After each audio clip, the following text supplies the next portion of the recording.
Good morning, everybody. I was not sure if I was going to go today, but we're doing it.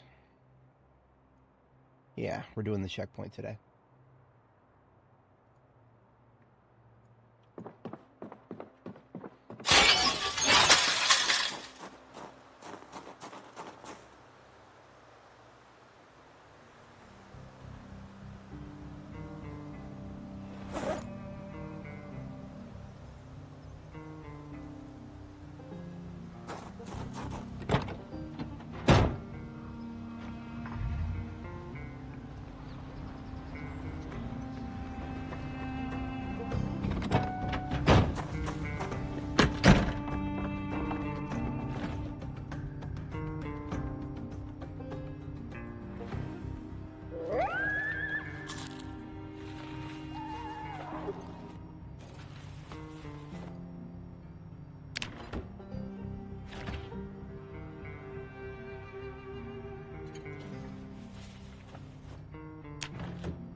So, even though I'm awake, I'm not fully awake yet. So we're going to get warmed up here. We're going to just clean up this road to the south here and take a bath. And then we'll start probing the checkpoint again.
Alright.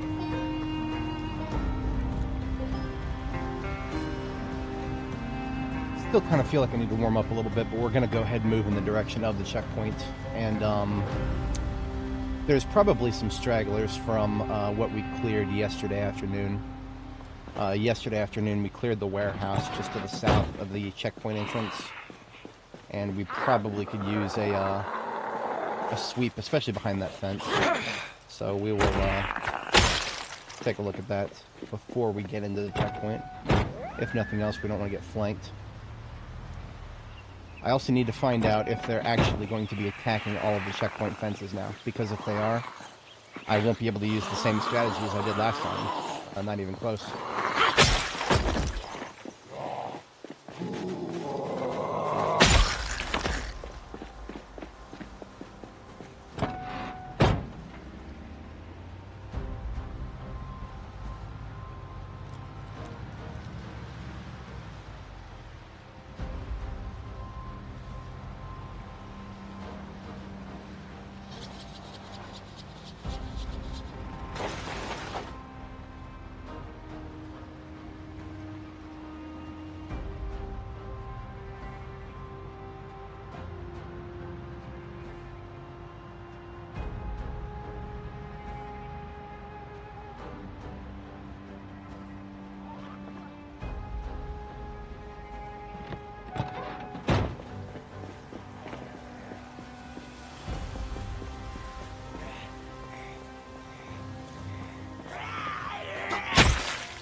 trying to see if there's any kit that I can sacrifice here. I don't think there is. I'm just gonna have to deal with the fact that I'm heavy right now. Just lose an encumbrance or two, we would be fine, but yeah.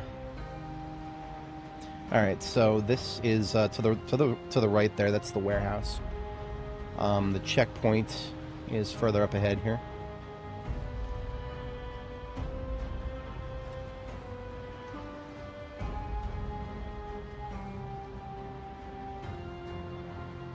So I'm looking at these wrecked cars, and I'm seeing 4, 5, 6, 7. 7 of them are easily towable. The burned ones are very difficult to tow. If it ends up that we need to use those as resources. Interesting. I don't think those guys are moving in it for any particular reason. They're just moving. I didn't make any noise yet.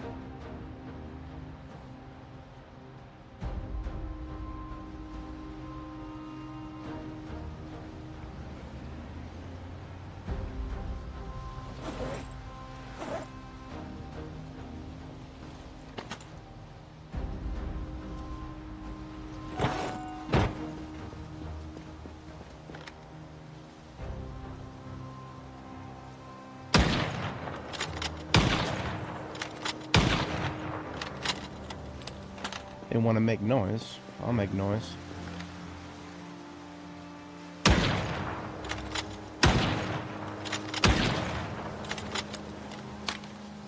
We don't have a lot of shots for this.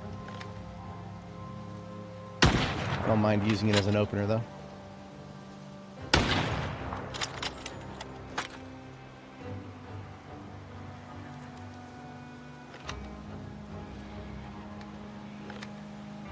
To keep the road open.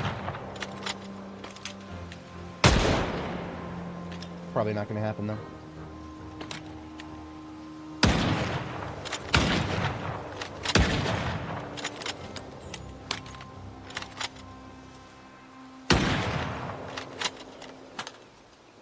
And that's it. That's all the ammo for the rifle we have at the moment. That's okay. We didn't. Well, actually, we have a lot of ammo for the rifle.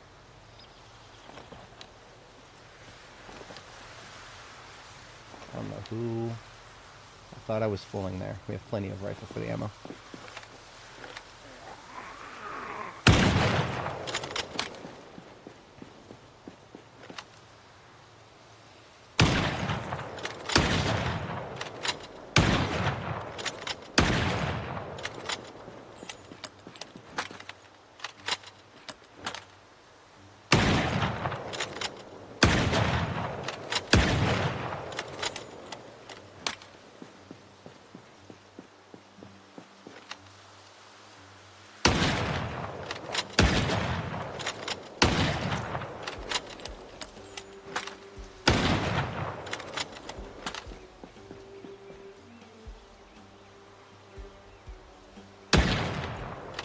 This is just a very small group that came out of the front. They must have come out of the front yesterday when I probed. I was just at the end of the stream yesterday. I was driving through the forest here. Hey, how's it going?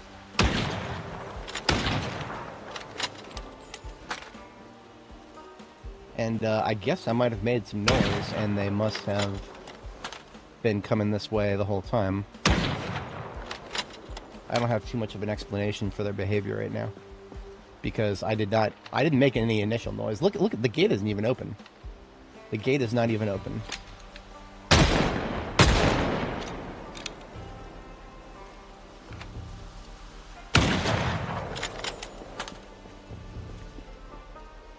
Okay, so we have just learned something very important, and I'm glad I learned this before we got to the gate. They attack all of the fences now, as we can see to the south here. Now, thankfully, I've got a rifle that can shoot through the fences. But there's going to be a lot of them that are going to get stuck on the fences. I understand making the fences attackable. I do. From a gameplay design perspective, I understand that. The zombie AI is not ready for that. The zombie AI is currently programmed to start slapping something as soon as it gets within range of it. That's incongruous with the way zombies are supposed to, the way zombies behave the rest of the time. The rest of the time, zombies should generally just be trying to get to the human, to eat them, right? That's kind of how zombies work as far as we understand it. And yet, if a human is somewhere remotely nearby, and a fence is somewhere remotely nearby, they're just going to start slapping the fence. So, the fact that the devs have made the fence slappable before trying to fix the zombies so that they actually path properly, I don't know. I just... These zombies down here, they know how to get around this fence. Or they do. I've seen other ones just go around the side there and come on in. But because they see a human, they're not even trying.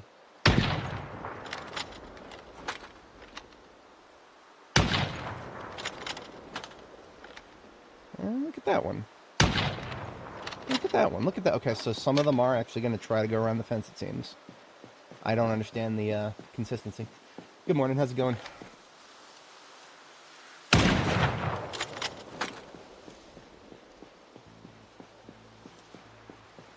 And as I was hoping to find out, we do have people coming around the back here. So that is an important thing to learn. Right this way, sir. Out of my road, please.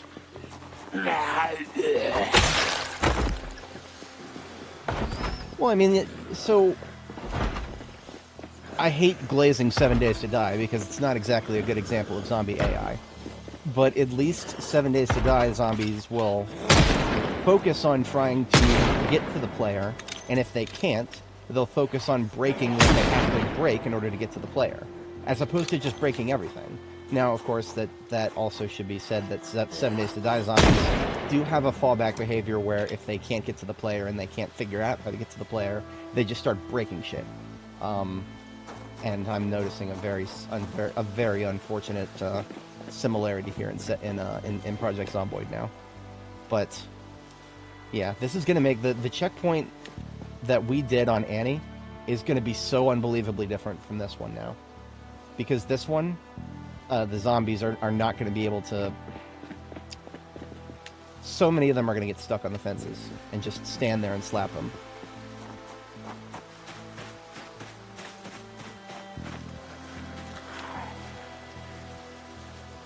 Or will they? Yeah, okay. See, look at that. Look at that. He was going around the fence, and now he's not.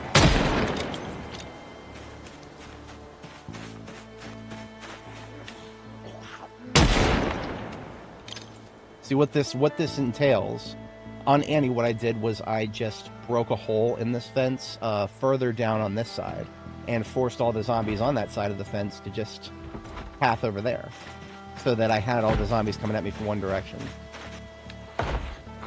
If I can't even do anything close to that anymore because they're just going to start attacking the fences, then we'll probably need to clear everything on this side first. Yeah, I've never seen a fence break before.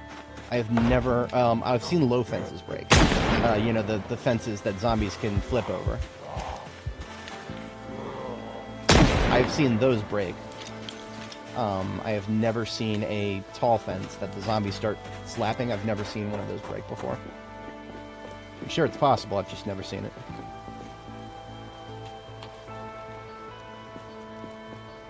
I want to say that fences are just structures with health now. That's what I want to say, but I don't know. The devs kind of glazed themselves a little bit when they described it. They called it a bendable fences framework, is what they called it. So far, the only thing I've ever seen are zombies slapping fences. That's all of the bendable fences framework I've seen so far. But because that is now the paradigm, we're going to need a way through this fence to the right so that we can deal with the Zeds down there. Because let's just say that if we ignore them, eventually they will figure out how to get around behind us. Until they do, they'll just stand there and slap the fence. And if they stand there and slap the fence long enough, we get stressed, we can't aim anymore. So the prudent solution that I'm thinking of right now is we just go around this fence, kill everybody to the right, but there's trees everywhere, so let's establish where it would be easiest to... Probably right about here. Probably right about here. Let's get this this burned truck out of the way. And there's almost no obstructions after that.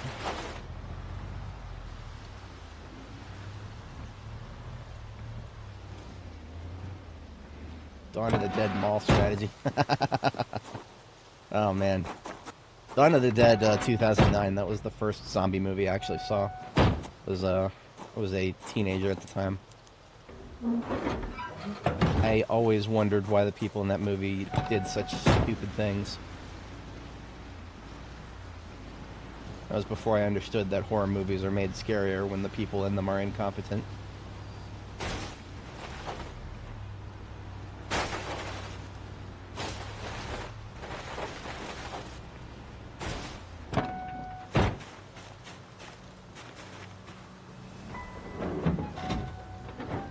Alright, so with that, we just have this one bush and then like one tree down there, and we can drive across this this section of grass to get to the other side of the fence easily.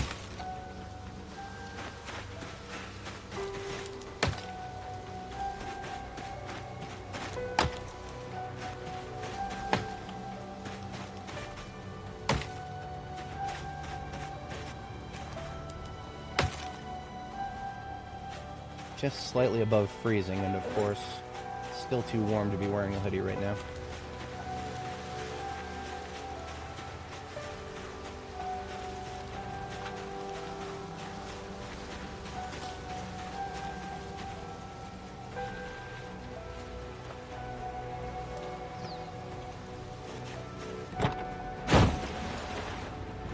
I'm going to put the shotgun away for the moment. Running around with second stage encumbrance is actually getting a little bit tedious here.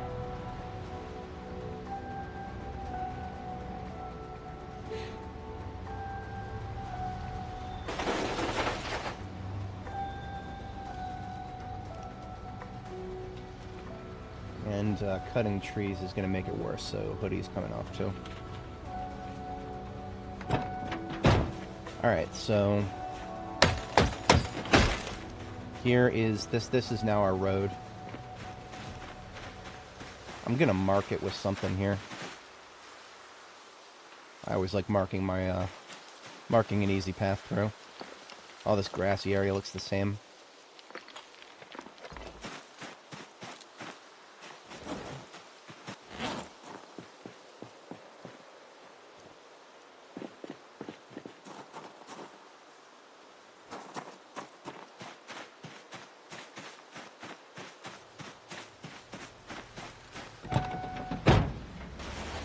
Alright.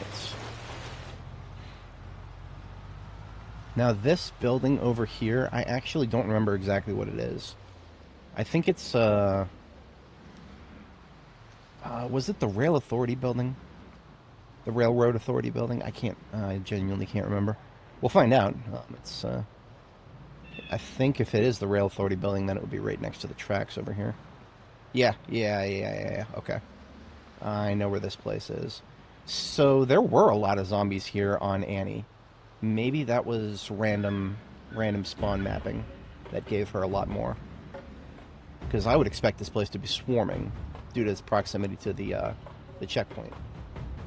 But this doesn't look too awful bad. Let's plink a few with the rifle and see what comes at us.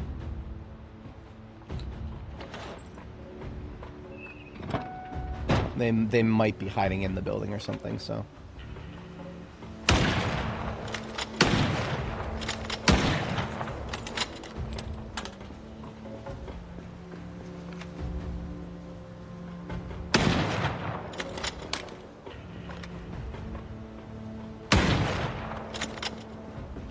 Might not have even gotten close enough to spawn the interior. So let's get a little closer and see if a billion zombies suddenly appear inside the building. No, probably not. Okay, we've got them on all sides. not do this. Don't want to be getting flanked now. Leave the rifle on my back, I suppose.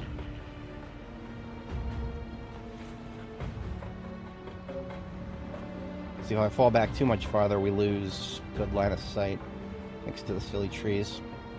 I do have a, there's a pristine ham radio right there. Make sure I don't forget about that. One of my fire trucks could probably use it.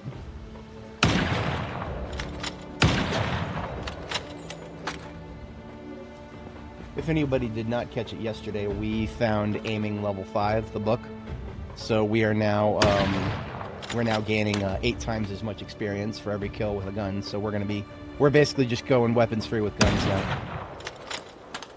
Now this right here, that's where I would be starting to use the shotgun.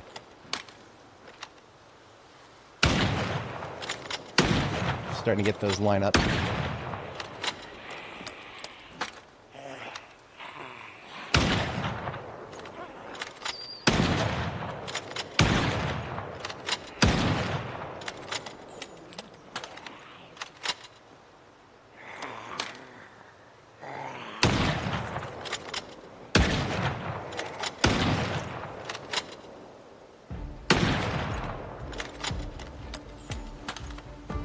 Yeah, for a building this close to the checkpoint, this is not bad at all. I suspect we should have, well, I'm not even going to finish that sentence. We're going to try to clear this side of the checkpoint fence before we touch the checkpoint. That's all I'm going to say.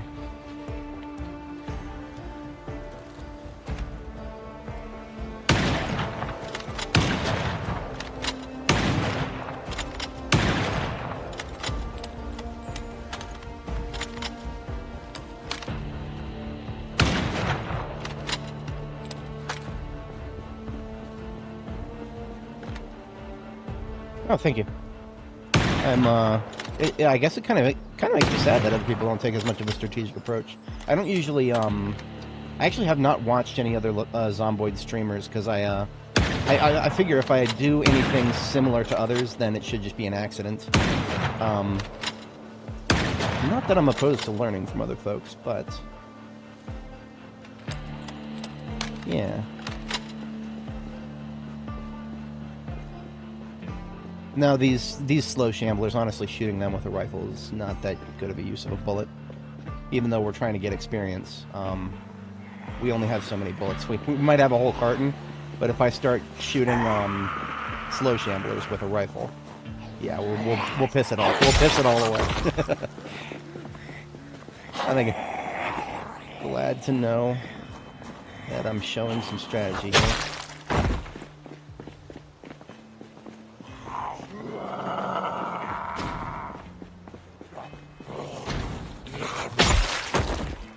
So I was surprised at how few there seemed to be inside the...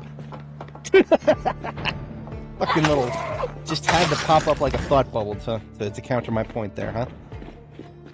This entire wide open building, and he was just standing right next to the open door. Because of course he was.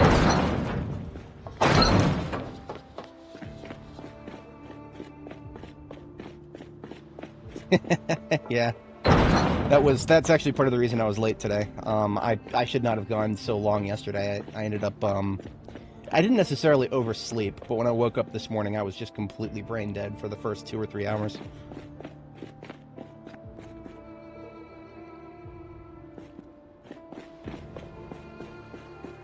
This is not good for my line of sight here.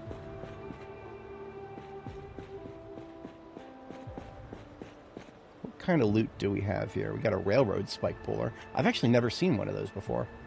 A railroad spike puller.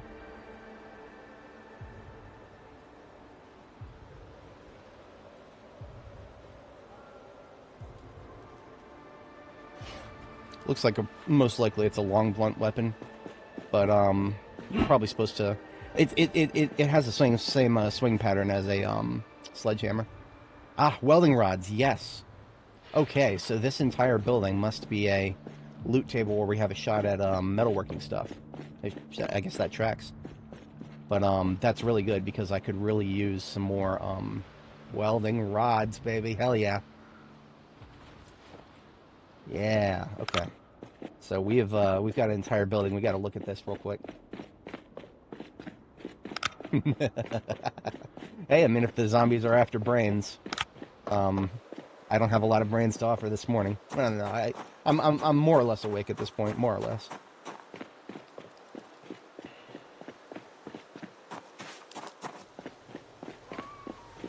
Ah, I see.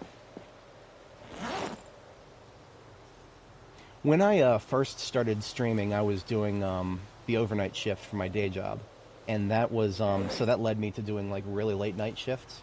And I found it really interesting that all of my like when I finally started getting viewers, it was right around this time of day. Like but that was like near the end of my streams because I had been streaming all night. And I found that really funny, and that's what eventually just led to me becoming a morning streamer, or at least morning for my time zone. And I'm guessing, this is just a hypothetical, I'm pretty sure that there's not a lot of other people who stream at this time of day, so that might be one of the reasons that I got more viewers at that point. Hey, good morning. New Scary Movie trailer. Are we talking like Scary Movie as in like the same people who did Scary Movie 3?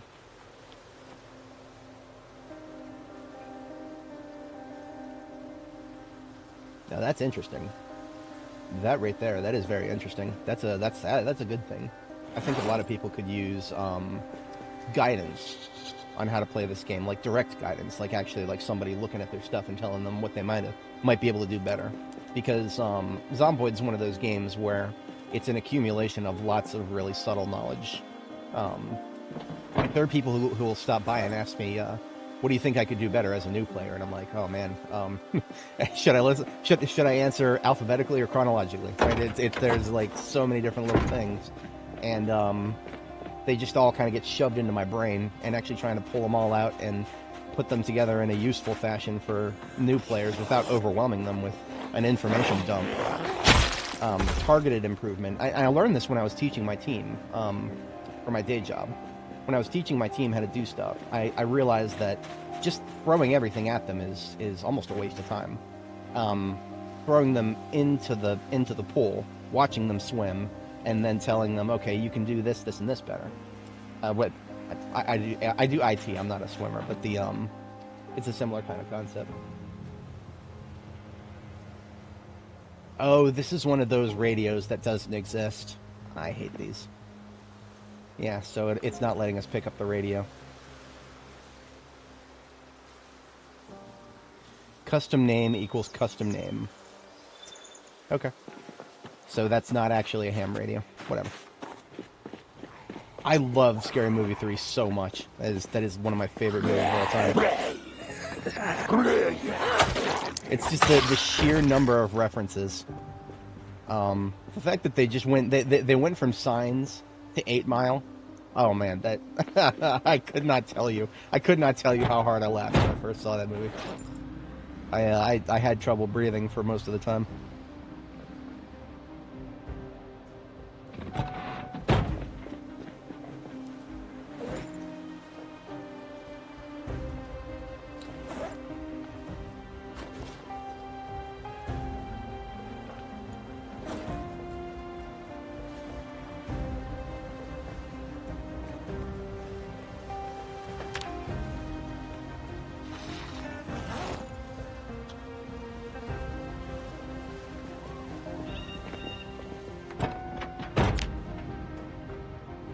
Cheesy. Irreverent.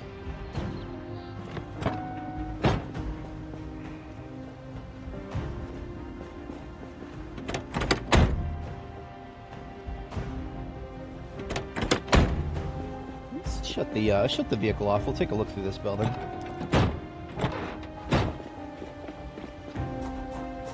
We just got fatigued. That's not happening. That is not happening. We're having a sip of coffee today. It is Louisville that I've been saving most of my coffee for anyway, so.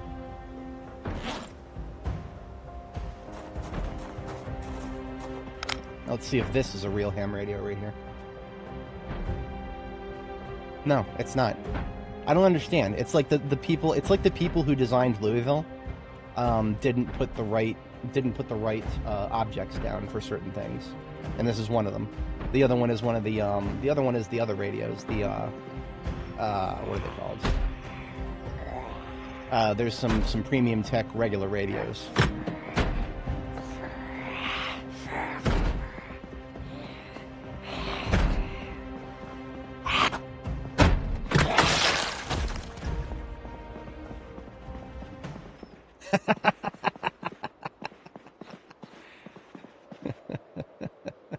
That is getting very annoying.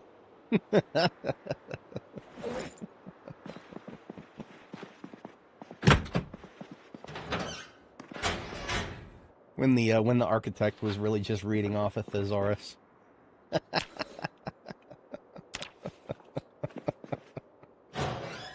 Oh man. More lockers that don't have anything in them. What a surprise. This is a big desk, though. Okay, it's one of those kind of desks, huh? Yeah, interesting. Somebody forgot to add has collision equals true.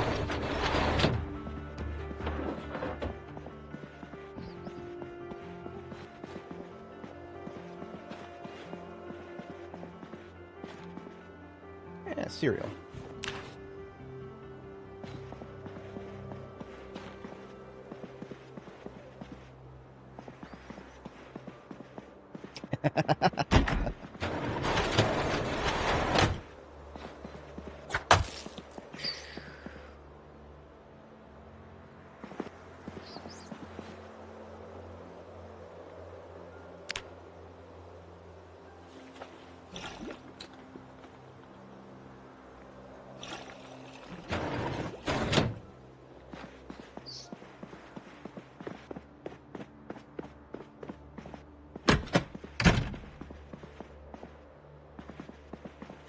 Not expecting too much abuse here. Wouldn't say no to some glue.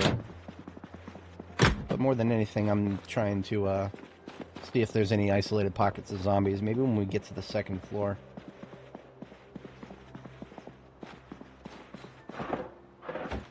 It doesn't look like it will be too busy, but this is Louisville. I've learned to never take anything for granted in places like this.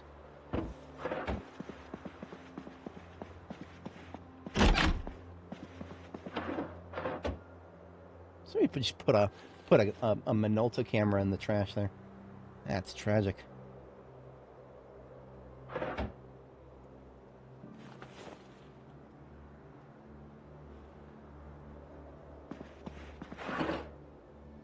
Look at that. We got some glue. We got some glue, boys. This has already been worth it. If anybody's not familiar, glue equals more remote bombs.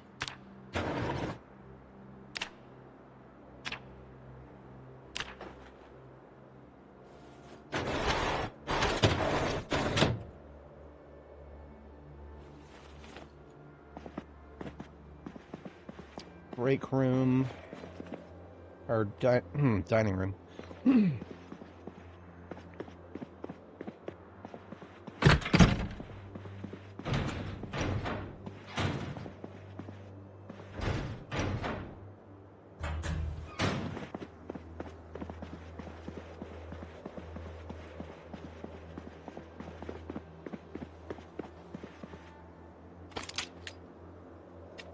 Alright, so if this place has more than 2 stories, going up to the second floor will spawn in the third floor.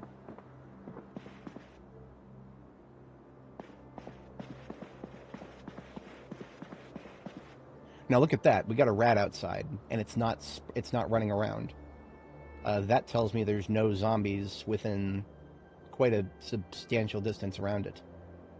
And I find that interesting.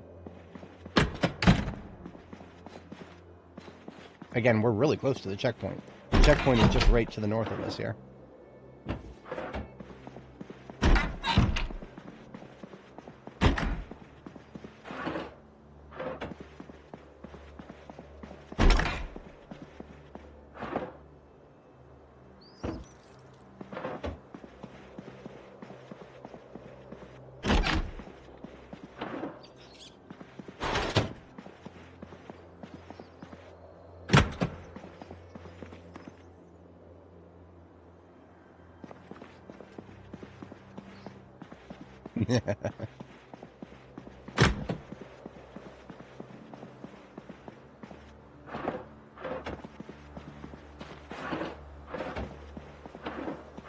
These are some weak weak drawers.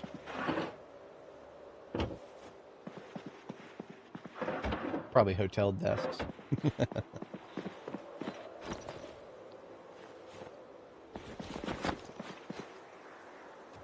History has taught me you never know when you could use a spare coffee machine.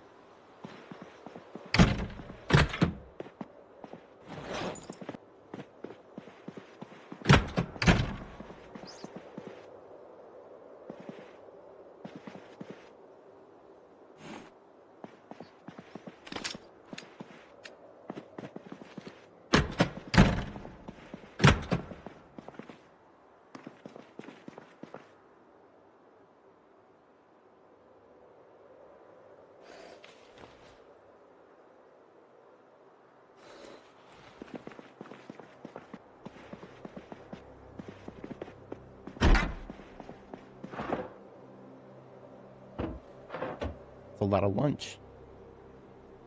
Somebody was having a feast.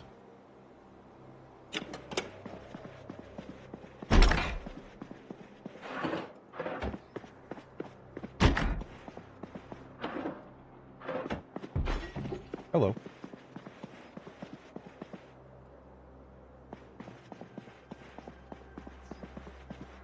That must have been a ground floor window.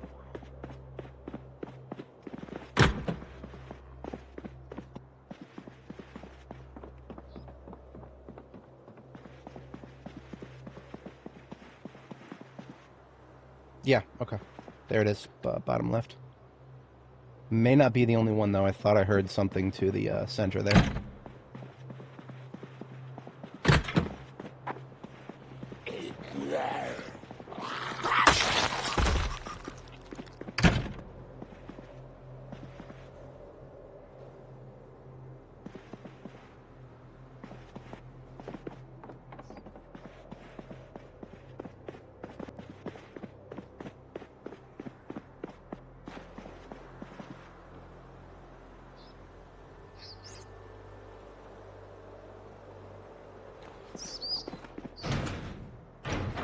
Alright, let's see if there's anything on the third floor.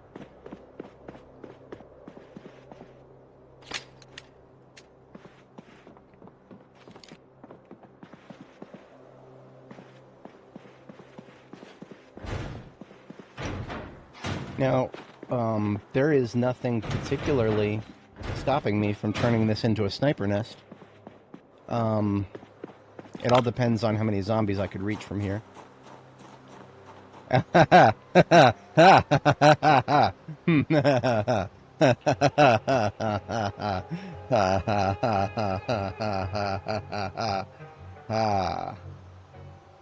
Fascinating. So, yeah. Now, the interesting thing about this is I've recently learned that we can shoot from rooftops surprisingly effectively. So if the zombies really do want to just get stuck on the fences, we'll see about how we handle that. There may be ways of handling it. That being said, this place, I do not like that I could get boxed in up here. There's only that one stairwell in the center, and it's not very well defended. Now, I had a kind of a silly idea. There are enough cars hanging around the area. We could block every single window of this building with a car and make it literally impossible for the zombies to get in, and then just shoot them from up here. I'm not going to do that, but I find it really funny that that's a viable strategy that I could use right now. But that would just kind of be exploiting their pathfinding. What should happen when that happens is that zombies should just they should just try to break their way through cars, or just a parked car. A zombie should be able to flip over a parked car. Not that I'm particularly eager to give the devs ideas on that regard. I do kind of enjoy using cars to block zombie movement, partially because it's the only way we can block zombie movement. But, Yeah, I think zombies should just. I mean, that's probably what they would do in real life. Is just something at chest height. We've already seen them flip over fences. I'm sure one would have no problem just flipping over the bed of this truck. But yeah, that was what was going through my mind just now. There, we are full on our inventory, and the van doesn't have much room here. What I'm gonna probably do is see if there's any more stuff I can loot from the building to the south here. The rail yard building has some potential there, seeing that I found some welding rods in it. Those welding rods could actually be useful to us if we put together some field defenses somewhere, anywhere. Right. I mean, again, I always want to bring this up. If we go to the Steam store, which is the official advertising page for the video game, one of the screenshots on the Steam store is a barricade of cars. So, as much as this feels cheesy to me, but at the same time, if the devs are going to put it on the front page of the game, I don't know. I feel like I should set my own standards on what feels cheesy and what doesn't. I feel like that's the best thing to do. And by my standards, that feels a little cheesy. Just a little, right? Not that it's an invalid tactic or anything. Just a little.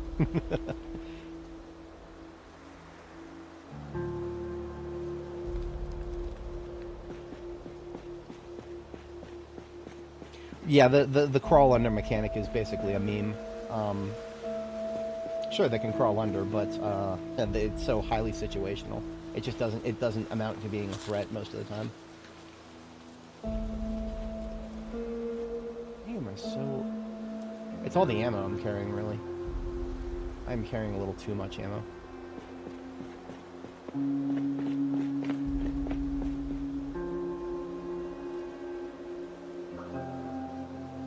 I can't do much about that, though.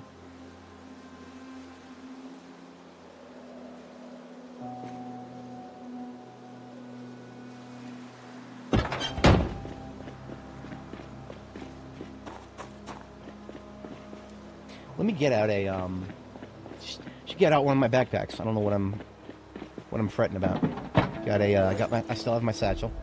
So let's just take out one of these backpacks here. See, I don't have the satchel on me, so I don't have the backpack on me, so it feels like something's missing from that equation, but it's not. It's just right there. Just got to get it out. I usually have the satchel on me, so it's mental whiplash.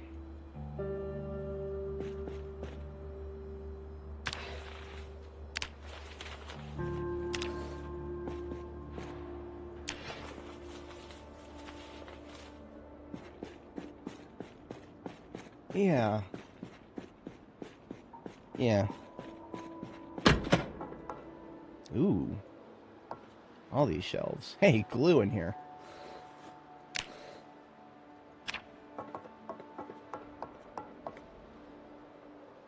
So these are shelves full of office materials, it seems.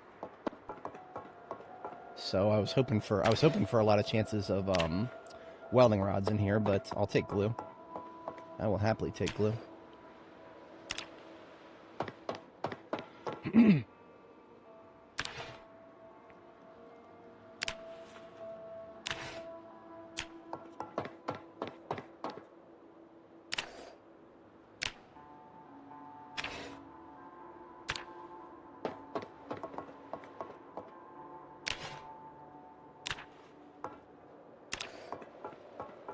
Anticlimactic, but we got a tube of glue. I'm happy about it.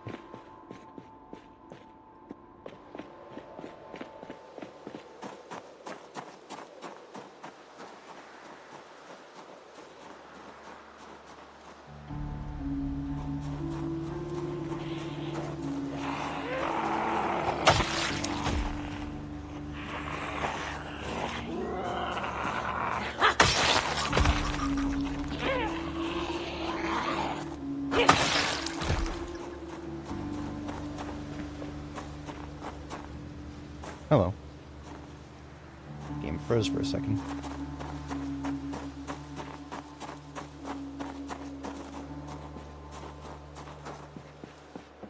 I'm pretty sure that most of these rail cars, yeah, almost all of these crates are just going to have nothing but planks in them. These are the same as the kind of rail cars we saw in Ekron.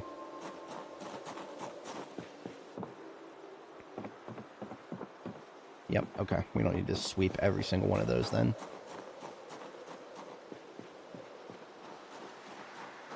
I'm just going to do a roundabout here and then go back to the ambulance.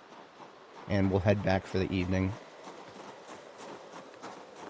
Now, it looks like we do still have these fences here, these green ones. These fences with the green poles. I think these are still not attackable. But we don't see very many of these fences at the checkpoint itself. So that's not really, that's not going to help us much.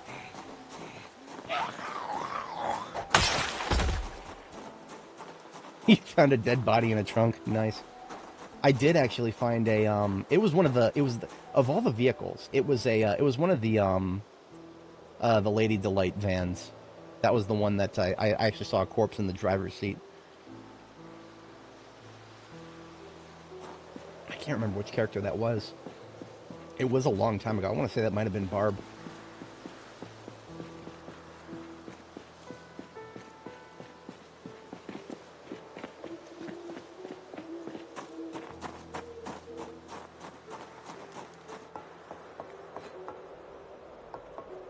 This looks like a workshop loot table. Yeah, definitely a workshop loot table. Similar to Electromax. Which gives us a small chance at a crate having metal or welding supplies in it. But seeing as the building is looted and trashed, I don't have very much in the way of expectations.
Okay, that's all the containers here.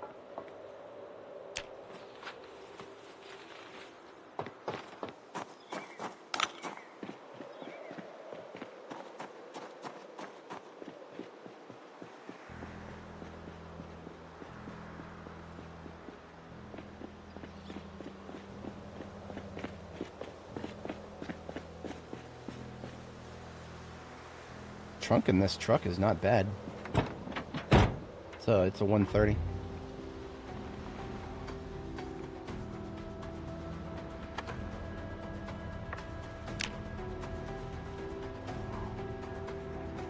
Two of them right there, one to the south.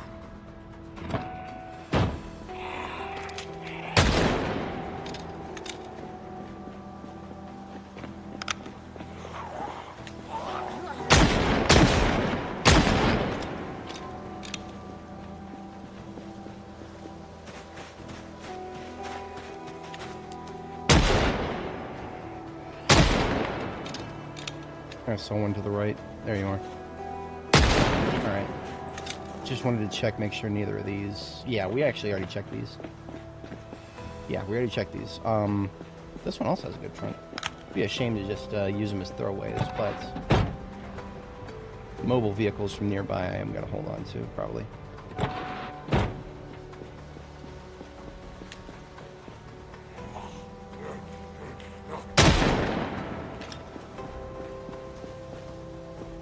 So when it comes to fences and zombies that need to go through a tight area, an opening in a fence, we did actually have to deal with that a little bit on Annie.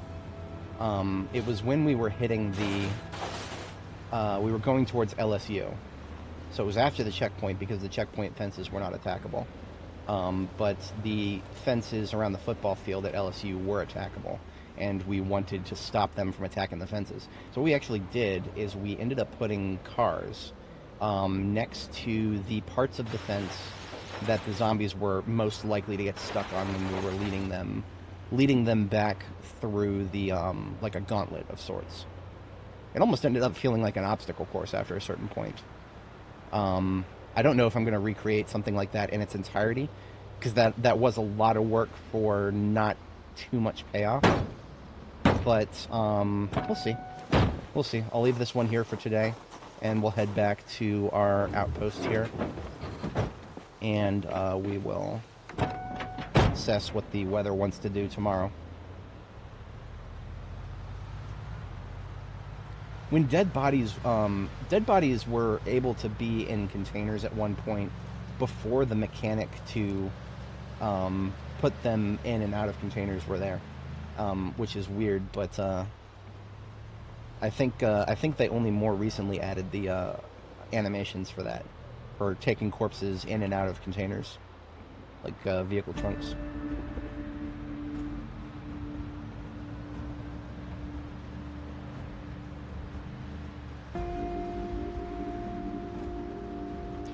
Alright, here's our base for the area.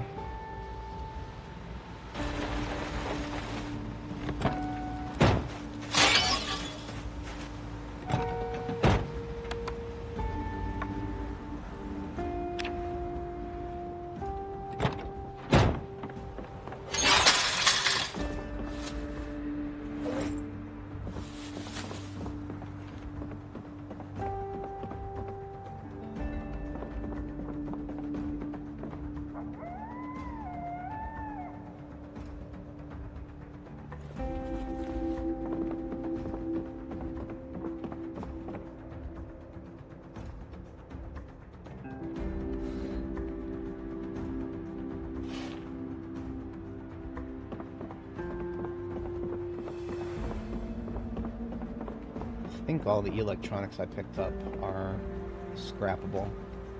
If we need a pager or a remote, we've got a we've actually got a few stockpiled.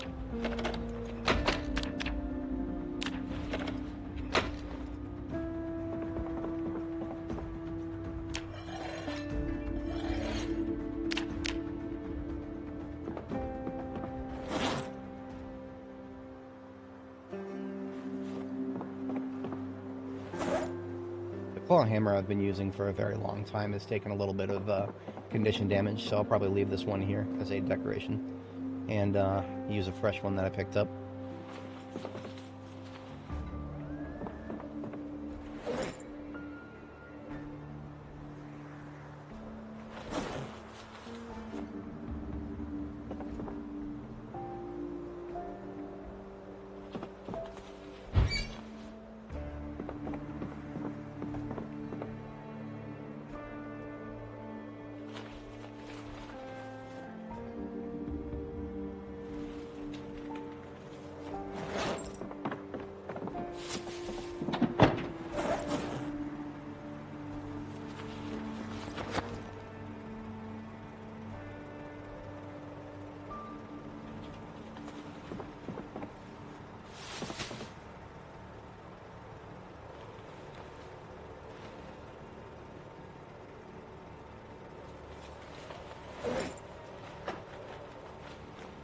So it looks like we came home with 6 full stacks of welding rods. That is, that's great. Brings our local total cash to 13? Yeah, 13, and then we've got a spare stack.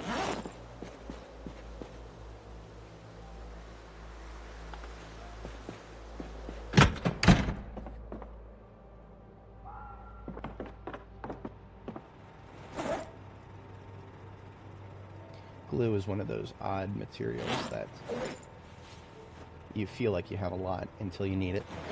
So I literally carry all the glue I've ever found in one bag.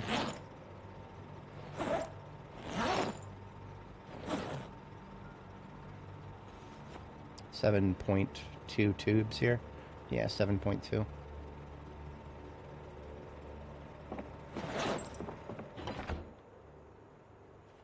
We're about an hour late for bed. That's okay.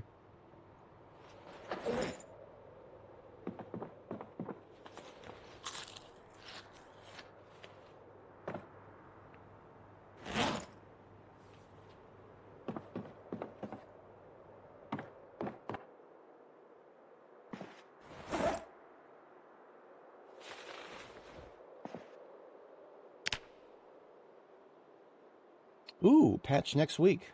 Excellent. Nightmare. Fantastic. Wonder if there is any big discussion on it. That's wild. That's wild. Because when I did the checkpoint, the military checkpoint, this exact checkpoint on Annie Mae, 42.12 dropped right as we finished the checkpoint. So at this rate, we might actually have the exact same thing happen to Nora. Annie got lucky. The save did not get damaged at all by the update. We'll have to see if Nora can survive it.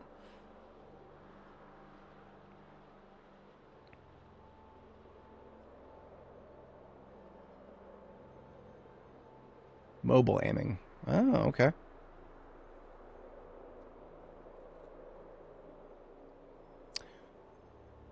Hopefully.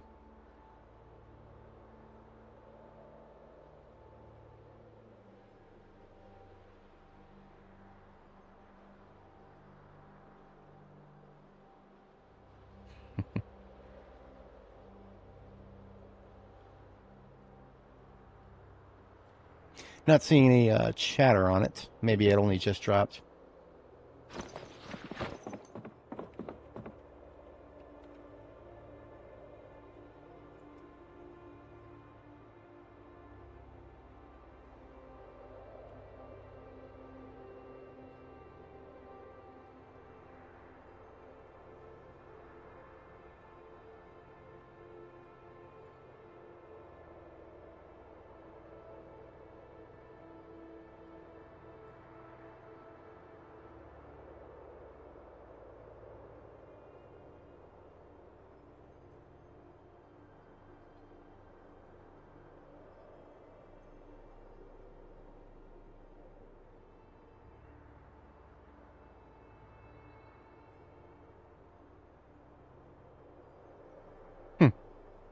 Not seeing anything on it.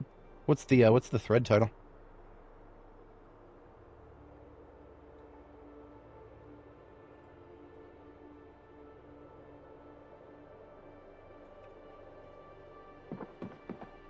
Addressing a security. Oh, news. Right.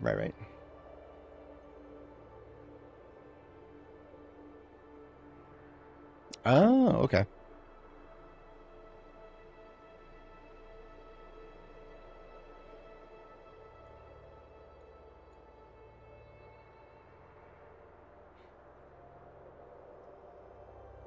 Gotcha.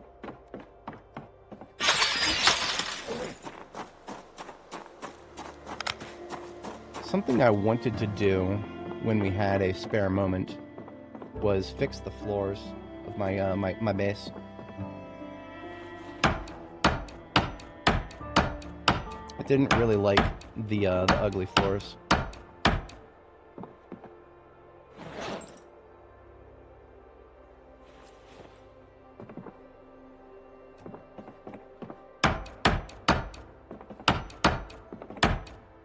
This is something that'll help pass the time until the nightmare fuel goes away and I can sleep again.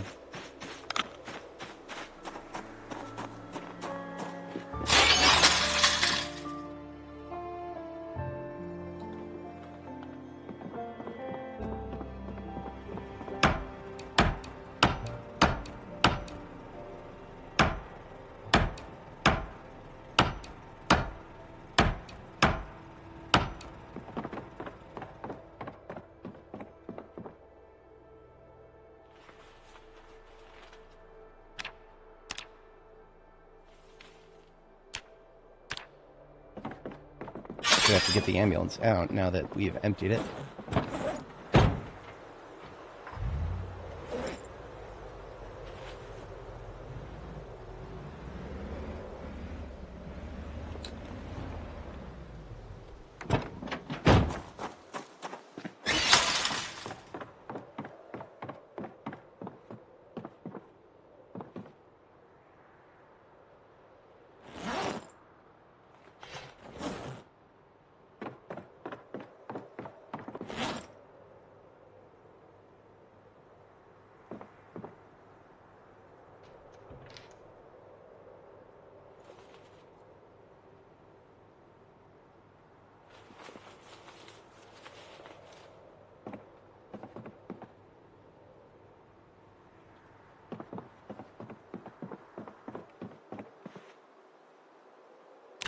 A little bit early to sleep again, and I might try to sleep for a third time, because at this rate we're probably going to get tired at like 1500.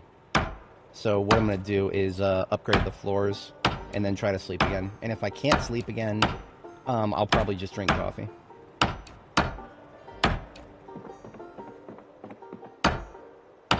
Now I could just drink coffee now, but that's... I don't know yet if I'm at a high enough fatigue to sleep.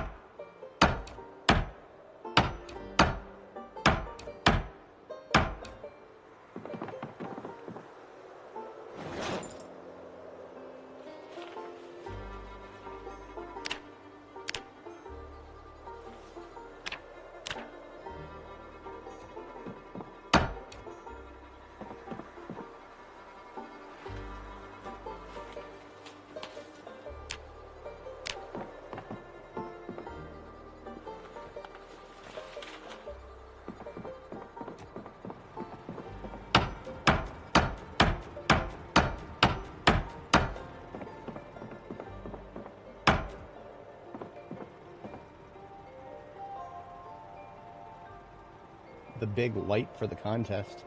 What's that? Is there a contest going on?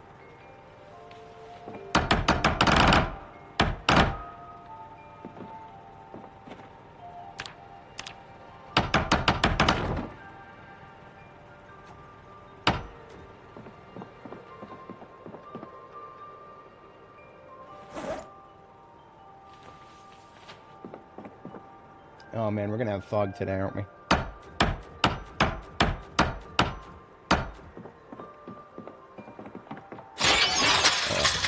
Yeah, we're gonna have fog today. I hate it when the no-shooty gas comes out.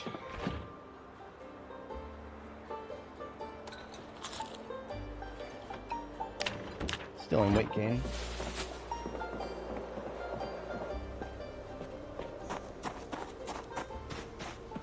Yeah, Java games are always gonna be a little bit vulnerable.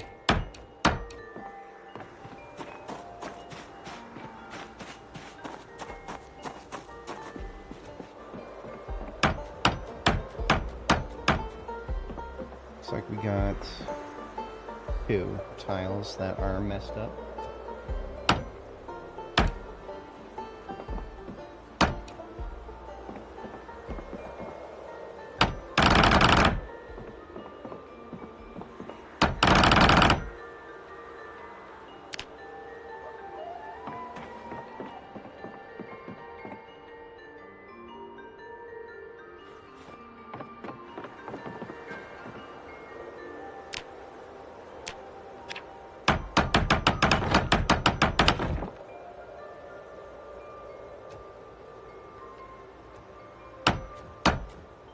Much better.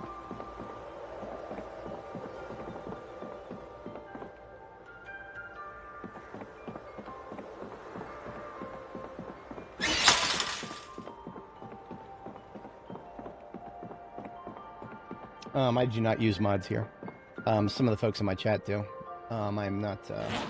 the only mod that we have right now is a very simple texture replacement. It doesn't even execute code. It is just a replacement of the backpack, which is a supposed to be puke green, but we made it tactical black. I've seen enough olive drab for the rest of my life.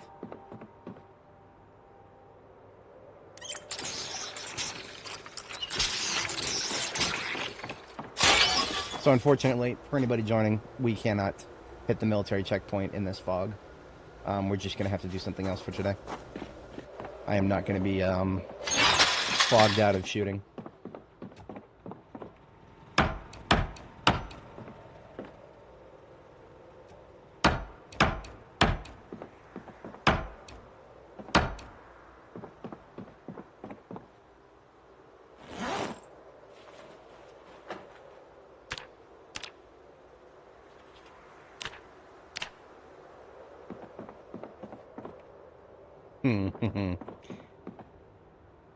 It's 1 year, huh? Just 1 year?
Times 3, that's 24.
Yeah, there's not a lot of games these days that are actually performant on older hardware.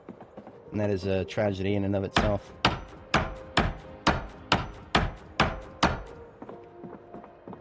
Oh, I picked up the wrong tile there, did I?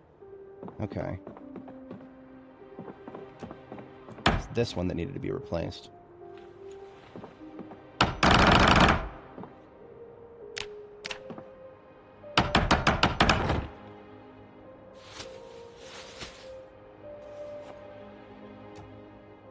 There we go.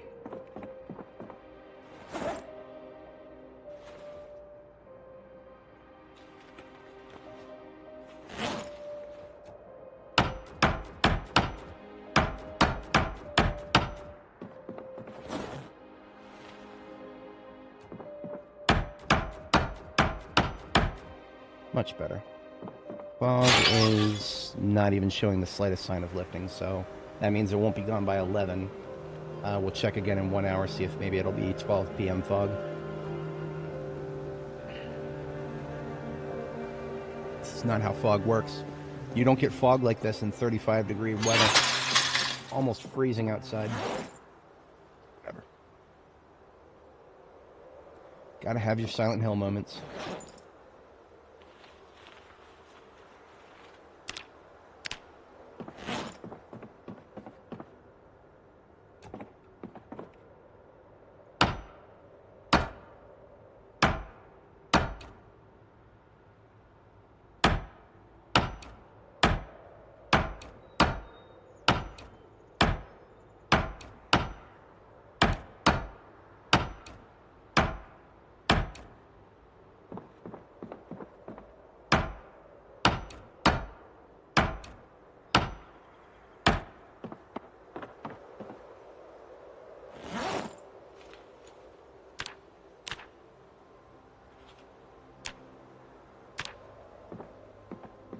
My French. Hey. I don't think I know a single phrase in French.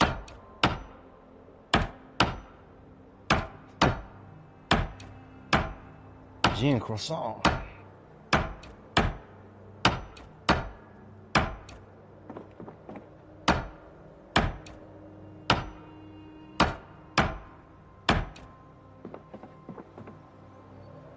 How can I be French? I actually know who my father is. Sorry, I shouldn't have said that. That was really mean.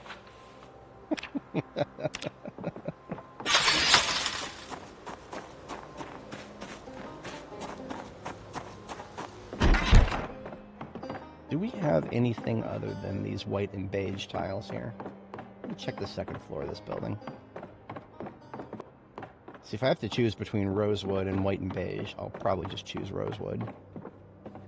We've got this, we do have this light wood laminate here. Light wood laminate. Hang on. Oh, this is, okay, yeah, a water closet design. All right. Didn't know the Japanese were designing these homes.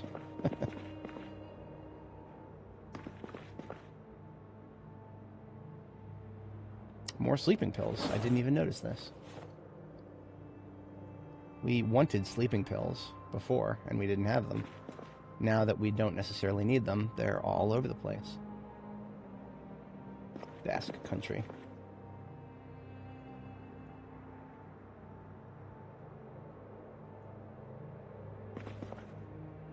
I can't say let's just say that I was in a situation like this. I mean, obviously I would want to avoid zombies physically. How risk-taking would I be? There would be a part of me that would just be like, well, it's the end of the world. Should my risk-taking behavior increase or decrease? And I feel like it would increase. I don't know. That's just me.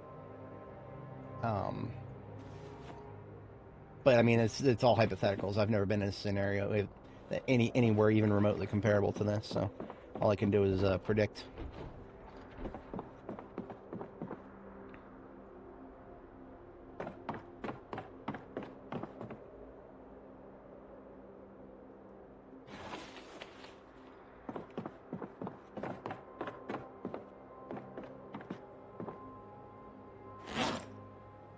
I left my backpack back in the other room.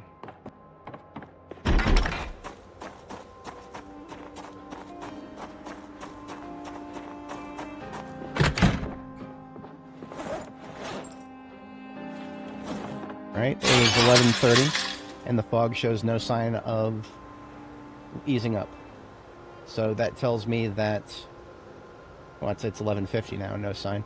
We'll check again at 12:30, and if it doesn't ease up by 12:30, then it's basically guaranteed to be all-day fog.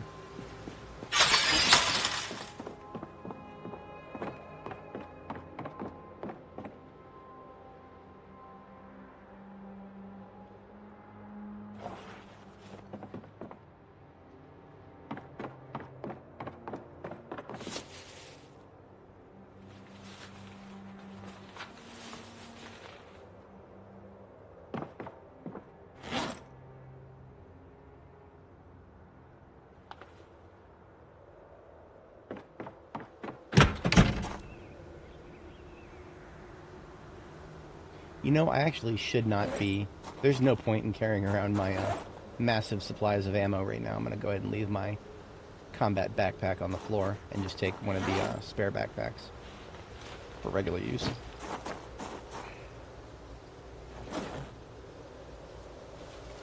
That will help me get a little bit more done for each time here.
Oops. Didn't actually need that.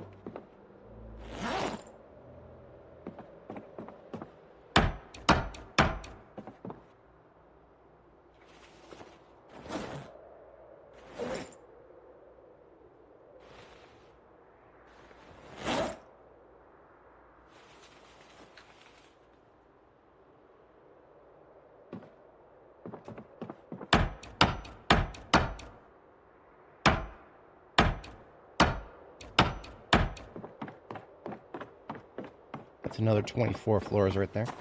And look at that, the fog is clearing up by 1300 hours, so that means in about 1 hour we'll have clear shooting.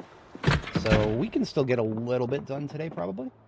Well, it's not a bad thing that I was able to get my flooring done. I am sick of looking at these oak floors, the busted up oak floors.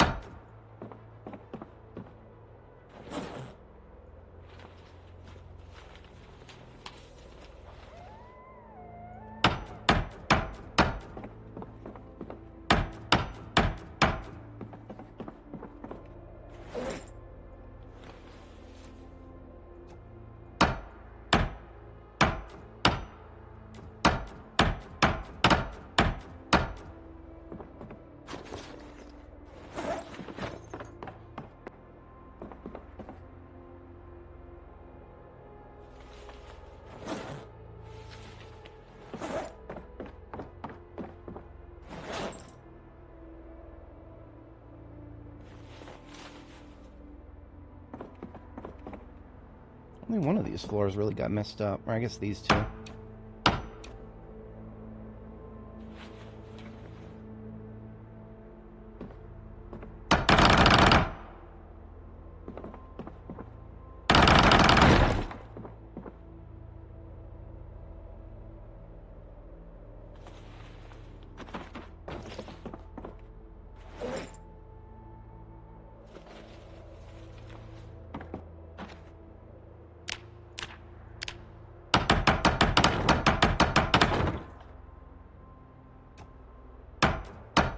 Perfect.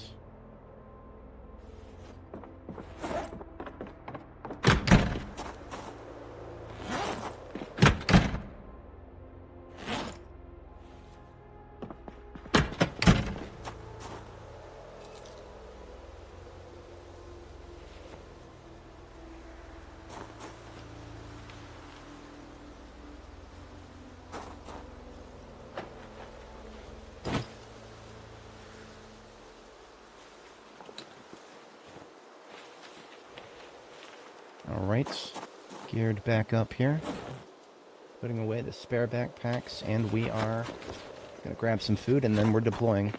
See what we can get done for the rest of the day here.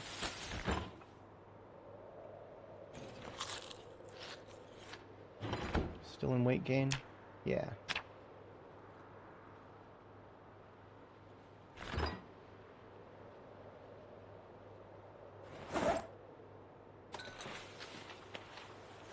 Oh, wow. Would you look at that?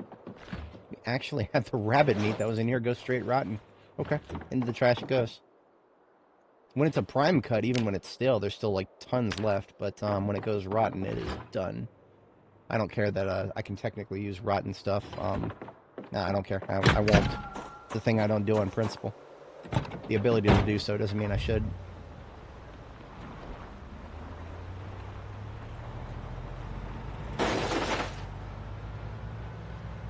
Okay, I should actually use some of those welding rods. The welding rods we found yesterday, one of the reasons I was so excited is because we can use them to build field defenses. So let's maintain a cash surplus of 3, or sorry, a cash surplus of 10, and then freely allocate these 3 to whatever we feel like. What kind of fences are the most efficient? 2 steel rods for 2 welding torches. No alternatives.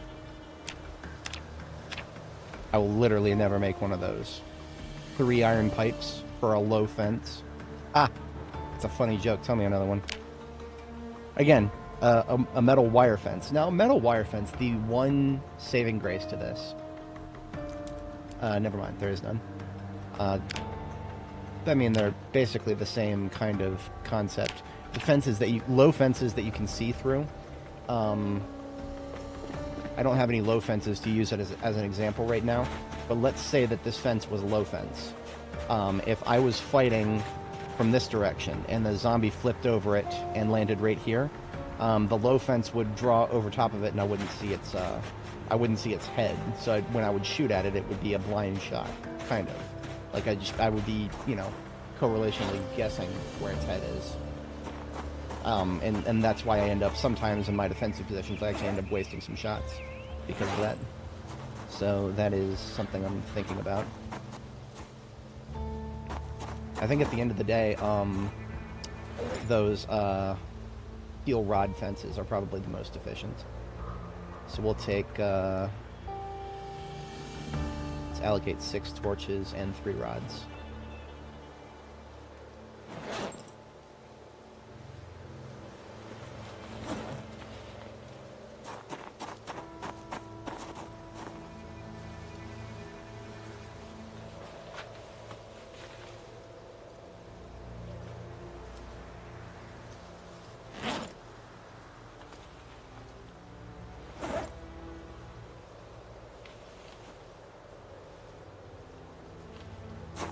Do not need to be carrying around nails right now.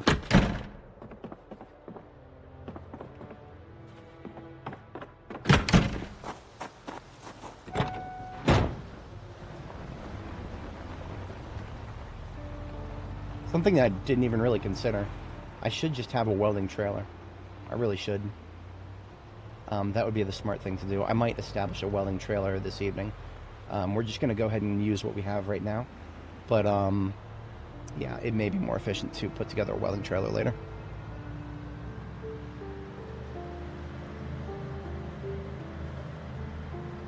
Another thing that I'm not thinking about very much is these concrete barricades here. We can move them. We can pick these up and move them, but they're extremely heavy. They are 25 encumbrance each.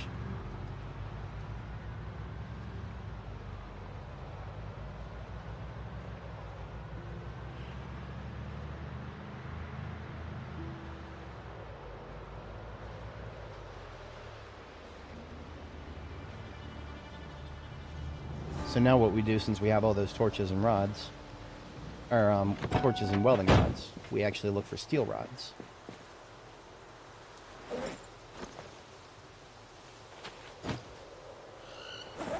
From the piles of stuff that we ripped apart here. And look at that, there's already 6.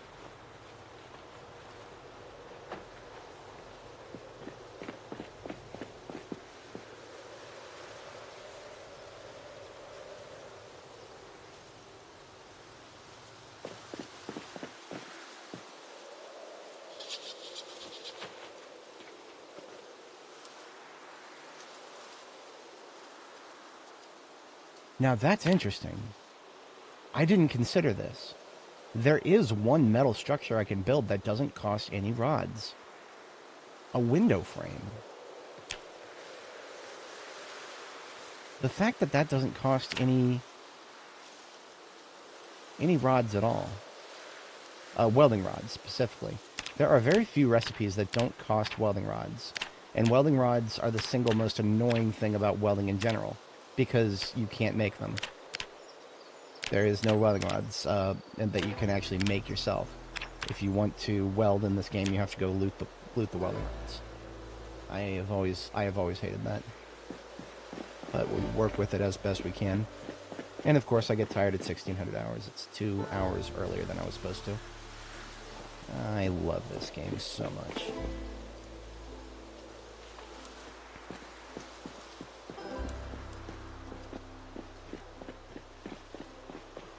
So on 17 steel rods at the moment. We could get more if we ripped apart more cars. Not ruling it out.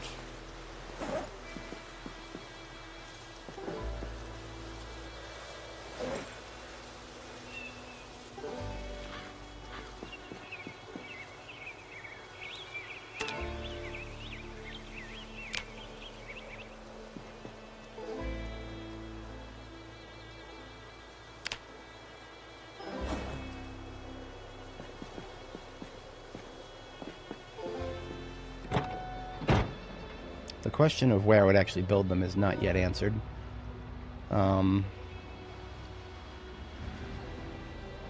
Definitely one of the questions of all time.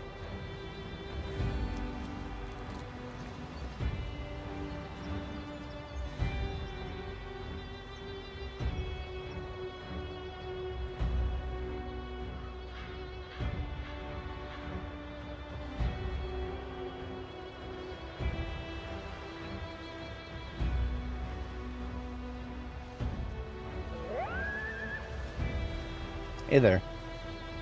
Unfortunate to hear about a bad internet connection. I would not wish that on my worst enemy. Deal with this guy who's outside of the designated zone. He got a bicycle helmet on him. Riding helmet right here. In my humble opinion, it is best in slot for headwear, because it is the only headwear that provides bite and scratch protection without any vision or hearing impairment. It does cause discomfort though, which is why I don't usually wear it.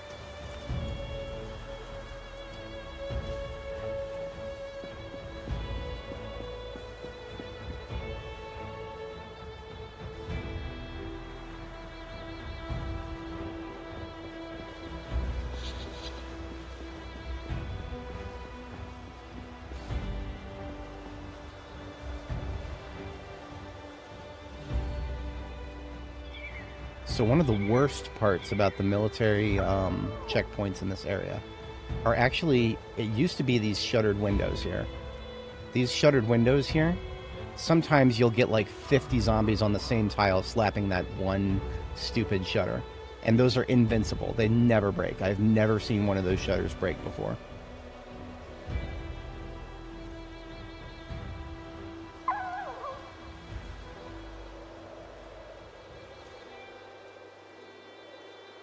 Just knowing that zombies can start attacking fences just randomly, it's really changing my approach here. And I don't want to start pulling them just to study their reaction, at least not yet.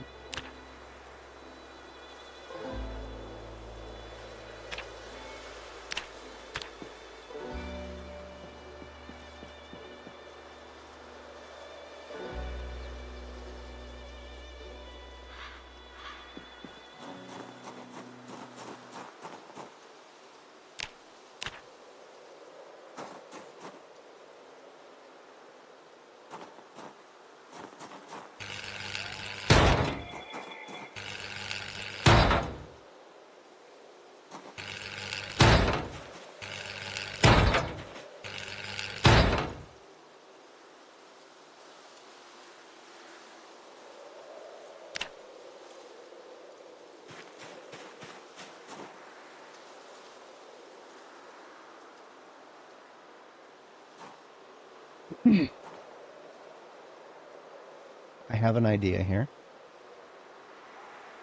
I do have an idea here.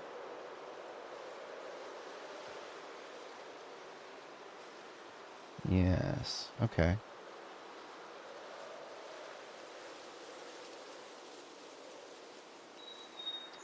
I have no idea if it will work.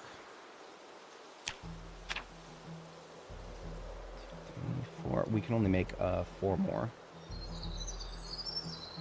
So the zombies need to be guided to these fences in a way that they will flip over them and present targets. And I don't know if I can successfully do it.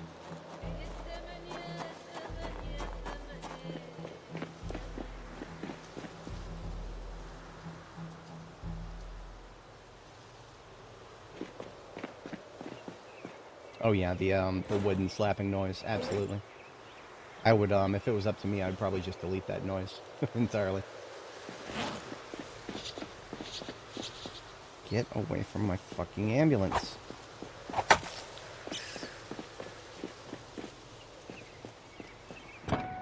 Alright, we've got at our disposal currently 7, 8 vehicles that are not burned wrecks. And what can we do with these? We can shape the zombies' movement in such a way that they will be forced into a funnel. Let me show you guys a screenshot, and I think we'll have an image that's worth 1,000 words here. If anybody was there when I did the start of the journey down First in Maine with Annie, you'll know what I'm on here. But let me pull this up here. Going back in time from before Nora's journey. Here we are. This is Annie's journey now, and we're going back to. That's Reed office building. Right there. We're getting closer. We're getting closer. Actually, we passed it. Yeah, we passed it. It's somewhere in this area. No, it was before Reed office building, so it has to be right around this time. This was when we were gathering the vehicles for it. Came to the wrong neighborhood, Blinker Boy. Oh, where was it?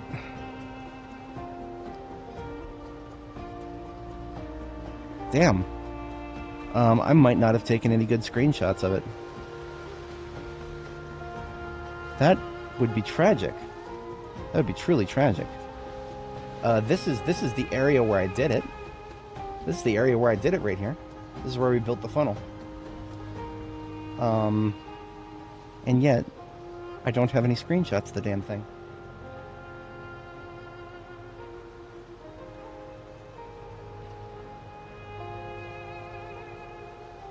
Oh well.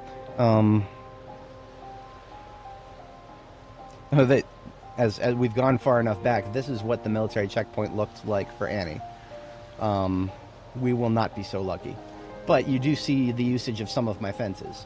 None of this is relevant anymore. The way I used these fences was specifically because they did not attack the chain link fences. The fact that they attacked the chain link fence, none of this is relevant anymore. None of this is relevant anymore. We won't be able to do something like that. The goal that I need to do now, basically, is get them far away from these chain link fences. So that's kind of the crux of what we're working towards here, is I need to get them far away from the chain link fences. I was supposed to put that backpack in my, it's not supposed to just leave it on the floor.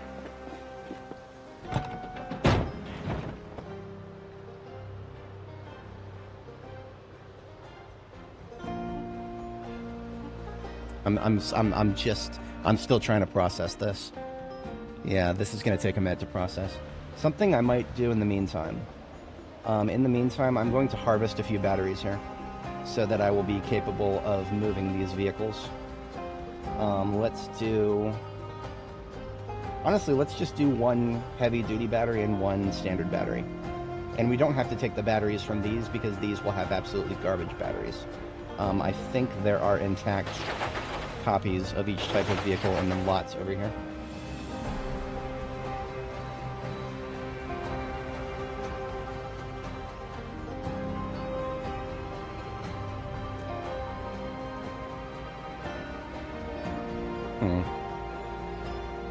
There's only heavy duty over here.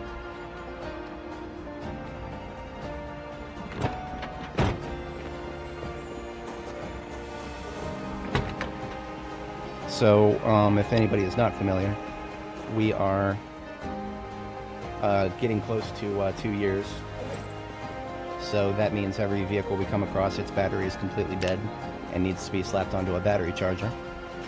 So we cannot just, toss some gas into a vehicle and hotwire it and get it working. We need the battery charged first. So I have plenty of chargers. I just need batteries to charge, and then I'll swap them out and slot in the good ones as the situation calls for it. But I'm looking for a standard car battery that is not, preferably not one of the ones from the wrecked vehicles, because the ones with the wrecked vehicles are such garbage that they're not probably going to even be worth recharging. I'm gonna drive around here for a second, see if I can find another parking lot. I feel like these buildings had multiple.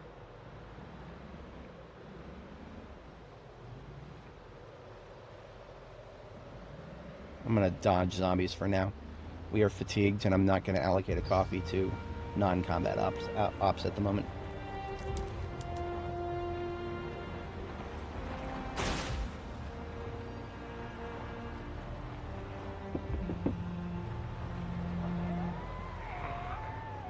I was watching, I'm rewatching Teen Titans, and there was this scene where, it was that episode where, they one of the guys, one of the bad guys teleported a bunch of dudes into an arena for a gladiatorial match or whatever it was, and, it ended up with, Cyborg and Robin having this argument. Robin was tired, and he said something about being fatigued, and I was just like, oh man, yeah, no. Hearing fictional characters use the same lingo that I do is kind of funny. Terrible battery, we're not using it. And there's nothing else in this lot, unfortunately.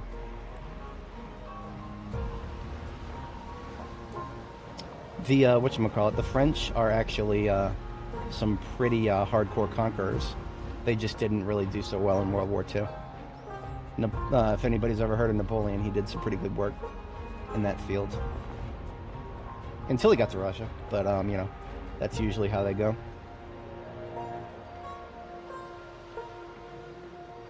We don't talk about Russia here. Okay, I think that is all of the possible spots we could have found a good standard car here. Ooh, thank goodness we can't run into those. I think I would have actually run into one of these switches. Those things are probably as powerful as bollards. That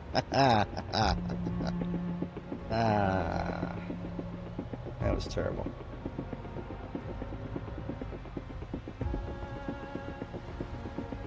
I would not actually take this road if I didn't know where it went, but I actually know exactly where it goes. It actually leads us in the direction of our base, but it also uncovers a little bit of territory here. I don't recall if we had any standard cars in the lot of the warehouse here. I don't recall seeing anything in the warehouse, actually.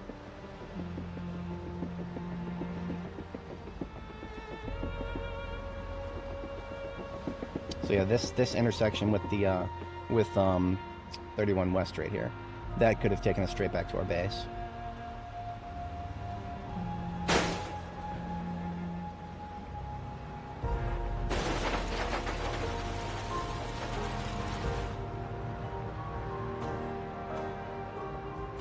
Oh yes, we do have a couple of standard cars here. Good. Good. That's what I wanted. So we've got one heavy-duty battery. Ooh, look at this. This is a whatchamacallit, decent condition vehicle. I'm not gonna salvage that immediately. Might want to use that as a throwaway vehicle for a transport back to somewhere else.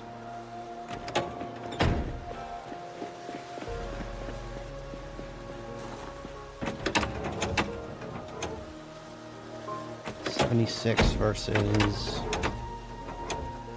garbage.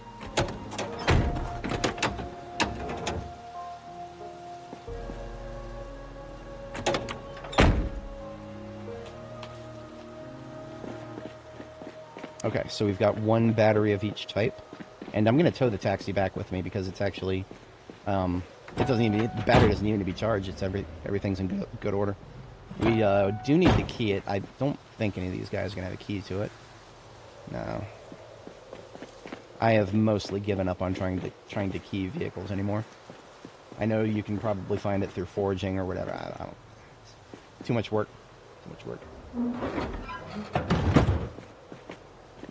I am mechanics level 10 and electrical level 8. Wait a minute, what am I? Electrical level 7. Annie was the one who made it to 8.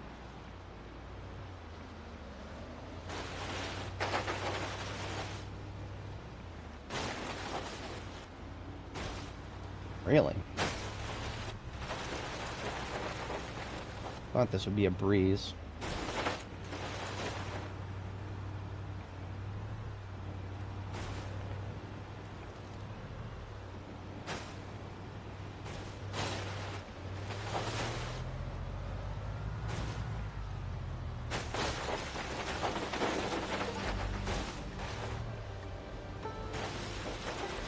There we go.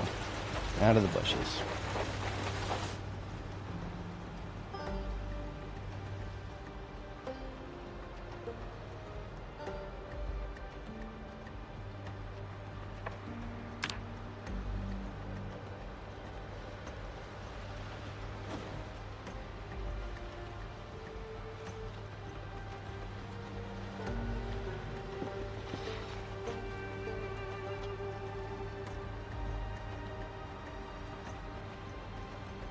So as an overnight task tonight, I am going to try to I'm gonna get the trailer fixed up. We brought some parts a little while ago to fix the trailer up, and I may even use some of the parts from this taxi to fix it up, since this taxi is full of really good condition stuff.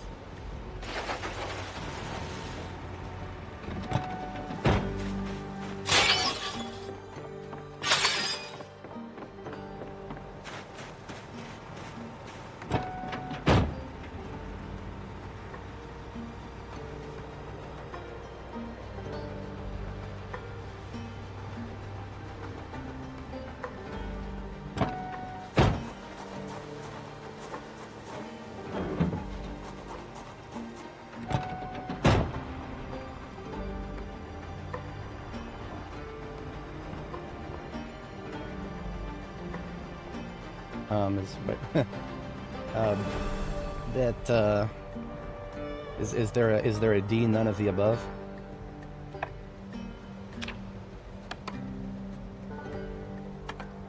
In real life, I mean, I don't know, having to choose between all three. If I have to choose between all three and I can't take all three, I feel like I've made a massive logistical error. I don't really have a strong answer for that, though, because all three are going to be needed in a real-life scenario like this. So we've actually got two battery chargers. One is already designated for local use. The other is from our ambulance kit that stays with us at all times. But we can use it to multi-thread this operation.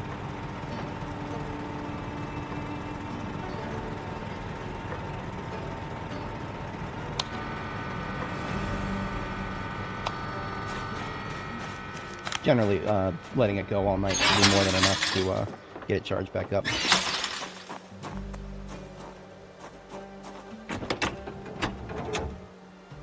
Yeah, no, the backpack is a pretty solid answer. Depends on the backpack, though.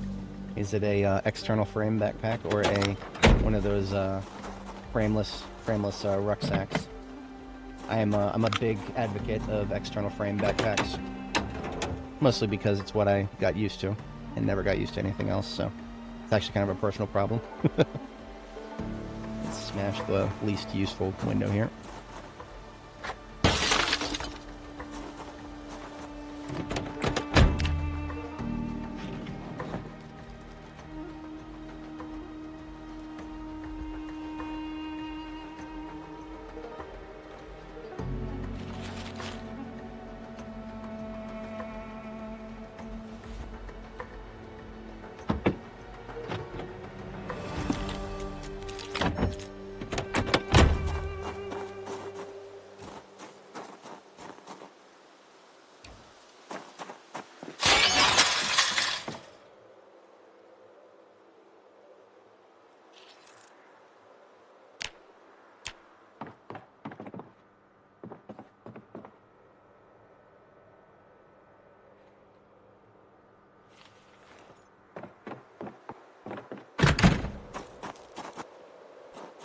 My floodlights these days. I never even bring any floodlights here. You know what? We actually have enough time before I have to go to bed. We do have enough time to go down to the construction site. It's not that far away. I'm just gonna go down to the construction site and steal the floodlights there.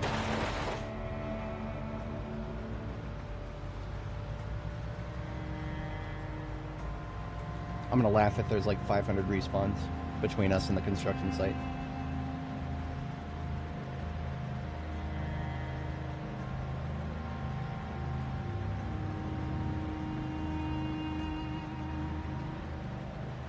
See a couple of dudes, but that's okay.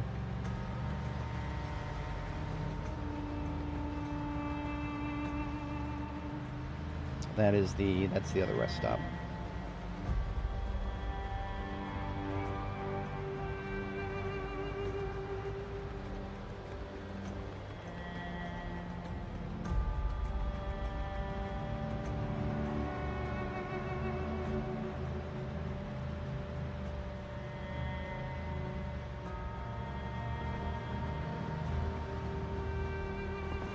Right in the needle.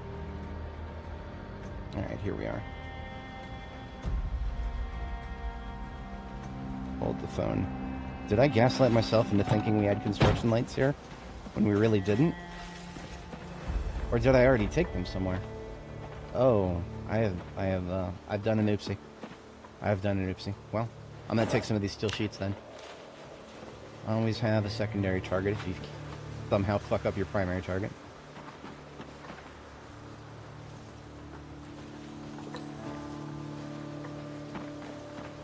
Bricks are not that bad, but I have always found it extremely inconvenient to have to deal with clay cement, which is... I don't know. Do I have the room? I put away my other bag. Brick.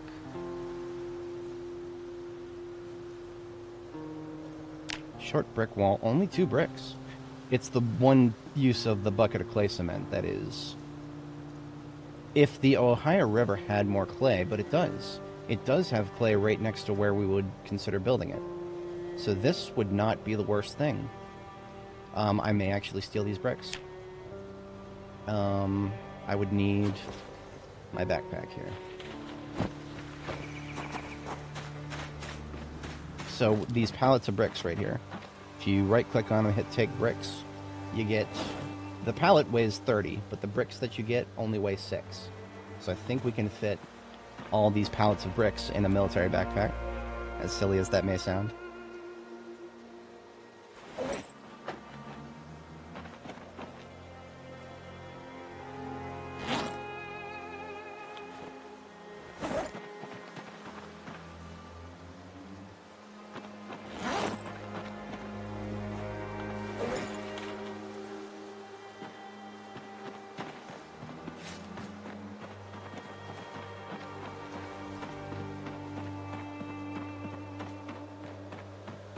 So if I did take the construction lights from this site, I may have left them at the gas station. I suppose I'll take a peek at the the gas station is a lot closer, so it would make more sense to sleep there if it's not swarming with respawns. If it is swarming with respawns, I'm just going to turn 360 degrees and drive away.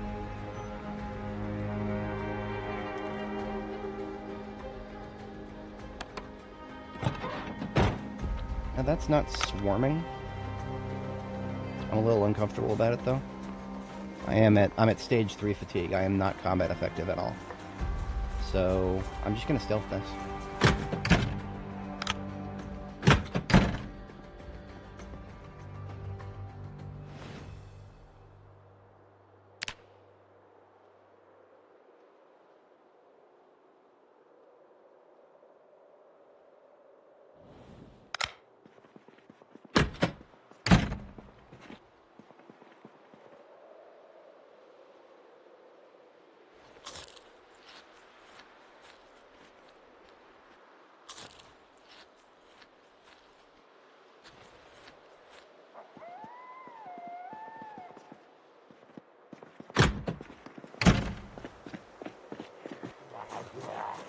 Y'all are on my turf.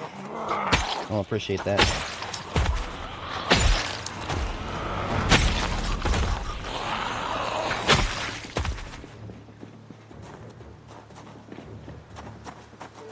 Just a small group.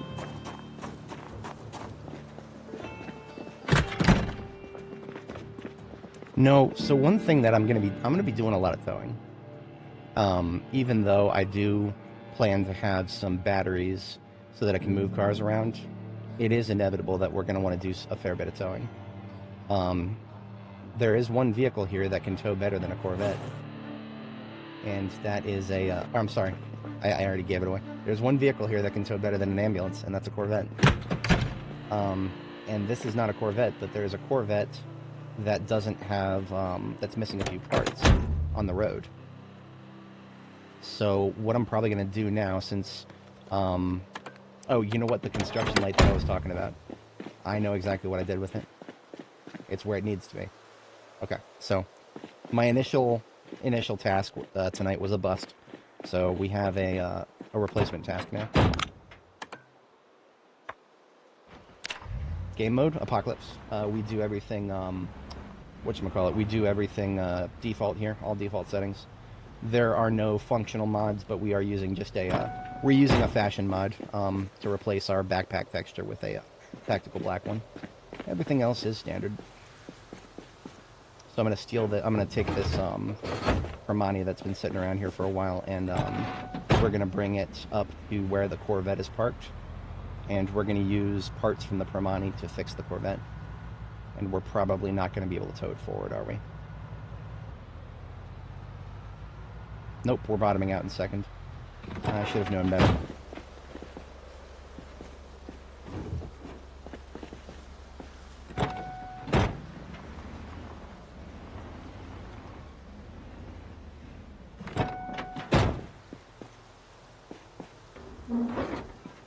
Patience and planning indeed. I like to think about this. So another reason this game is, it feels harder than it is going to be forever. This game, I've said this a lot of times, but for anybody new, I look at this game as a colony simulator without any colonists, right? Because in B42, all the crafting systems they've added, they've all been balanced around multiplayer and NPCs. So we're not going to have NPCs for a long time. That's one of the reasons multiplayer is so popular, not just playing with your friends, but because the game is actually balanced for group play in many ways. And what we're doing here, one of the reasons that we have to be so tedious, is because we're doing the job of like 6 different people. We're a blacksmith, we're a mechanic, we're a fighter, we're an electrician, we're a cook, we're a carpenter. I mean, y'all see the skill sheet over here. The way the devs have kind of designed the game, though, is that people are supposed to pick a lane, and actually, if you pick several traits that boost your carpentry, for example, you can get from 0 to 10 carpentry pretty quick. And then somebody else picks a trait that gets them 0 to 10 really quick with mechanics, so on and so forth, and then they're supposed to work together. Now, me being a contrarian, I will probably still be the do-everything yourself type even after NPCs are added to the game. That's just who I am. That's one of the reasons I like the game so much as is. But we'll still have the option to do that, I'm pretty sure. I don't think the devs are ever going to, like, nerf skill gains to the point of nobody being able to do it. Did I just drop my other backpack? I might have dropped my other backpack. Well, that's kind of stupid of me.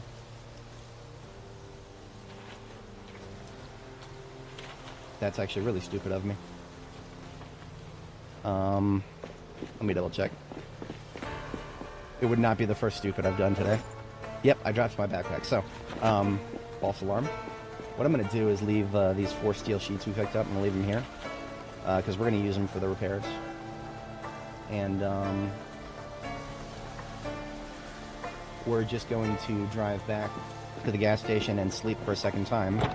That'll get rid of the nights, and we will come back, finish what we started there.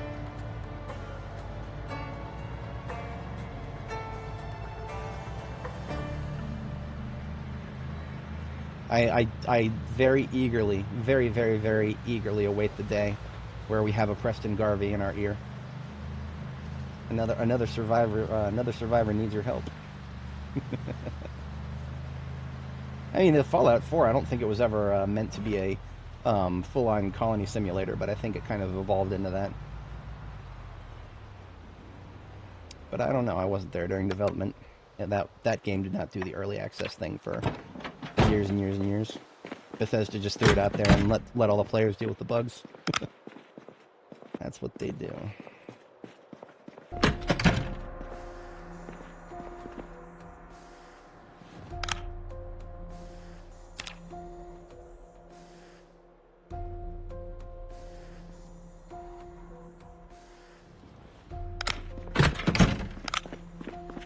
And there's my backpack. Left it right there on the floor.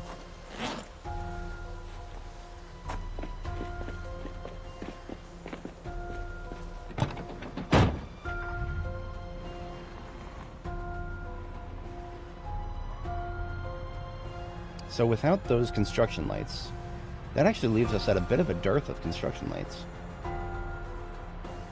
That's okay. We'll find some more. There's bound to be a few more. You know, I actually can think of a couple of places where there would be a house or two under construction. I don't know if house construction sites are the most reliable source of lights. I know commercial construction sites are usually just littered with them. I can think of at least 6 in that the one construction site in Riverside there.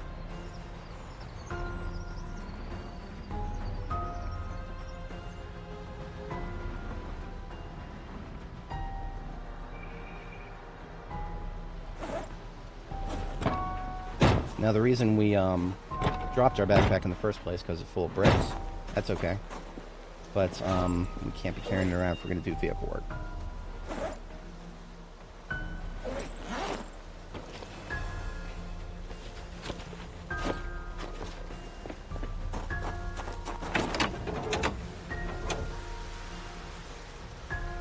Really good tires in this thing, like really good.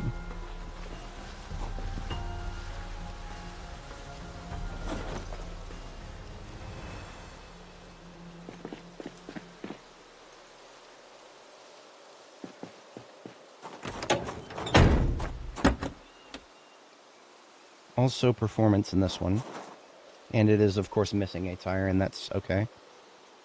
That is a part of the event here.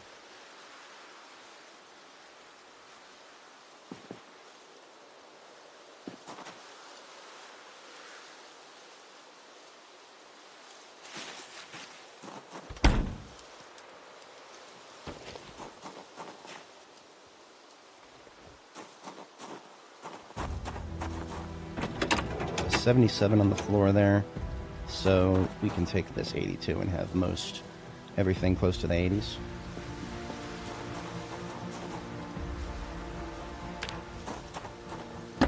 Initially, I didn't want to repair this Corvette because it looked like a bit of a fixer-upper. I guess at the time I wasn't really thinking about the fact that I had a perfectly good 4-door sports car right there next to my my gas station base.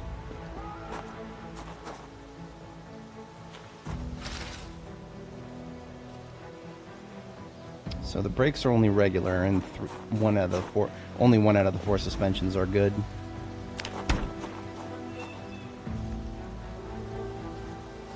Meanwhile, we've got 2 performance brakes here and 3 performance sus. That's good.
So one of the 4 brakes is going to be bad, because we do not have any...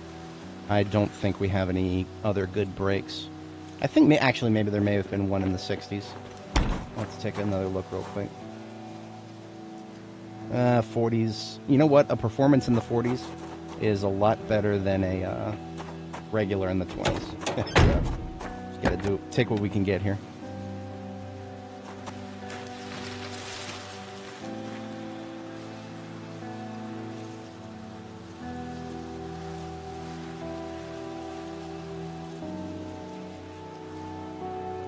So we'll be on the lookout for an improvement to that.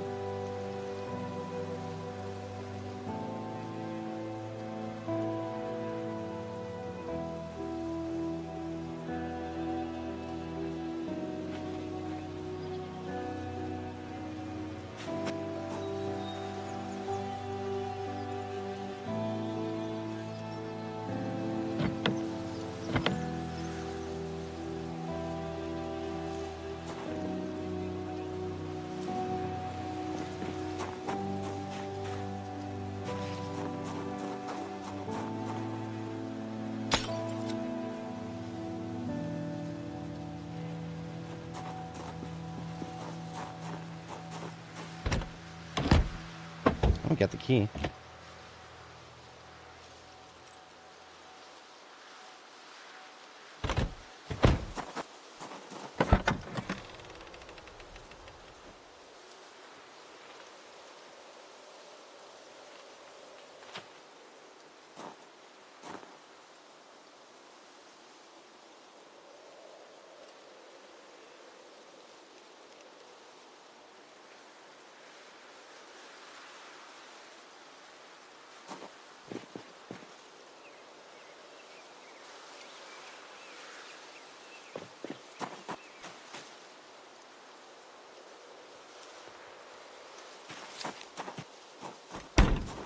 We came here with 4 steel sheets, so that's going to be 1 for each door.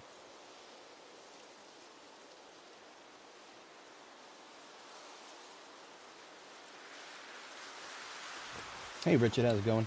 Yeah, we could have brought a Corvette from another town, but I like using local resources if and where I can get my hands on them.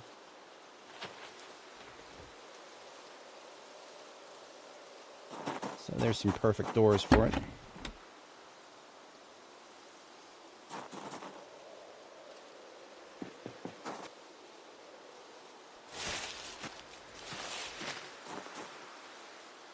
And we're just going to do the hood and then the trunk. The trunk lid is actually kind of okay.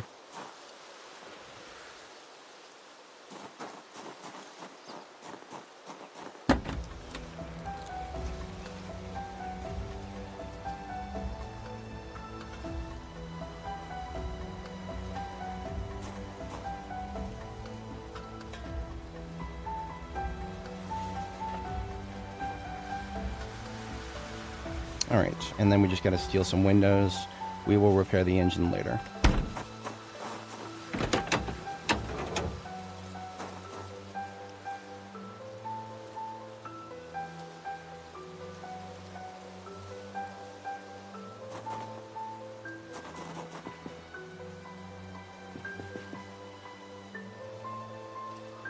Neither of the batteries are good, but that's fine. It's just whatever we can get charged up.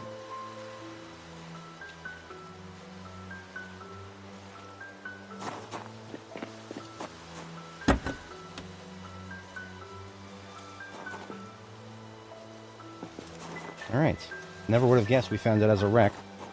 I'm going to peel the battery out so we can go charge it.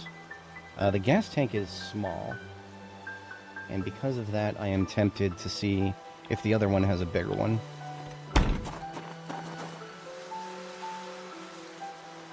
The other one has a regular one. Actually, you know what? A small gas tank means that the vehicle is going to weigh less. I do not know if that's going to translate into it towing better. I've never really paid too much attention to gas tank and weight, but I'm gonna try it. I have no idea if it will help. I feel like it can't hurt that much. We've got a gas station right here where we're going to be using it. I mean, we've got several gas stations on this road already.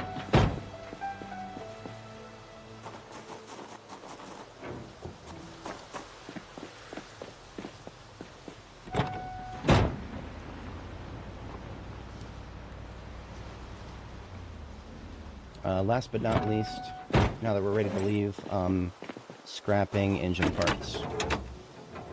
Not that there are much to scrap.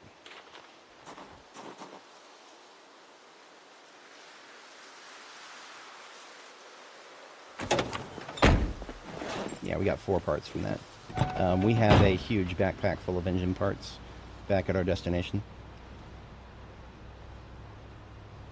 So the orientation for my whatchamacallit, the site that I'm going to be working at, the orientation is on Monday. So my next week is actually going to be a bit off. So I'm streaming a little bit extra this week. My next week is, because I have to go to orientation on Monday, that's like a morning thing. And I won't be there at the office all day, but, you know, having to leave in the middle of the day, I basically won't be able to do a long stream on Monday.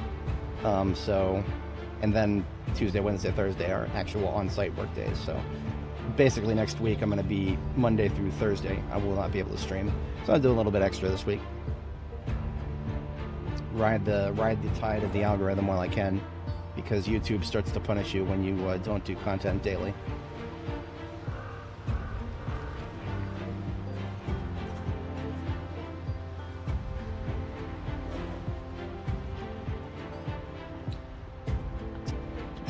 This whatchamacallit, the soup that I made is now stale. That is okay. After I eat it, I'm going to get some happies from eating a shortbread cookie.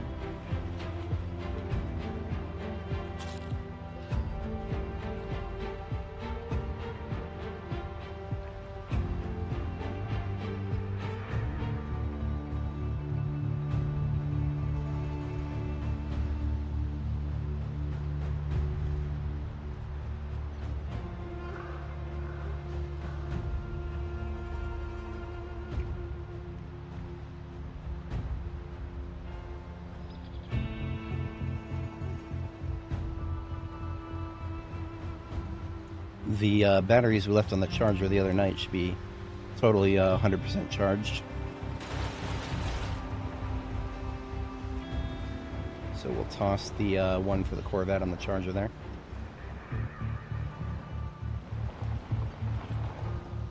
I've got to get this thing's the gas can is, or the gas tank is in the back. So we push it up there like that, and then we can fill it up.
Bricks is almost a perfect fit for a duffel bag.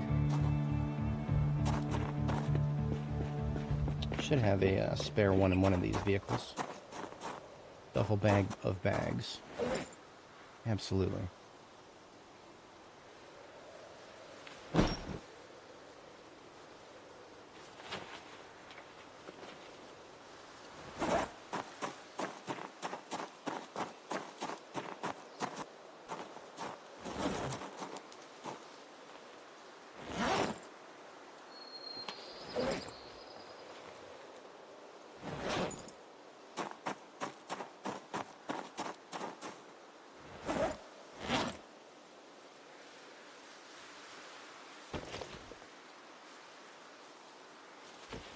Hung in there.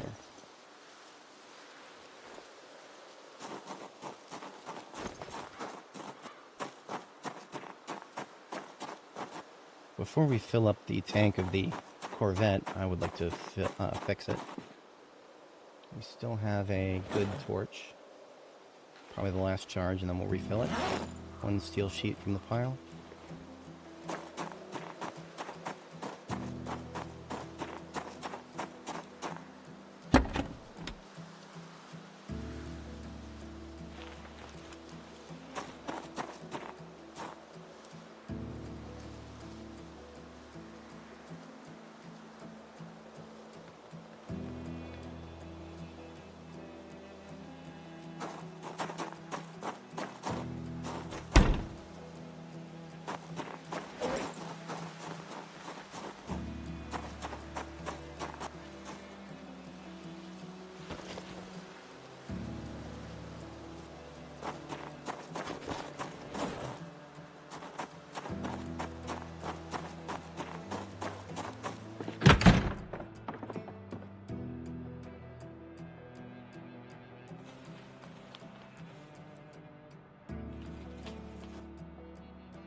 Ooh, we found a premium tech radio earlier.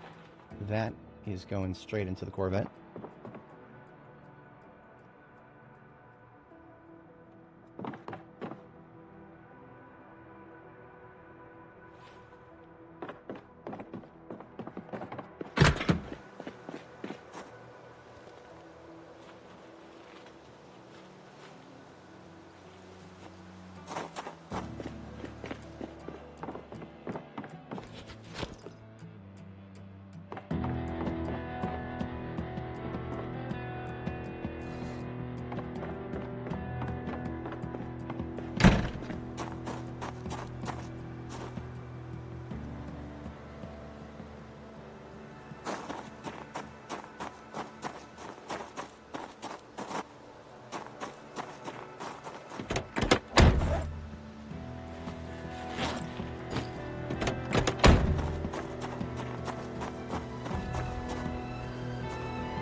It will take a minute for the battery to still charge up.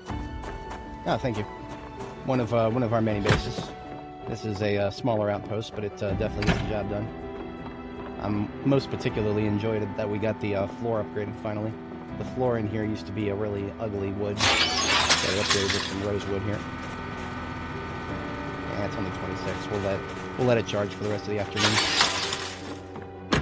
We don't have any other we do not have any other sports car batteries to work with.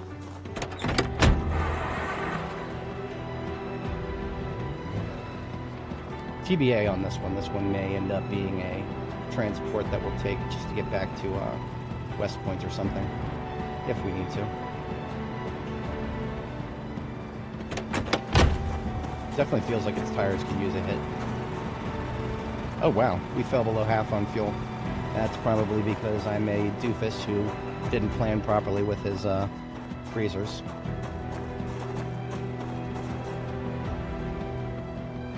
I need some electrical parts so I can do repairs. And we'll do a top-up on all the generators. Something that I didn't do a very good job of keeping track of is that the when you turn a generator off, it turns off any battery chargers connected to it.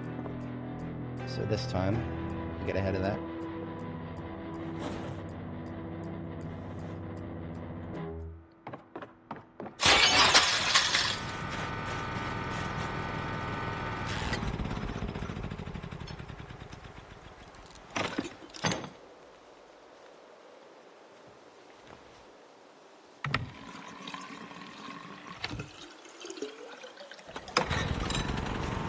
Back on.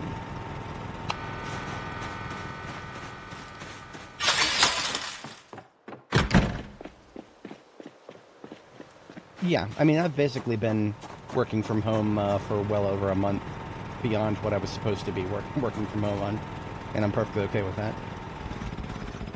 But that is almost certainly going to end next week, unless anything. I mean, I don't think anything weird is going to come up during orientation.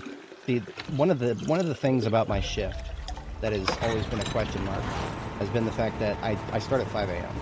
and for our headquarters building in Arlington, that was actually that was a bit of a weird thing, because I don't know if they would even let a contractor in the building that early. But apparently this other site they're throwing us at is not a problem, allegedly. But we're going to find that out for sure at orientation, and if it is a problem, well, what else am I going to do? They're just going to have to put me back on telework, aren't they? It's also tiresome. My entire team never should have been pulled off telework from the beginning. We literally hired people on the other side of the country. What are they going to do? Commute 16 hours? It doesn't make any sense. But the government says jump, and we say let's get that into the contract, and we'll ask how high in the next 6 months.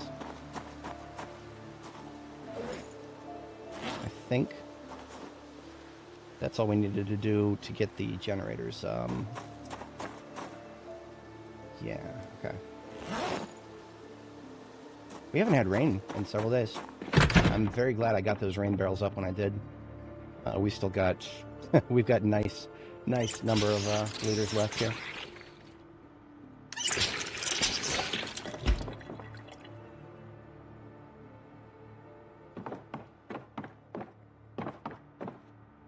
I could put in laundry infrastructure, but I was kind of waiting to see if it would start raining again before I messed with that.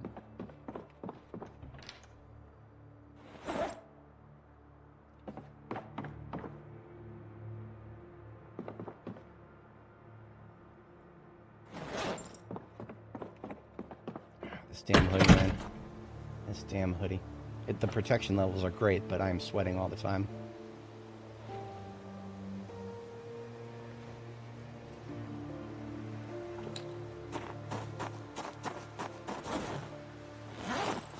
You would never imagine we're in the dead of winter right now.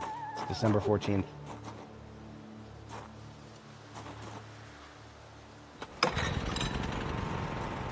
Did y'all notice the sign just appeared out of nowhere? I don't know why. We've turned that generator on many times in the past. It just decided to generate another sign for us.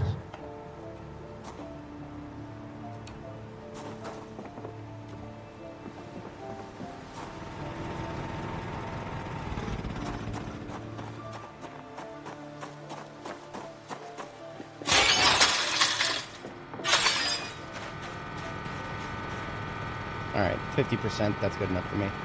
I'll just leave we'll leave the vehicle running in between towings. That'll be fine. Alright, last but not least, engine repairs. We've got a backpack with 28 engine parts in it. Literally too heavy to pick the damn thing up.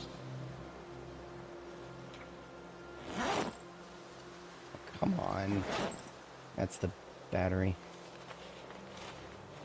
There we go.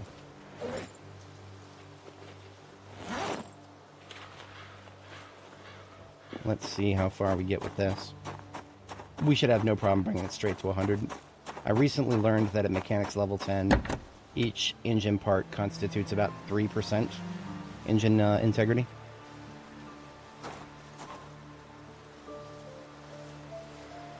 Yeah, that left us with about 19, so that's good. Definitely needs a new battery.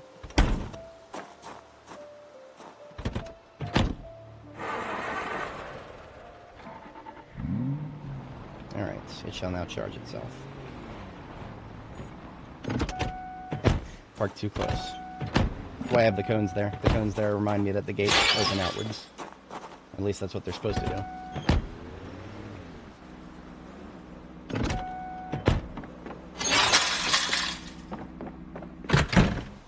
Leave the repair parts right there. We were also going to establish a construction trailer, and for that we needed to fix up the fix up the one to the south there. I think it actually had... Either this one had the parts in it or the other one did. No, this one had nothing in it. The other one did. We lucked out and actually found a couple of... Ooh! Look at all that stuff that we found for sports cars that we didn't actually need. Neat.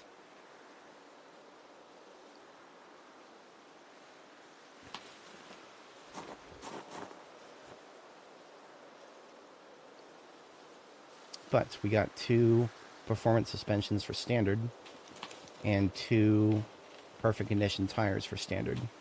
And that will get us a perfect, another perfect trailer here. These are the only 3 trailers on almost the entire map, by the way. That is how rare these damn things are. They have been, their spawn rate, I believe, has been severely nerfed.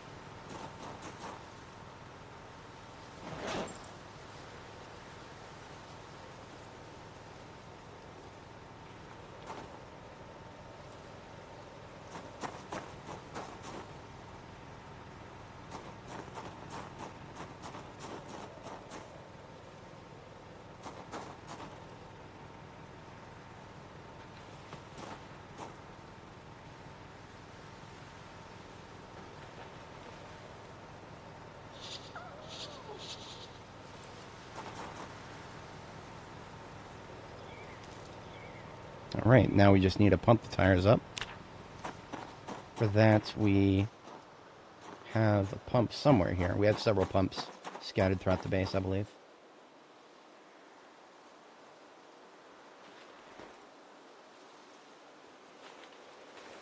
Absolutely.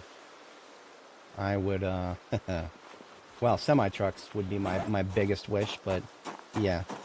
I mean, if we could just get semi-trucks. There are so many things you can do with a semi-truck as a platform. A semi-truck, you know, with a nice trailer behind it, you could turn that into a, you'd turn that into an RV. Why not?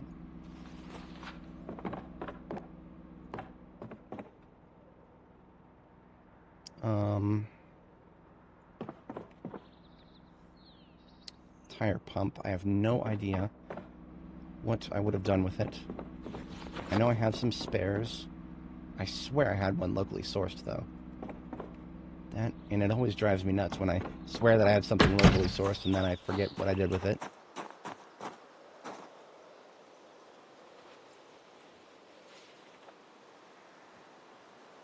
I'm going to be lazy. I'm just going to take the one that I know I have a backup in one or more of these trucks.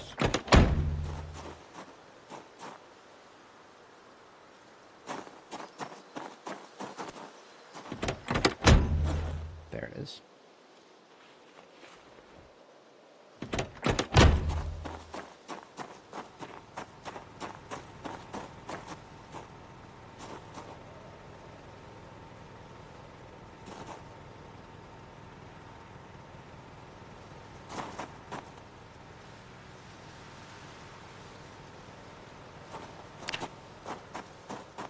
Suppose while I have the pump out, we'll just make sure everybody's topped off here.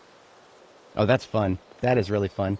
This one, I put perfect everything in it, and nothing has changed. That's, I think that was the first one I found right there. This is I believe this is the second one. Yeah, because the second one actually had, like, substandard parts in it, but I never really bothered improving it. Doesn't really need it. As long as you got parts that are not going to mess you up, like, you know, really low condition tires that might break, or really low condition suspension, or a low condition, you know, trailer, the bodywork part. If all those are above the floor, then I don't think you really ever notice the difference.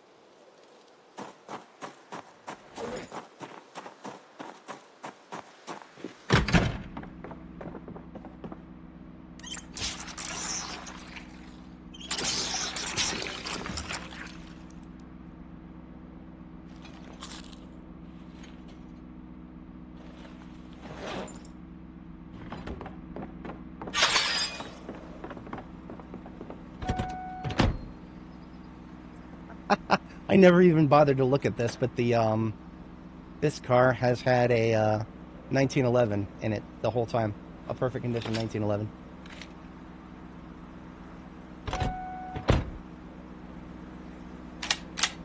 That is neat. Don't usually expect to see that in a sports car for some reason. Guess you got to defend your car.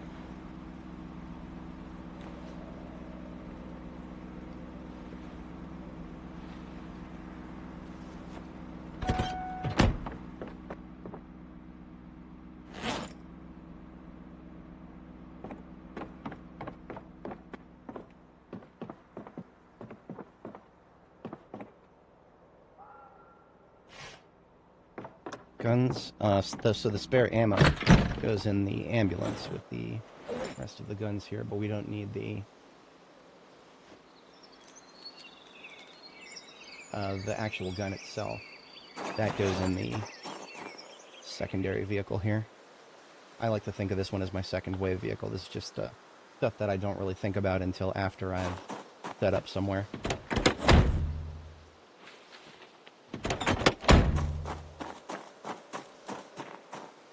Alright, so fatigue is already hit. We're not going to be going up there and fighting, but now I can start bringing up some resources.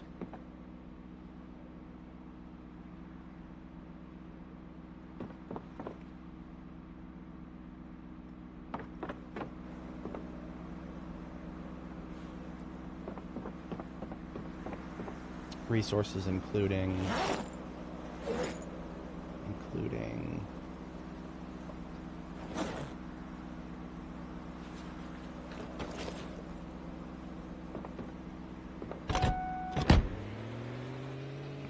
basically everything here. First I need to get the sports car parts that we harvested that we didn't end up using. We can put those on the floor over here with the rest of the sports car parts.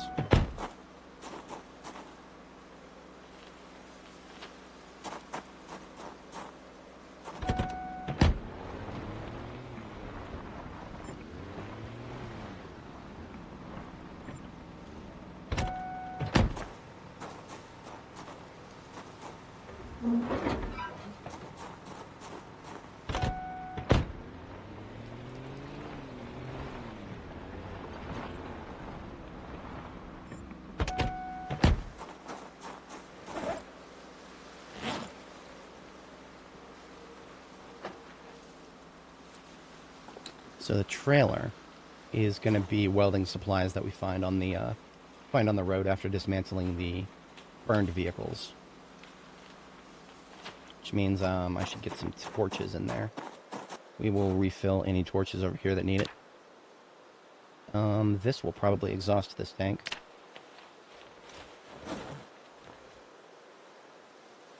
Yep.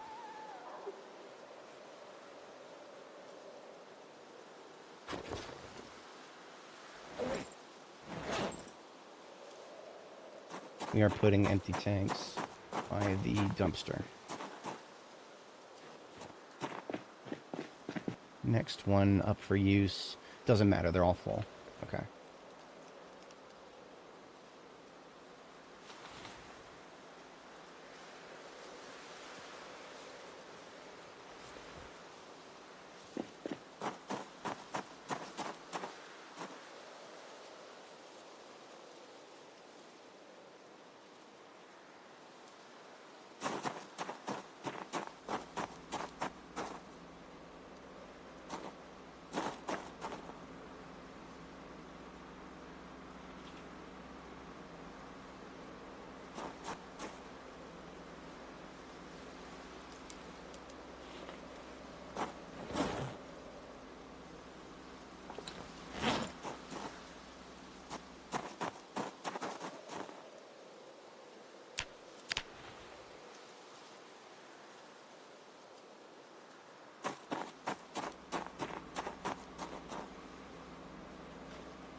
These welding rods are sort of on standby for now. We don't want to allocate more than a few bolts of rods here towards the, whatchamacallit, the current operation. Rods are much more suited for building useful things rather than building throwaway things. I'm going to build throwaway things. Wood is usually my go-to. I do kind of want to experiment with bricks now that we found a ton of bricks. I would like to see how that plays out.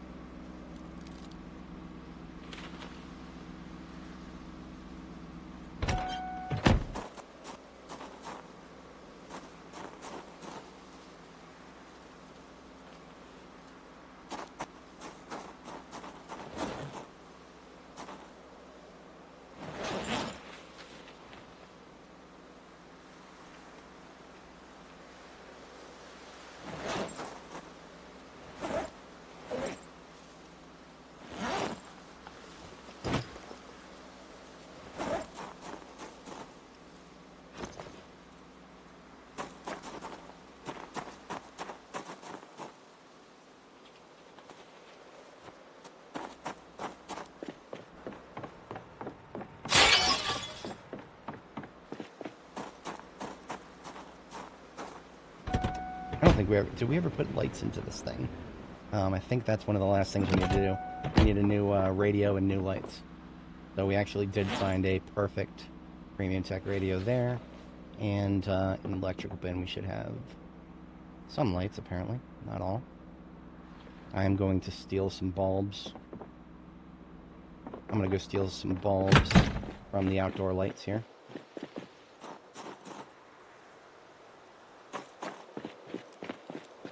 River base with brick walls.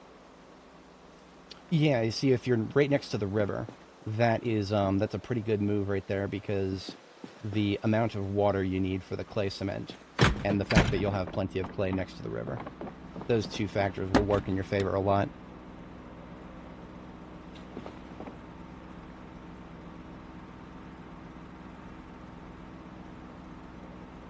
So despite having a bad battery and bad heater and one bad brake, we got this bad boy all the way up to 83% still, and I am very proud of that. Of course, we also took our time, so we don't have a lot of daylight left to work with.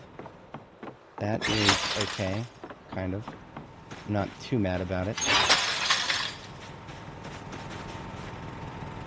What I might do is drive the trailer up and drop it off, and then we'll have to head back. Maybe I'll reposition a few vehicles.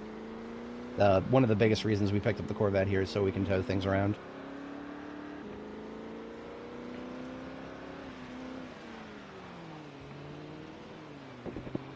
Corvette is now the second best towing vehicle in the game, based solely on engine horsepower.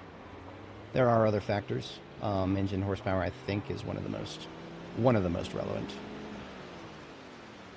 Yeah, that is absolutely a valid annoyance, and I have had it many times myself.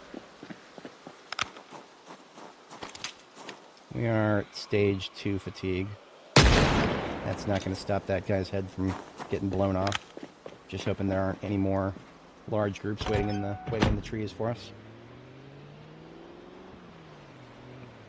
Also, while we drive, we're going to pick up more stuff from these piles. I'm going to be doing steel sheets and wire. Maybe some pipe. Yeah, obviously, pipe, of course. Scrap metal is a question mark.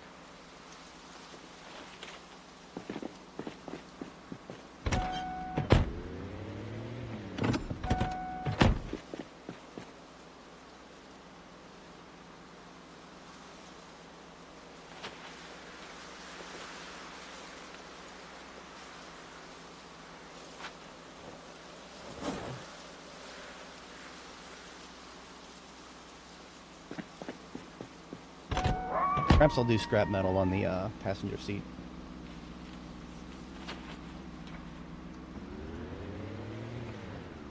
Yeah, engine condition affects a few factors. Definitely towing would probably be one of them.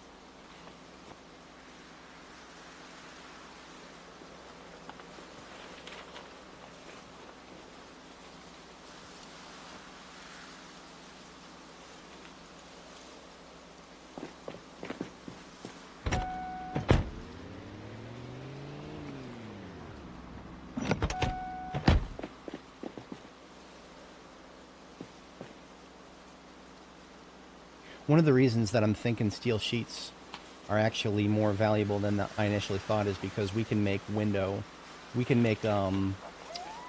frames without needing to use welding rods.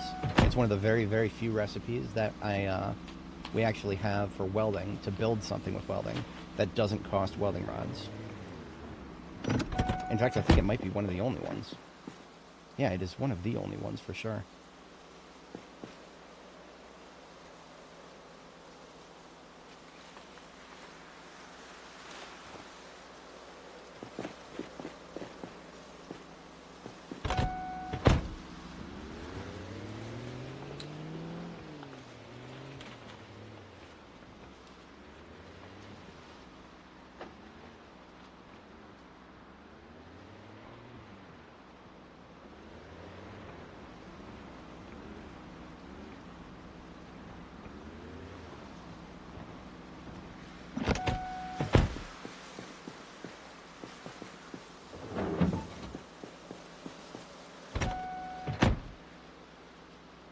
There is actually a set of construction lights right up there next to the entrance.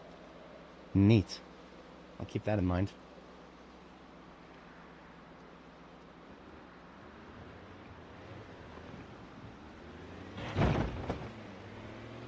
So it looks like the music has died.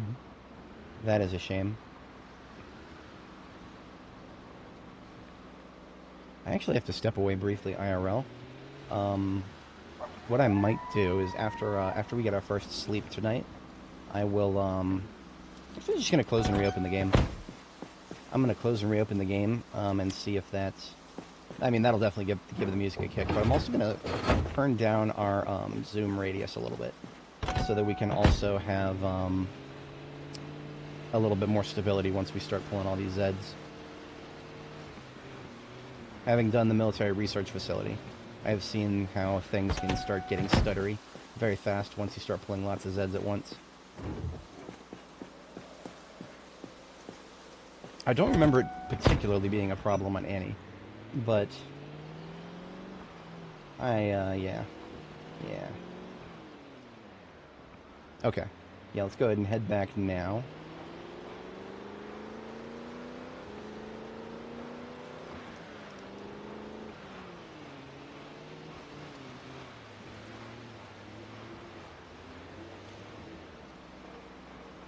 See, is the battery, it doesn't actually show us a total percentage. That looks like a pretty bright green. I want to say it's pretty good. At least as good as it's going to be, being it's not that good condition.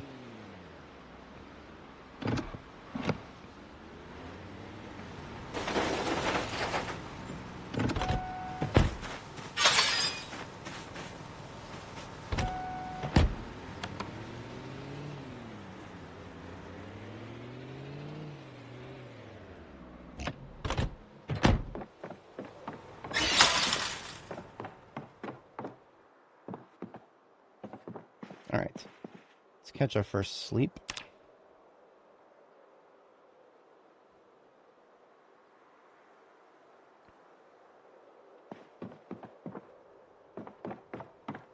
Ah, I parked too close, did I?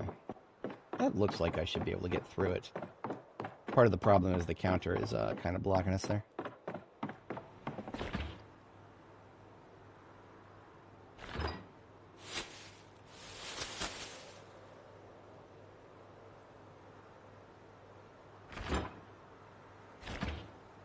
Interesting. How's my weight gain? Oh, look at that. We're at 85 kilo and still gaining weight. So we're actually going to get fat. And I'm perfectly okay with that, because then we can turn around and go into a weight loss cycle. So I no longer need to worry about gaining weight. So I'm going to go ahead and take a few cabbage out of the freezer here. And I actually need to... So I have a garbage bag full of potatoes in one of these fridges that couldn't fit in a freezer. Bit of a skill issue on my part.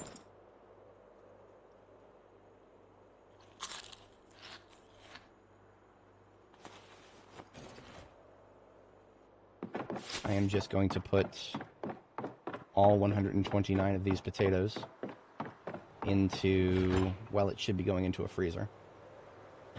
It really should be going into a freezer. I ran out of freezers. That's the problem.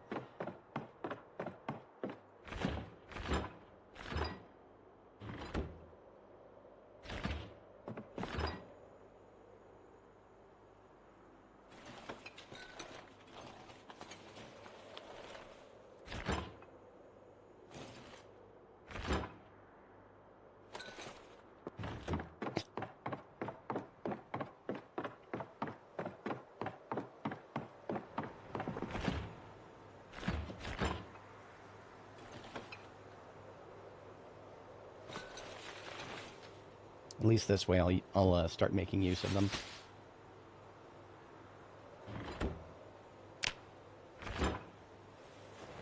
Alright, and we'll think more about food after I'm back here.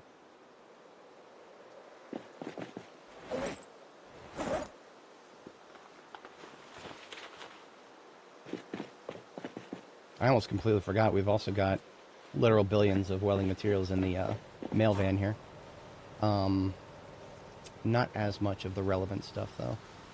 Probably the small steel sheets is mostly what I care about in here. Yeah. And we can actually take all of those with us.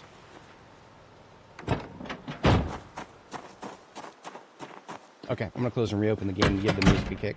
And then I have to step away. I'm going to step away while the game is still loading.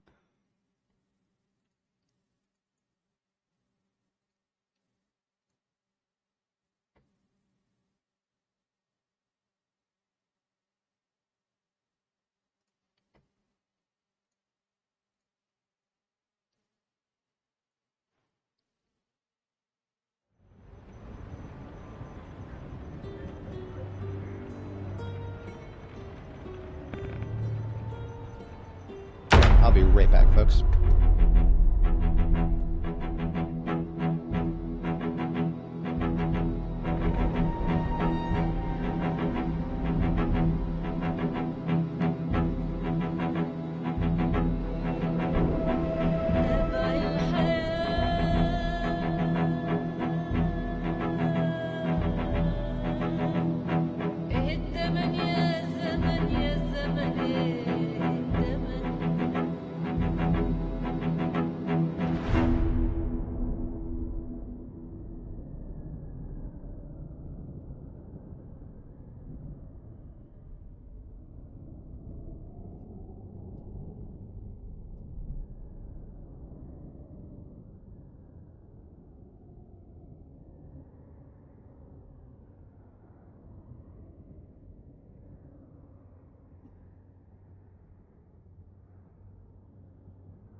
All right, I am back. Hopefully you guys enjoyed the chair. I appreciate everybody sticking around. All right.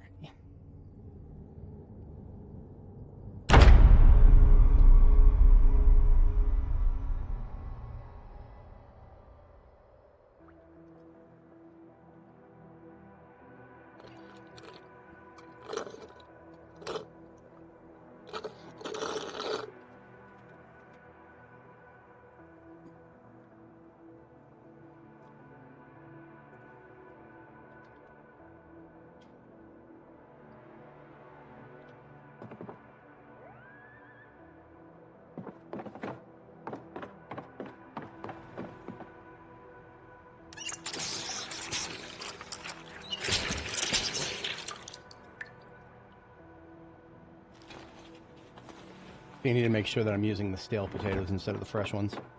So even though I probably don't have room for them in the freezers. Let me check the other freezers too.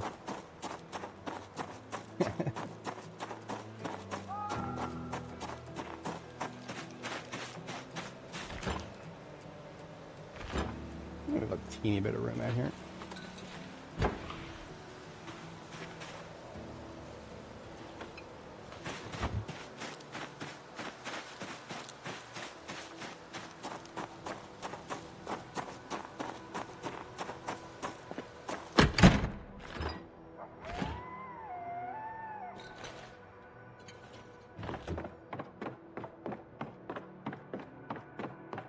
I don't think these potatoes are at risk of going rotten anytime soon, but the fact that they made it to stale in the first place is never a good sign.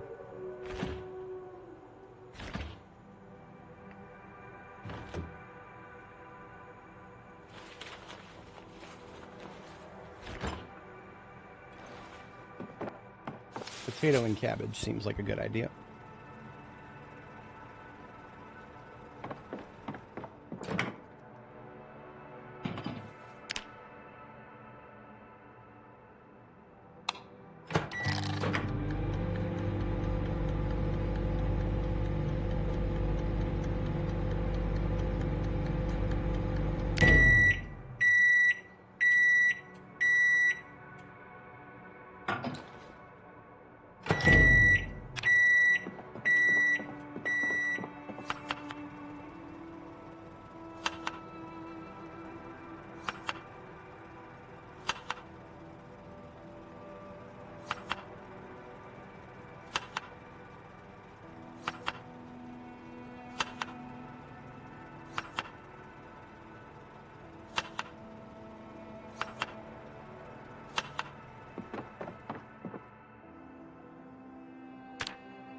I already gave it a raise.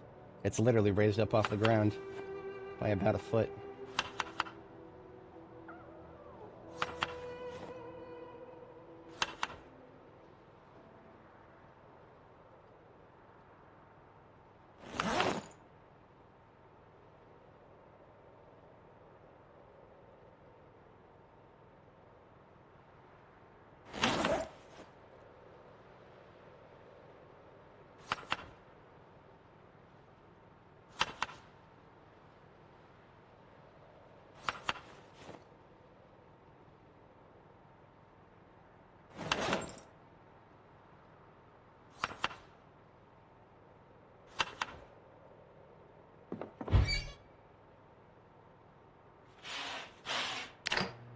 These will probably come out to be about 60, maybe 70 hunger worth.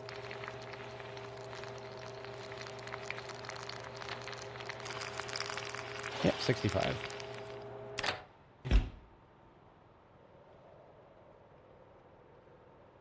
$60 toast.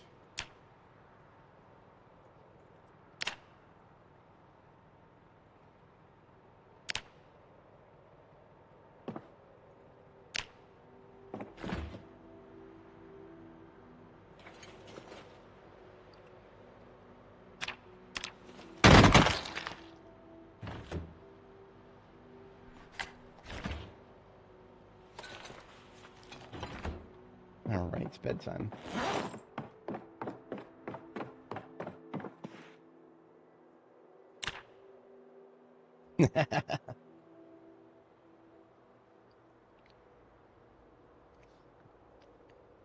I was afraid of this.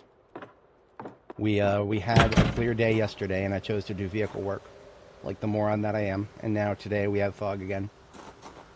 I can only be blamed so much for this. We should not be having fog this much, but I should know by now.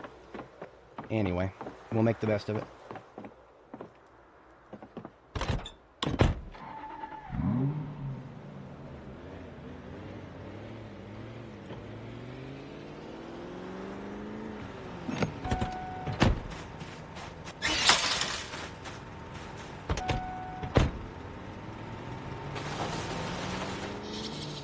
We should be taking one of those roasts with me.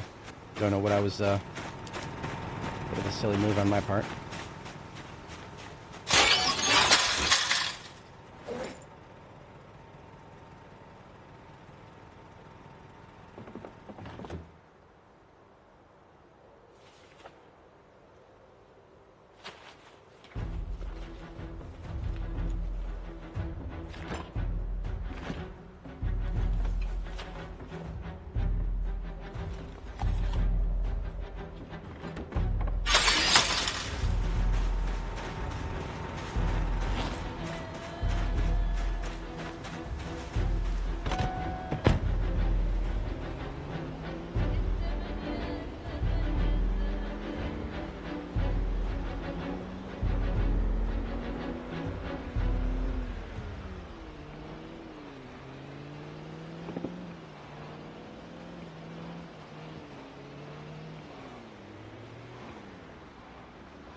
All right, here's something really useful we can do that does not matter too much if it's foggy.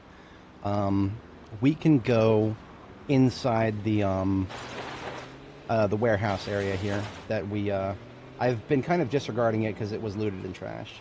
But that doesn't mean that there's not still, we probably still have a few shots at welding torches in there. I'm sorry, welding rods, but torches too.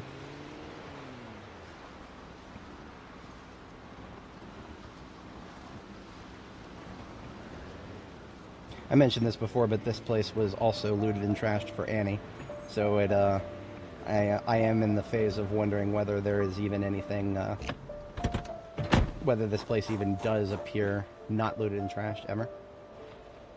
Now our backpack is full of stuff we don't immediately need, so I'm going to drop it and swap it.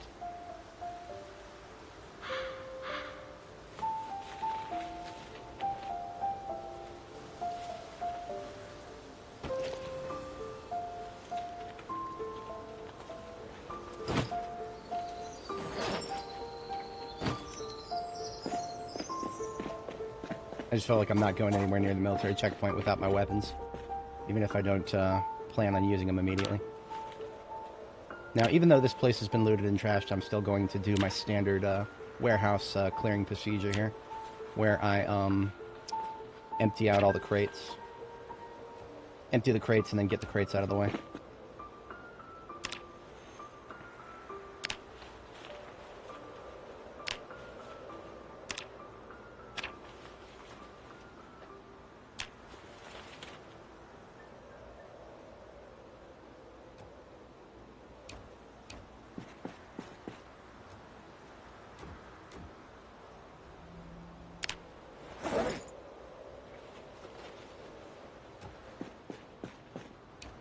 Magic number is usually supposed to be 5 crates, but I am must be overloaded a little bit here.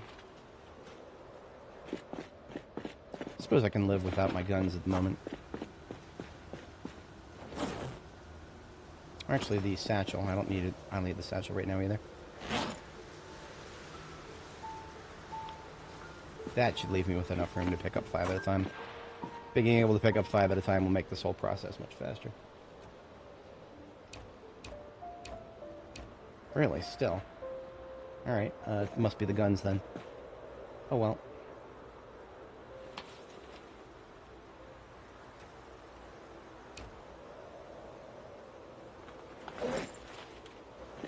Something that I must have thought about at some point, but then never did, was just having different satchels as opposed to having different, just constantly reloading and reloading my bags.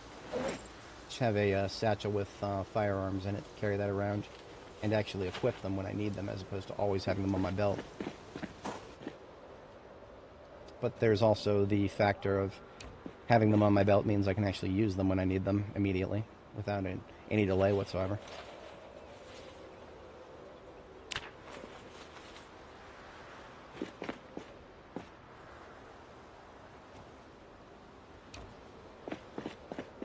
See, once I unload everything out of the crates and then move all the crates out of the way, we can then actually see what this place has to offer much, much easier. It also helps pass the time while the fog is out here messing my day up.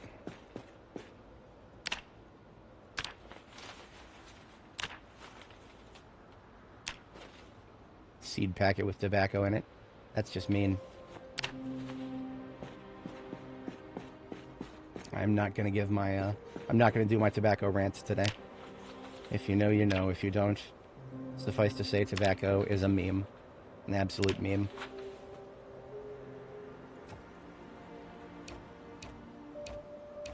Still? Really? Come on now. This is getting absurd. It should not be that bad.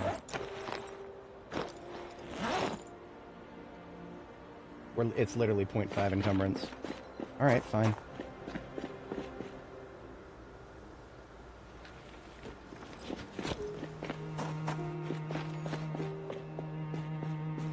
That's more like it.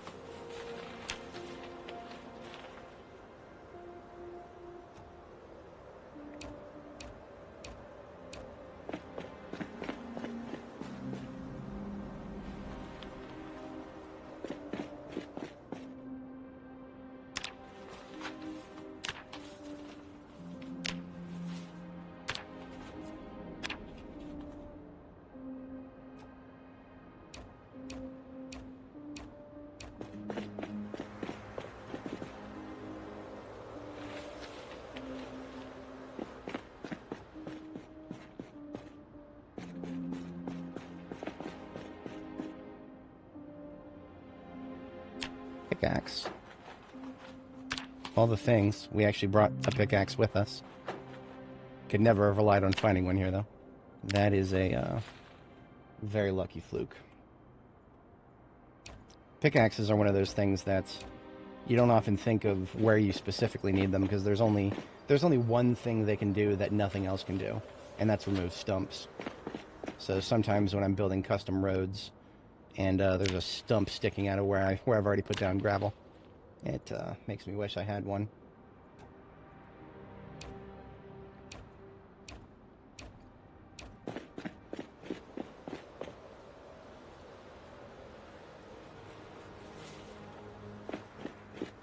See, if this place had been intact, I probably would have based here instead of the gas station.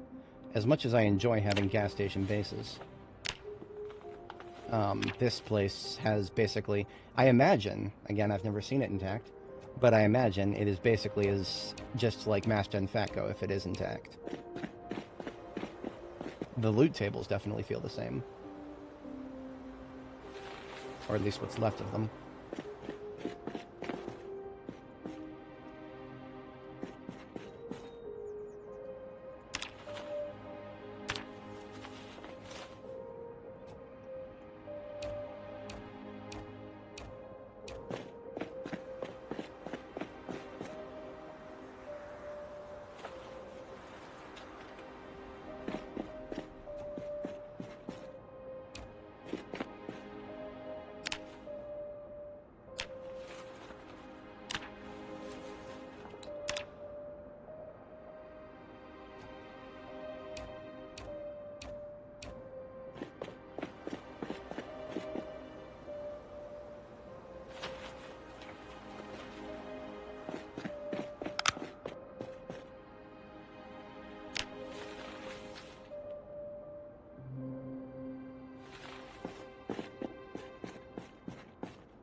Lots of steel sheets just laying on the floor. That's more window frames we could build.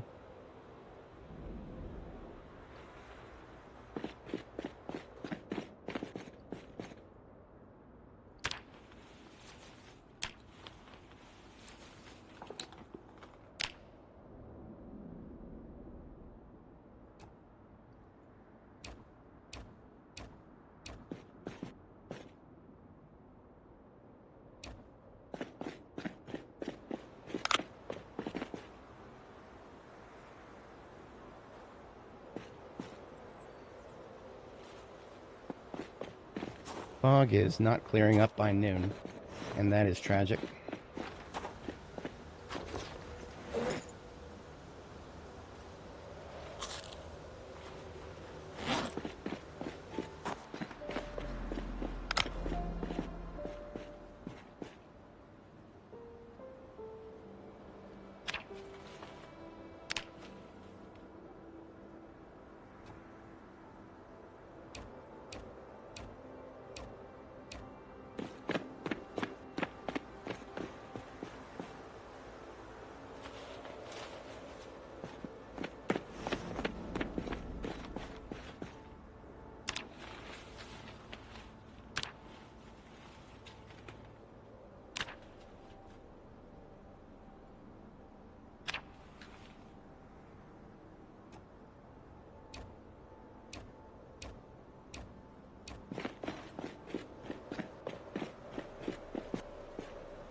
Almost filled up this whole corner.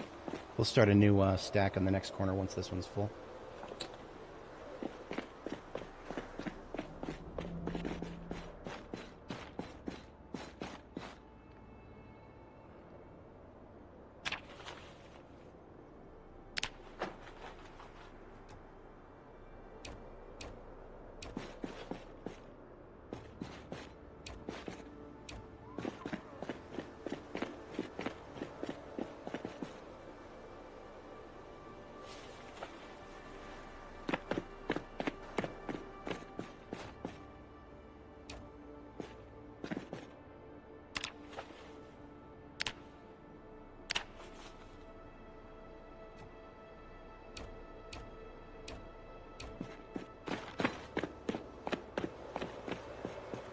right. This stack is full.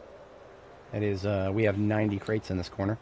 Actually, that's 90 plus 9. Oh! Jesus fucking Christ, make some goddamn noise, you son of a bitch.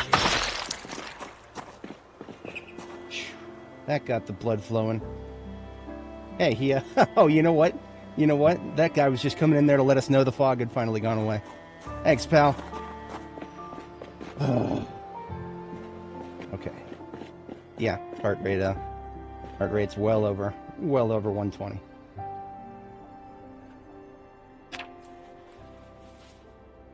Yeah.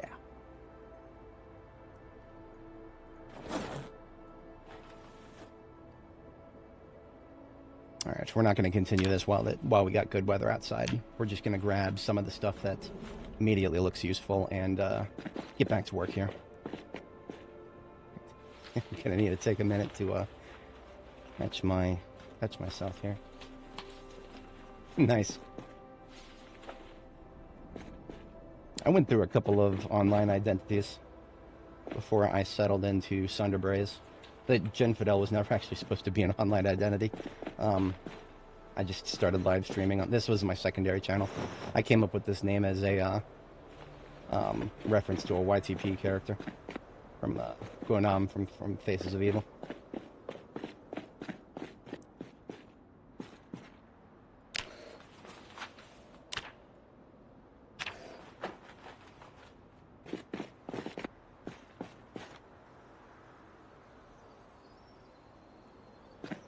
Yeah, nothing else is jumping out at me immediately here.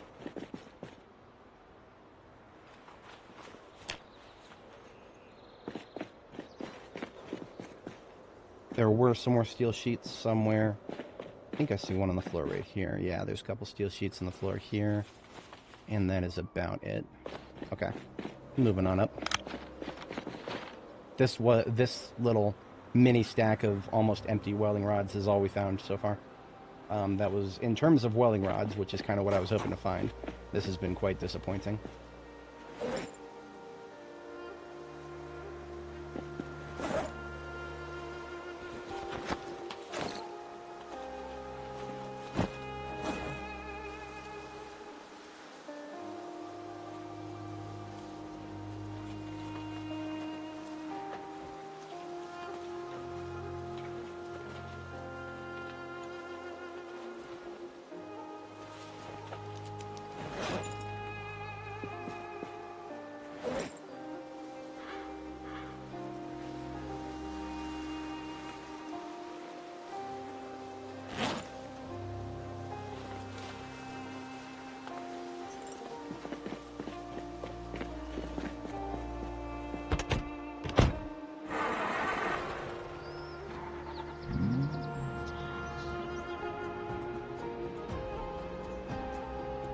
Alright. Oh, would you look at all that? Where'd all these assholes come from, I wonder?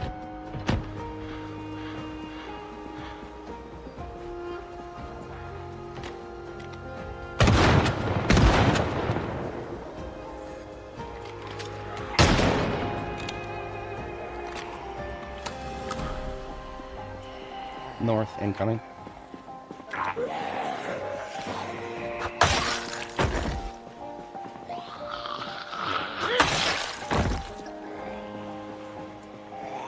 Put my sword back on.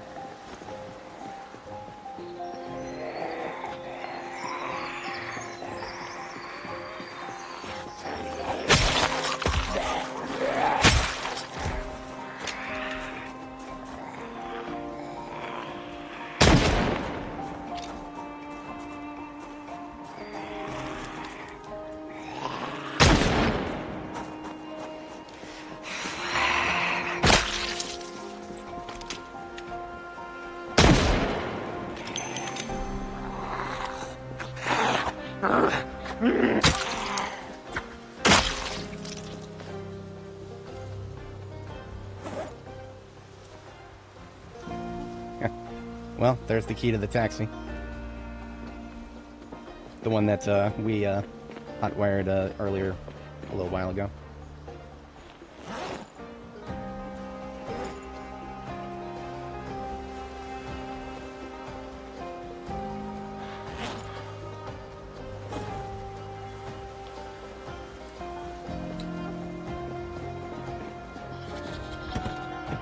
Gonna try to see if this thing can tow forward very well.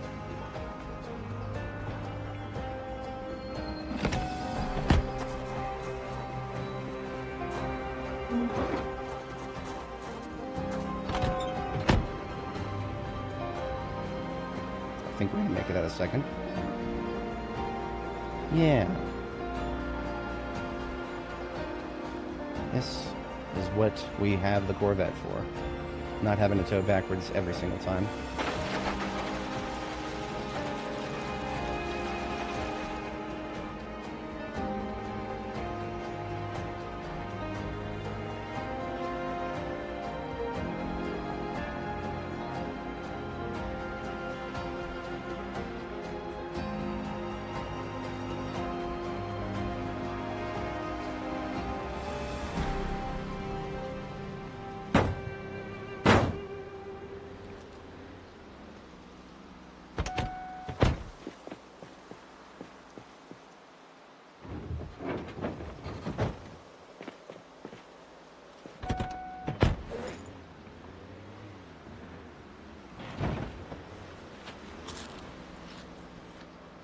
Okay, so the Wandering Zeds are not too close to the gate. If I wanted to, it would not be too hard to run up there and pop open that gate and then lure a few of them out. It feels like, honestly, doing this bit by bit is going to be a hell of a lot better than doing it all at once. Because doing it all at once, the benefit to that would have been... the benefit to that would have been if I could accurately use the fences to funnel them. But I can't use the fences to funnel them. They will attack the fences.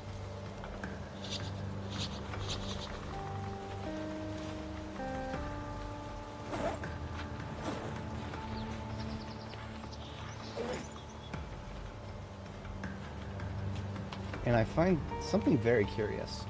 They tend to avoid low fences unless they have to go over them. Very curious that they would do that for low fences, but not double tall ones.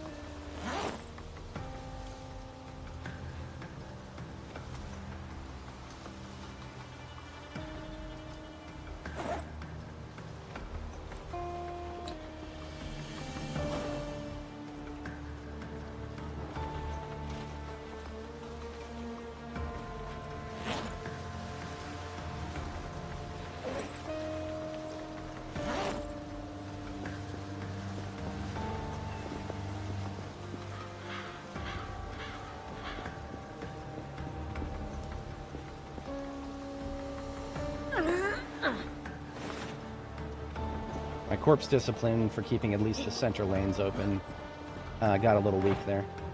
We got this asshole right there in the middle. And of course there was a rat.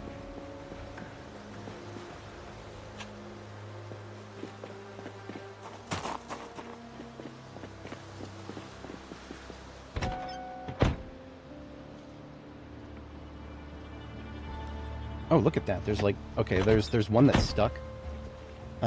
See that one right there? There's one that's... Some of the zombies did react to that meta event. See him moving to the left there? Interesting. But yeah, I'm gonna just mosey on up here and pop that gate.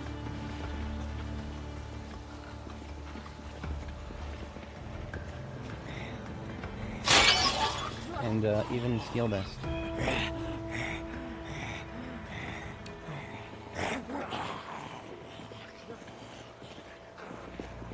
You know what? This isn't a restricted area anymore.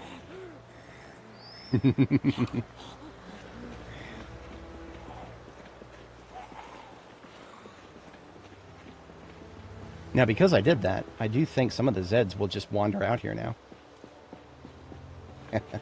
Our modification to the color of the Alice kit is making some of the zombies change color.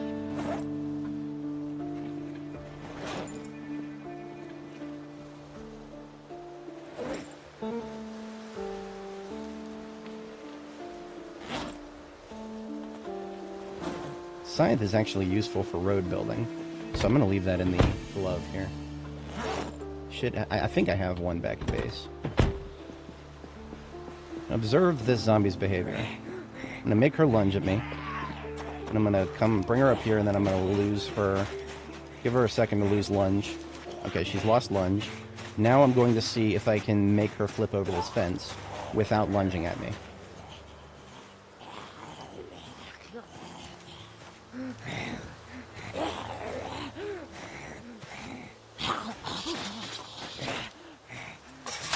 Okay. Good. Functioning as intended for the most part. See, I have seen them avoid them in the past. But it's inconsistent.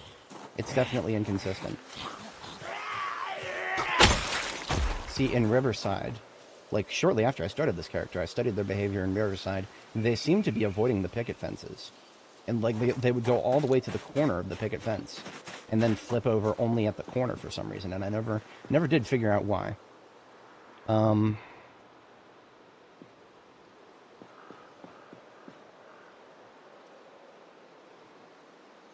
While we have our opportunities here, let's go ahead and get this stuff back with us.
So, for making bellows, usually what I'll do is I'll go, if I don't have enough cows to sacrifice one to get some hide, I'll usually go find more cows. I would sooner try to go find cows than I would to go get deer.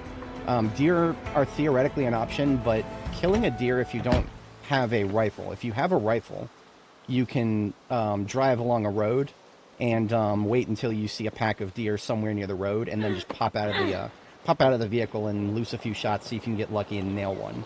I don't recommend just running out in the woods on foot with a rifle, because if you notice, if you see a deer on foot, you're gonna have a lot less time to get close enough to get a good shot off.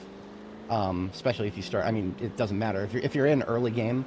Your aiming skill is not going to be that good, even if you took all the traits to boost it.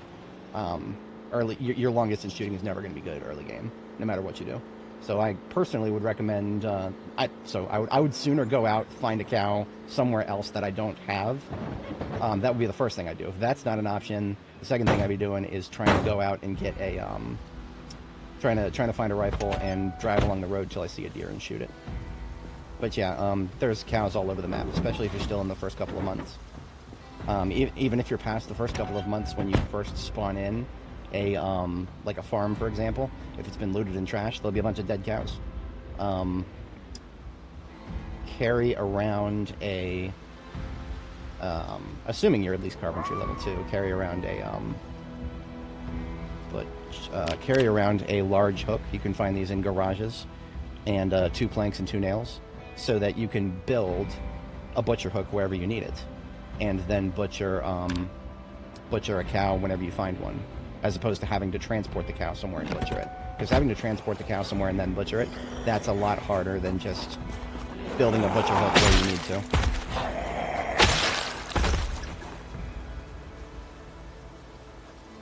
Miss Rowe, thank you for your service.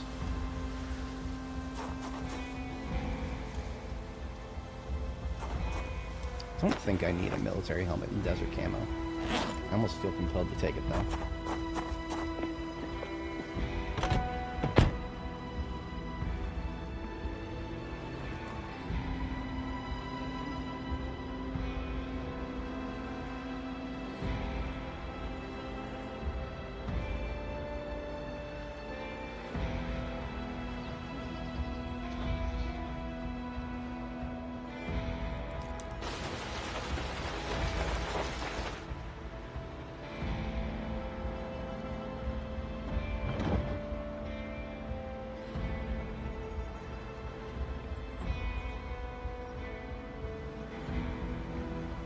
Yeah,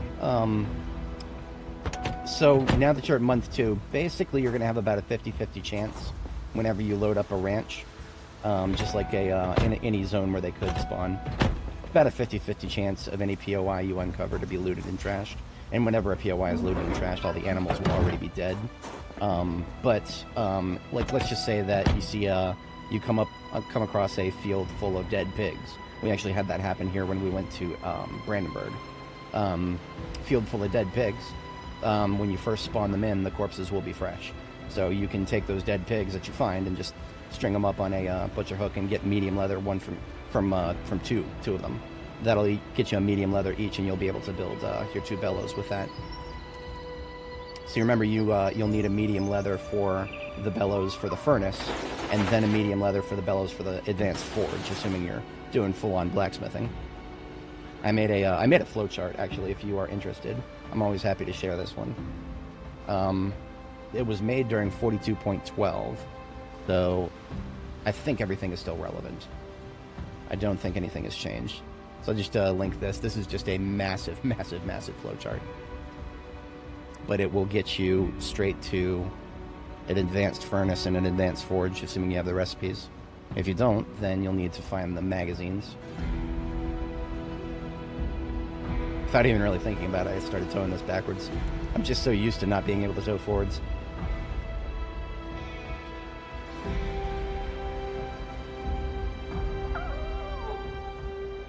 Sure, no problem.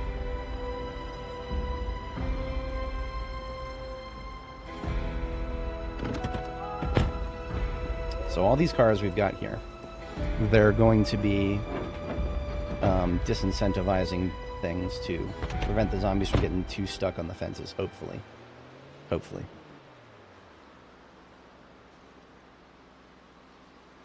And I don't know how well that'll work.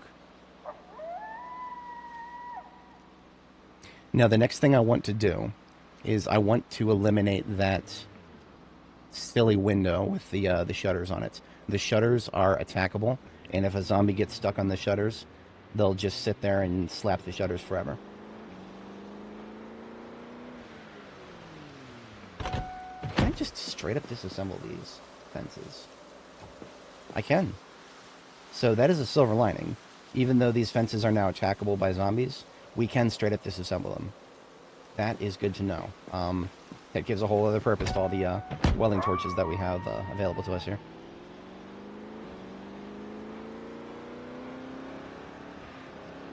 I might actually go pick up another trailer. One of them's full of ammo, and I'm hoping that we won't need that ammo because I'm hoping that what we have in the ambulance will be enough. But another is full of random stuff that I can probably just empty. I think it's all vehicle parts.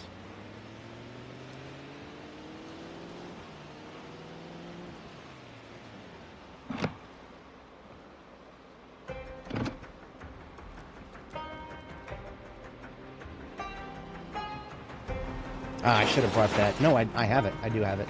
We got the floodlights. Okay. I don't think I'm going to turn these into battery connector lights. I'm not ruling it out, but I don't think I want to. I think I want Well, actually, if I turn them into battery connector lights, then I don't have to worry about the generator over there. I'm going to do work outside here. I'll leave them here and figure that out.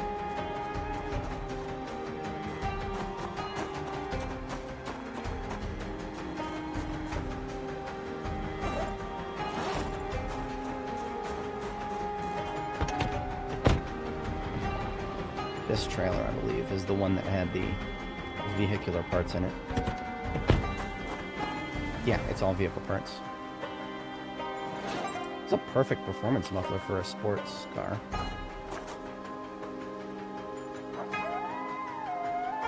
But this sports car, this that we're currently rocking, is actually not necessarily worthy of perfect parts.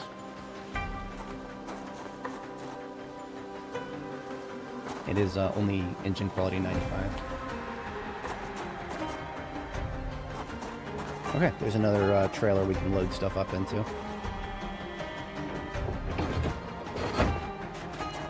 Oh, I know. As counterintuitive as this is, we're actually going to take the. We are going to battery connect this, those floodlights. Right? Are we? No, I already have a battery connected light source here. It's smaller though. Yeah, this one is battery connected, but it's pretty small comparatively. I did it because it was the most prudent choice at the time. It's kind of been outmoded though. But if I leave it out here, then I have a battery connected light source out here, and I don't have to fire up the generator for vehicle work. But if I battery connect this bad boy, what am I doing? I've got plenty of spare generators. I got plenty of spare generators. We can just take, I'm going to take the yellow here, and we'll use this for floor lights at the, we'll use this for floor lights. There's another thing we could use this for, but it's a yellow generator, and I really don't want to waste one on something that may or may not pan out.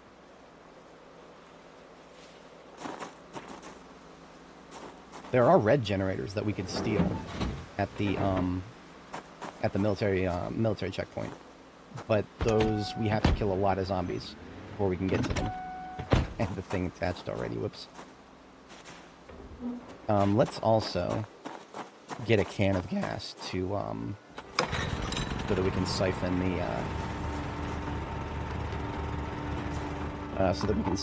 or rather get the throwaway vehicles usable.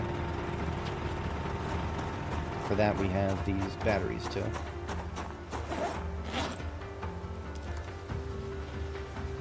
Glorious. Okay. And this is where the having a medical bed will come in handy.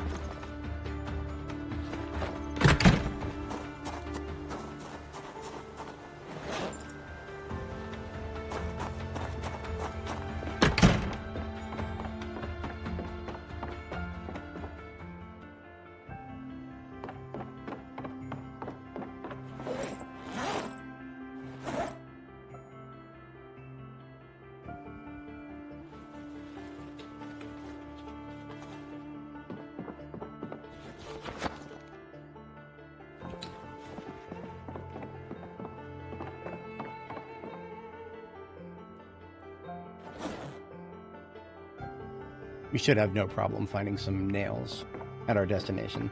It is a warehouse still. Doesn't matter that it's been looted and trashed. It is still a warehouse.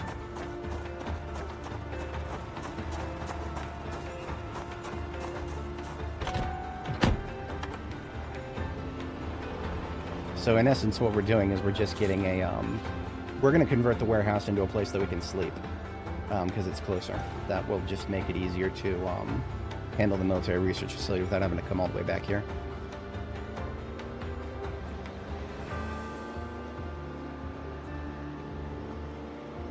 I am sincerely hoping we'll find a crowbar in there, because then I won't have to sully the field kit of my ambulance, and we'll be able to move around those concrete barricades.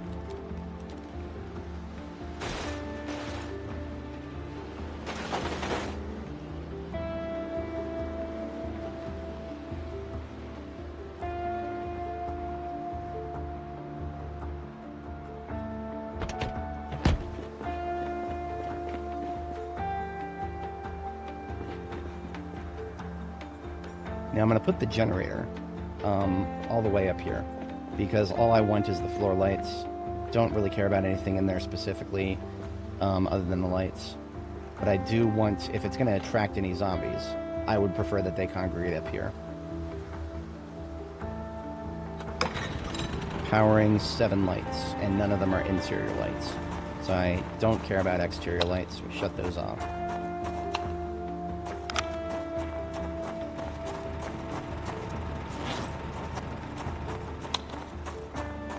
Three, 4, 5, 6, and then 7 in the exit light. And then we replace that with just this. Look at that. We have illumination over the entire surface area. Great. Free and cheap.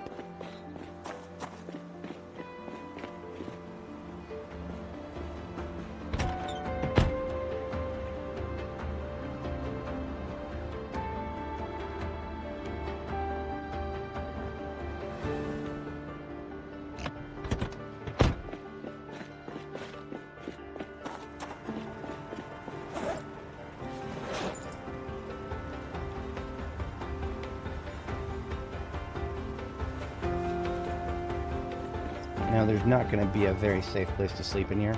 I don't even think the second floor is going to have a door that I could close. Hang on a second. I should have... Okay, so, the second floor of this place.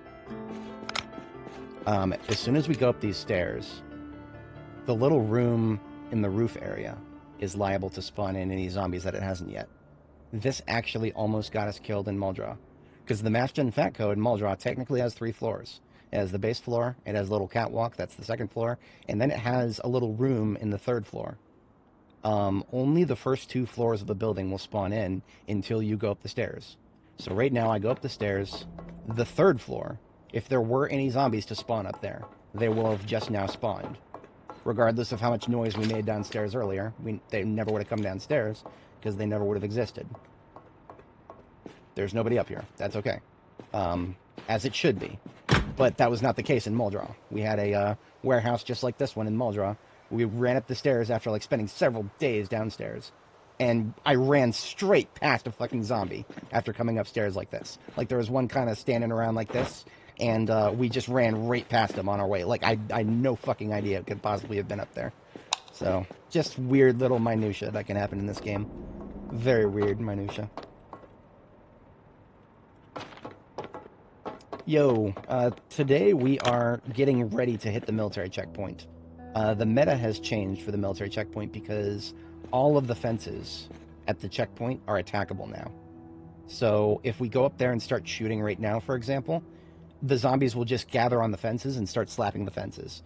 So we can't use the fences to choke point the zombies anyway like we used to. What I'm trying to do is create an artificial choke point. I'm going to use a combination of vehicles and welding. In the meantime, since we have a little bit of nighttime and I don't want to go up there at night, we are sorting out a nearby facility. I should actually get my map updated here. Let's put a B for our base at the gas station.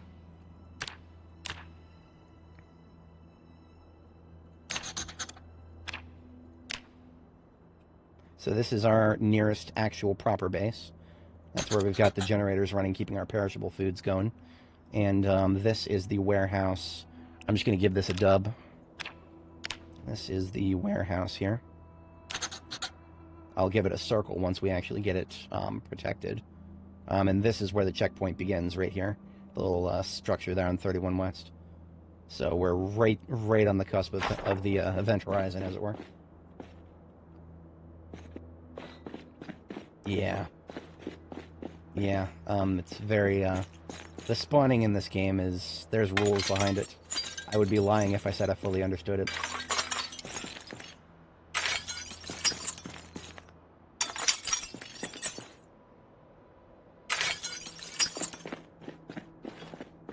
So, we've confirmed there's no... Actually, what am I saying? There is an intact door on the 3rd floor. It's the door to the roof. So if we put our bed on the roof, we're actually sleeping behind a protected door. So all I've got to do is go up to the roof. So remember, my minimum standards for sleeping is just there's got to be at least a door or a barricaded window between me and the Zeds. Most of the doors downstairs are not intact, but up here, this door is intact. So if I put the bed outside up here, we're fine. That'll be a little cold, but that's okay. For one night, it'll be fine. This is why I like medical beds so much. I can carry one around quite easily. Fits right in my backpack. You would think one of these things would be even heavier than a normal bed. Alright, so we got a place to sleep. I'm just going to leave this particular backpack with this bed. This is now a designated bed backpack.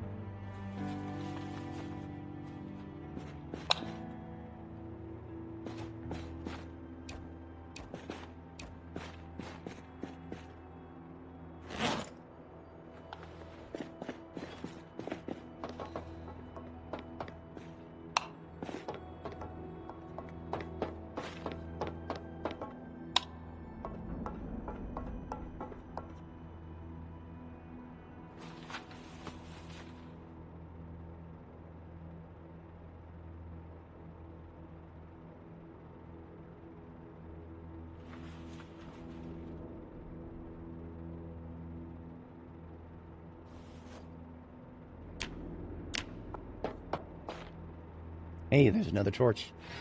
Always down for more torch.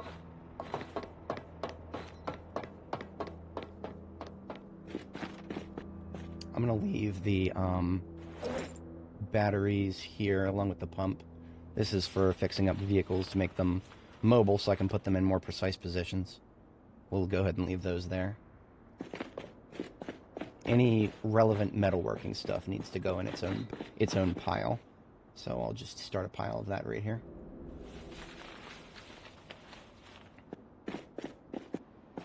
And it is about bedtime. 22:30 is my designated bedtime.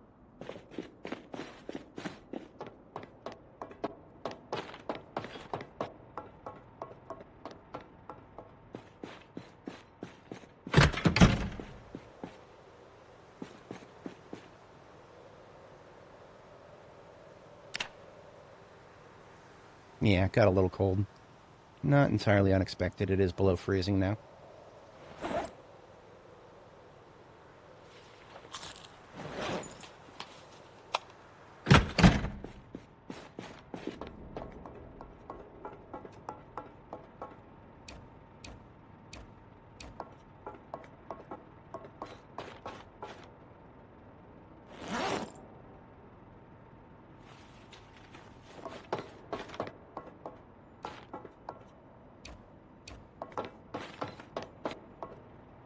Shit. I've got to take a phone call.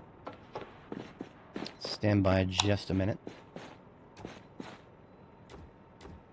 So I'm gonna have to mute my mic. I'll be able to play still, but I'll have to mute my mic so I can take this call. I'm not sure how long it'll last.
Alright, so I am back. I appreciate everybody sticking around. Sorry you had to see me just talking to a blank wall there for a minute. But we are now back. I'm looking at it. So the thing about actually that was something I was just talking to one of my that was my immediate supervisor who just gave me a call.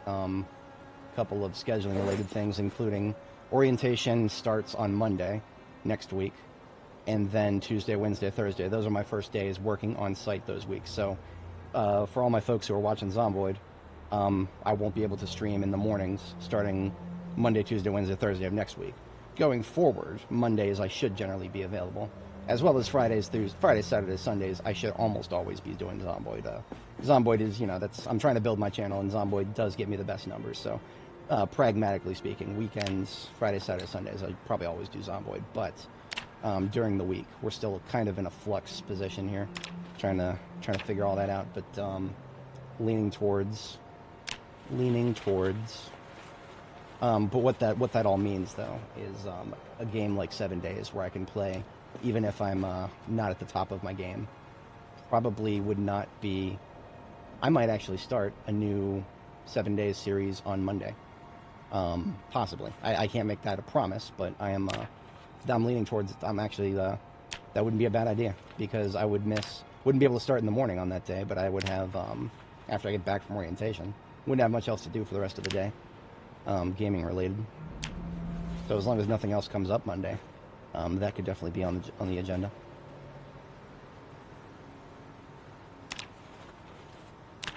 Oh, I was supposed to go to sleep. I almost forgot. We can go back up sleep here. We will get a little bit tired, or a little bit cold again. Still did not. I still don't know exactly when I should be wearing this damn hoodie. I left it in the ambulance, because of course I did.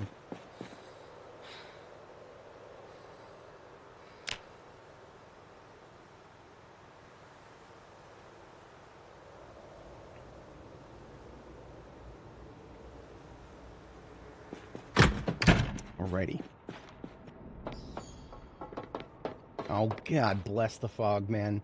Okay, so another day in a row. Yet another day in a row with fog. Welcome to Project Zomboid, everybody. Welcome to Project Zomboid. I'm just glad that I have other things to do. Because if all I had to do right now was try to assault the checkpoint, I would be in a very irritating position. But thankfully, I can, I've got a nice place right next to the checkpoint that I can base up in. I am not going to bother preserving. Wow. It feels bad to throw out a large steel item that I could be smelting for stuff, so I won't throw that out. But I will leave it next to the garbage can. And that being said, since we ain't gonna be doing no big fighting today, not in the fucking fog, so until the fog goes away, off goes the combat kit here.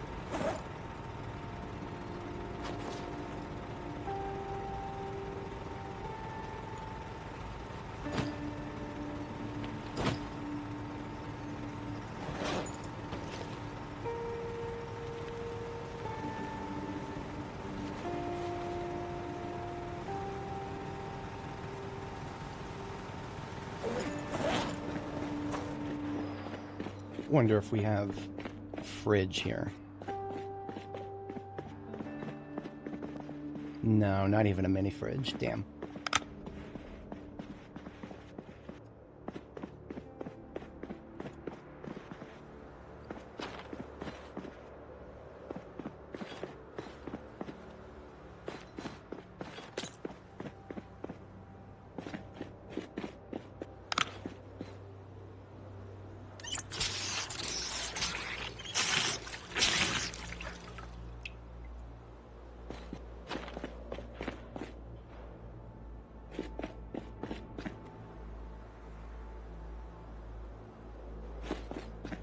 So without a fridge, I'm gonna go stop by back at the we're gonna stop by base and actually get some proper food. We'll figure out something for We will figure out something for refrigeration here. If I can find a mini fridge. I swear there might have been a mini fridge somewhere in the area.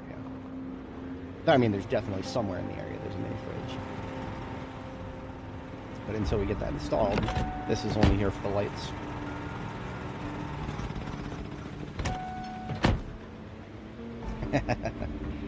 Yeah. Also, okay, if there's 100 zombies in the farm with that bull, do be careful, because the bull is going to be stressed. Animal stress goes up when there's zombies nearby.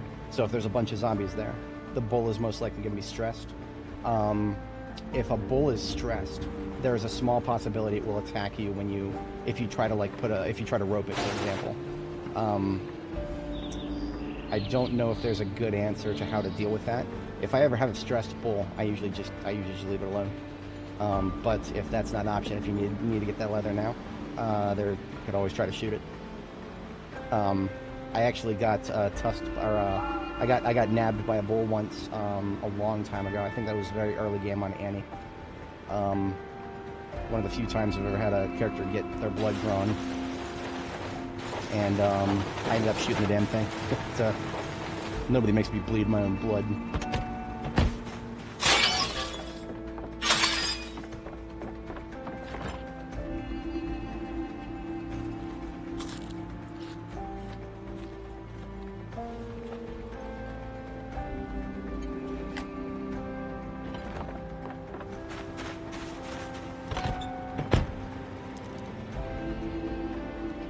There was a mini fridge here. It might be on the other side.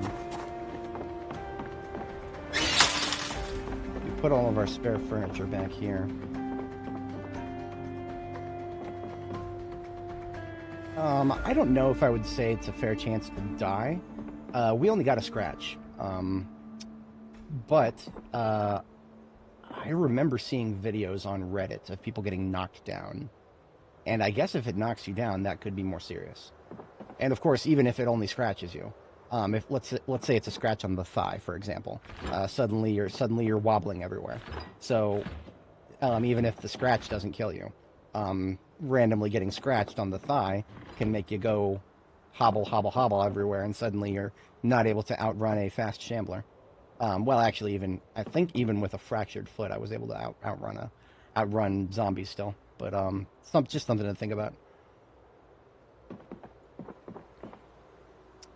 Risk calculations to make, all depending on your current scenario. Now, something to be aware of is that animals make noises that you can usually understand if an animal is stressed by the noises it makes.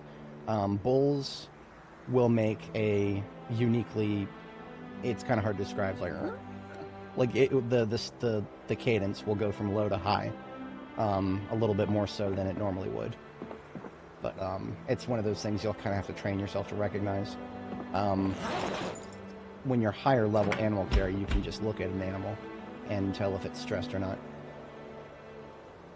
So we do not actually have a mini fridge here on this side. Where there was one somewhere here. That just made my brain telling me that there's an abundance of fridges.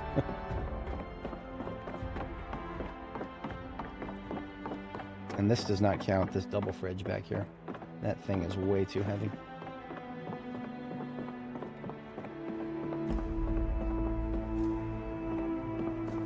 This is not supposed to be on. It's kind of funny that it reached all the way over there. The fridge up here is a green one, so yeah. As fate would have it, we pulled off so much of our kit that we actually, if I just take that off, I can pick up a fridge. That's really funny. I can actually just take a fridge. I was expecting it to be too difficult to do that. I should never underestimate myself.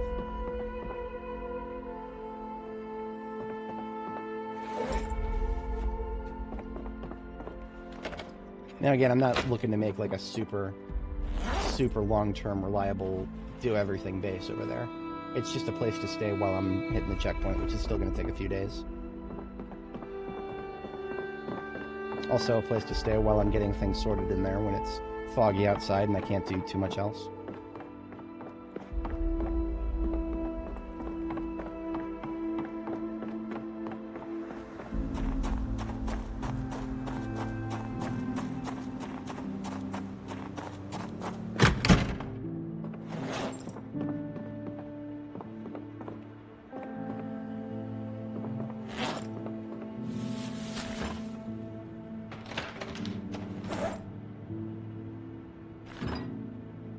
And then that means I'm going to be running another freezer, which means we have a home for the potatoes now.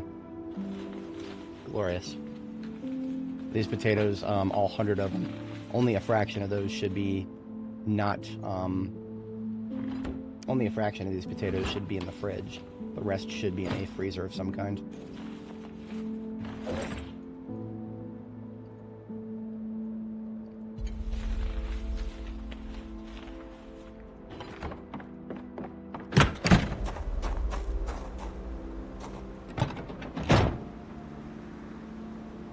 I'm gonna take the, we're gonna take the ambulance with us and leave it parked at the staging area. Wonder if I can tow an ambulance forward with a combat. I feel like I feel like this is not gonna work. It's probably not gonna work, and yet I want to try. I feel like I've done this before. I feel like we're gonna make it. Now, if we bottom out now, it's still just gravel. We'll be a little better on asphalt here. I don't know. I don't know.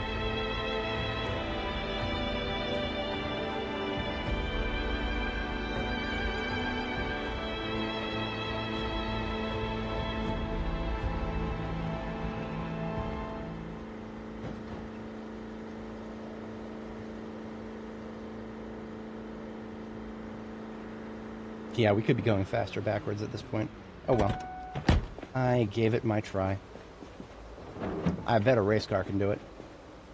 I bet a race car could do it. Imagine if we actually had a race car. Just imagine.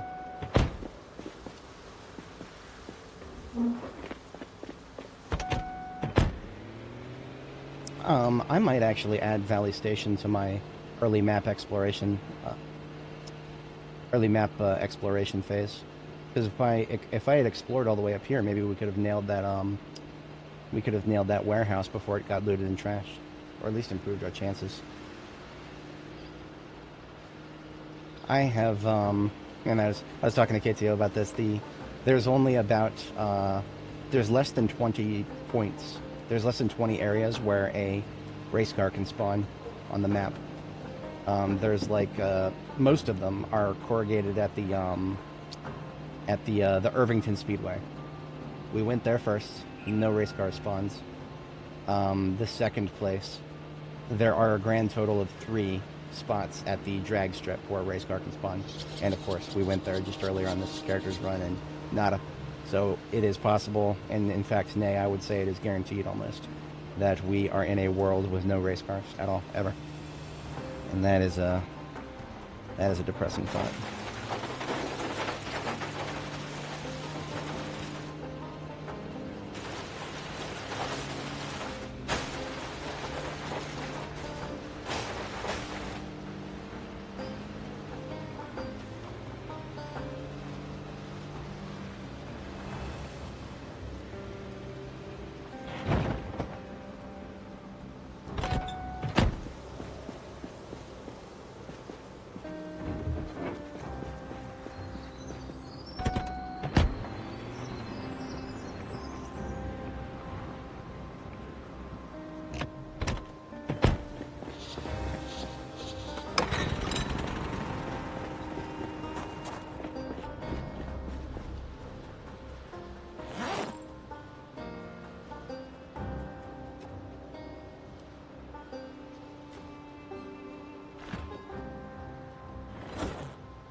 Nice. 69 potatoes in the freezer.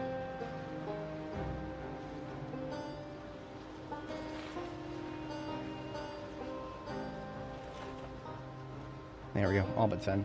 That feels good to me.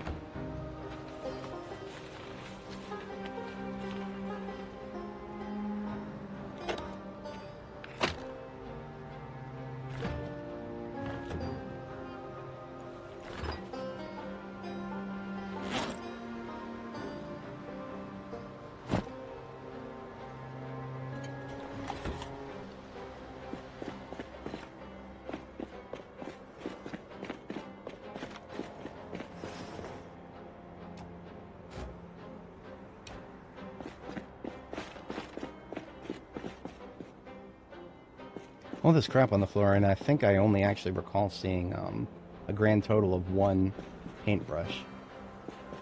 But there's probably more. Crowbar. I need to keep track of that. That will enable us to do some movement of the concrete barricades without having to ruin our ambulance field kit.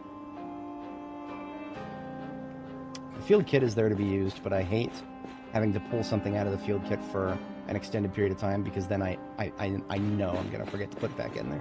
It's happened so many times that I'm actually willing to go pretty far out of my way to find locally sourced stuff still. We'll see if we can find a paintbrush later. It's not that important. Crowbar goes next to the vehicle recovery stuff here.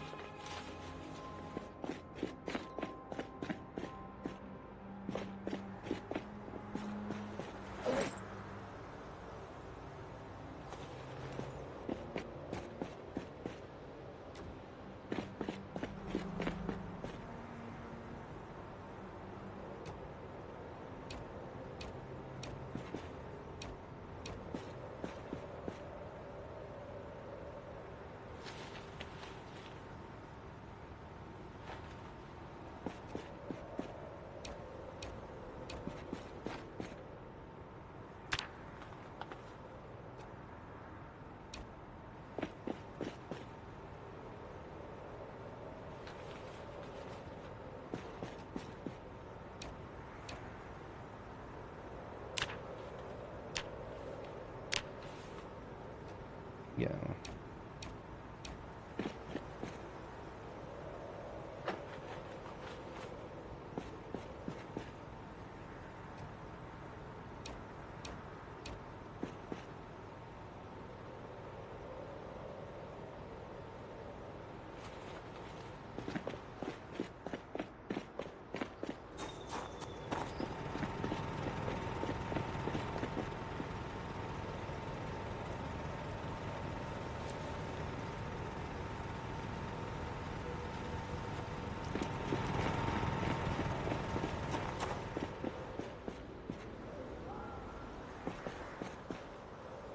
Never liked the support beams.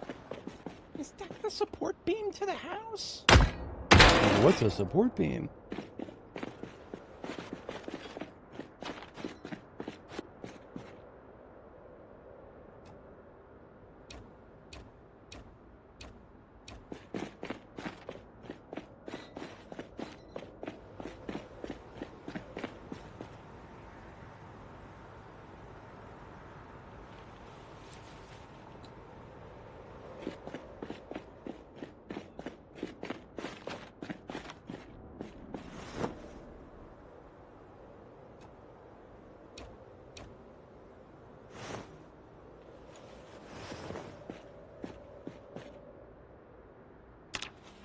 Another full propane tank.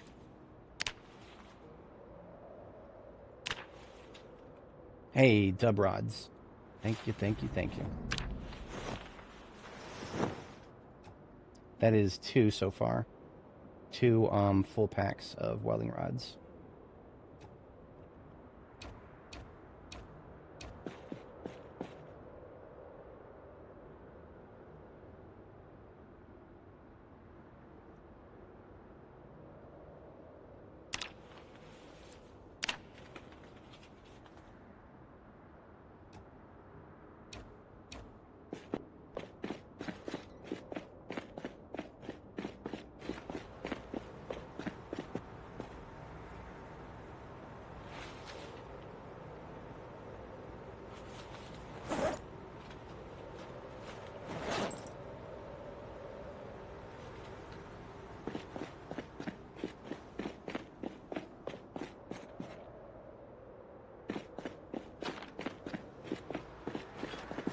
We've lost the music again.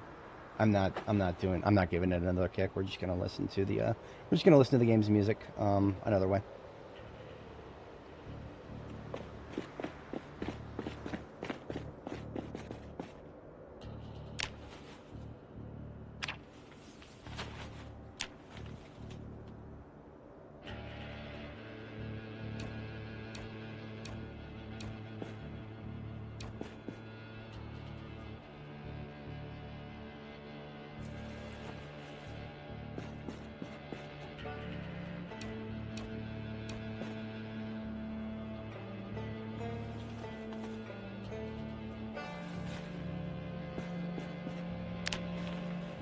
I've expressed this a couple of times, but the warehouse people who stack these crates, aka the devs, they're able to do these crates 4 high. Why can't I do that? Why is it that I can only do these crates 3 high, even when there's nothing blocking me from going all the way up to 4?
Alright, that's all the crates out of the way.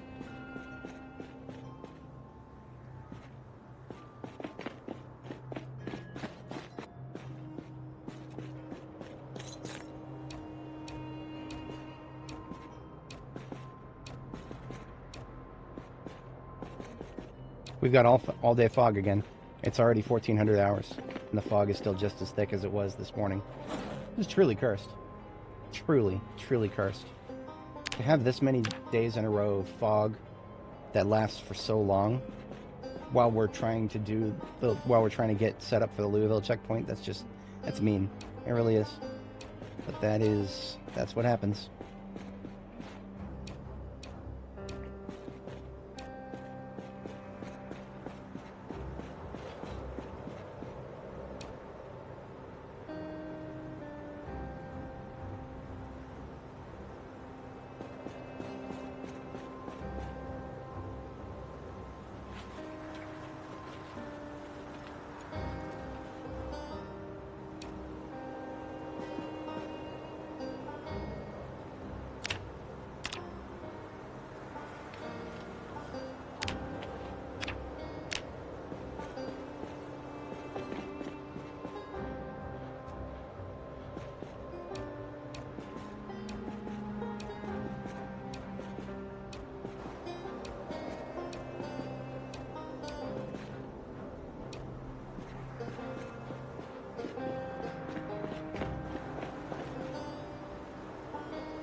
I'm not going to worry about the exterior yet.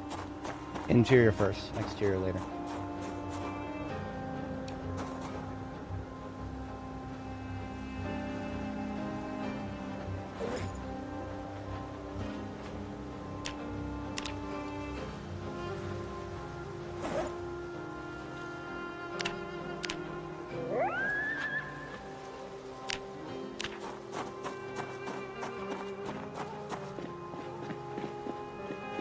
Sometimes these buildings, I have learned, can actually have generators in them. Probably pretty rare. I've only ever seen it happen once or twice. Generator magazine. Maintenance 5.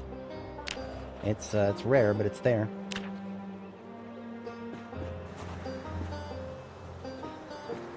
You will believe a man could connect some power lines.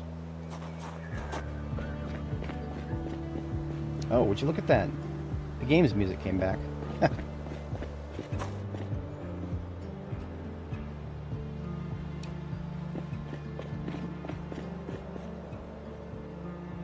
Can't wait for it to go away again because we went inside. I know that they do that for a reason, but it still annoys me.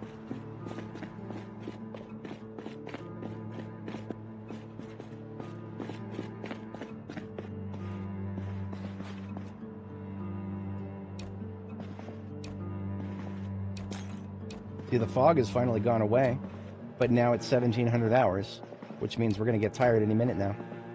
Welcome to Project Zomboid. That is the life of not just us, but a restless sleeper.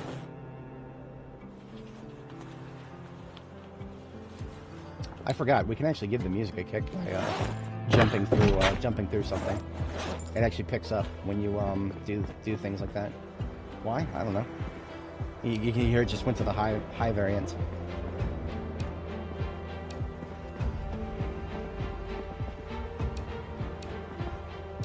I actually forgot about that.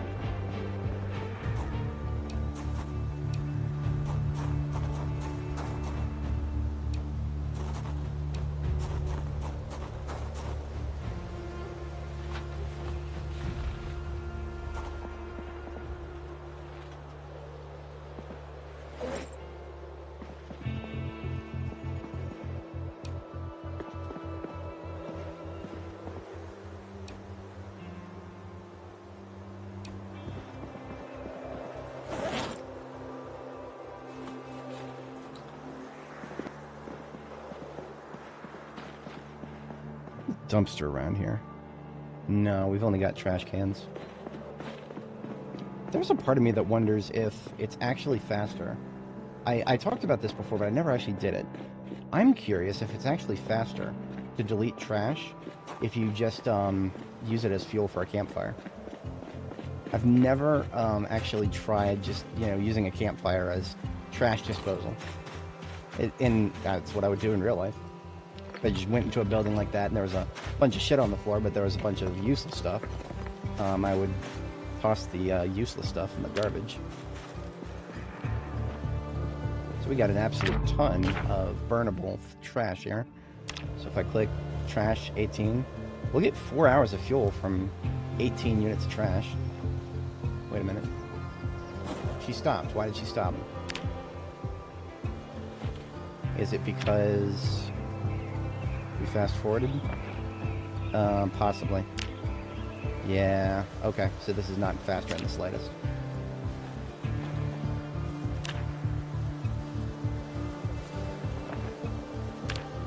I wonder if this is because there's different types of trash.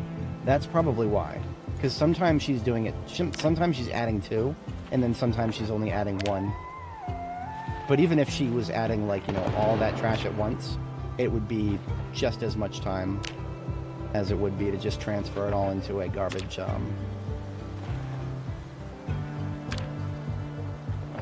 can and delete it. Oh well, experiment was worth it. We have learned something important. Well, important, asterisk. It's important to me, all right.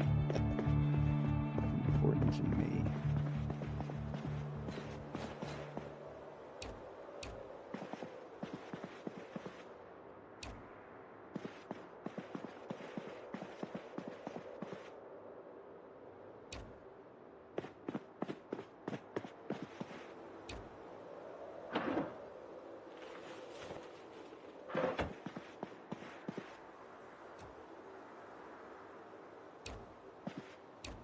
I wish there was a AI model out there, a video analysis AI model, that could just go through all of my live streams and just find out exactly how many days out of our entire journey have been completely fucking ruined by fog.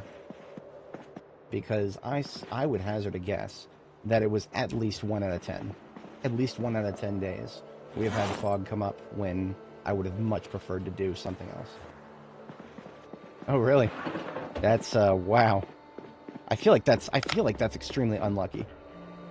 I feel like that's extremely unlucky.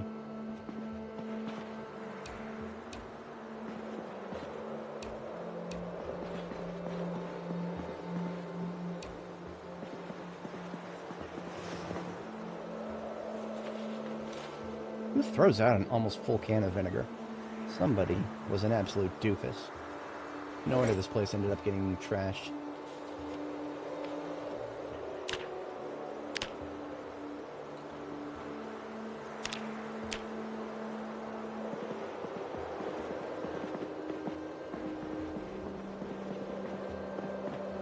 That campfire I just put together, I should have put together on the roof. Because, unless I get some more doors built, I will have to sleep outside again.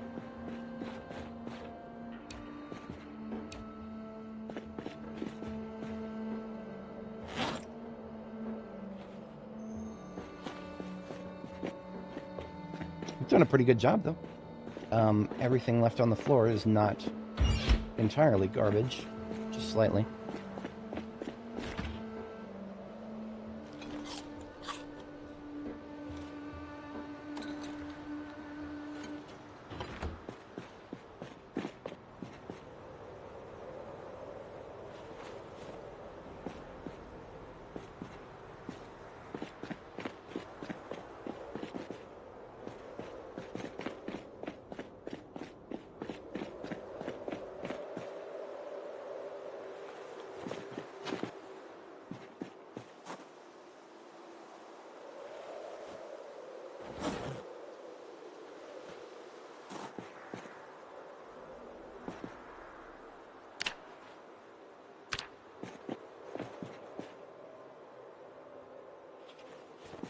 Hey there. No, I'm not playing 42.13. 42.13 is a rollback version. We are playing 42.14.1, the latest version. I don't think... There was a hotfix that dropped, I believe. I don't even know if it changed the iteration. We were actually looking at the forums earlier. That was the wrong one. Here it is. This was yesterday at 6 a.m., so no, I probably did. Oh, so 42.14.2. But I don't think they've released it.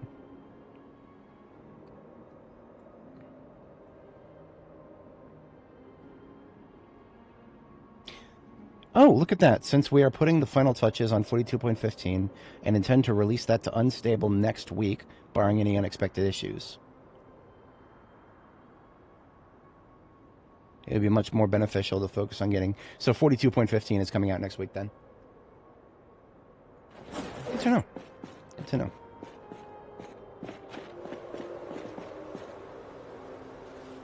So these garage doors, which are normally very useful, are actually a bit of a detriment at the moment. That is not the worst thing in the world. Well, yeah, I know you said it. I just did I actually thought when I first started reading the thread, Kitio, I thought that it meant that they were just going to push out a hotfix, like a security hotfix, without even a version number. I didn't fully read it. Skill issue. Didn't live up to my name.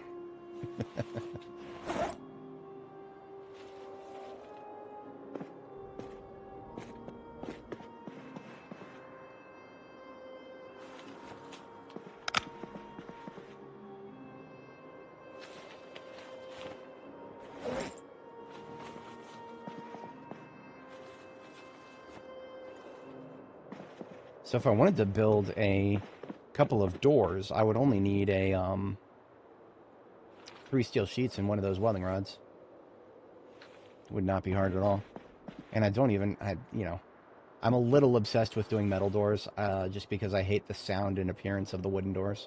So done with the both of those factors. But at this point, I actually have so much firewood that I can just put a fire on the roof, and I would be able to sleep.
So we have rods, we have a sheet.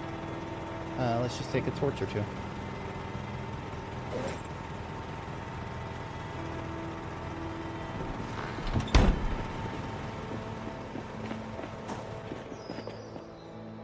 Oh, instead of a sheet, how about small sheets? Where would I have put them? I had like a backpack full of small steel sheets. Oh, I probably put them in the trailer. The other trailer.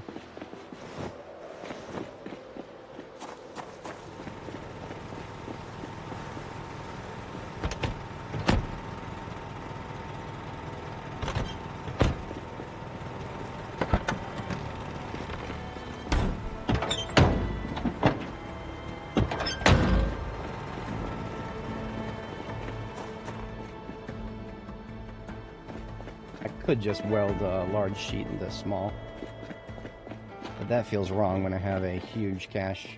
I have a huge cache of small ones nearby.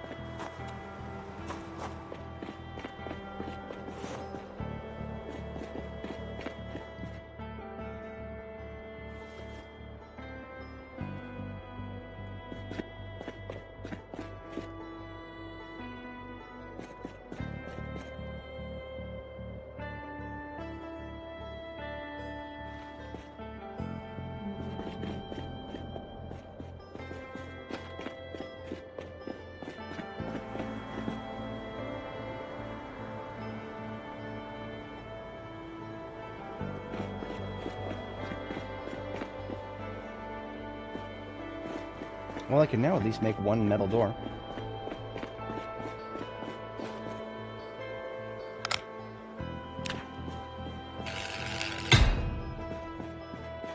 And if I'm just gonna cut one. Just gonna cut one of these billion steel sheets. But I can't because I don't have a mask. The strangest thing about welding right now is the fact that I can build a door out of steel sheets without a welding mask, but I cannot cut a sheet into a few pieces without a welding mask. I'm guessing it has something to do with the precision of the task.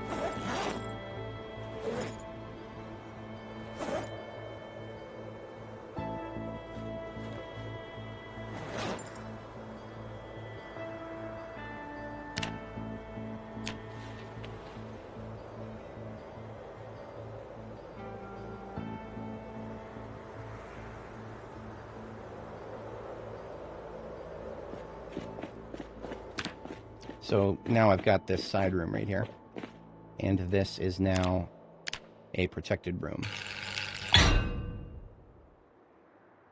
Yep, we got doors on both sides. So I move the bed down here, and we have a safe place to sleep. Until we can make the rest of the building safe.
And right on time for bed.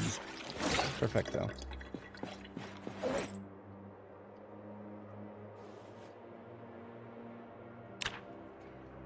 Might still get cold. Nah, we're good. 45 Fahrenheit, yeah. Generally, if the ambient temperature is above freezing, we're fine.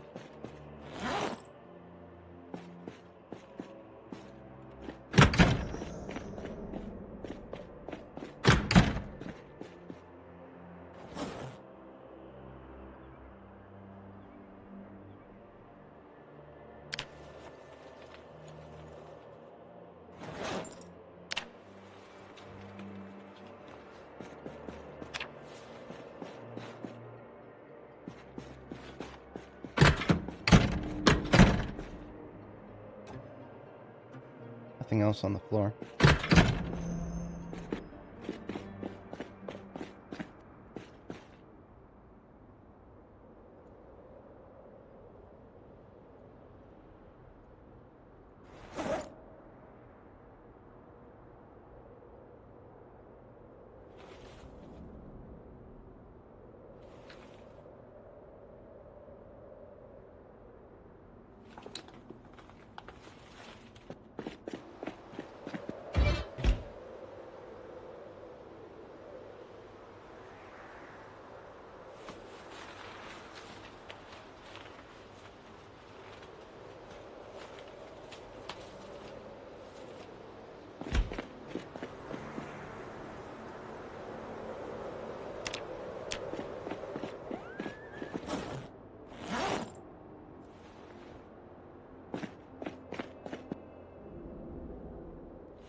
Progress going all right. We've had a lot of fog though, so we've been kind of we've been taking it easy. We've just been doing some cleanup of the local community here, and also securing some resources while we're at it.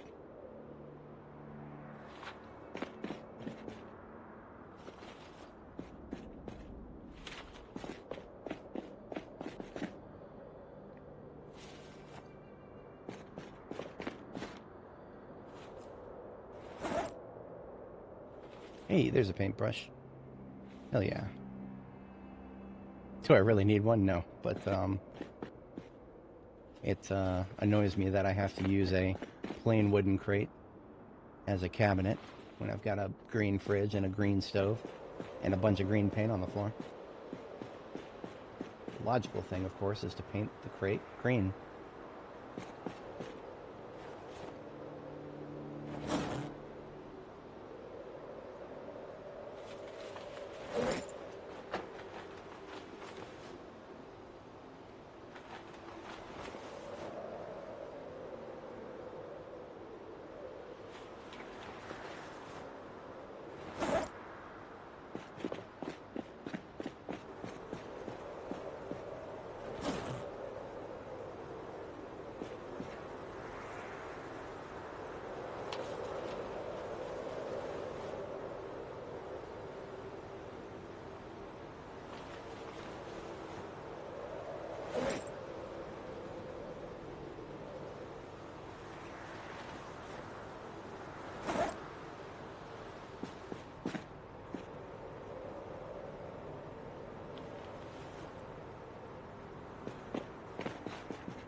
Alright, let's see what the weather's like today.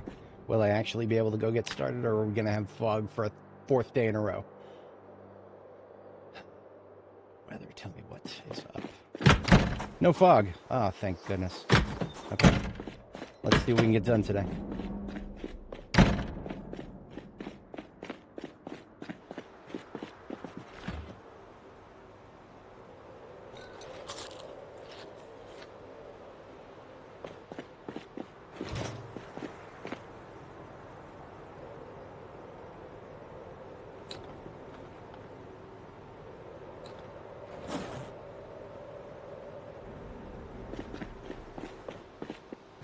Emptying out the bags.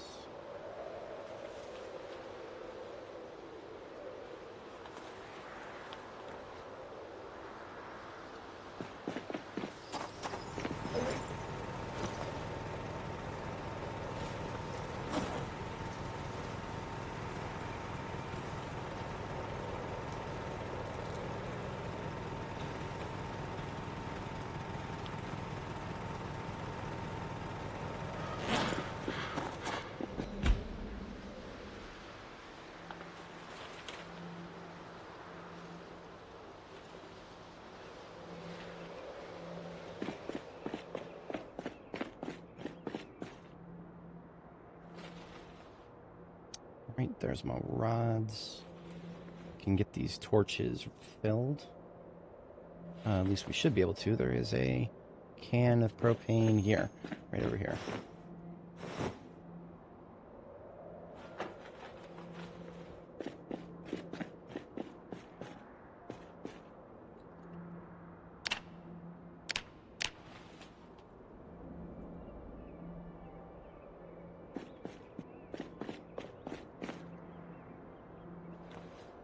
Couple of torches that we saw on the floor here.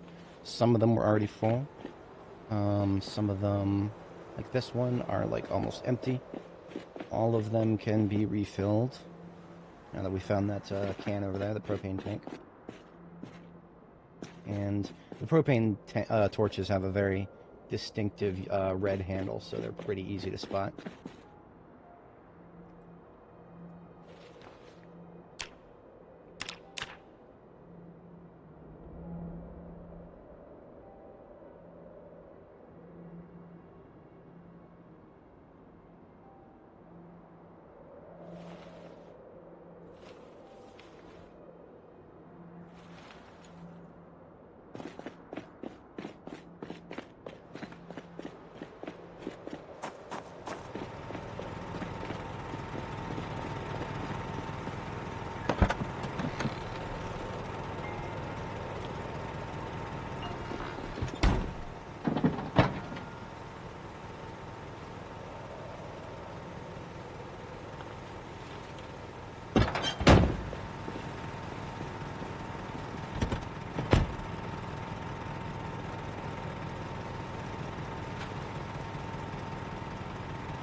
Just in case we get some rain.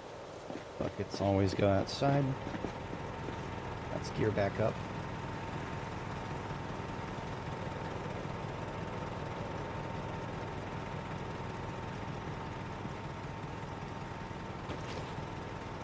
We're gearing for combat, so we are not putting on the satchel.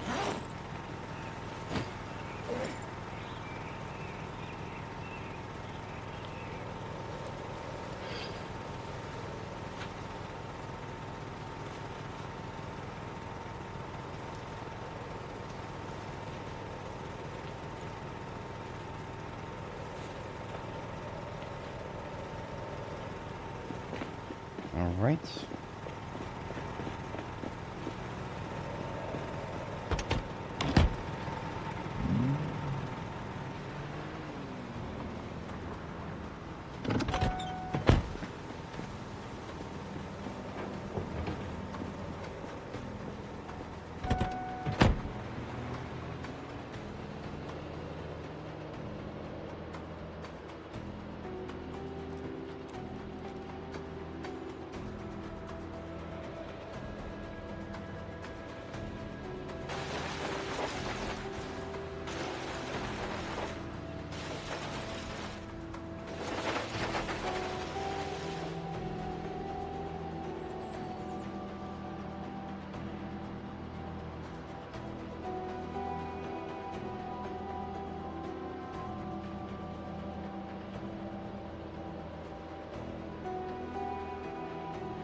Here is the checkpoint.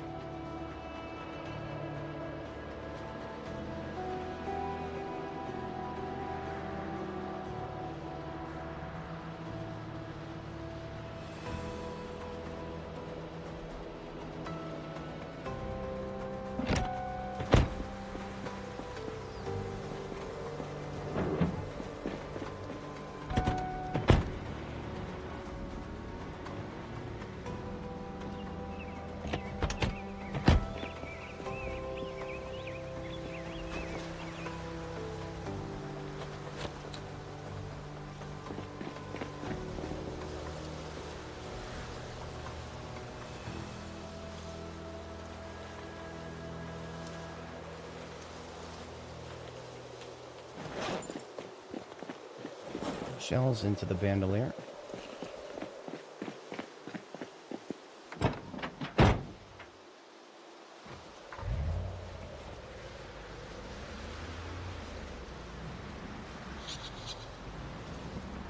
We parked the ambulance on a facing to have it ready to be escape in. If shit absolutely hits the fan and we have to get out of here, the ambulance is the only vehicle that I have a, well, maximized chance to instantly start the engine, so I don't have to leave it running. If I was extremely paranoid, I would just leave it running anyway. But I'm not quite that paranoid. So, all this, and I left the damn sledgehammer on the floor.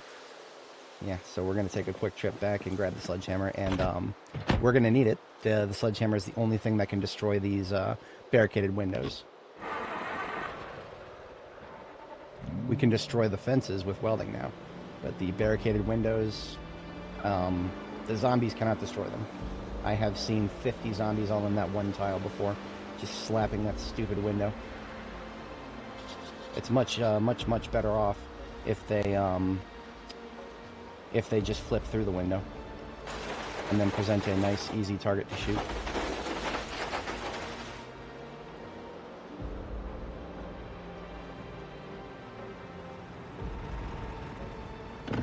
There's the sledgehammer.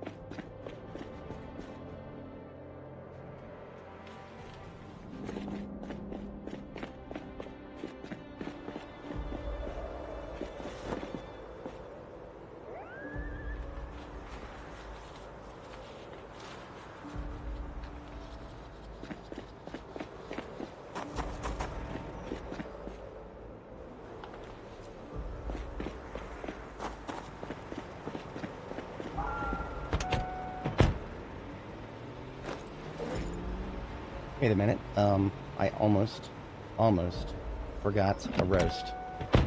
I literally brought them out here so that I can eat them as needed.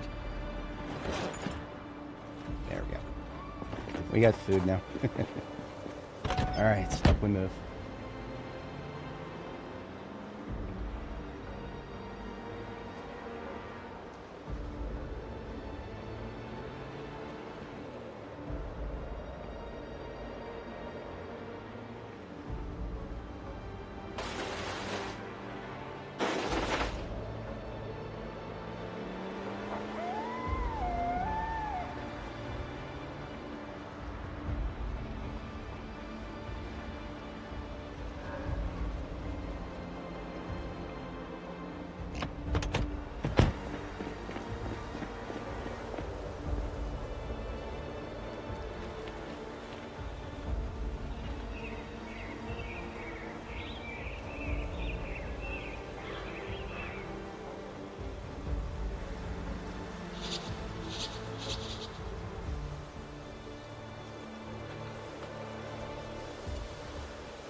Now, I have no idea if this is going to bring them all out. I don't think it will. I may have to engage some of them after this first sledging. I'm going to try to do it without shooting, because if I shoot, everybody's going to come at me.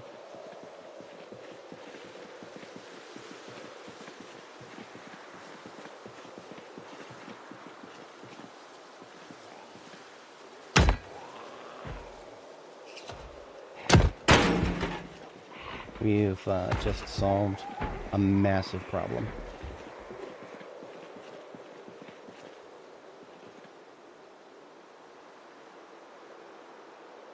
Okay.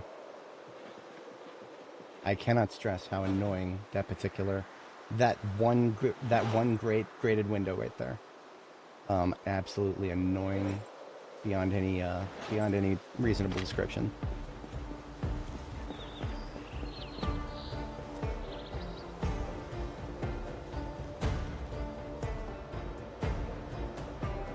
Let's test the waters. That's all we're gonna do. I'm gonna shoot once and fall back, and I want to see what they do. I want to see how many of them get stuck in the fence, how many of them come at us like they're supposed to.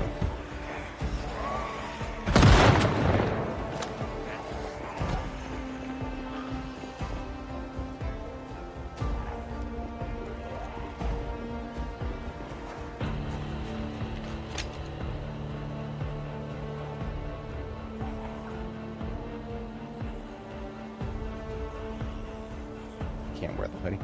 Already sweating again.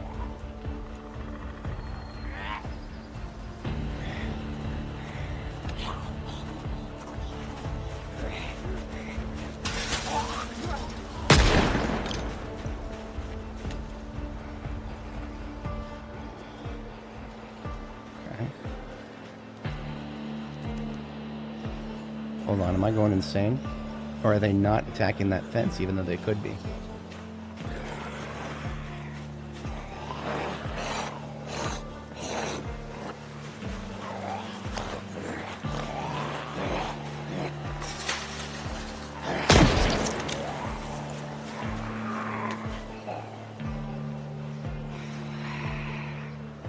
I don't see anybody slapping the fence yet.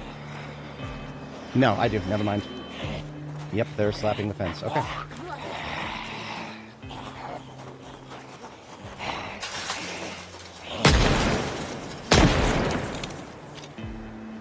Now, it won't ever go that smoothly once the large groups start coming at us.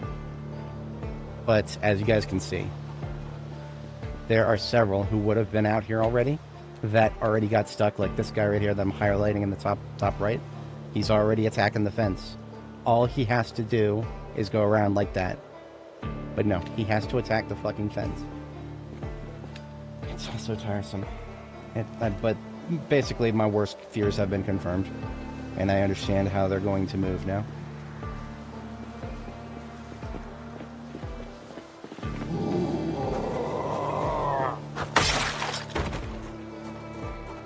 Now, once they lose track of me, they have no problem peeling away from whatever it is they're slapping to go in the direction of the sound they last heard.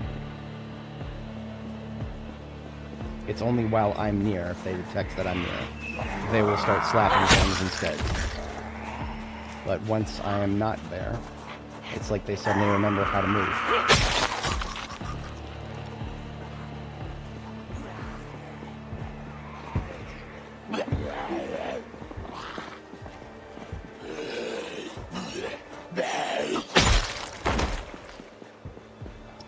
Now, these other two unbreakable shutters right here, the one that this one is slapping, that unbreakable shutter is not as big of a problem because it actually gives me a free shot, as you can see. I'm not going to take it because I don't want to. I mean, we've already got everybody located here.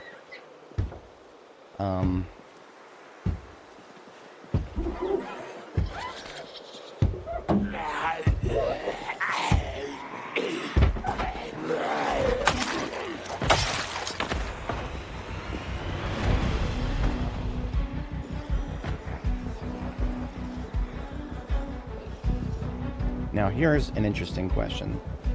What if I just line of sight all of them right away? They no longer have line of sight. I'm going to give it like 5 seconds.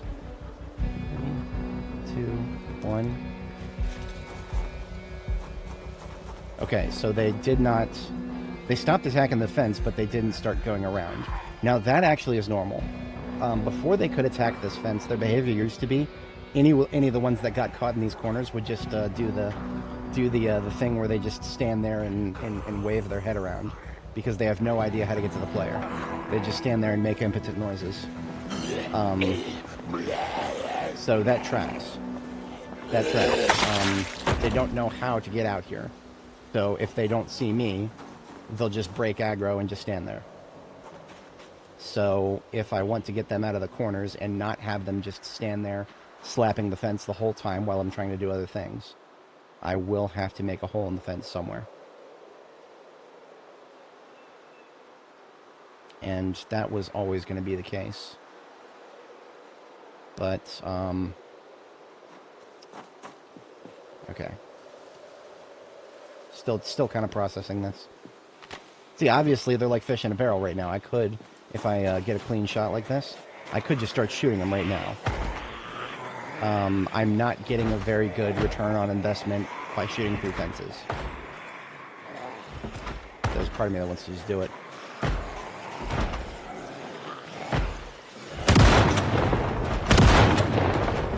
Yeah, see, no multi-kills. Even though we were well within buck spread.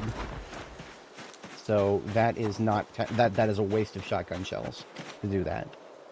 And if I did that with non-shotgun shells, we could maybe plink single target. Look at that, look at that. We're already stressed from this far away. Unbelievable. Unbelievable. Stressed from that far away. Okay. Remember, stage 1 stress, and your aiming capabilities are already reduced by a fraction. It's absurd. There are so many things working against us here. Okay. Original plan. It was hardly something I could call a plan, but it was a thing that I can do.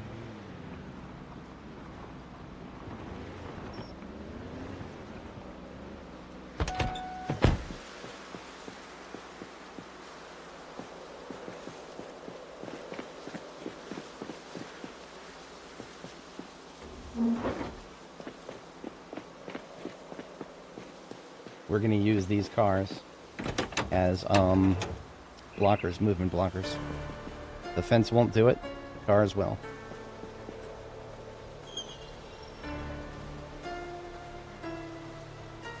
And why am I pulling off all the windows? Because the windows will absorb my bullets if I don't. Now, typically, you don't have to do this for anything but the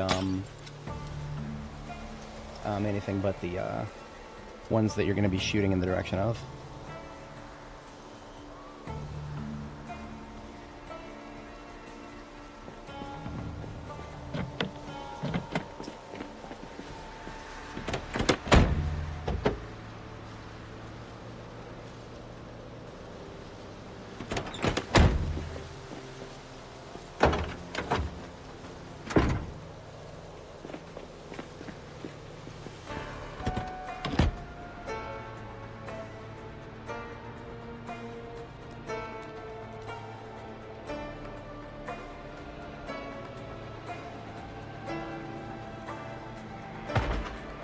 Damn it, this is not going to work. I can't tow that into position precisely.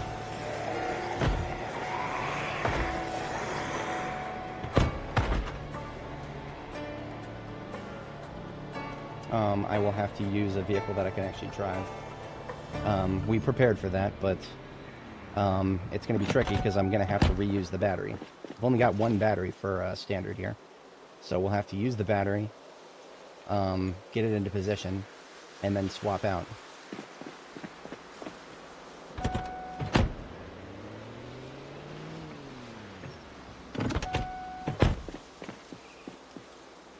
Oh, there's already gas in it. Beautiful.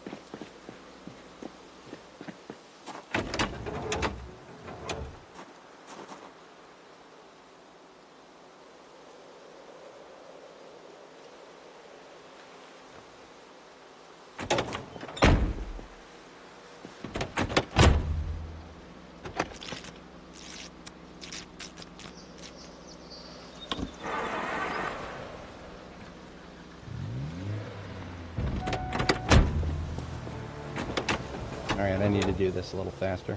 We're gonna run out of daylight if I don't.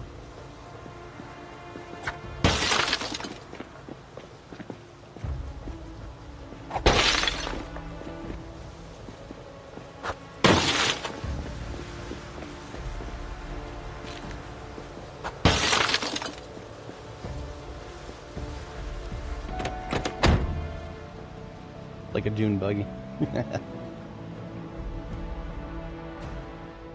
Alright, we've already got some guests.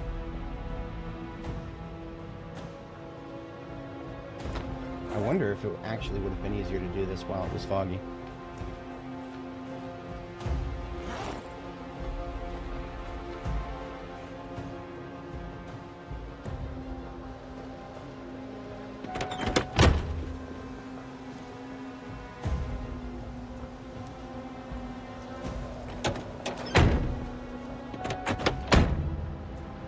So I need to back into place because I need to be able to access the hood, but it also needs to be flush with the building.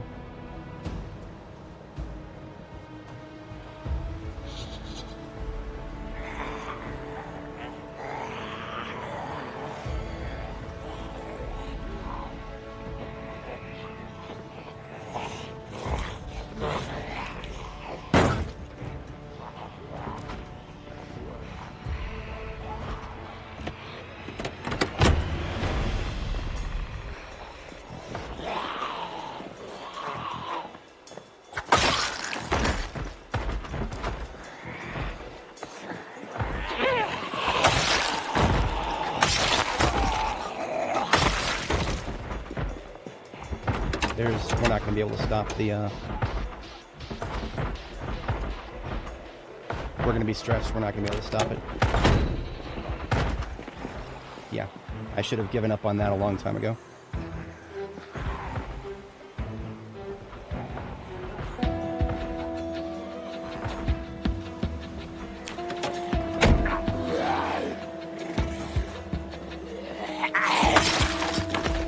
Now, shooting zombies, especially getting multi-kills with the shotgun, will erase our stress quickly. But we need clear shots in order to make that viable. And we also need to make sure that we're killing them fast enough.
Glad I noticed that the windshield is still in.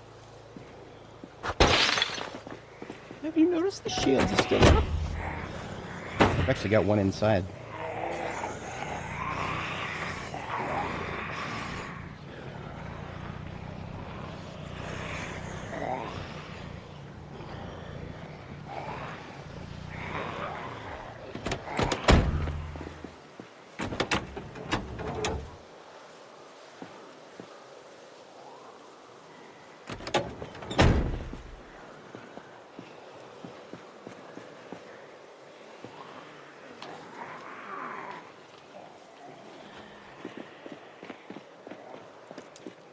See, now, theoretically, it should be a little easier to tow them into place. I can do a sort of a side swipe. Theoretically. I have no idea if it will work right. And we're going to have the gear on us just in case.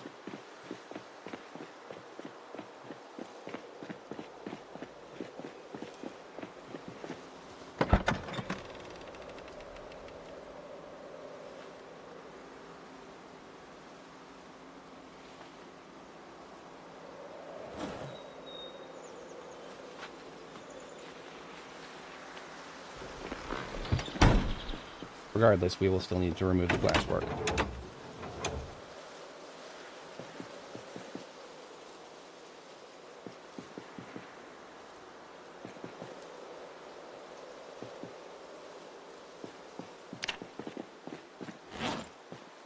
We'll only need to remove glasswork for the vehicles that are going to be near where we're going to be shooting. Well, that might be all of them, but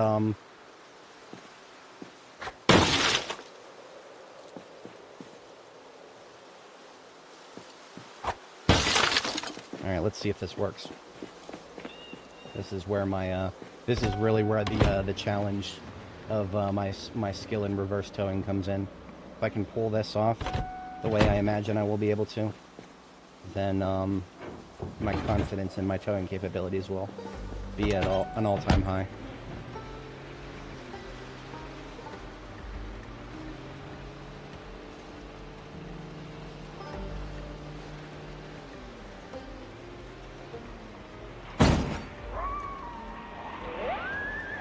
Okay, good enough.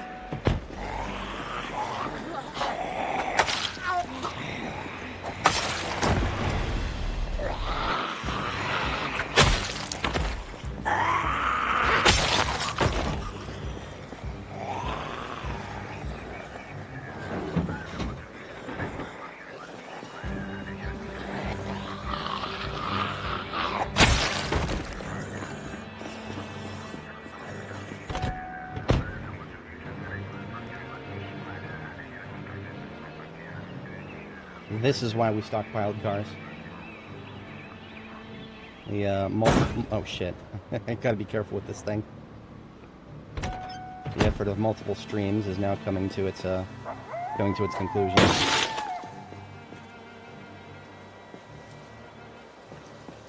Come on, let me smash the rear window.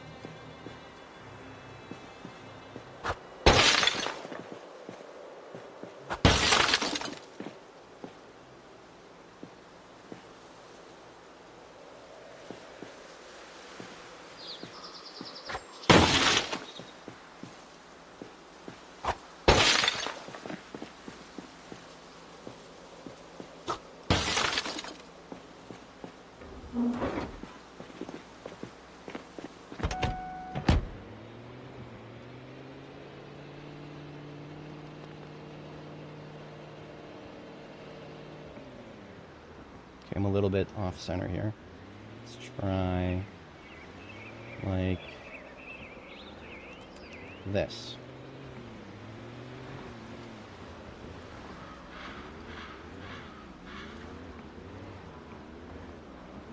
Yes, okay.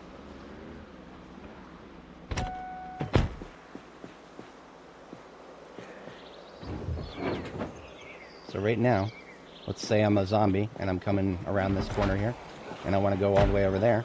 Look at what I got to do. See what the pathing tells me to do. It goes all the way around the cars.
Did it wrong.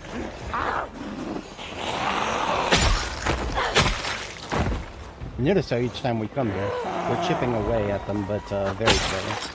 We're not making any progress against the ones that are in the wrong spot.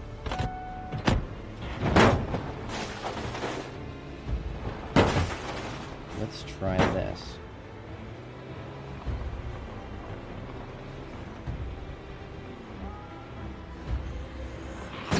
Yeah.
Oops, already touched. Okay.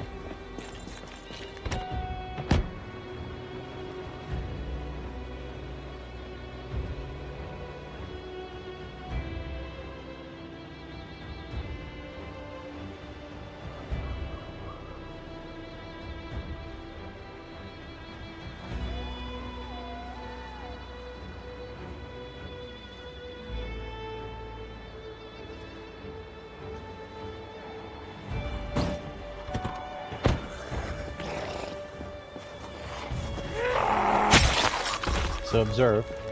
See this one right here coming on out? Get a little trial here. See what she has to do to get to me.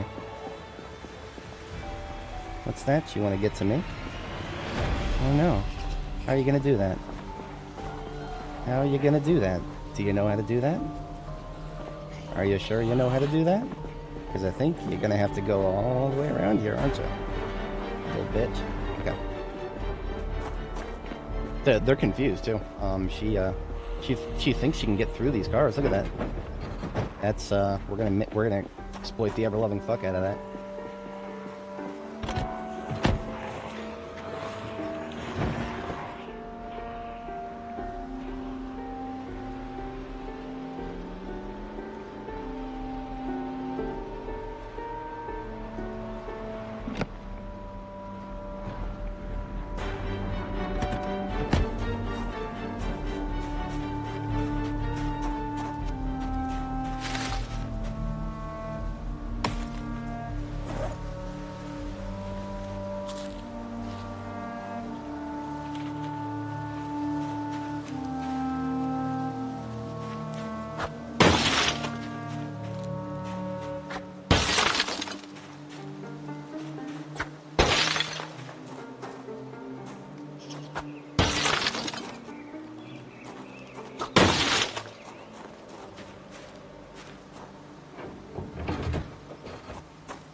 Oh, that guy's gonna get on my nerves. Let's just delete this guy first. Oh no, this is the lady that we were screwing with. Right this way, ma'am. Congratulations on finally making it around. There's your reward. Alright.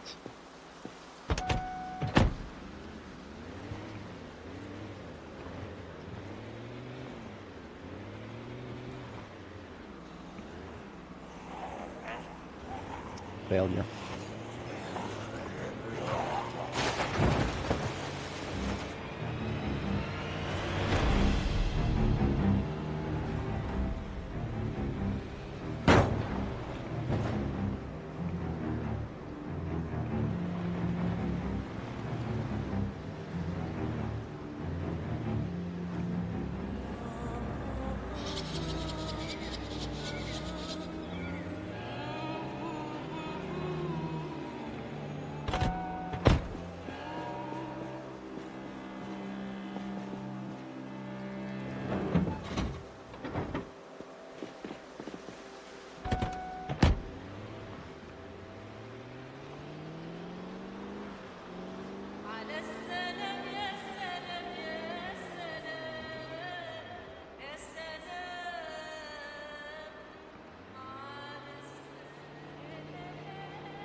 Now, I actually only have heavy-duty vehicles left on this side, and heavy-duty vehicles, especially all the ones I have here, are a little harder to see around, so I want to use them for the other side.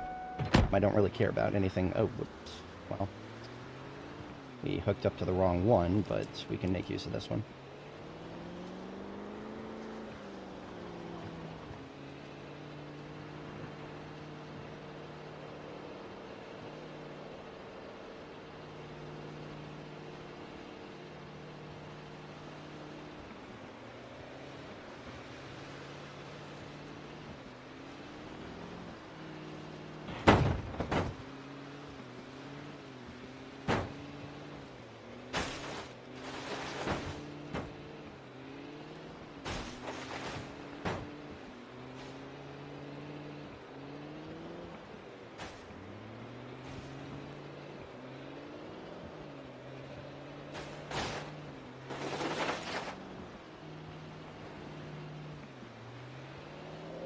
I won't have to worry about shooting from this side.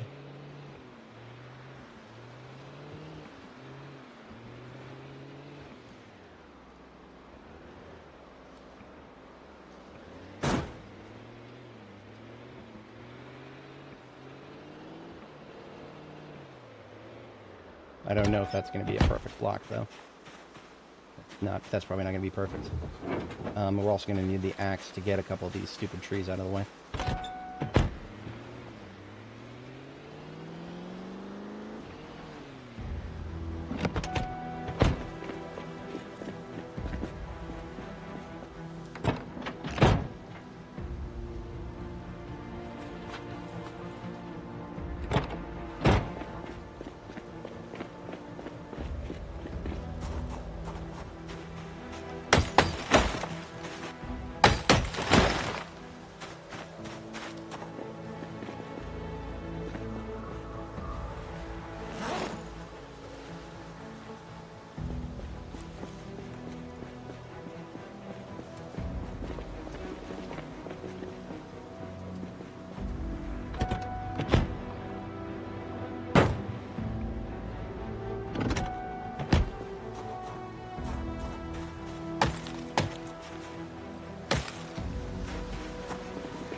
We'll pull this just a little bit more taut.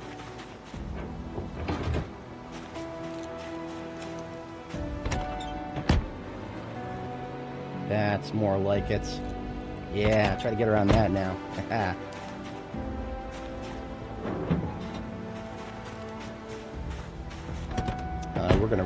We're already running out of daylight here. Let's get some lights in position.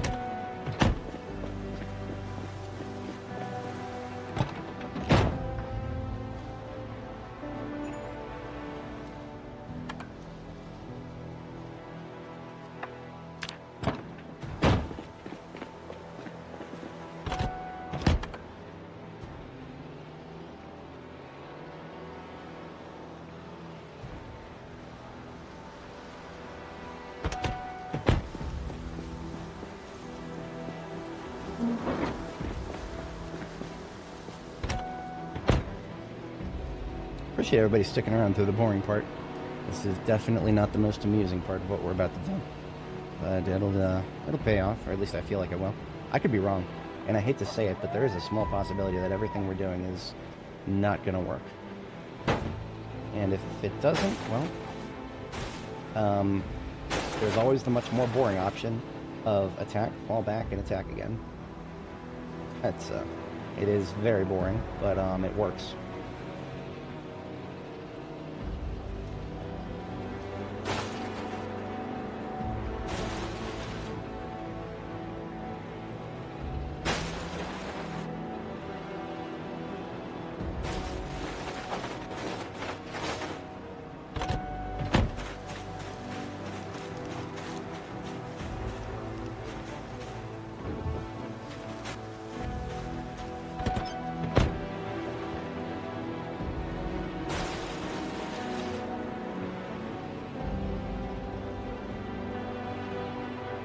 With that, we don't have any more. We are all out of standard vehicles. So we get now all we have left are heavy duties.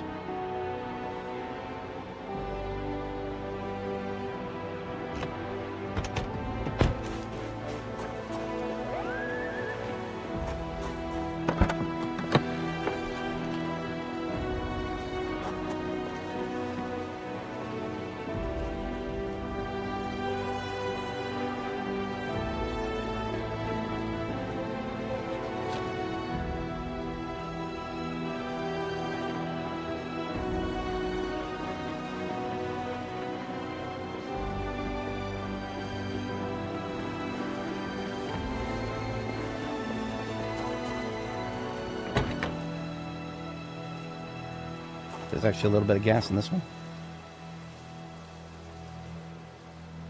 It's going to take many tries to start.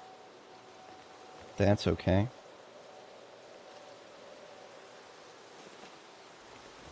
There is nothing else redeemable, and that's fine.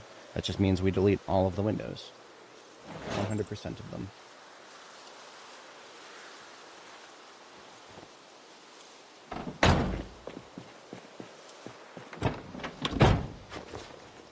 Key's already in the ignition. Hell yeah.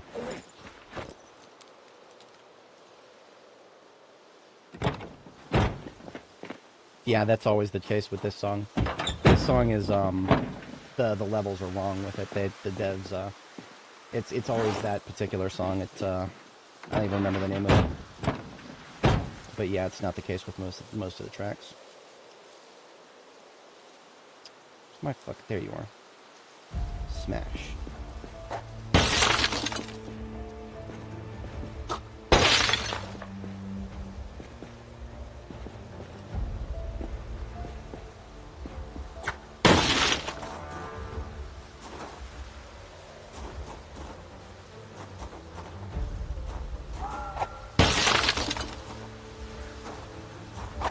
Reminds me of the GLA party bus from Command & Conquer Generals. It's funny because everybody can shoot out of it.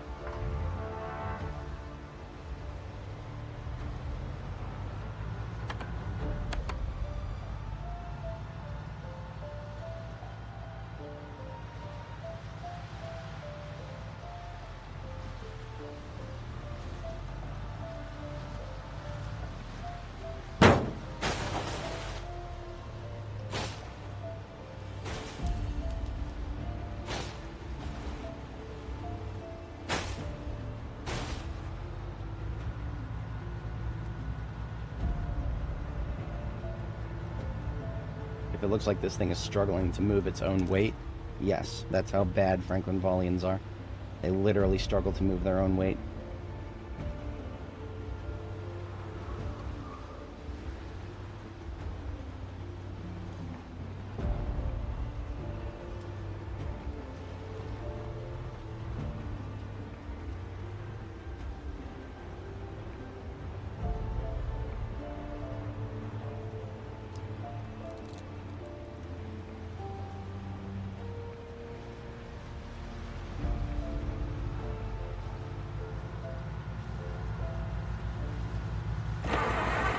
I think that actually got it good and stuck right there. The engine died, but doesn't mean it's permanently dead. Make sure that worked. Hello. They probably heard that. That's a loud engine, isn't it? So now we can see a early example of how this works. Not with guns, because normally I'd be shooting them when they flip over this thing.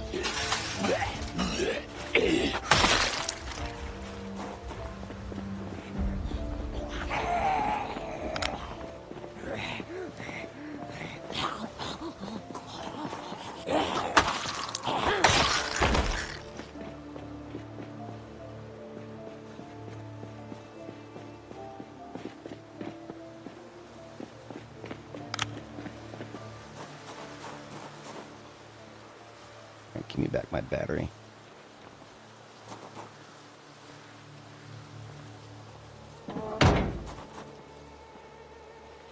Oh, rain. Great.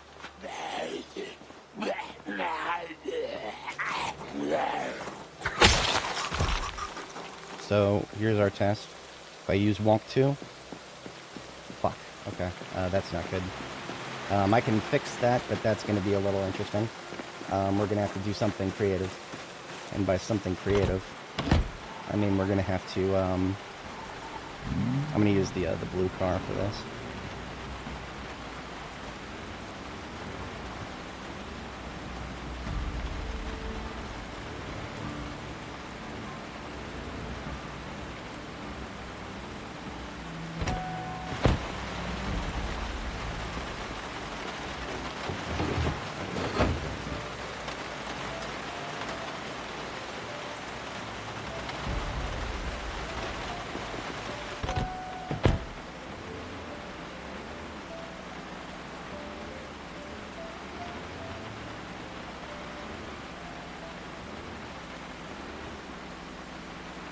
Actually, I can, if I'm towing the vehicle, I can push it.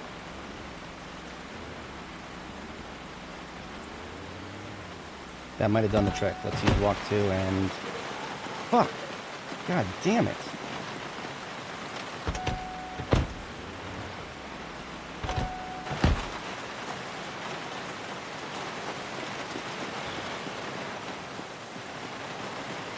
Okay, you know what? You know what? I'm gonna do a big... I'm gonna do yet another thing. I wonder if the vehicle is movable more easily while it's towing. Let's just ram it into place. How about now? God!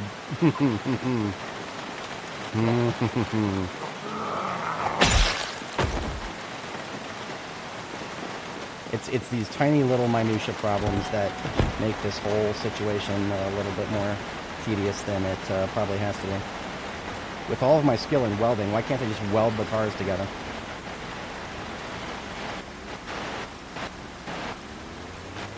Okay, I'm now shoving the blue car.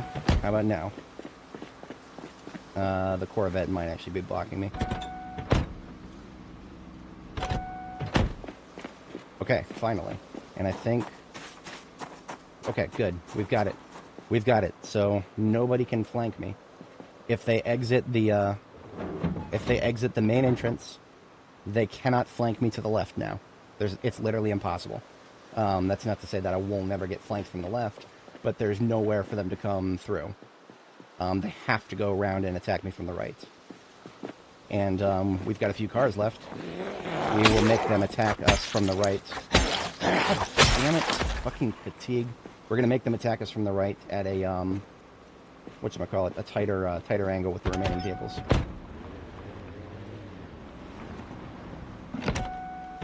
But that is all we can do for tonight. We are now fatigued beyond combat effectiveness.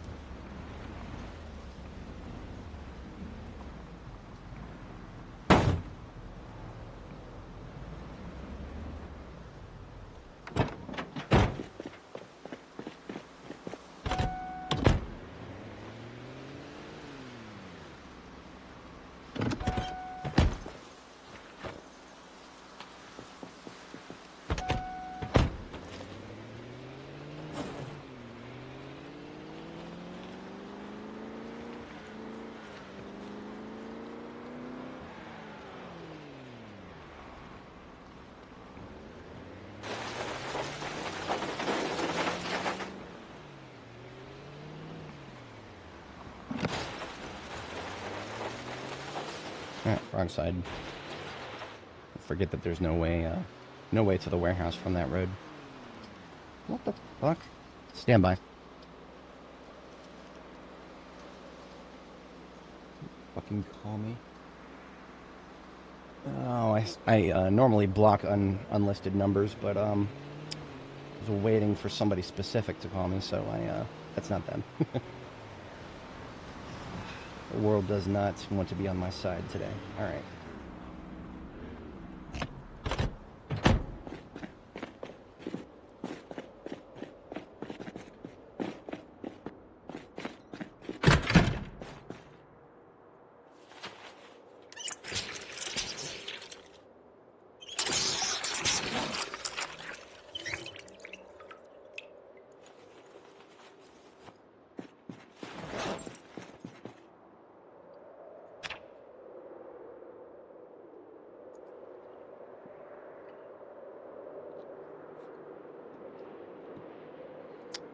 Tedious. Very tedious. The snow is going to make it harder to aim unless it stops. I have no reason to believe it's going to stop. Well, nothing we can do for it. There's a couple of magazines on the ground. I'm going to read them to get rid of the stress. Skill magazines, actually, but they will shut the stupid noodle up. There we go. I'm going to do something therapeutic. I paint my cabinet green. Just because it's something I've been wanting to do for a while.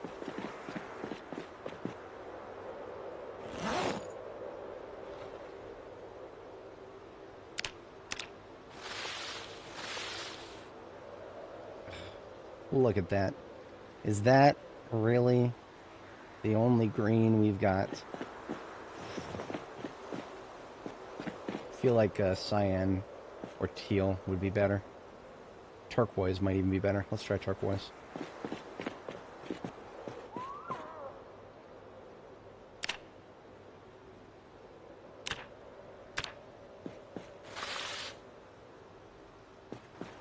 Oh, right. Snow is now appearing on indoor items, because that's how that works.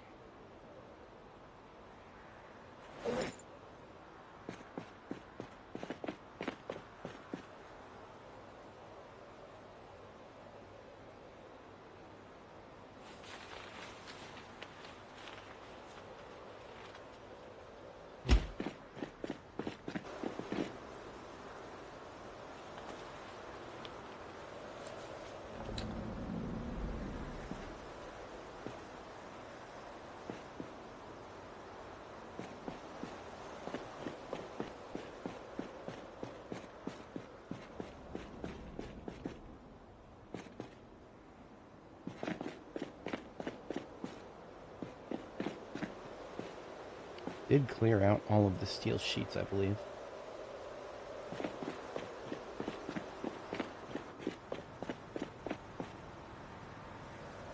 Yes, okay. Silver lining to getting snow. They do technically fill up buckets. So we're not just getting snow, we're getting water.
A lot of metal.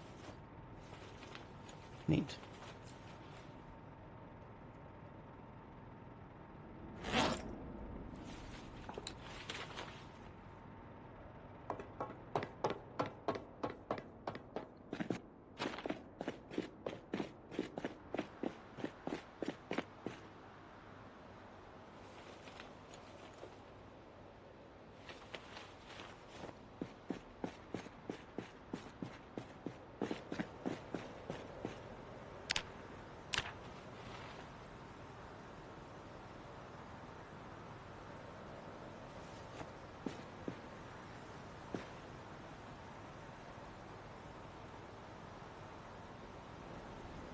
I still need rods.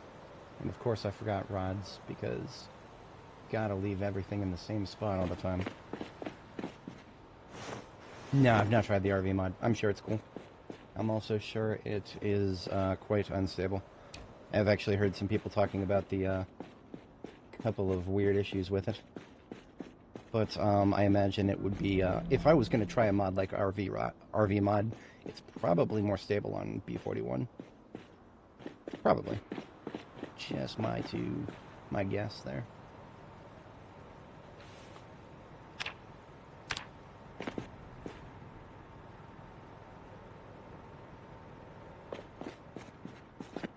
Of course, no dub rods left in this area that I could imagine.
That's one whole side of the building cleaned up.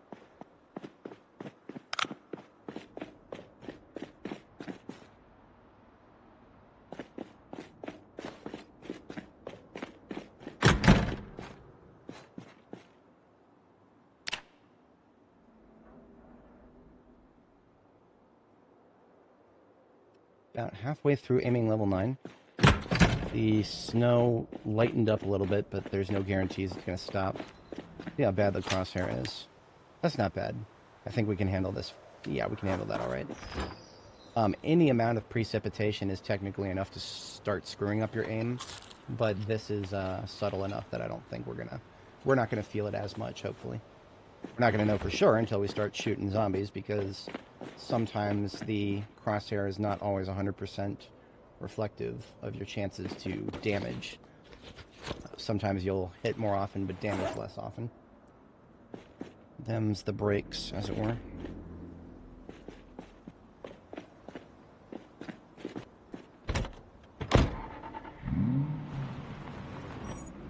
3 times over the limit. Nice. Very nice.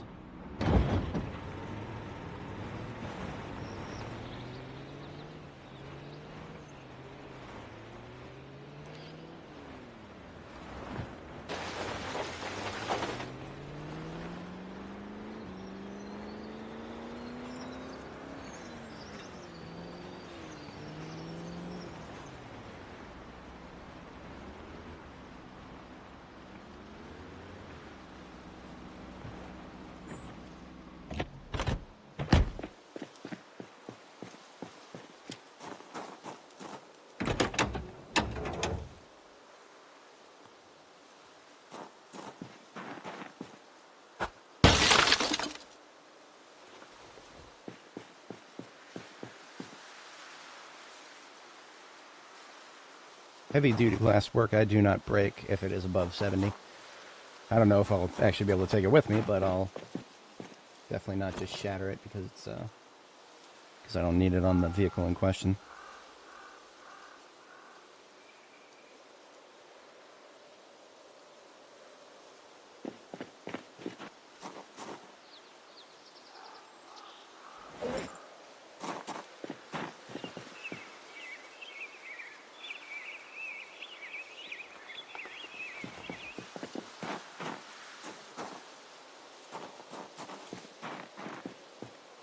Oh, I might have left the gas can back at base.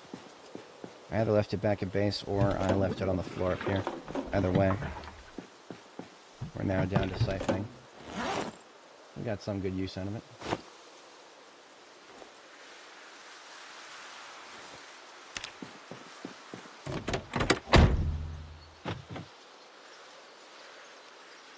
We're gonna need magazines, actually. Not just taking that for taking it, but we will inevitably have some Zeds flapping fences again.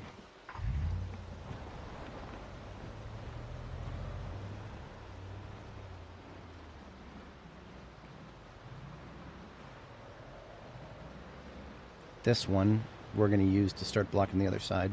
So we are creating a funnel in effect. The tightest part of the choke is going to be right here next to this Niala.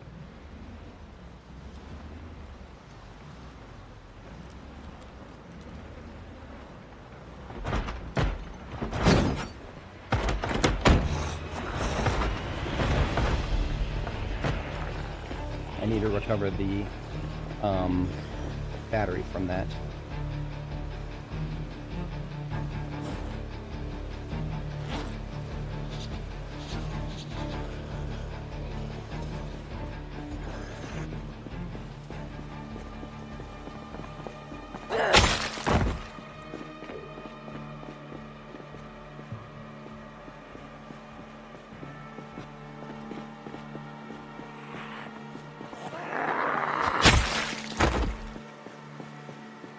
Feel like with it bumped up against the wall like that, we're not getting as effective coverage as we could. That's just a feeling, though.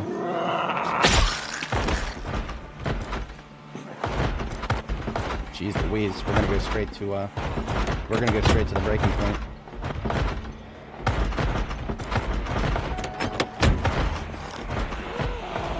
Yeah, we're at the breaking point. That's okay, we can melee. Welcome to Project Zomboid in the current year.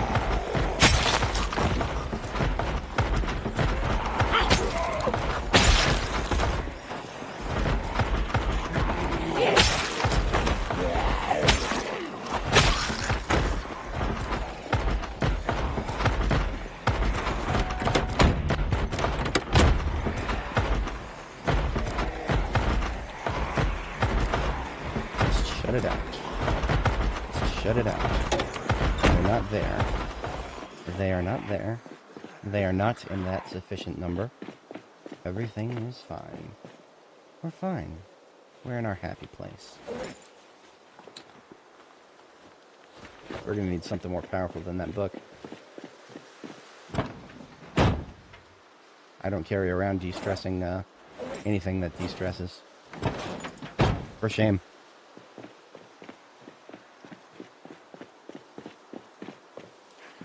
At this rate, we will get depressed within about 10 minutes IRL, if I'm not mistaken. Now, if I'm also not mistaken, they may be clustered together so tightly now that a few multi-kills with the shotgun, we might erase some stress. So what I might actually do is just do a few pew-pews with the shotgun.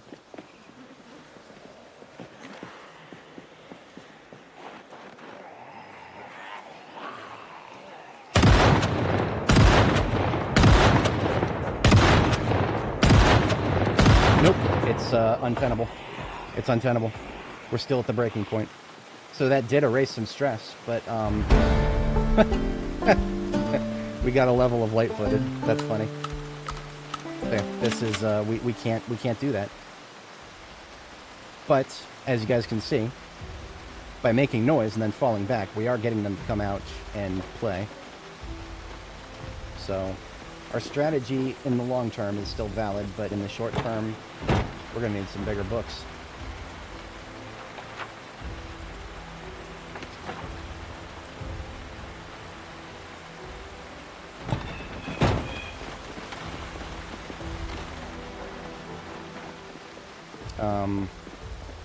Back at base, I believe I have a couple of cigarillos. That may be what I invest in next.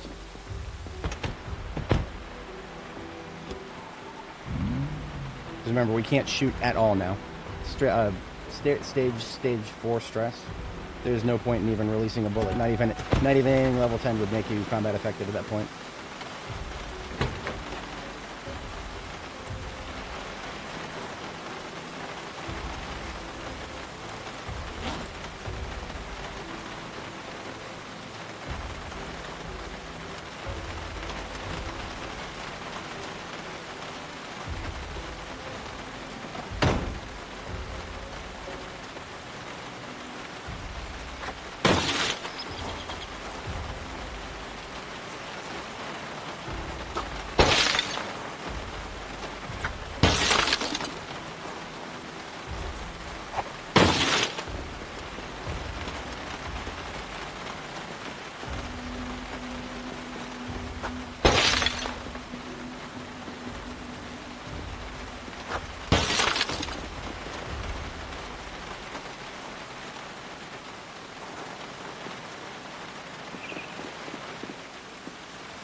Oh, I thought I attached it. See, Franklin Pauline's are so weak that I was going to tow it halfway and then detach and take it the rest of the way on impulse.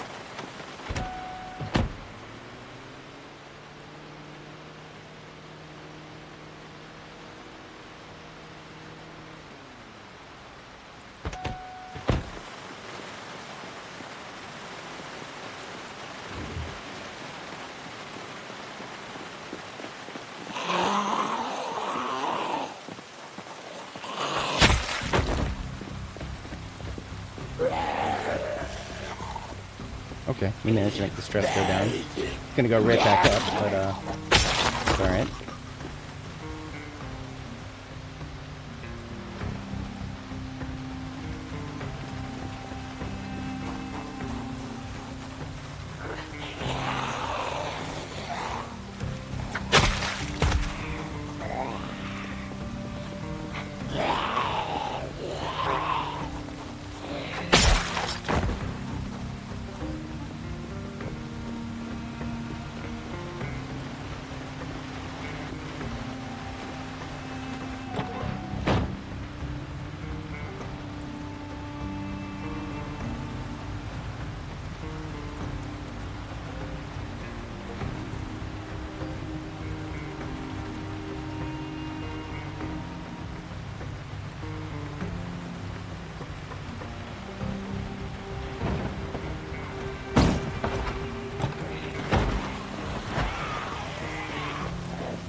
Away from the noise.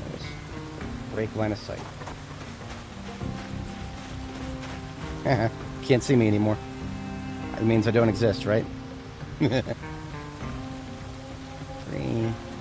2, 1.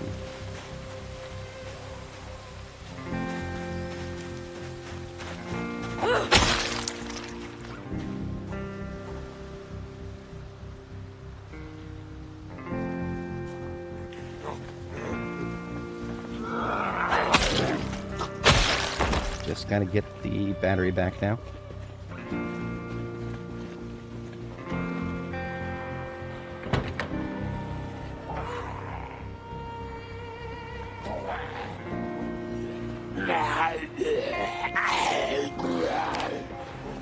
And there's the depression. We now are moving half as quickly when we try to switch weapons. So we're not fighting in this state, but the fighting has not started yet, so... Oh yeah, we also transfer items half as quickly.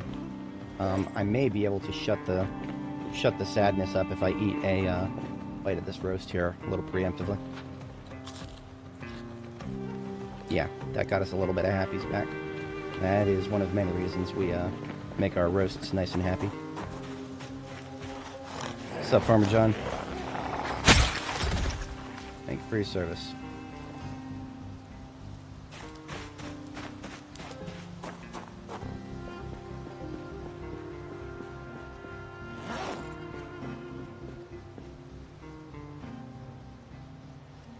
We're almost there. I'm gonna need at least one more vehicle that I can drive. The step van, I don't know how I feel about this. It's viable. I'll do it. It's not the best choice because of how tall it is. We won't be able to stand around it, or see around it rather. Zombies could be on the other side, and they might be partially blocked.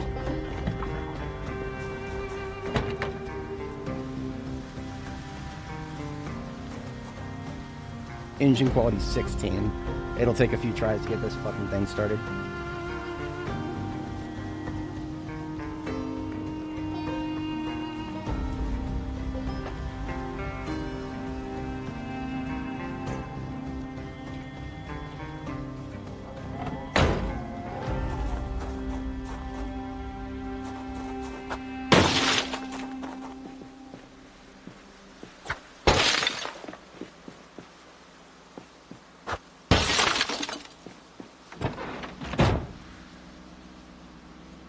Ooh, cigarettes.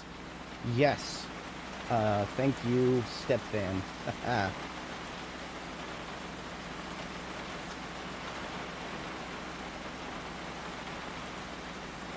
That did nothing for my stress. Waste of time.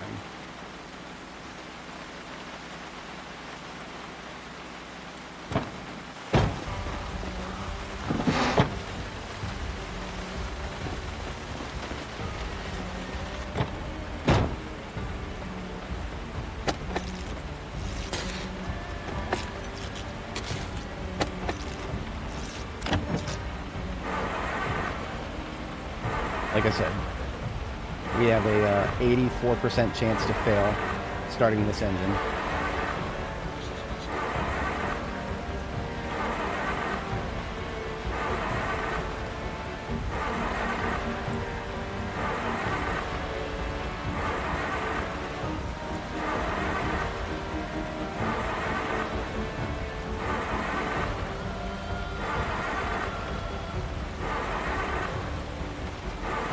I wonder if the, you know what?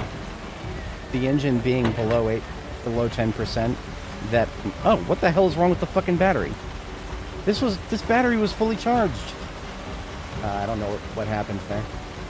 This battery is now down to 39%, which is making it even harder to start vehicles, which means, fuck. We can't do this anymore. Oh, wait a minute, am I a... I never put the gas in the tank. It's been a long day. Hasn't even been that long, but it feels longer than it has been.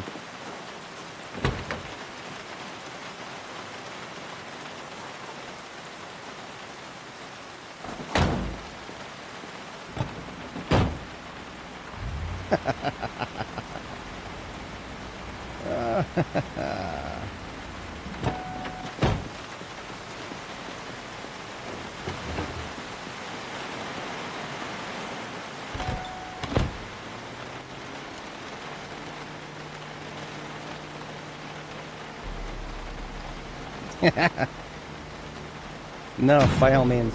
Oh, look at that. We lost a tire. That's not good. I think I can technically still drive it.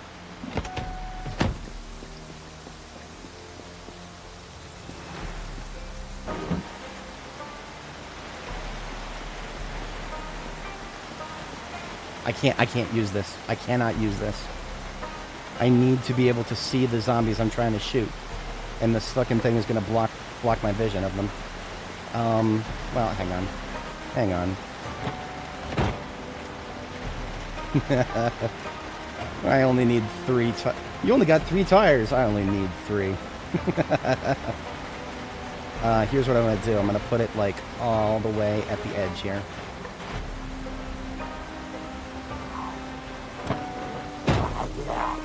Right this way, sir.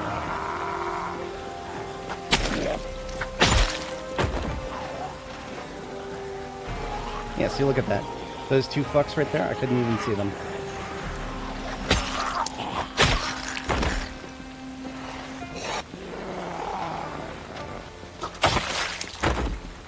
That's alright. I'm just going to deal with it. After a certain point, the shotgun spread will take care of itself.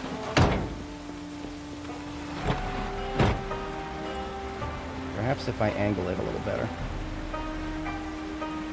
Yeah, if I angle it like this, it's still contributing significantly to choking them.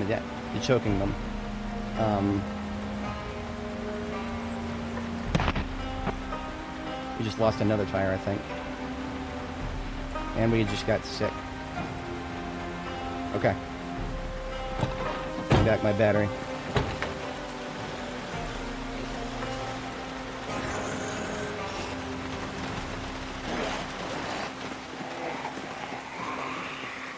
I wish I understood exactly why this battery is drained all the way down to 39%. I'm guessing that the engines that I've used it with have been so garbage that they've been draining the battery without charging it.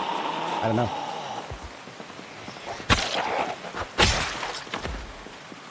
But we've got our...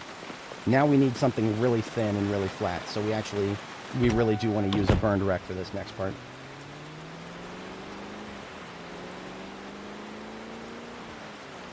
And would you look at that? We've got a nice flat burned wreck right here.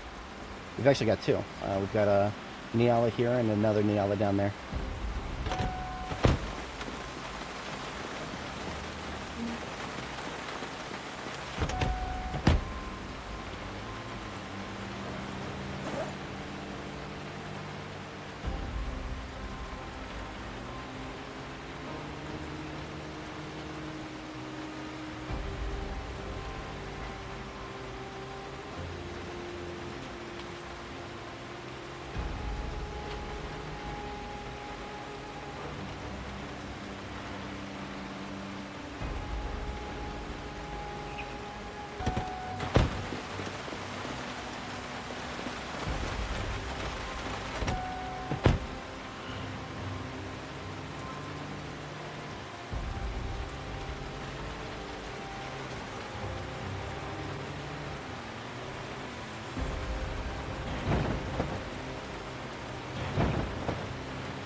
Okay, I know what I'm doing next.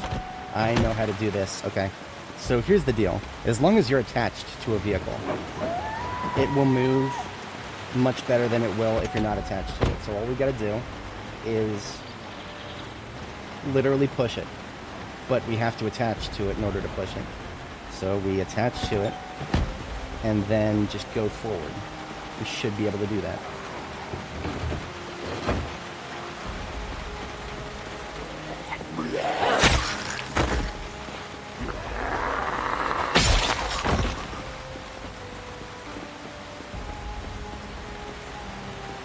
Did I attach?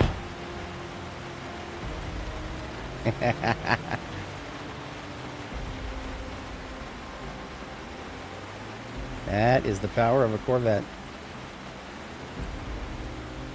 This is probably much easier than anything else I've been doing.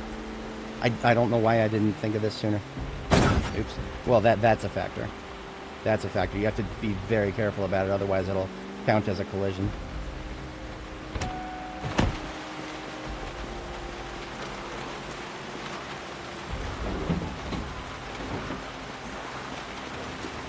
Now, that being said, I actually, I have a slightly different idea now. We've got people coming from the right.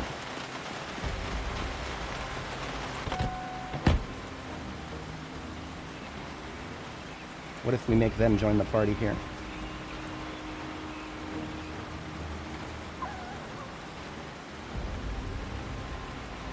Okay, so we intentionally leave a small gap right there. Nice small, like one tile gap, but then we continue closing it up in the other direction, so the zombies who do come around from the right, however many they may be, will join us. They'll join the party right here where things are getting the tightest for the middle. That feels like a very good situation.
That's really funny. I'm so glad we can do that.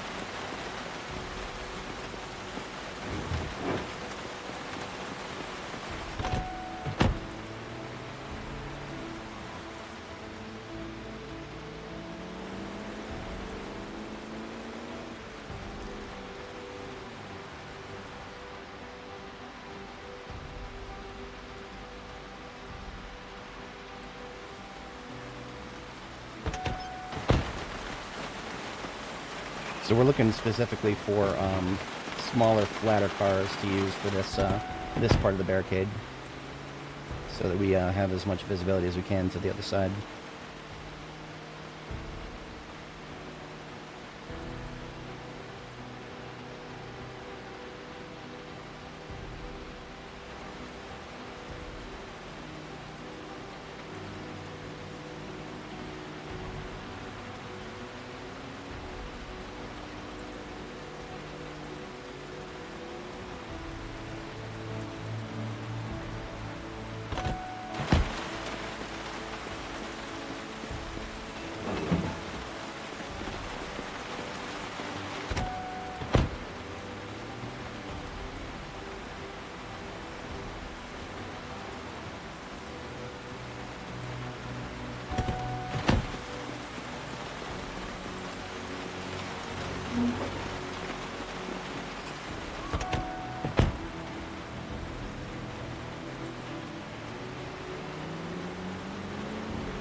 Okay, I think we can ease up on being so choosy about which car we use, because now there should not be as much line of sight blockage concerns.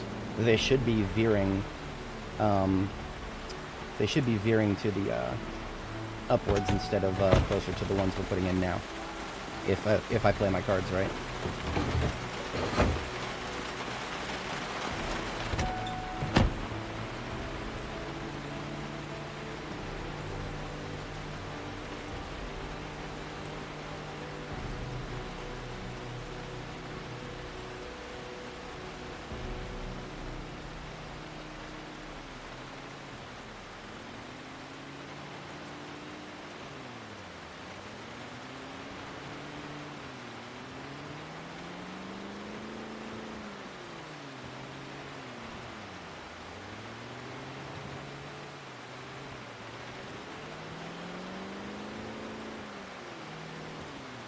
I'm going to come at it from the other side here.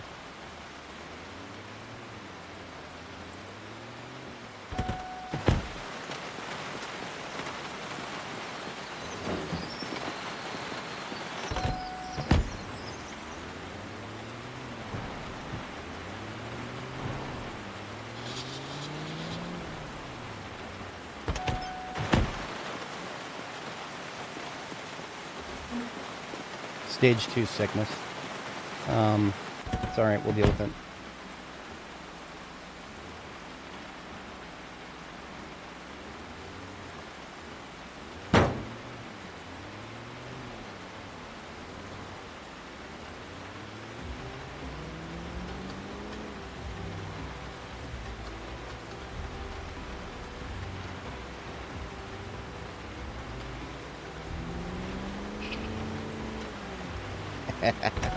Oops. A little early. I think you guys can see where this is going now. Now I can understand why people might want to know why I didn't just build the fence in the middle of the road. That's a good question. First of all, shut up. Second of all, I don't want to have to dismantle the fence afterwards. I want to be able to go around to the stuff. Kind of, it's a bit complicated, but I'm looking at this from a long-term perspective. Most of the burned wrecks we can either get out of the way or just tow the other ones out of the way and actually have a traversable freeway after this.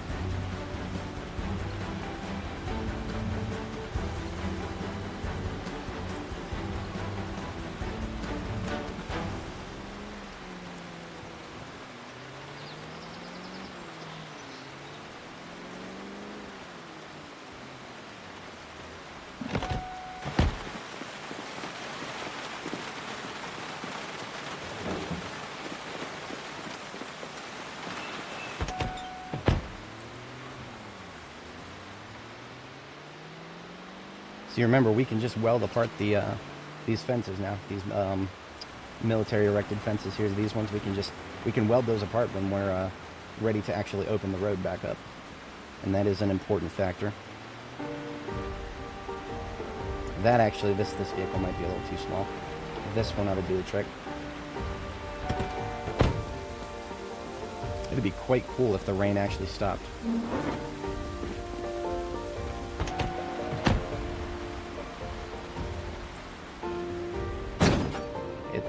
And actually stopped and stayed off.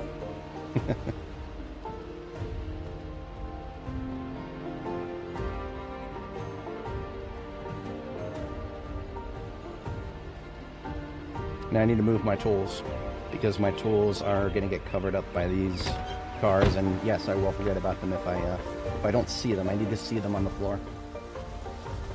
I'm a very visual man. I need to see things.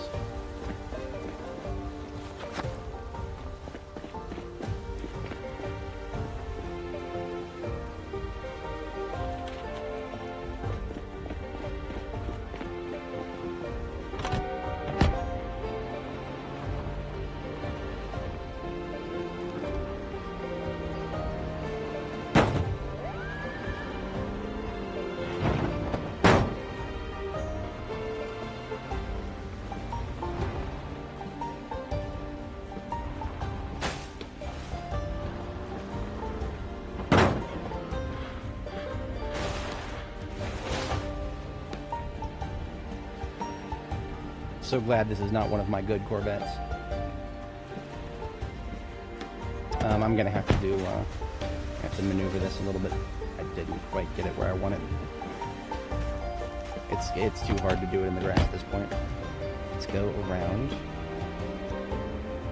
reorient it from this side.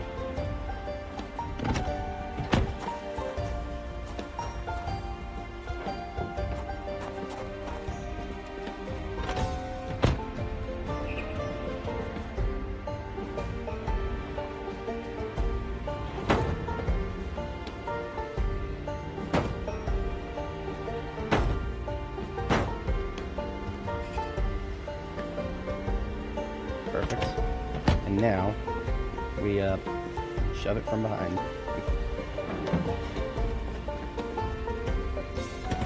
Just tap it in. Just tap it in. Give it a little tappy. Tap, tap, tap-a-roo.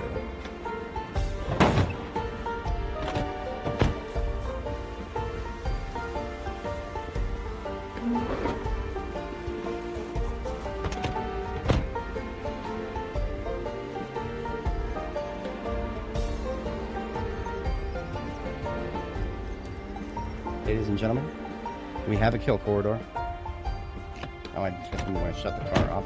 I don't want it here. I need to be able to shoot without any friendly fire. Just because there's no NPCs in this game does not mean there's no friendly fire. We learned that the hard way.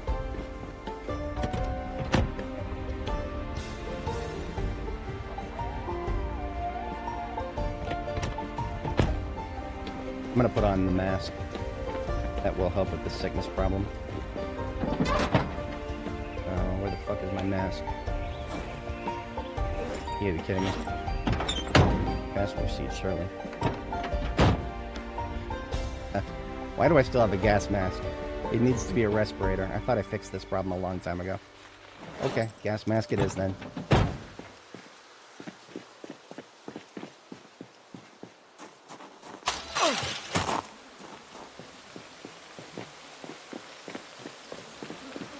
We can't shoot like this, but that's okay.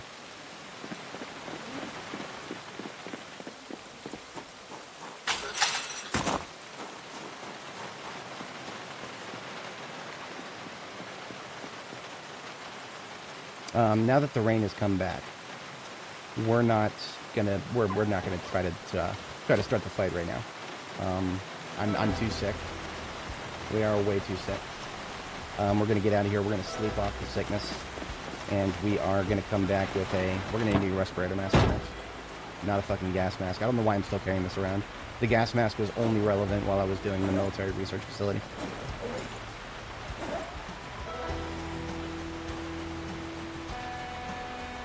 Yeah, all this can stay here. I'm gonna actually take the trailer with me. I don't need to do. Right now I don't need to do any more welding. But I could use it back at the waypoint base. Fuck up, turn it. Come on. Oh, fuck off. 95 engine quality. 5% chance to fail to start, and it fails 3 times in a row. Okay, yeah. Murphy's Law, I'm sure. That bullshit.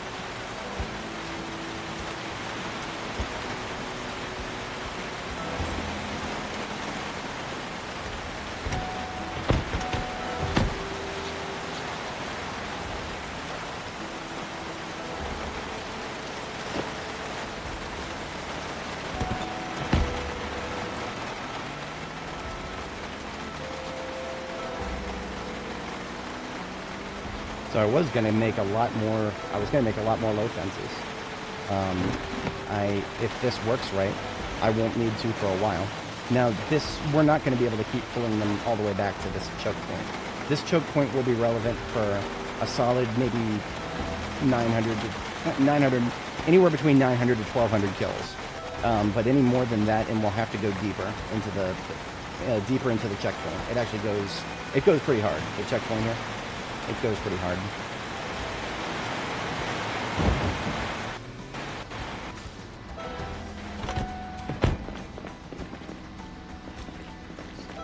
Okay.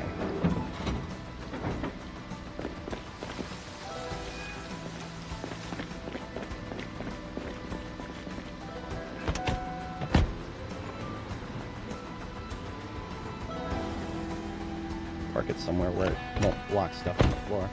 And get a little bit of cleaning done at some point.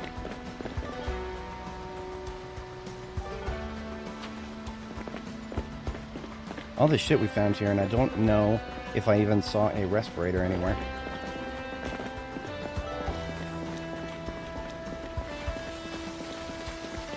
I suppose the best way would be to start cleaning it up. Let's see if I can't, now that I brought our welding trailer back.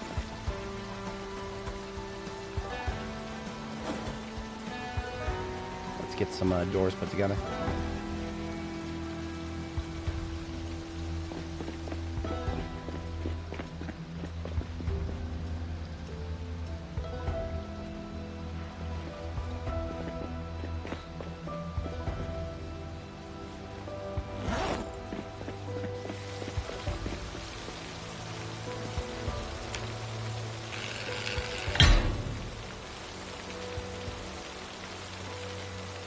We cannot rebuild these garage doors. They're gone forever. We could build gates, and I most likely will.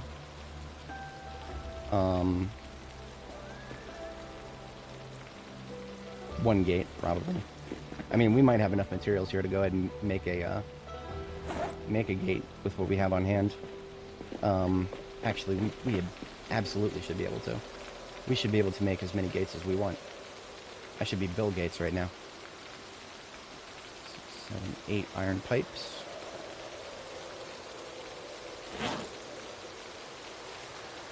Welding rod's already in there. Need a full torch. Now here's the funniest thing about this. It looks like we don't have room. But looks can be deceiving.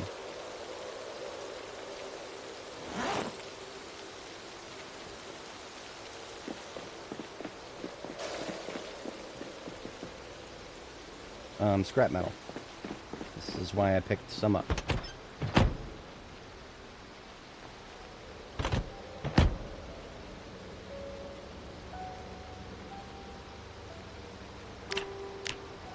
Wire. And a half stack of rods. Would you look at that? We got wire.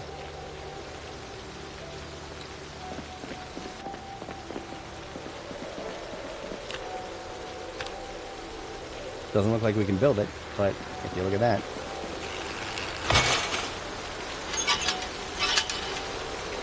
Fuck. Well, that sucks. I was almost 100% sure we could at least open one side of it. But, well, we've learned something important.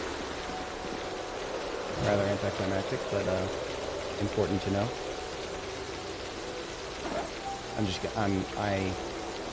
I don't have it in me to delete a part of a fence, or a part of a gate that I just built. I don't have it in me.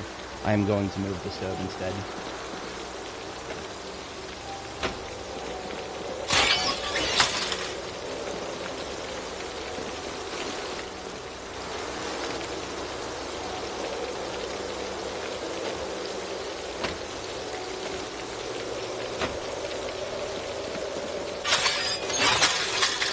I won't be able to do that for this side. For this side, we'll just build a actual wall. Too bad I left behind my masonry kit. We could do a brick wall. But the bricks that the player can build do not match the bricks of existing buildings. It's actually a rather significant clash.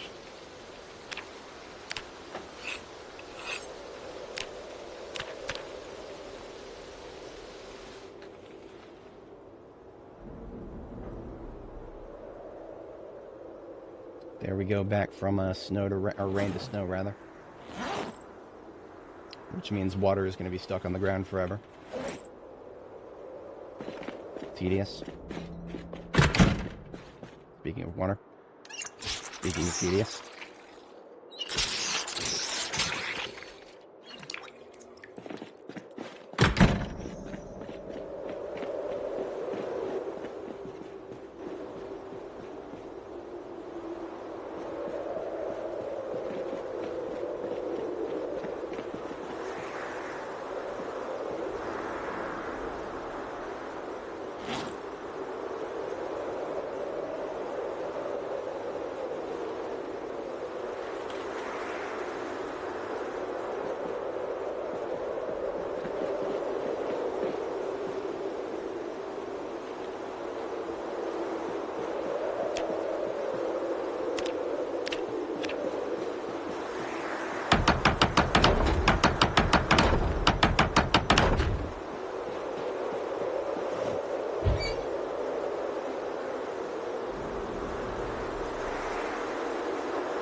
Audio gets a little weird when you add and remove walls like that to existing POIs. Not sure why.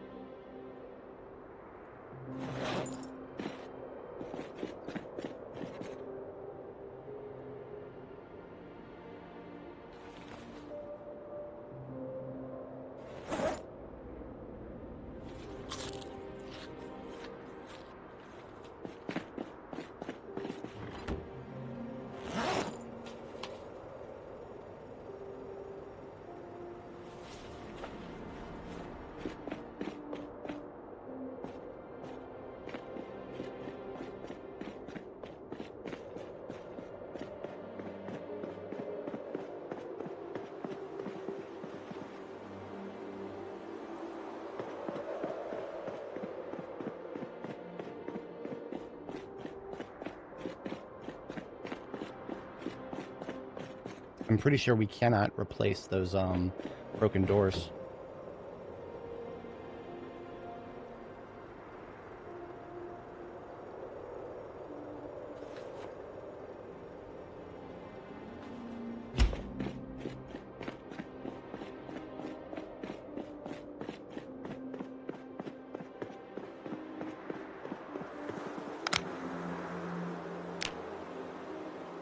Wait, really? Oh, I see what it's... Okay, so we can, but it looks fucking stupid. But it prevents zombies from going through, so... Okay.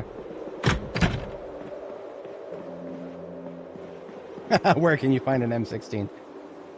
Good question. Good question. We found a grand total of 2 in the past 400 or so hours on this character. And both of them were on zombies at the military research facility. Good luck with that. The military research facility is, there's a dirt trail near Rosewood. Go west of the north side of Rosewood, go west, take the second left, and then there is a dirt road there. You have to go through that dirt road, then you gotta fight through about 1,500 zombies. But remember, it is not, I don't even know if there's any loot sources in there that will actually give you an M16. It's just the zombies. The zombies have a chance of having an M16 on them, which means the M16 will be damaged. I have never seen that before. I know what you're talking about, the military event. I've never seen that happen with M16s, though, ever. Not in the past not in the past 1,800 hours of this game. I'm not saying it's not possible. I'm just saying, good luck. Good luck expecting that. Godspeed.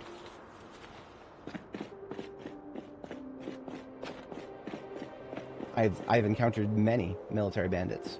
None of them have M16s. I don't know what you guys are talking about.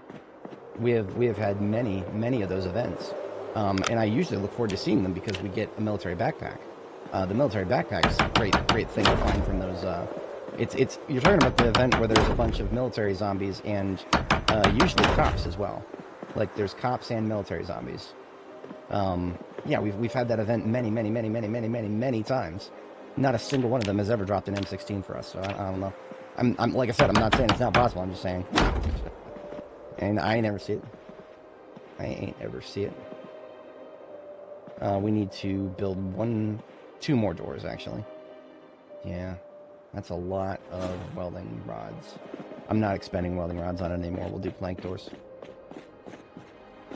I don't like plank doors where I can see them, but I ain't gonna be seeing these. Yeah, alright. You sound like you're saying Bigfoot is real to me. But like I said, I'm not saying it doesn't exist. I'm just saying I ain't ever seen nothing like that.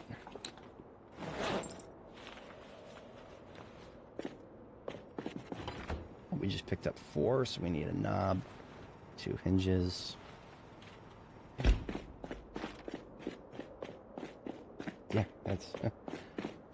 I don't know if I've ever seen that particular event in Louisville. We've been to Louisville once here, and when we were there, I don't recall actually seeing a military zombie event there. Most of the time when we see them, we're all over elsewhere on the map. No windows in there, so this door right here then.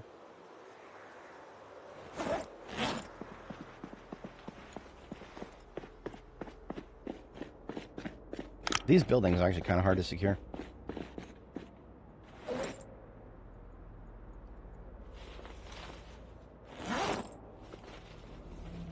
Well, all of their surfaces are compromised.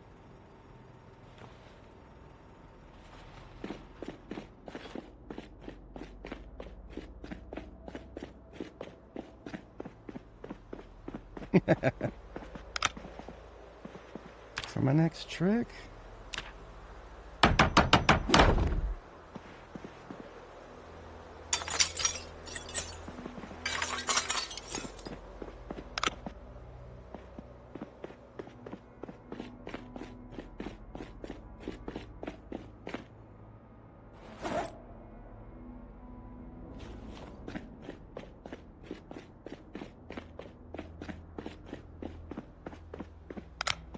Alright, so bathroom, into bathroom, no way in there. Locker room, no way in there. Lunchroom, there is a way in, but we got a door now. And office on this side. This is the last vulnerability.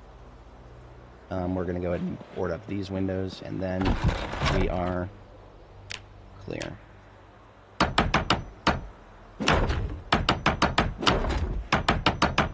Dunzo. Zombies have to slap at least one thing to get to us. That's all I need. That's all I need.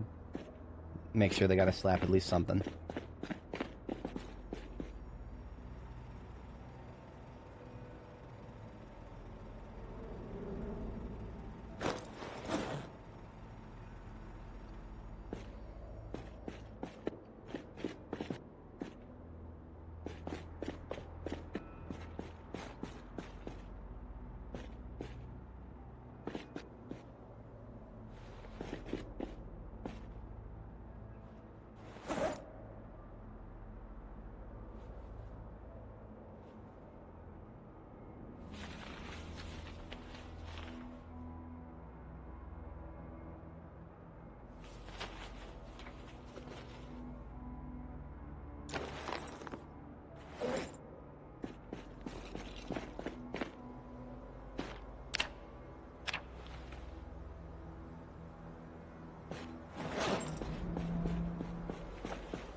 Plastering trowel.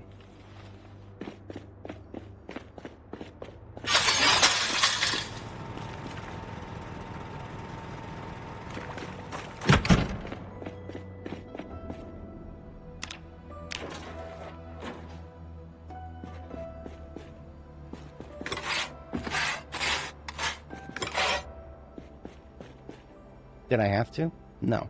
Did I want to? Kinda.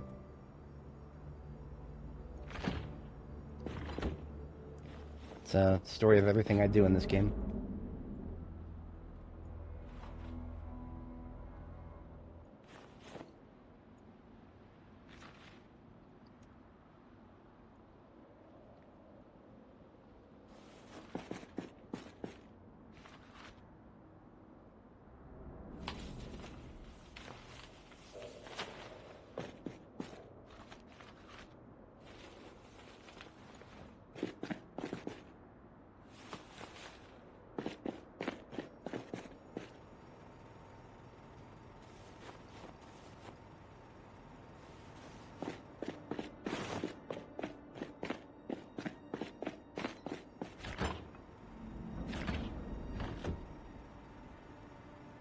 I will make food overnight. It is currently bedtime.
Flashlight battery is getting a little low, so we'll go ahead and replace it.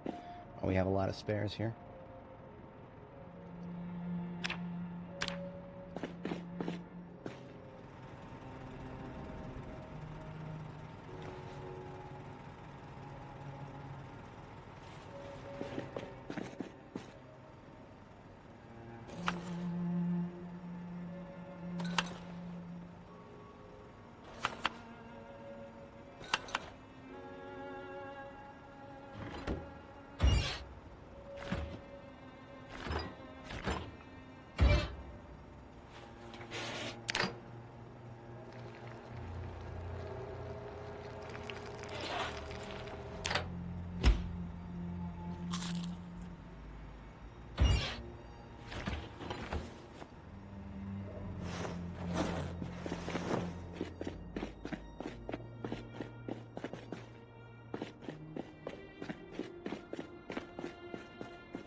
Easy way to clean one of these places up if you can drive all over the place.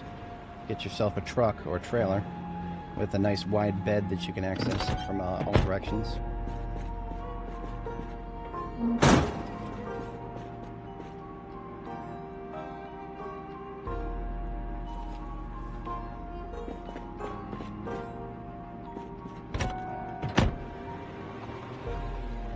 Just gonna focus on paint and construction materials.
Alright, we'll do something with that tomorrow. But tonight, it is now our second bedtime.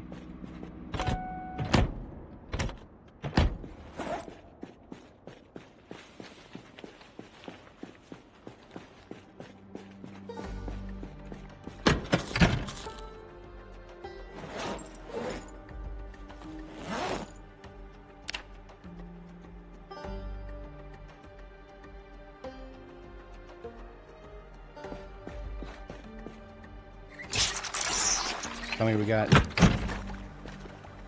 It doesn't look like fog. Okay, so I'm gonna get rid of the permanent water. In order to get rid of the permanent water, we gotta close and reopen the frickin' game. Whenever there is rain, snow, and then back to rain, all the water that gets stuck, all the water that falls on the ground and turns into puddles, it's there forever until you close and reopen the game. I'm just getting ahead of that now. I don't want all that shit on the ground while I'm trying to, it actually reduces your frame rate. I'm not even lying. It doesn't just bother me hearing my feet slosh around everywhere. That bothers me a little bit. The fact that it's going to tank my frame rate by 2 or 3 frames per second, that bothers me even more. So all we got to do is close and reopen. Not too awful hard.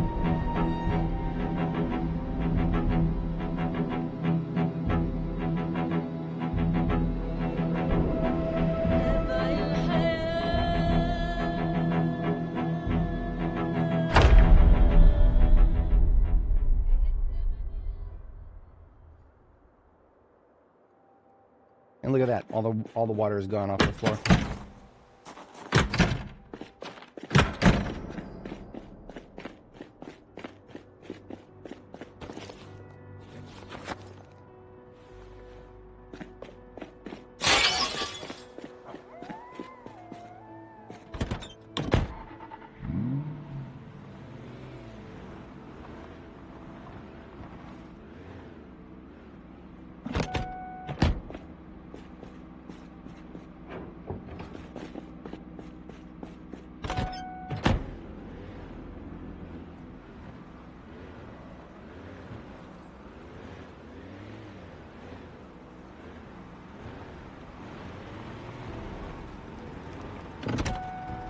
We're going to need another potato roast. The one that I made is only going to last us about half the day.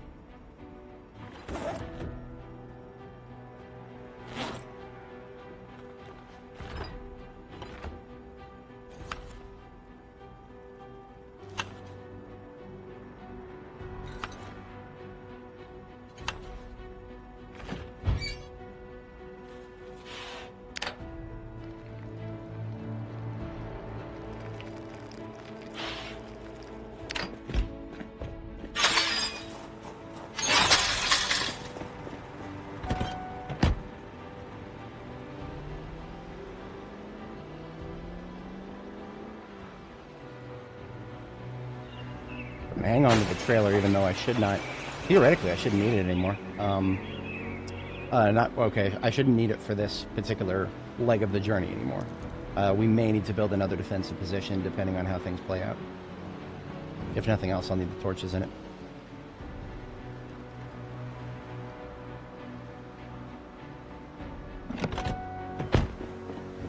Alright, so if anybody was not here earlier, here's our defensive position. I failed to screenshot things last time I did this, so...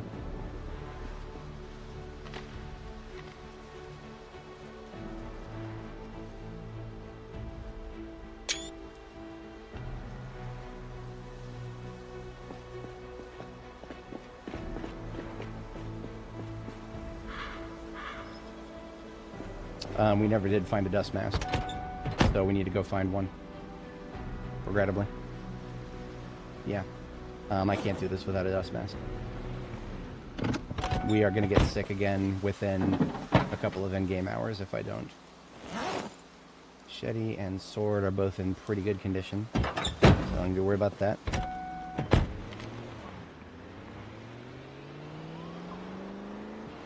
So we're just going to drive back to base real quick and find whatever the hell I did with my... It's respirator, the half-mast respirator. It's uncomfortable, but it's the only thing that'll keep us from getting sick when we're surrounded by corpses like that.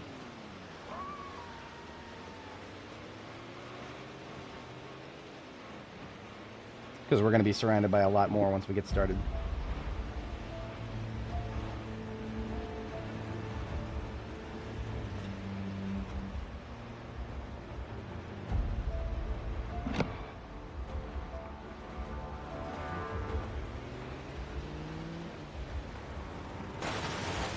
Are you fucking kidding me? Like, are you fucking kidding me right now? Seriously? Okay. I guess we're doing this now.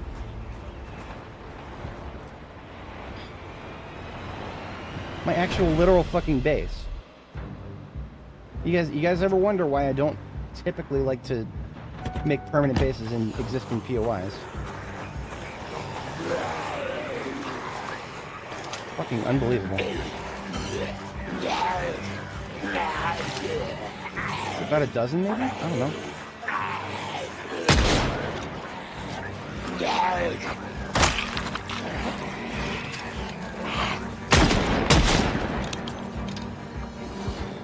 Bunch of stupid fucking corpses in my base now. Actually, if I kill them in groups of 4... kill them in groups of 4, then the stink actually won't build up. Come on.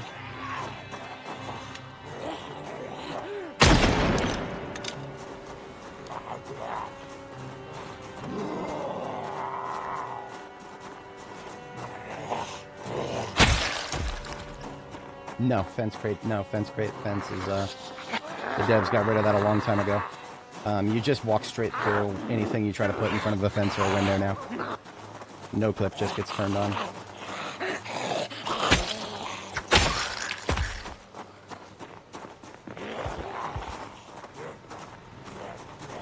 So, zombie stench doesn't actually build up until there's at least 5 corpses. So, 4 corpses in that pile, 4 corpses in this pile. Come on, asshole. Over to it. Let's start another pile. Stinking up my fucking base. I need to actually work here.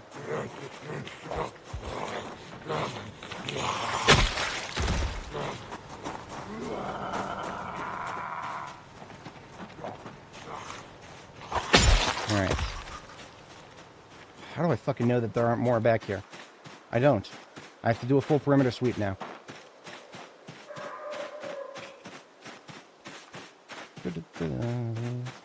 I don't think they'll actually appear inside the building. I take that for granted, but no, I'm about 86% sure they will not appear inside the building.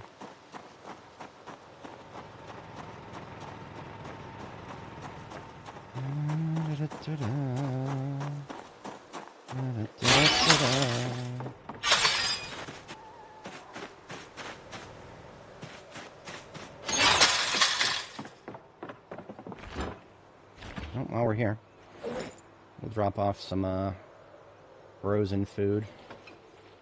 Forward position.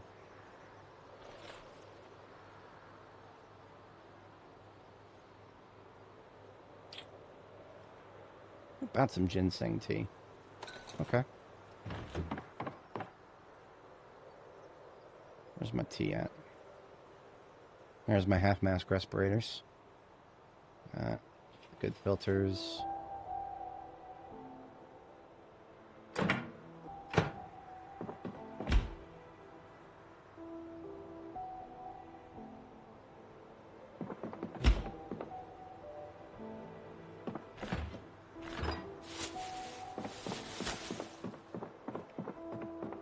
Anything else I need while I'm here? We're not going to be doing magnums. Books, yes. We will likely get stressed a few times. So a few paperbacks could go a long way.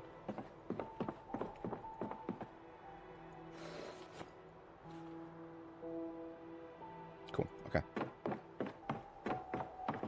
We should have tea in here, yes.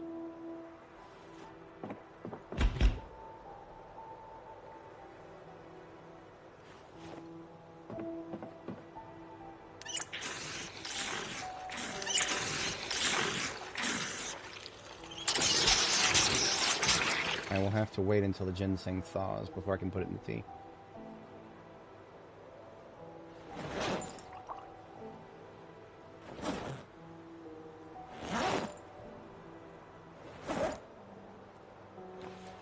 So we got the tea, but if I right click on it, I can't put ginseng in it, and then I have to cook it.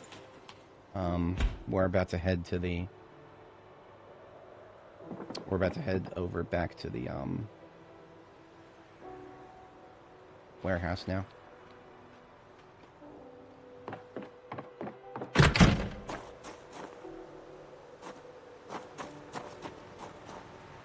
We never did install a battery connector in the floodlights.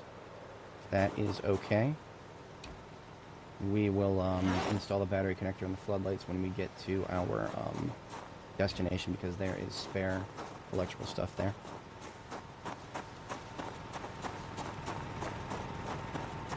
It would probably be, if I need to come back and get this trailer, the ammo trailer, then I need to come back here for other reasons anyway.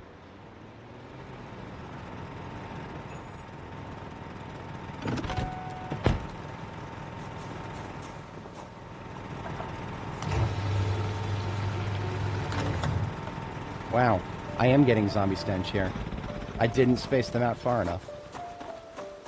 It's kind of funny, if I get close to one pile, then there's no stench. But in the center of the piles, there's stench. Fucking brilliant 10 out of 10 game design. God. Whatever. Hopefully the corpses will, I mean, I don't have to spend too much time at the pump. I have to spend some time at the pump.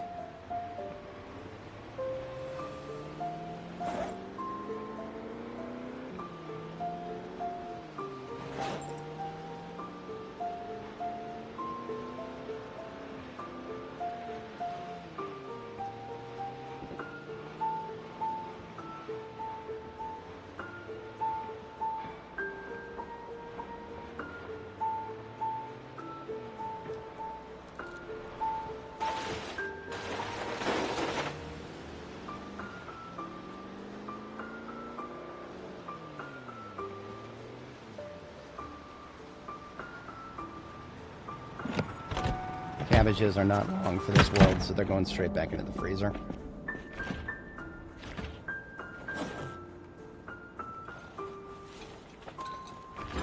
But pumpkin should be fine. I can put that in the fridge instead.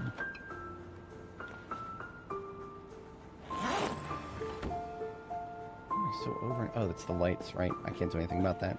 I need to carry them around.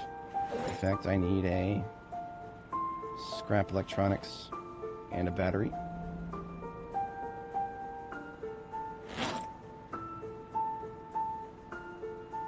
As heretical as this is, we're gonna have to boil our tea in the oven.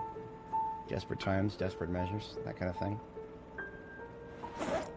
There's actually very few other ways to do it. Obviously, you can do it in the microwave, but, well, I didn't bring a microwave now, did I? So, ginseng tea, what does that mean? That means if we get tired, not fatigued, but winded, like endurance problems, we can actually drink one of these, and it will restore some endurance. So, that is the magic of ginseng. It has some kind of an effect in real life, but it's nowhere near that strong. In the video game, it is quite powerful. In real life, it is one of those many things they slap into energy drink cocktails.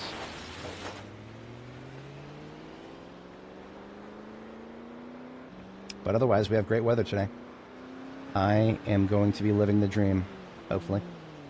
I'm going to laugh really hard if we just get completely overwhelmed and I have to fall back. I'm just going to laugh. I'm not even going to be mad.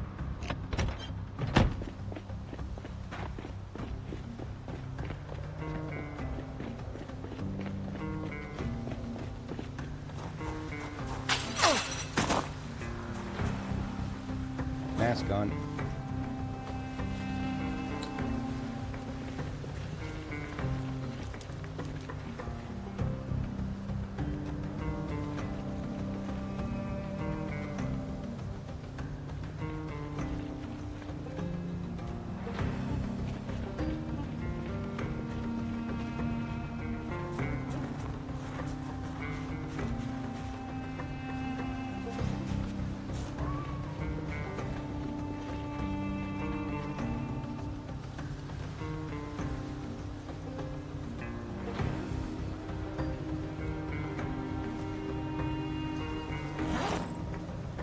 So if we need to continue into the night, we can.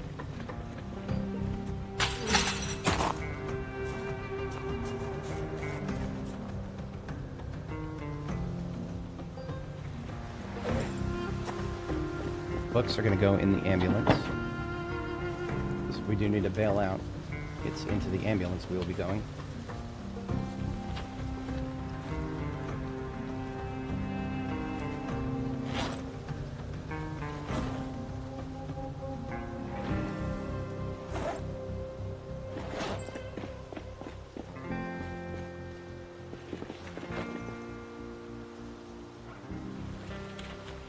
I'm going to go ahead and open up the rest of these boxes of shotgun shells. We are going to need every single one of them and probably more.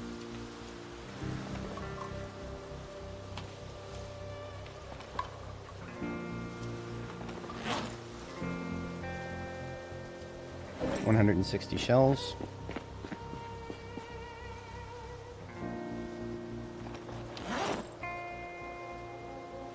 $153 Magnum rounds.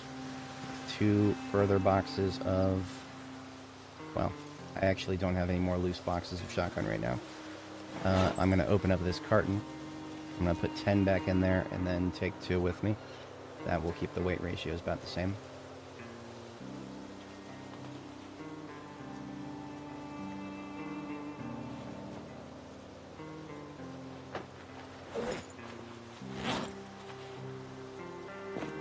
Alright, and we're going to armor up. Don't normally armor, but we're going to armor today.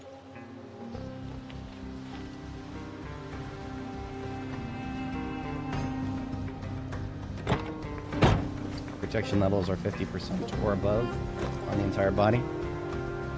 We are overloaded without a weapon in our hands, but if the shotgun's in our hands, we're good. The swords in our hands, we're not good. So if we need to fall back and do nothing but melee for a bit, we will have to put the shotgun in our backpack. That's fine. We can deal with that. So we have to get started now. Time code today is 6 hours, 55 minutes, 42 seconds. So putting 6:56 down. All right, here goes nothing, folks.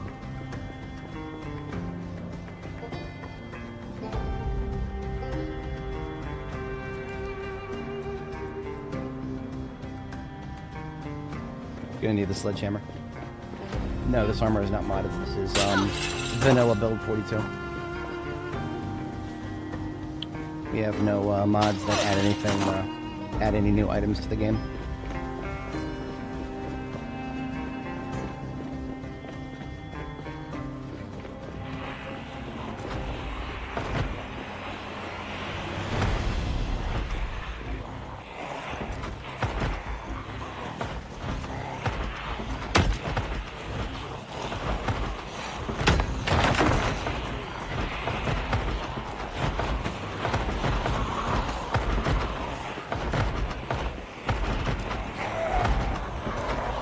stress is at 100%.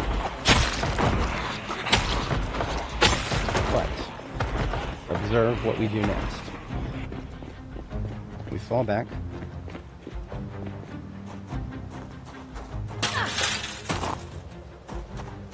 And then we make a little bit of noise of our own.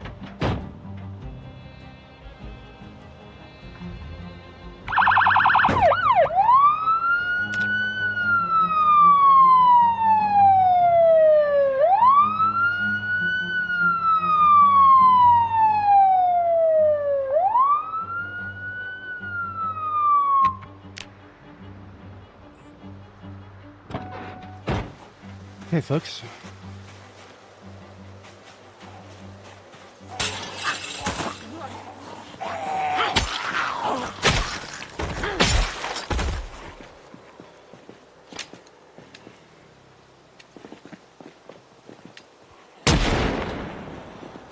Yeah, that's right. Shot your homie.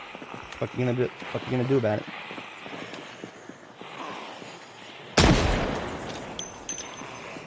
Would you look at that? They're all lined up.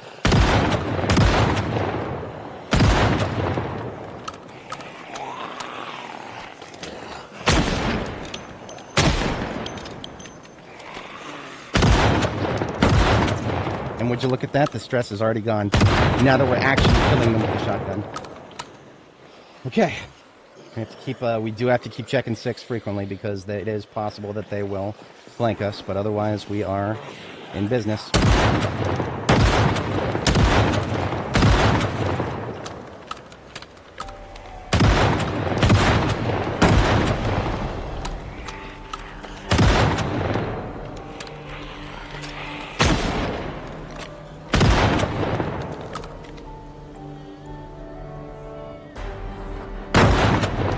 Keep hitting a car. I'm not sure which part.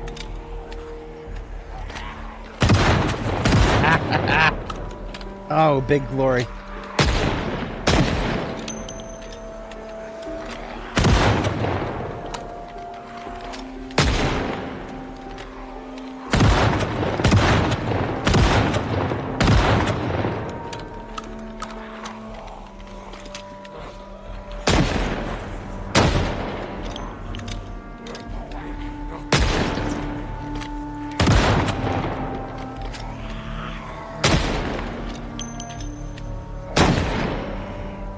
What are we hitting? I don't understand. When I aim at this car, what the fuck am I hitting? I took all the glass work out. There must be maybe the trunk lid. I've never even tried shooting a trunk lid. Maybe the trunk lid is something you can actually shoot.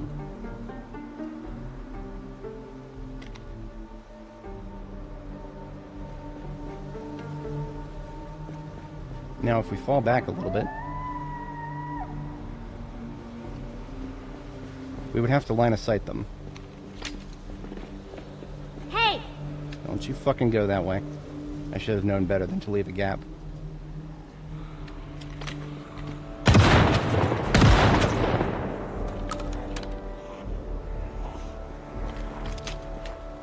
See, one line of sight blocker that I could just stop and hide behind for a moment, that would actually peel all these assholes off of the what they're slapping. Just something like a movable object that blocks line of sight, like a dumpster. A dumpster blocks line of sight.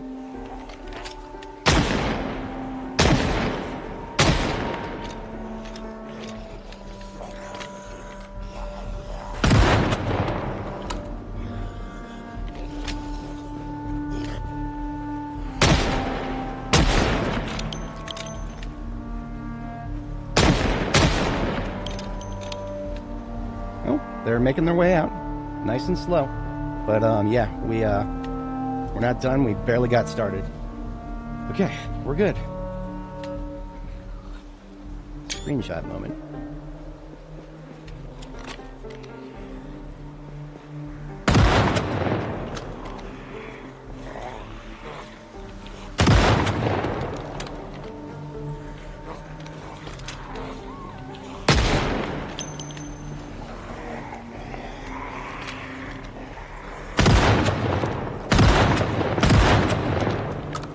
Got a ghillie suit, dude.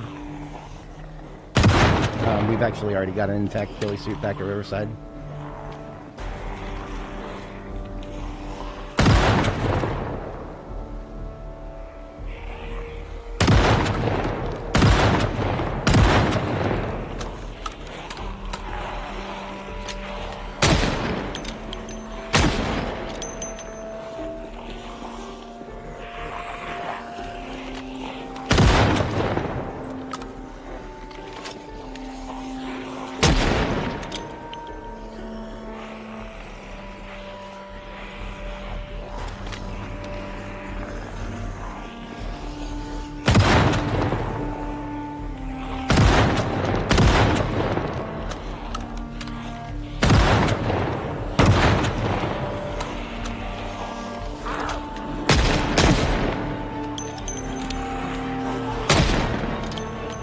Intact radio.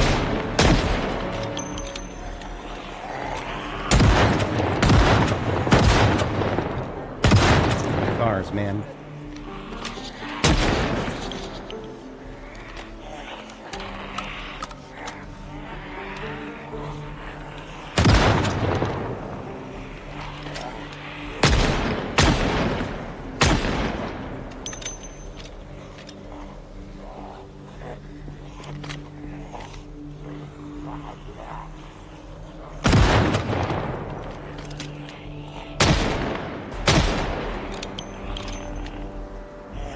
Dress is returned. We're too close.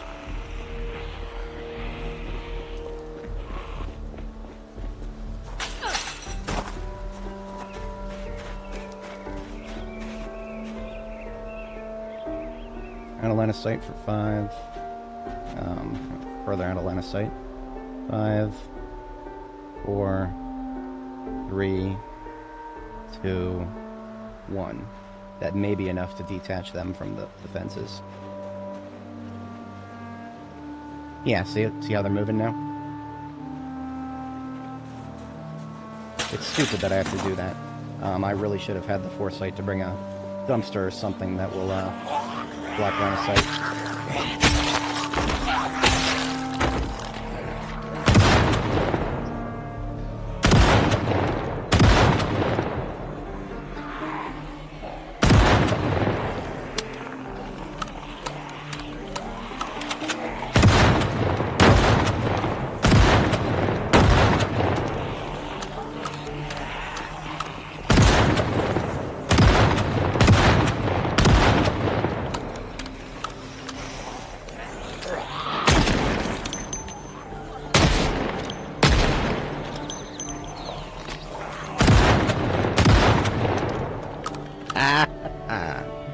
I love this.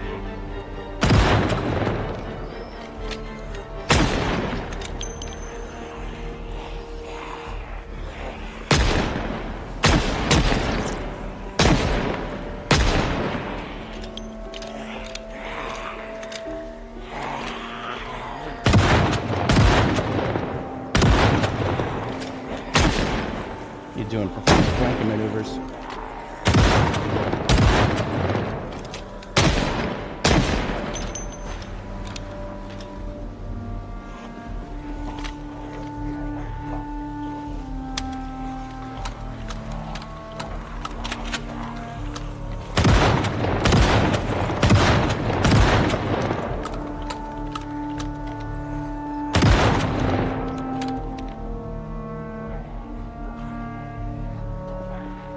Too close. Too close. Let's try to get more to peel off of the fences. How much would it cost me?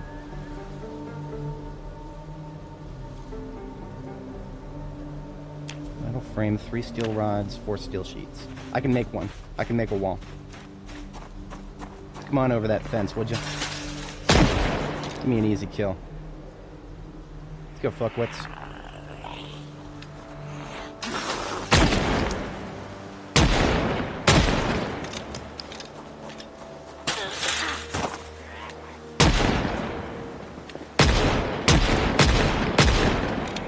That gap is not at all been worth it. I should have known that they would just walk through it.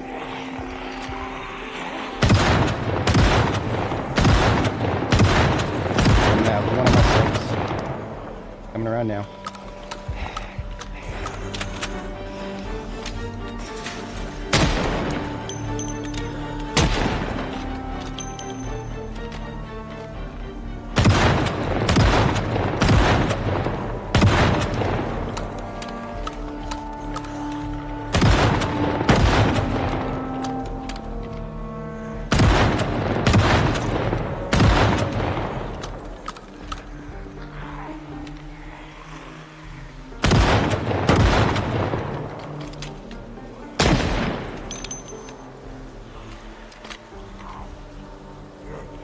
Still alive.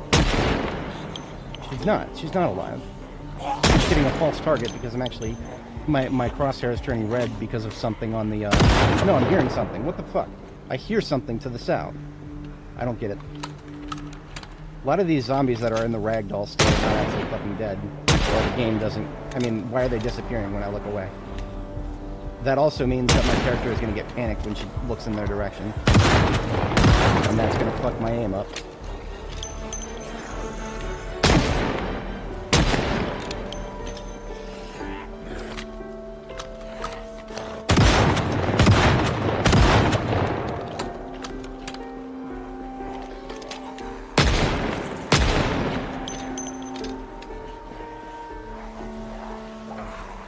Oh, I am such an idiot. I'm such an idiot. Some folks wanted me to check my kill counter before I got started. I'm sorry, guys. I really am. One of them is still moving.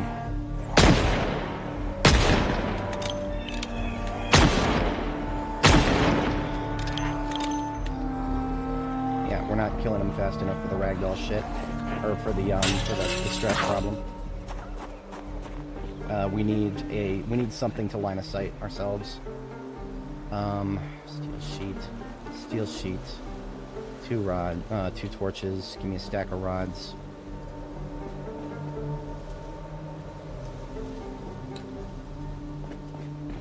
See, look at this. I look away, and when I look back, there's all these fucking zombies all over the place that should not be disappearing, but the game doesn't recognize that the zombies are actually fucking dead. So. Hey there. I don't know. I'm sorry. I have not been keeping track. I'm sorry, guys. I really am. I don't actually fucking really care that much about my kill count. I have killed, yes, zombies. Currently at 18,128. I recall last that we were at, like, 17 something, so... hundreds? I don't know. Come on, over the fence.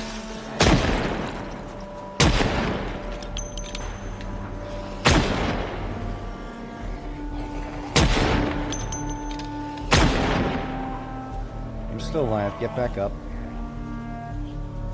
Oh, for fuck's sake, get back up. See, they're staying on the ground and they're just making fucking noise. There's still problems with the ragdoll system. There we go.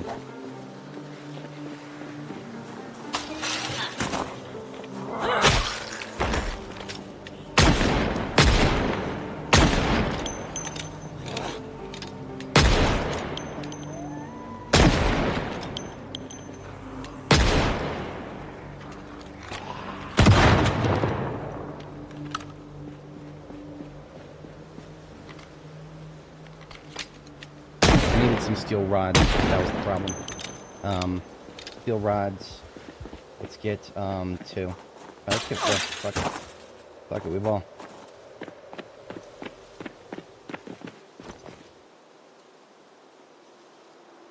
I mean, we're definitely not done here yet, and the reason I can tell you we're not done here yet is no matter, it might look like we've got a lot of them killed, and it might even look like they're slowing down on their approach.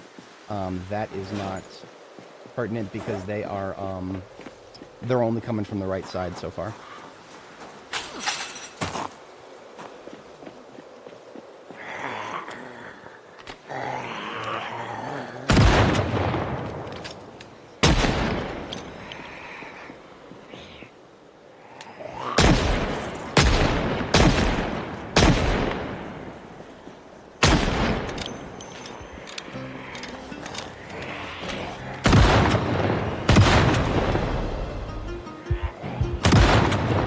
off with the panic. My God. They're all dead. I'm this close to just turning ragdolls off. It's actually objectively disrupting my combat. Every single one of these stupid glitched ragdolls on the ground is something that she gets panicked when she turns around and sees.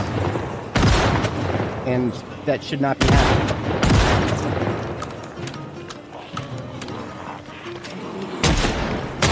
Okay, we're alright.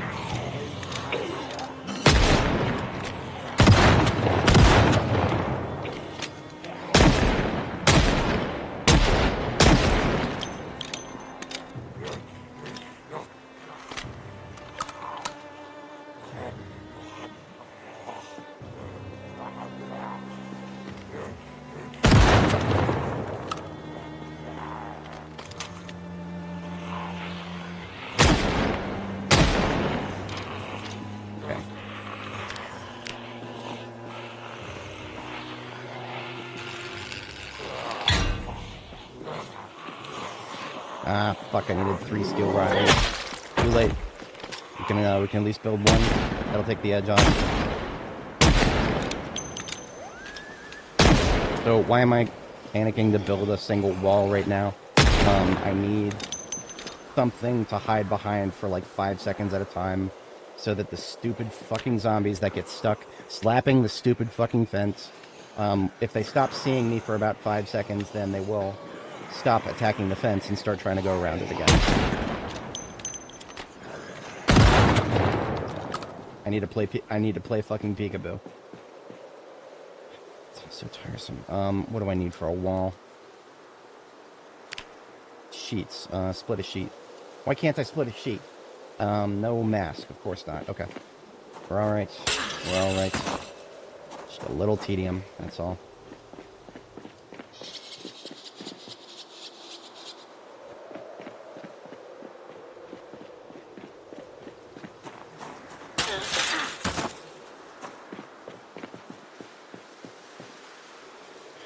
Split, steel sheets. Come on, I'm almost done.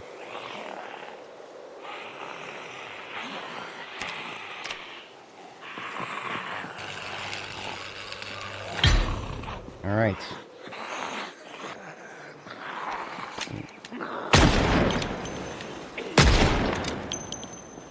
So now what I do, see how all of them are stuck slapping that stupid fucking fence? I hide for 1, 2, 3, 4, 5. Peekaboo, bitches. All the ones back there are still slapping the fence. Okay, that did nothing. My theory was incorrect.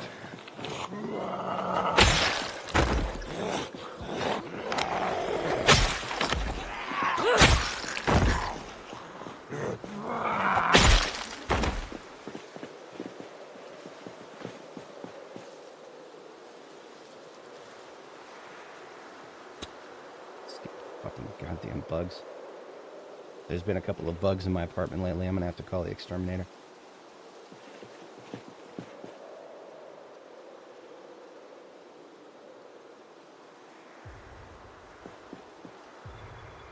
So you see how they've stopped slapping the fence? But I don't know. It's not gonna help the ones to the north. The ones to the north don't know how to get to me yet.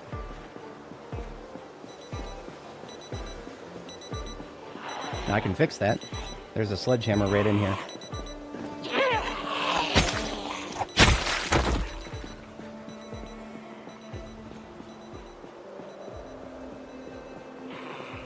Hello.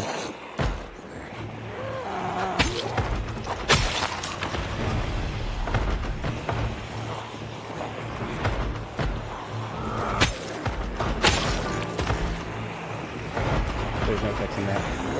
You just need to get out of here.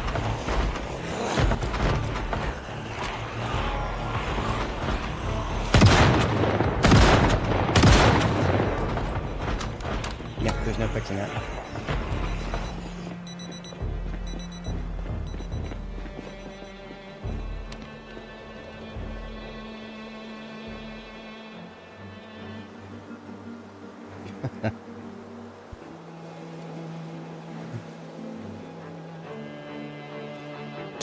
kind of funny looking without the vehicle. It just looks like a human snake, a wrenchy.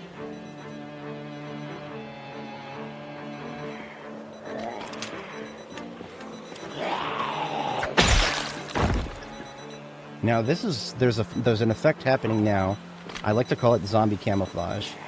The dead ones on the floor are getting so thick that they're actually they're breaking up the outlines of the ones that are still moving.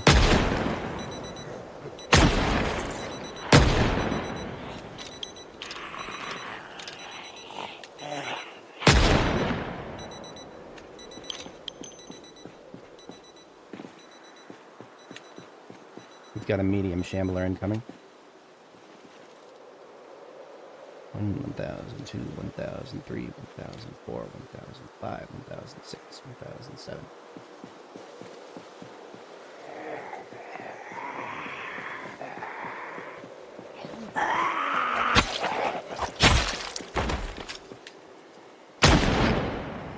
Stretch them back up.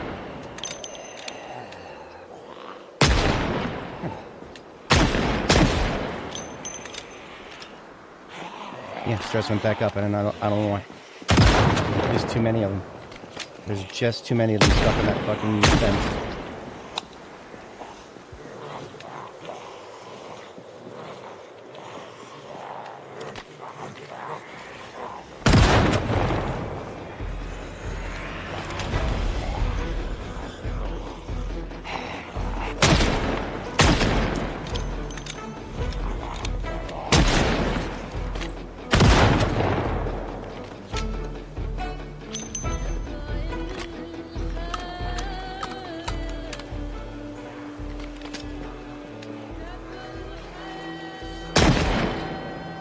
I'm too close.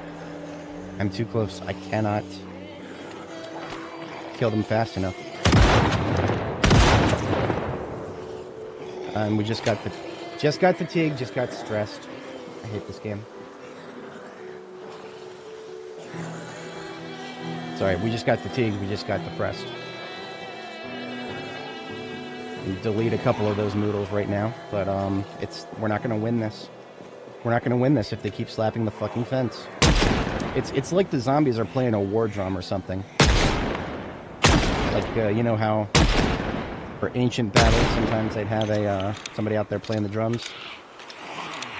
Boost your allies' morale and lower your enemies' morale. Oh, the zombies are beating their drum right now, and it's lowering my morale.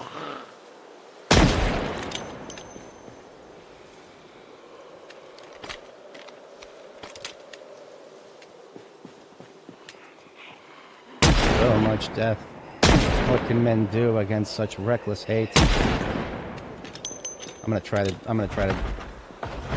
get a fucking shotgun blast against these assholes. I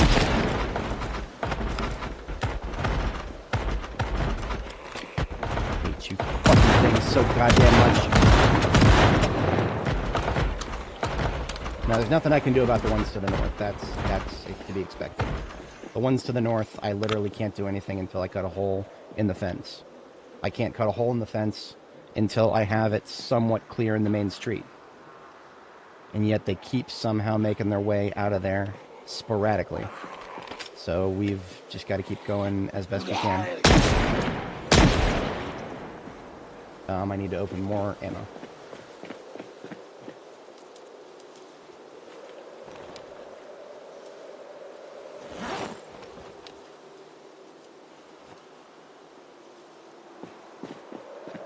Okay, everything about leaving this gap was a mistake. 110% a mistake.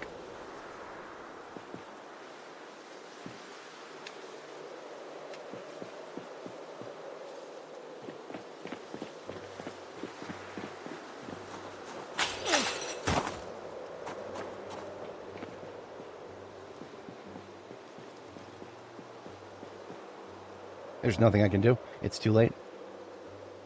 It's too late to fix the problem.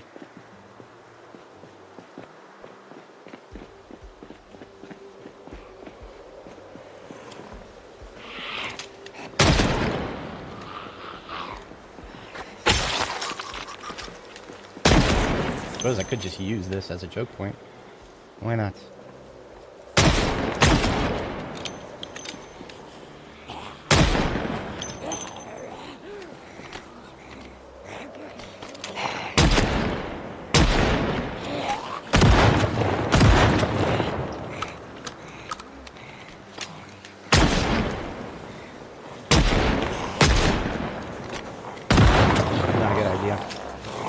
was not built for this.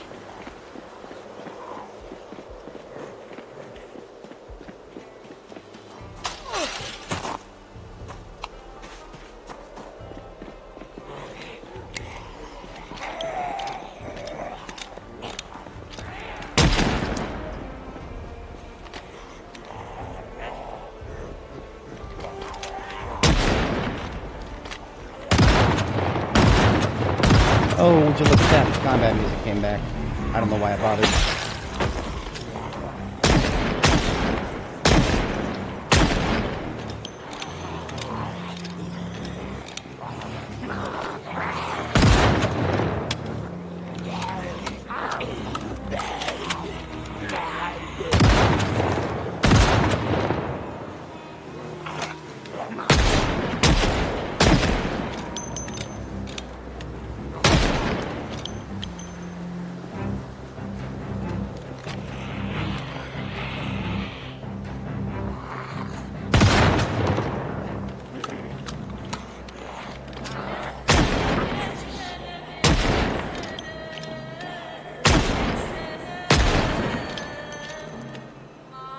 They're still making their way out, nice and slow.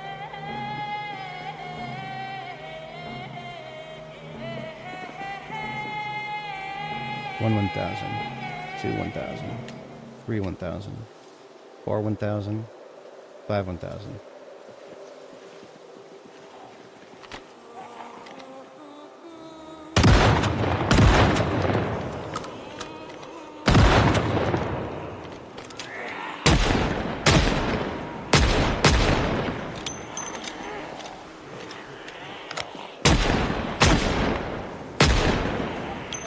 Cars are getting on my nerves. But I'm not supposed to be shooting over them. That's the problem. I did this. I made this problem.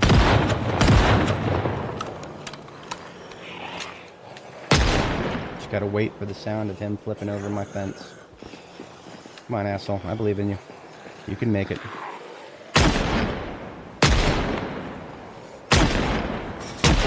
Thank you.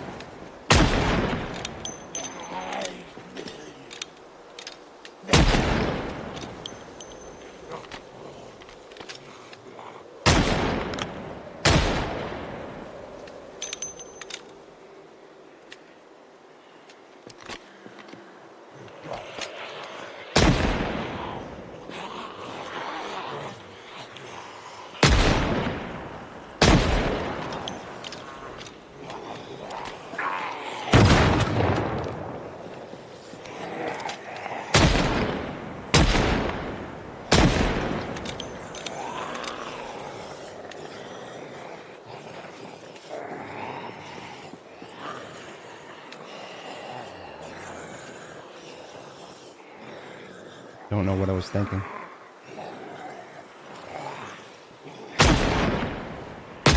Here's this beautiful fighting position. Look at how great it is. Here, let's install an intentional weakness in it.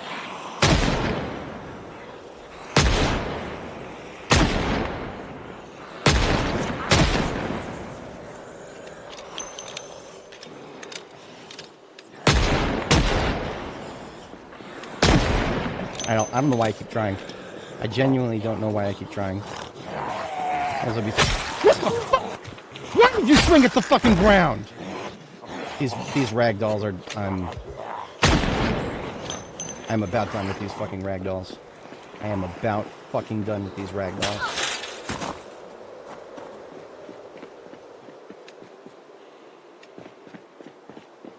Oh, now you want to go through the right way. Okay. There's the depression again. We are now switching weapons 50% slower. But I won't be able to solve that. I won't be able to solve it.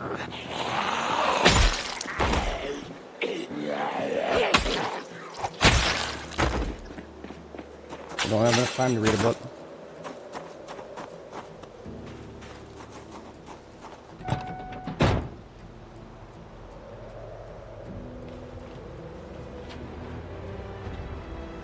Suppose if there was any time that I made this coffee, or any situation, it would be this.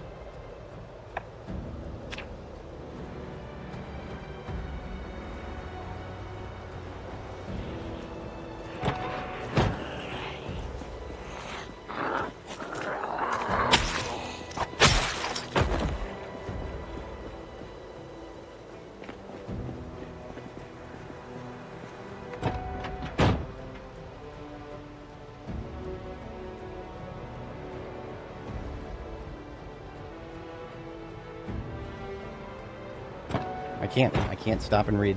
I do not have the time. They will escape, and they will spread all over this place. And the whole point of the fighting position will be defeated.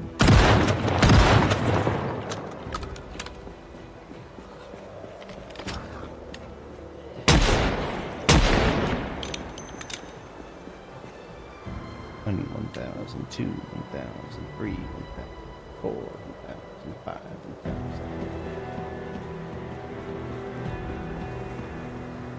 Still a slap in the fence.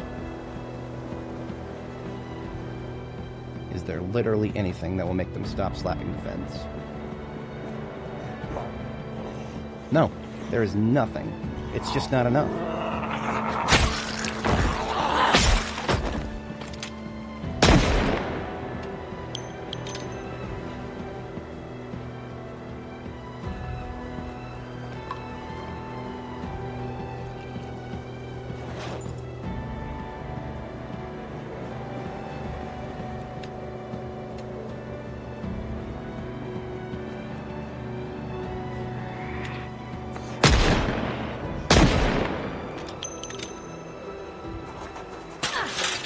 Need more ammo.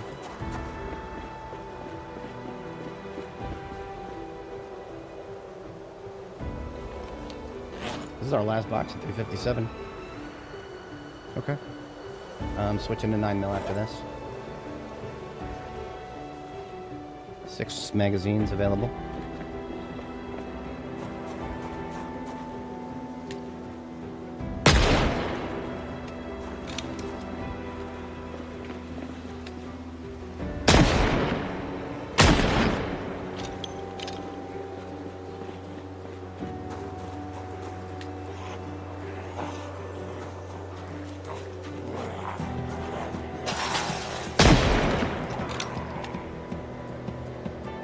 Why is my stress still building up?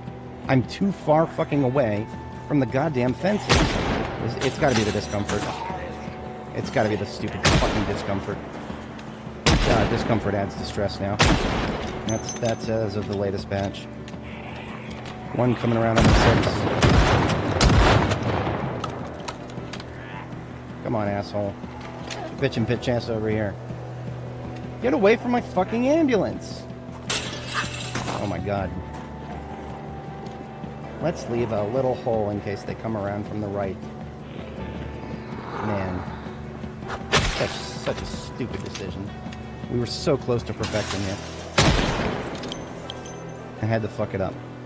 So close to the finish line. Yeah. So I have somebody in my chat who's desperate for me to play 7 Days to Die again. And I'm amenable to it. I enjoy the game. But this is a build philosophy behind all my 7 Days to Die bases. Your objective is not to stop the zombies, it's to shape their flow.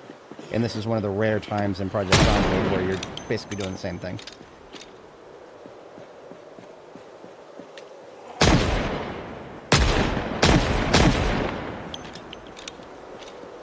Oh, I know what... No, I can't do that either.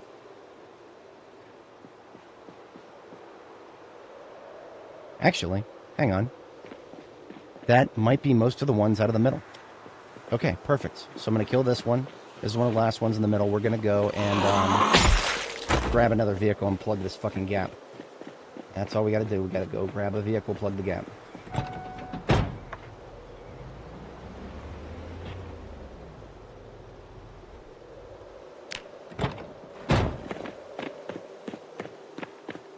No, we can't stop.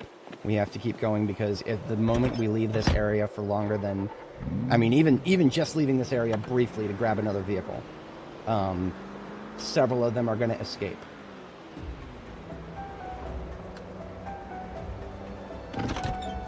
But hopefully not enough to cause a problem now that we've cleared the main corridor.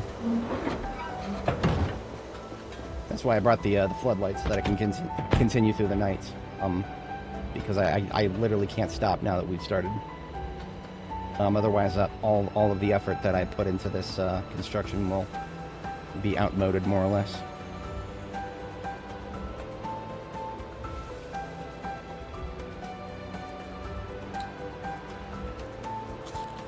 See, there's already a couple coming out of the gap there.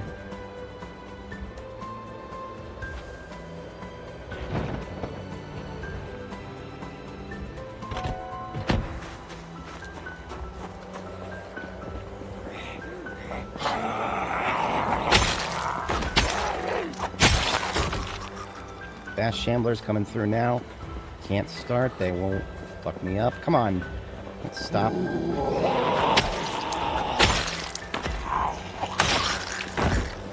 I'm right here, you dumb fuck. Alright. Come on, we almost got it.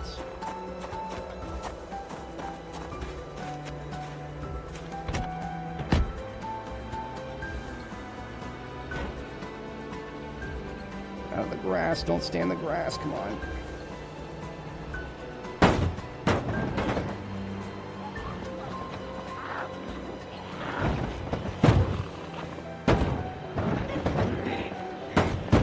I've failed for the moment.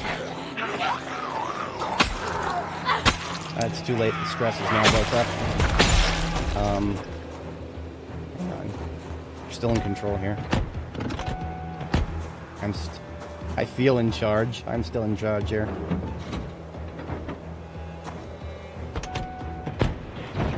We just need to push it.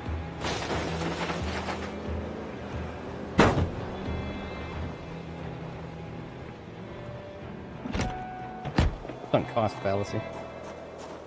I don't know what kind of argument we're having if something is fallacious, but sure. I know what you're getting at, though.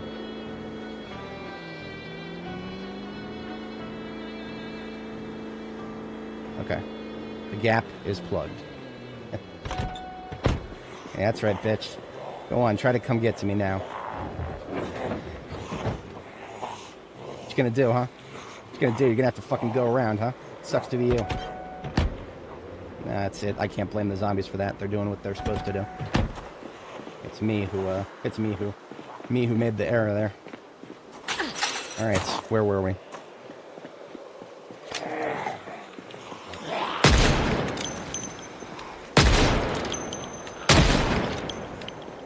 Oh, more of that flanking nonsense.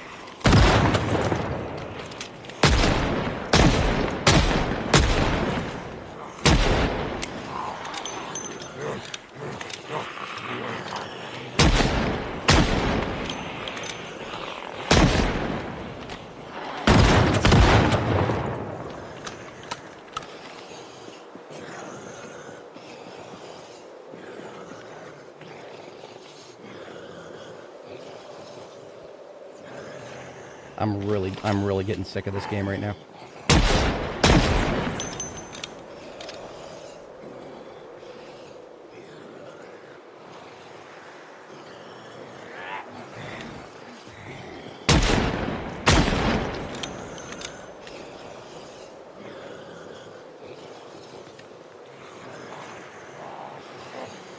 We do have one option.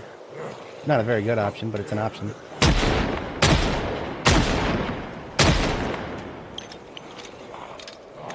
We're wasting bullets at this point. We're literally wasting bullets.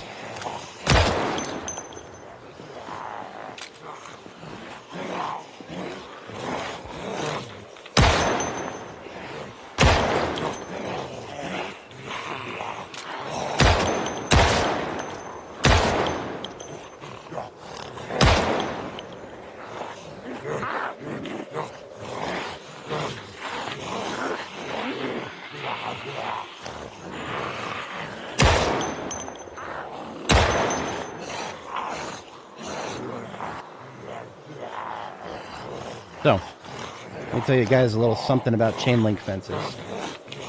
Chain link fences.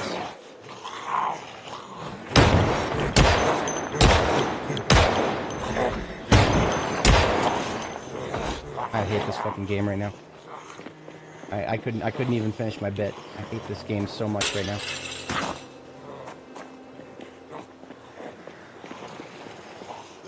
See, it's not any one thing. It's everything coming together in just a confluence of fucking bullshit. Oh, look, we found a guy who actually made it there. Good job, guy. It's the zombies on the ground that aren't getting up. It's the zombie slapping the fence and never not slapping the fence. It's the fact that the slapping of the fence can be heard from outside of our audio range. It's the fact that I literally can't tell where the stress... What the fuck? With the goddamn weapon, woman. Anyway. What I was about to say.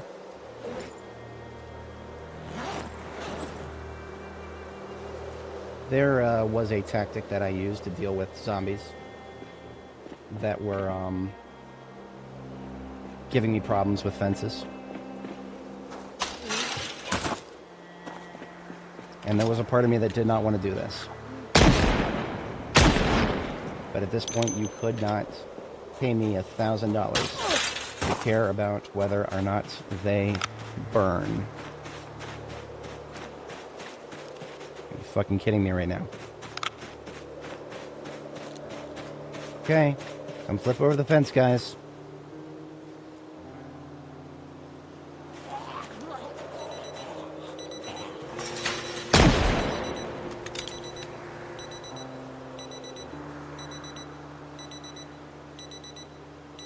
Oh my god.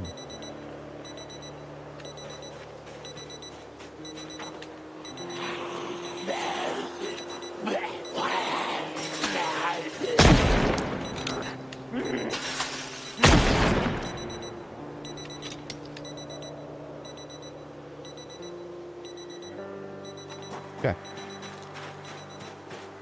We have our remote aerosol bomb. We have it linked. Let me show you exactly what we're going to do with it. I did not want to do this.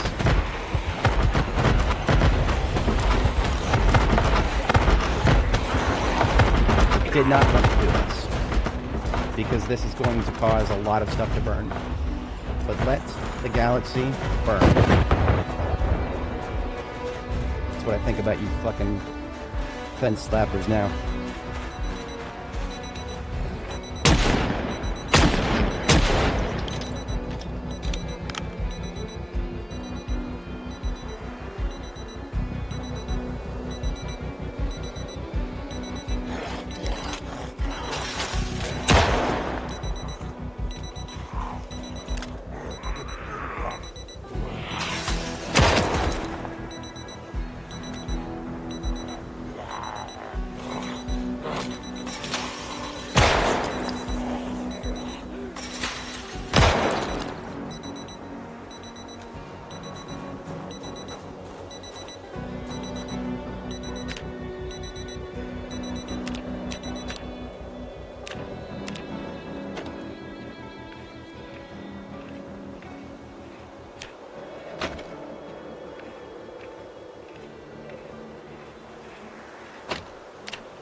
Oh, look at that.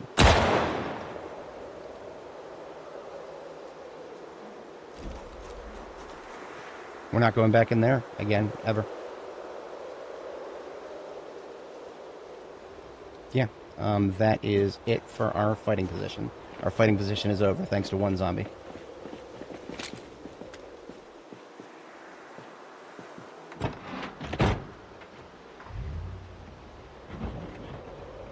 But yeah, no, I did that. The zombie didn't do that, I did that. We can't go back in there now, because fire is glitched. Fire will disappear, but it'll still be there. And it will take days for me to consider the area secure now. But it's alright. I'm just not going to go back in there for a while. That is why the fence right there is their only way in or out.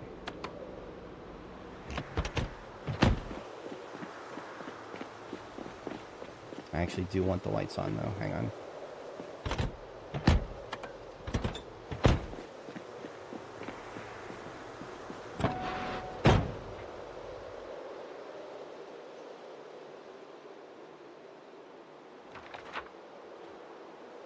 You gotta be fucking kidding me. I am 3/4 of the way done with the book. You couldn't just go burn in the fucking fire. You had to come out here. Fucking wandering goddamn motherfuckers. Do I have to fall back now? That just means I need to avoid the entire front of the place there. Because the fire is still there. It has not gone away. See how that guy just caught on fire? Where the little ashes are there? Yeah. The fire's still there. And now that fucking guy is spreading it.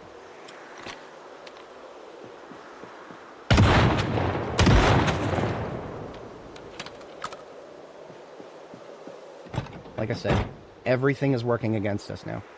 Every single mechanic about this game that I hate is working against us now. The stress, the fire, the sadness. At least we got a book read. At least we got a goddamn book read. Oh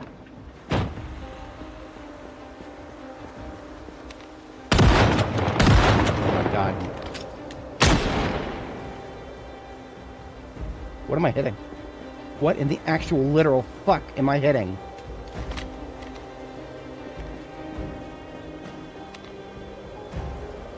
I take back every single thing that I said in defense of the new aiming system. I take back every single thing I said about it. I said some nice things about it. I thought it was cool. I take every single word of it back. Fuck this shit. I can't tell what the fuck I'm targeting.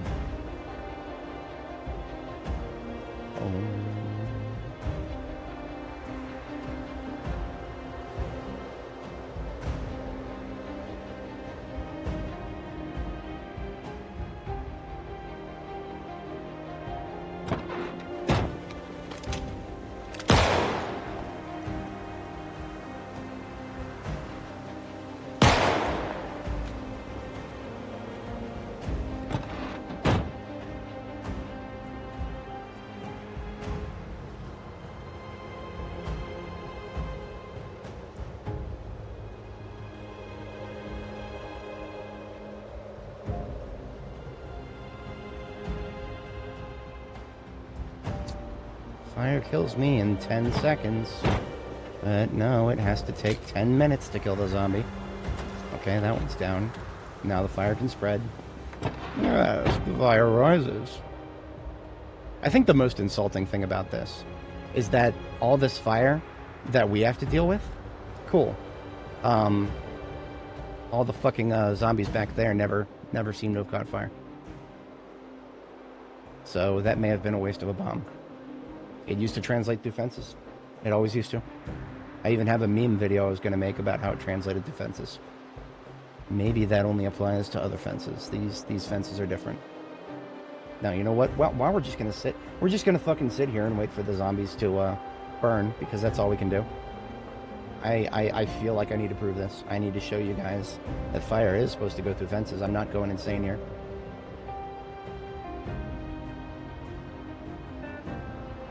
This is going to be an old one, though. I think it was Bama.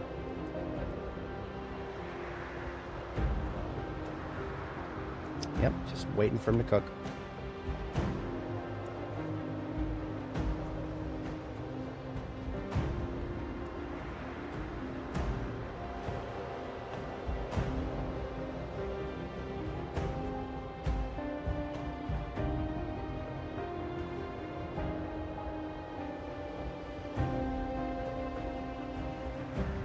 If I fall back far enough, I might be able to take the mask off. Nobody cared who I was till I took off the mask. Because right now the discomfort from the mask is killing me. That's actually stressing me out.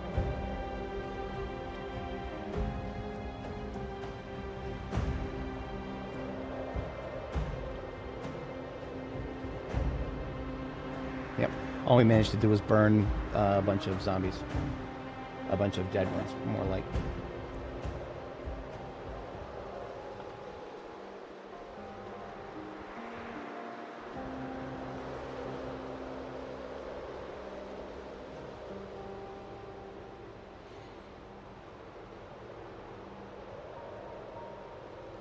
I can't go back in there, so we might as well just fuck off. I literally ruined everything. Because remember, I can't go in there now. As soon as I go in there, I will burst into flame for no reason. What a shit show.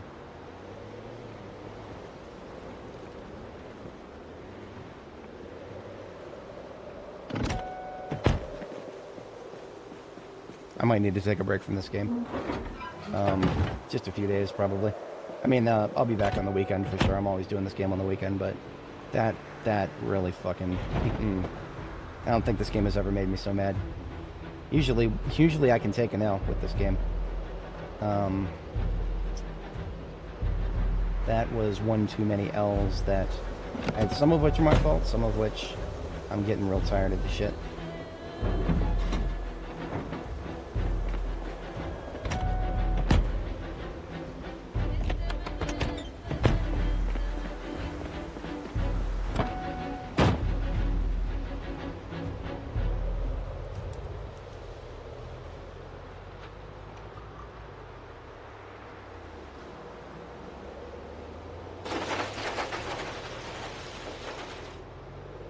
Why am I still uncomfortable? So it's probably just sitting on a seat. That's all it takes sometimes.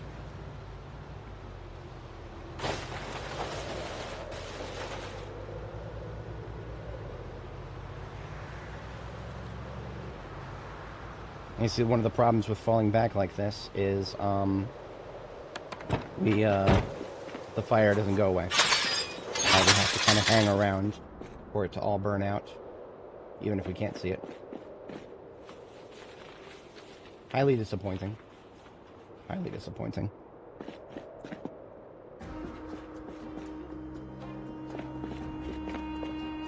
Oh, I forgot. Yeah, we're still wearing some of this stuff. That's gonna stack the discomfort.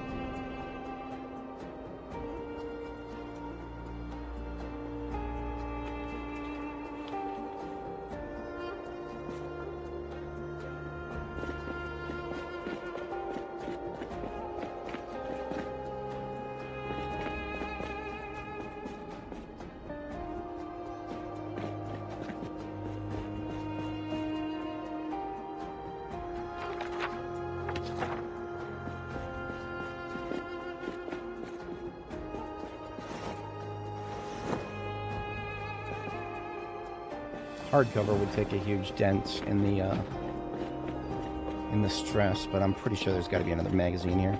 There's Blooms and Blossoms we just read. There was a second type of skill magazine that drops in these places. Growing Your Own. No? Dropping for cash? That's more like it. Let's see if she can sleep. She deserves a lot more than a sleep right now. She deserves a back rub and a day off, but there are no days off for her. Every day is a survival. I will cook her something nice, though.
Not quite every day. I have been streaming almost every day for a little while here. My streaming schedule is moving in the direction of Friday, Saturday, Sunday, Monday are probably going to be closer to Zomboid days. I may be taking a day off from Zomboid, but what is today? Today's Thursday. Yeah. I don't know. I don't know. That was an extremely irritating experience. Yeah, that's what I'm talking about. I was waiting for a. Where the hell is it? Oh, this is the correct one, but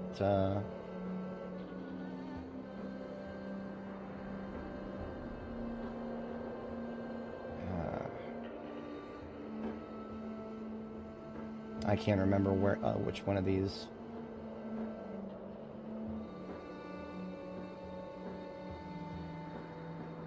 Yeah, can't remember which one of those it was.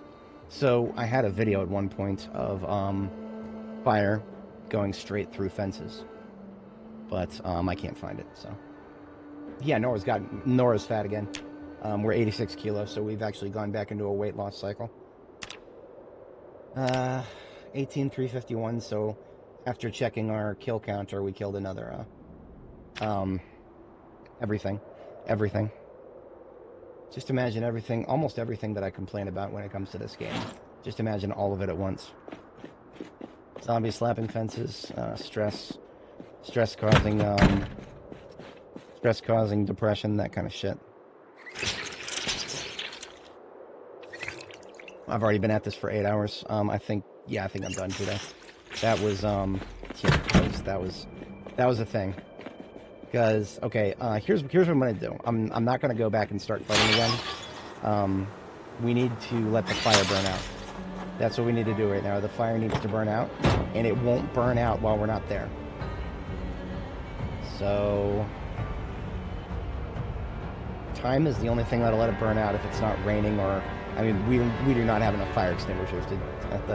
There isn't enough fire extinguishers on the map for what we just did. Well, no, there was invisible fire, we just never went anywhere near it.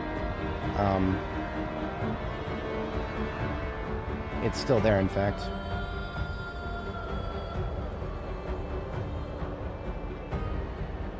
Yeah, I'm willing to bet it's still there. But I'm quite literally just going to cut the engine and chill here.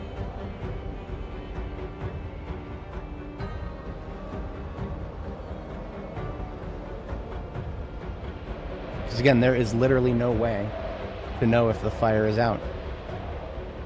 Now that the fire started in this area, again, everybody saw it. Everybody saw it. Nora bursts into flames for no reason when she walks next to where there used to be fire.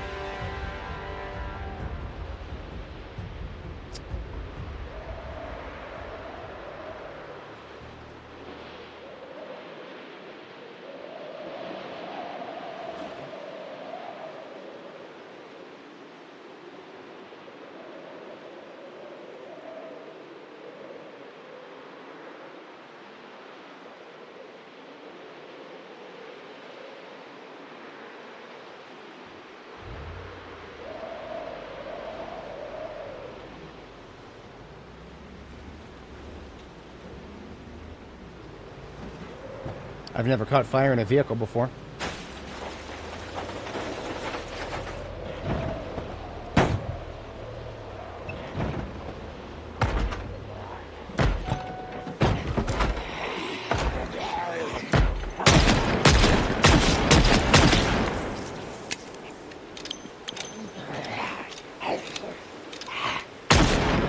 Already stressed again.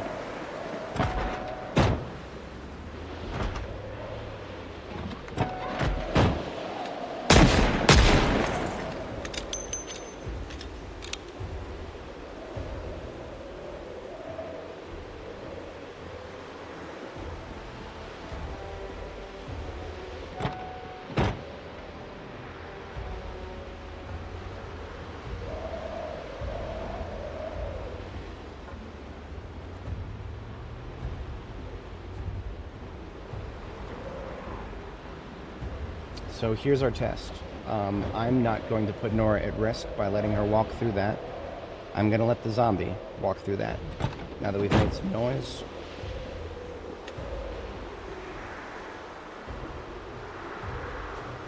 right? There is a zombie. I might be line of sighting myself.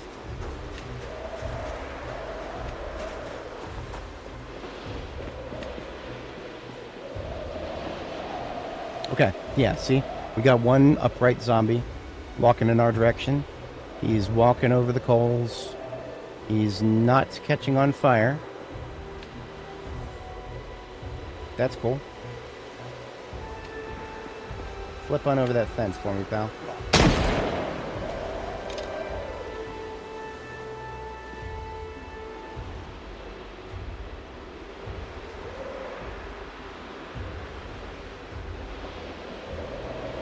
I have an idea. I don't know if I still have it, though. Hang on. Not the idea, I mean the shotgun. Well, things just got worse. There's the weather again.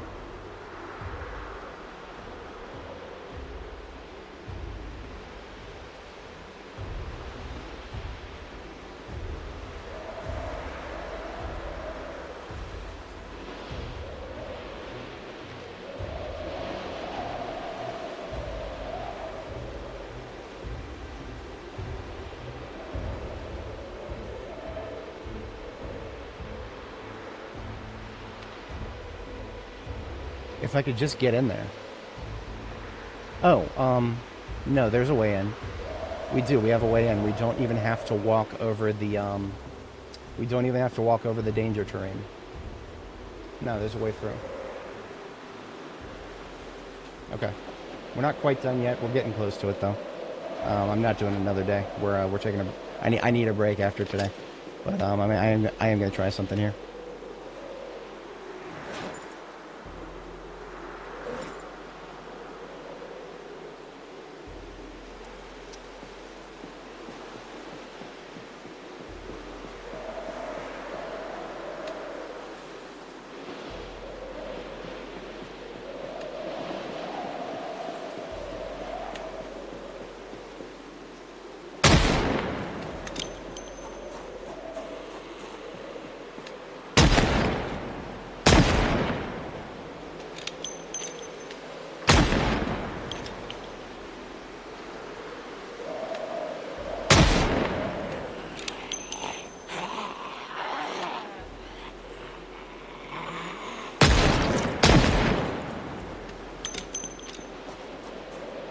This is probably not going to work. They're still just coming out of there in a trickle. And that is, we can't work with that if I'm going to do the thing here.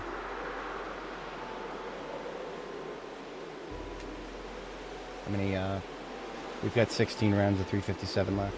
It's my 9mm at. 7 rounds. We need to be switching to 9mm.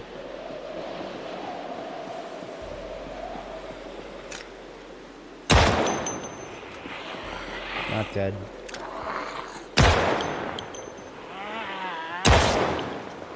Still not dead.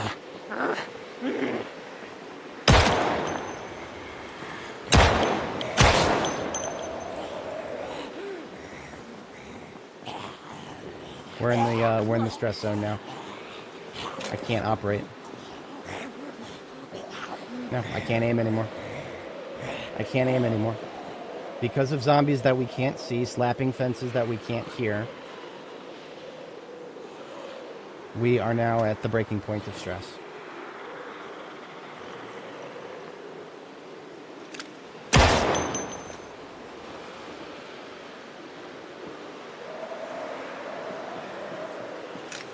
And beyond that, there are tiles on the ground, but I have no idea if they're going to catch me on fire or not. I could literally burst into flames for no reason if I walk in there. I have to expect her to burst into flames right now. Stand up.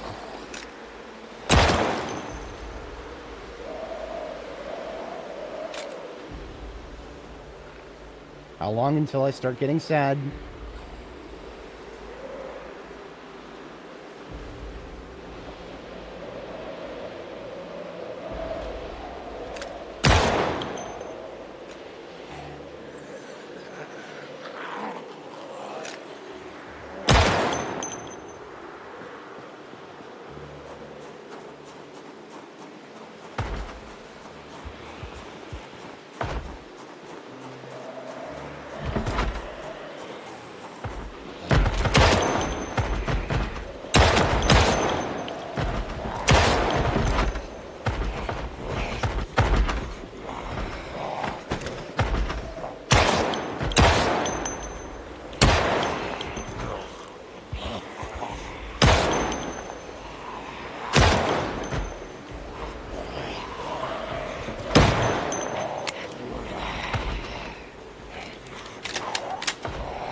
Yeah, I have an idea. It's just, it's not going to work like this.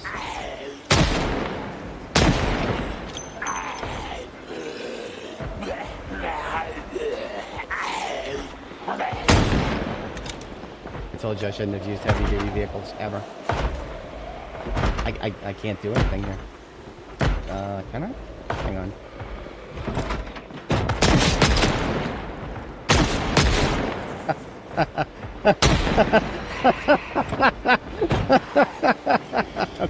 Okay, we have options.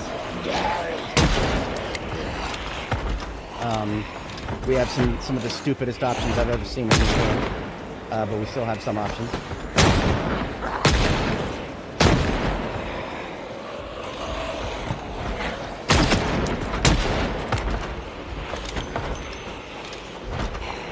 There's the depression. Now we move slower.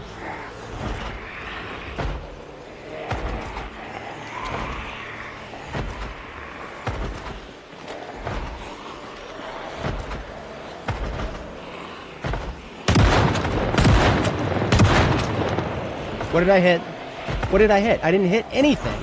I hit nothing. 3 shotgun shells. Nothing.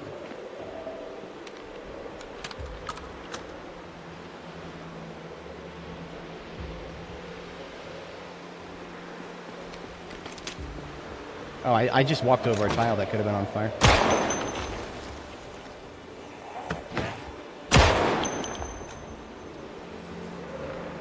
12 rounds.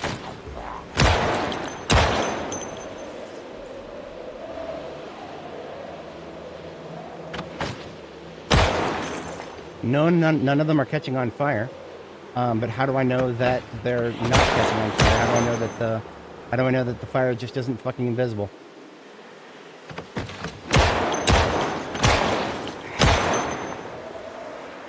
I have made some very poor choices here.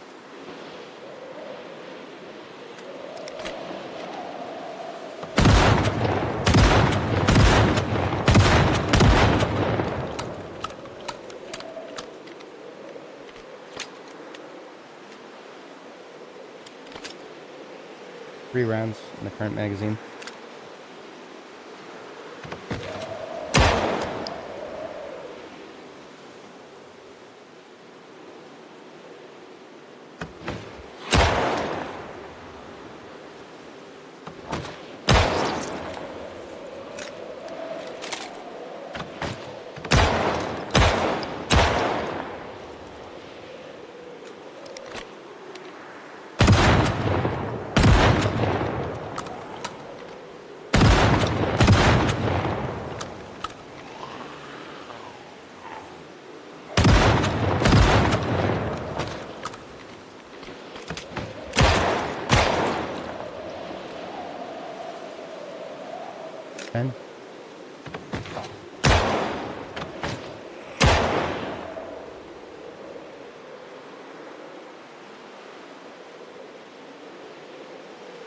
The amount of time I've spent wasting worrying about whether I should go in there or not.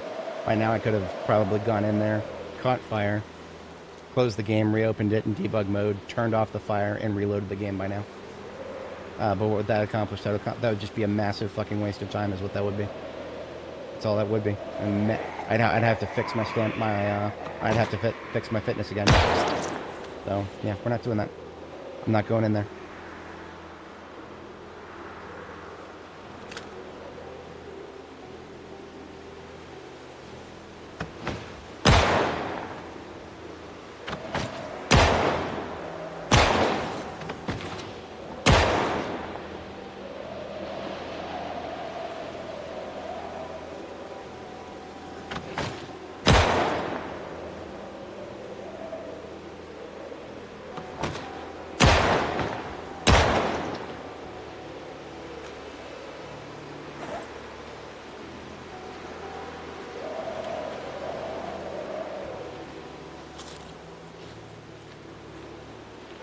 Okay, that roast was not strong enough to get rid of the sadness.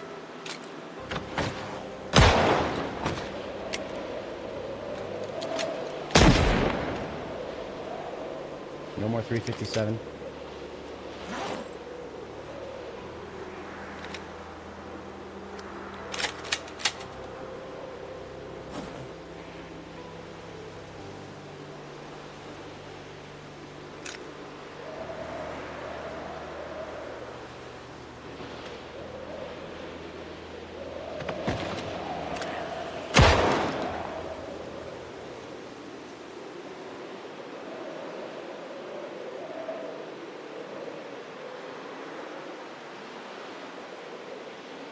See, if I could just go in there and not have to worry about bursting into flames, this situation would not be anywhere near as bad as it is right now. Even with all this precipitation, I can't guarantee I won't go in there and just immediately fucking catch on fire.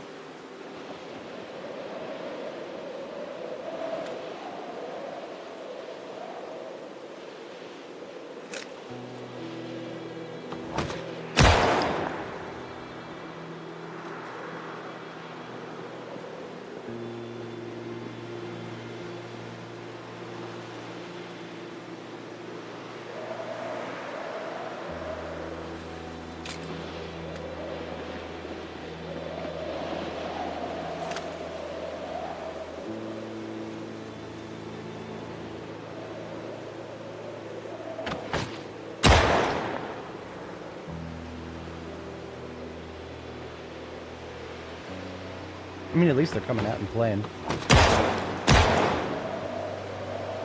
That's the funny thing. If they decided to just get stuck on fences and never come out, then I could at least sneak in there and sledgehammer one of the fences. But no, we've got to have this fucking trickle. We've got trickle-down zombonomics right now. Trickle-down zombonomics. Copyright that phrase. OC, donut steal.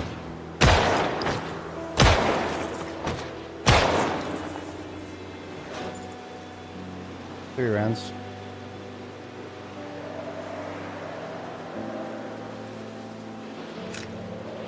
No, there's no desensitization without taking a veteran. Desensitization doesn't really do anything. It removes panic, or it seriously lessens panic.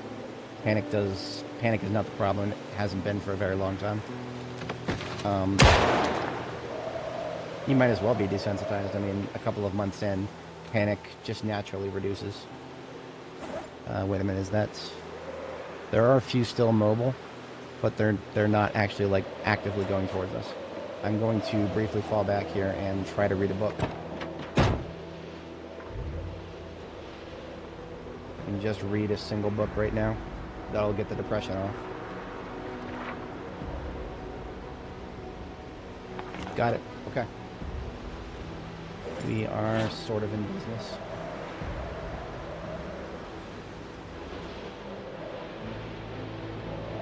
I don't see any foot mobile targets beyond the halfway point there. But there's still a lot of them over there. I have an idea. We're gonna get stressed again. We're gonna go straight to infinite stress again. But I might be able to get...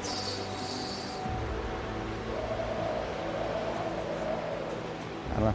I just need to find out, see what happens. FFO time.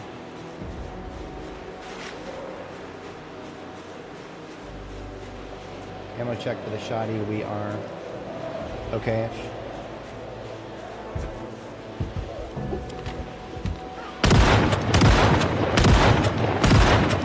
Ambush, motherfuckers. Stuck on that fucking window again.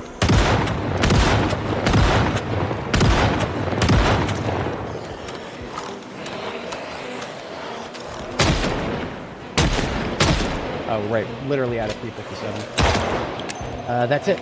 We're back to the breaking point. That's it. That's it. We were there for less than 30 seconds, and we're back to the breaking point. Now we can't aim anymore.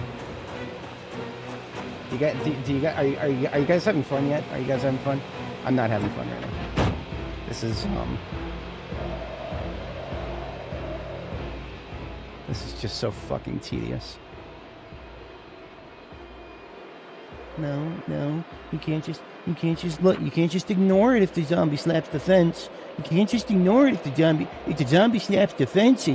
Your character's gonna hear it, and then they're gonna get stressed. And boy, howdy, you wouldn't want to get stressed. Suddenly, you can't shoot no more. No, you can't shoot no more. You're stressed. You're stressed, man. You can't shoot no. Sorry, I think the situation has broken me.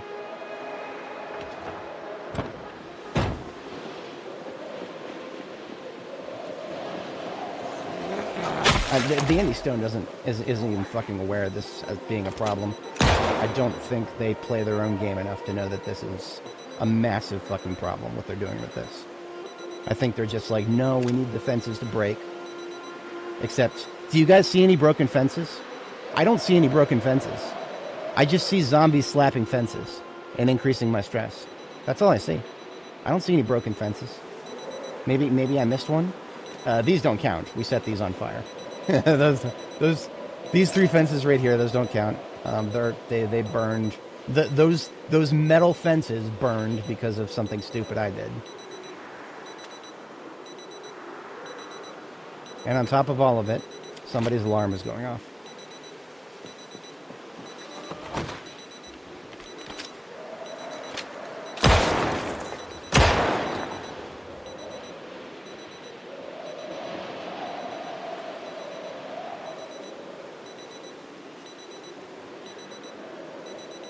I should have just done a proper bombing here.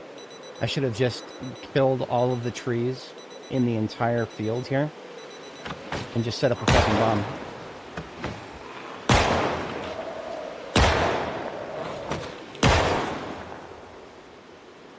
But no, I had to get, I finally found aiming 5, so I had to get some aiming experience.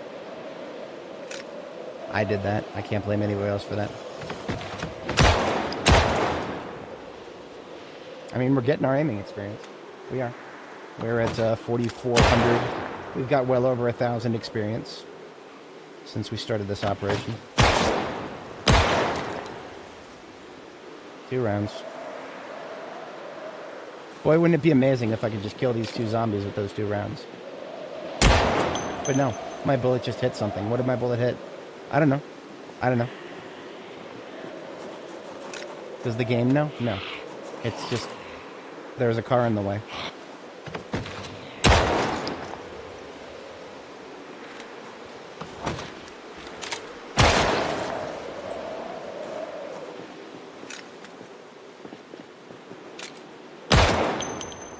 Well, it's down.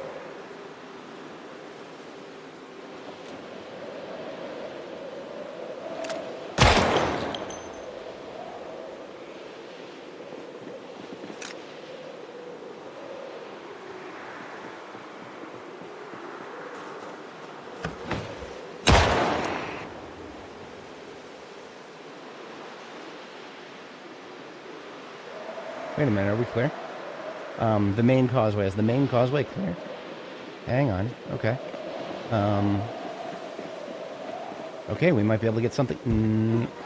we might be able to get something done here. Hang on.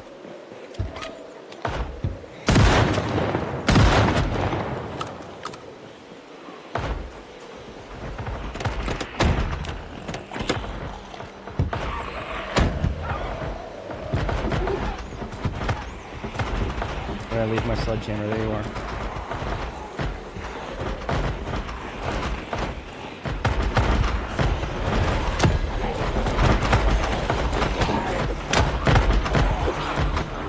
That was the most risky thing I've done in a very long time. Mission fucking success. Mission fucking success.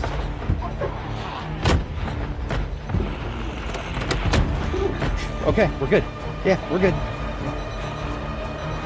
We got incoming, boys. We got incoming.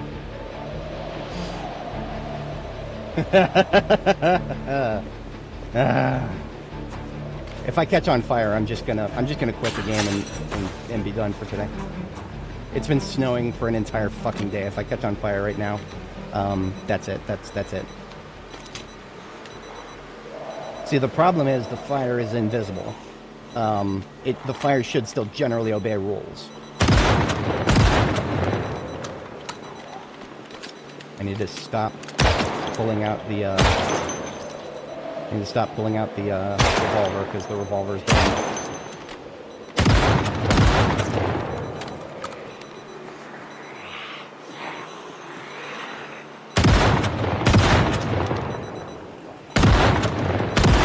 What we accomplished by running in there and doing that sledging is all those fucking idiots who were stuck slapping the corner fence, now they have a path to get to us. So as soon as they stop slapping the fence for a second, they'll realize they can come to us. And that's exactly what some of them are doing now.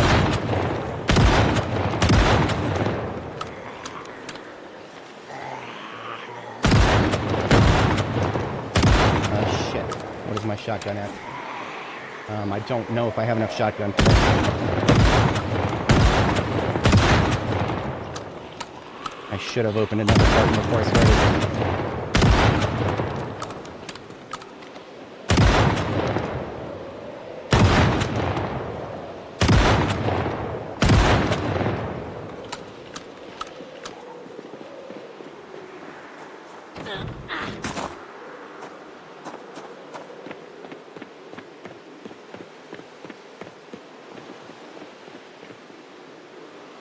Wait, I don't have another carton. Just a few boxes.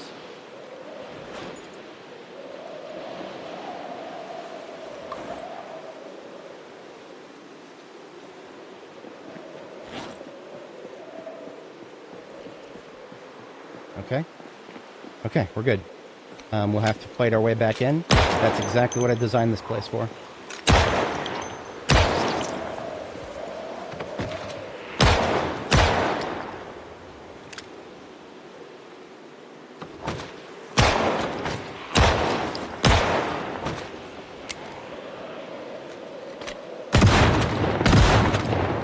Fuck off. At that range? 3 shells for 1 zombie at that range.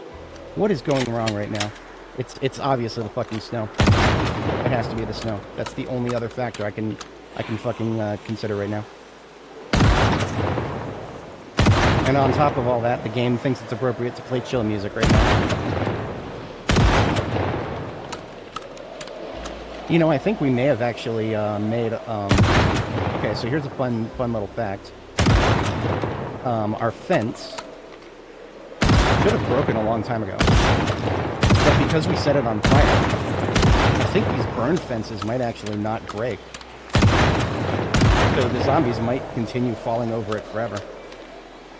I don't know that, but it should have broken by now, I'm pretty sure.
There's the stress again.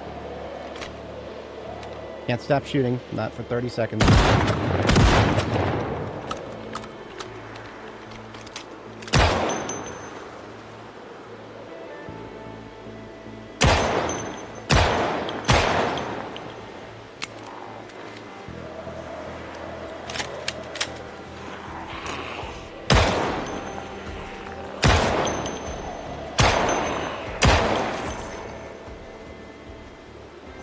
See how there's still an orange glow right there?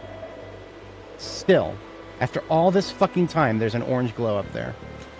That means there's still a fire there. Welcome to Project Zomboid.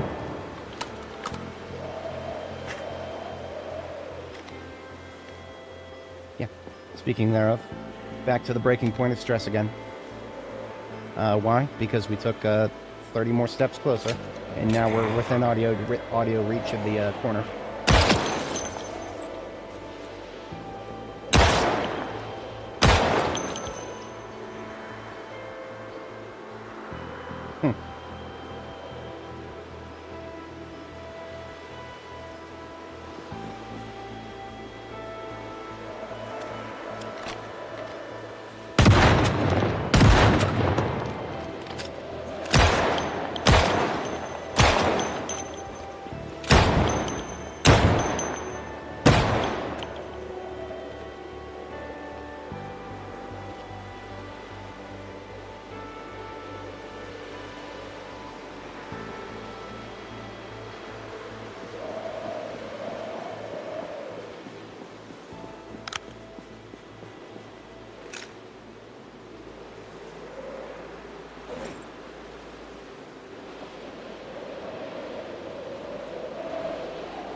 Yeah, that's right. Get over here.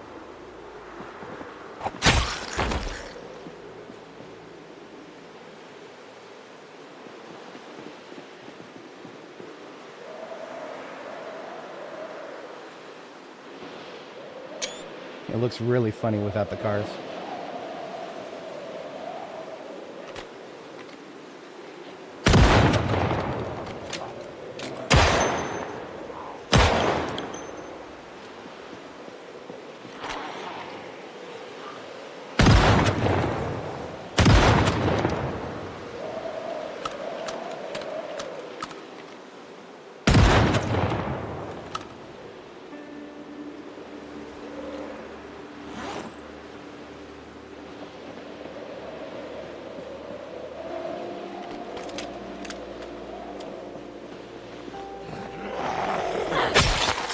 Alright, I need to eat.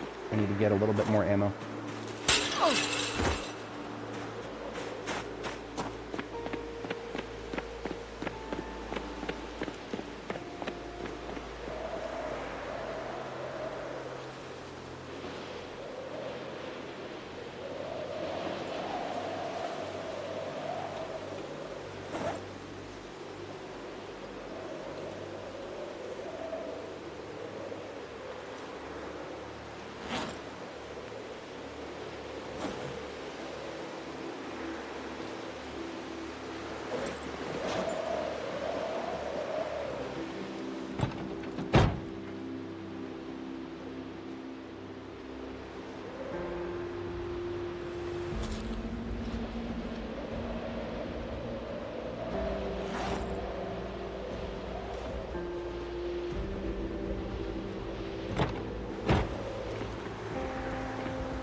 Get up. What are you doing? Lunge at me, you asshole! I don't understand that. They lunge and then they stop for some reason right there. I don't know what's going on. That should not happen. I've never seen that before. But whatever.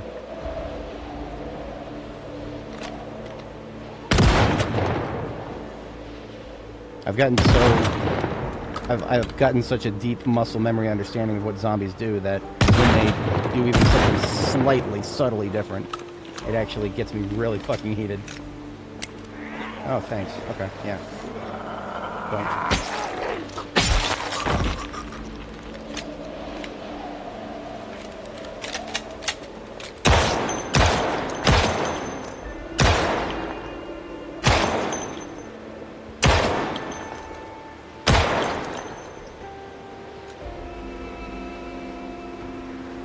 7 rounds.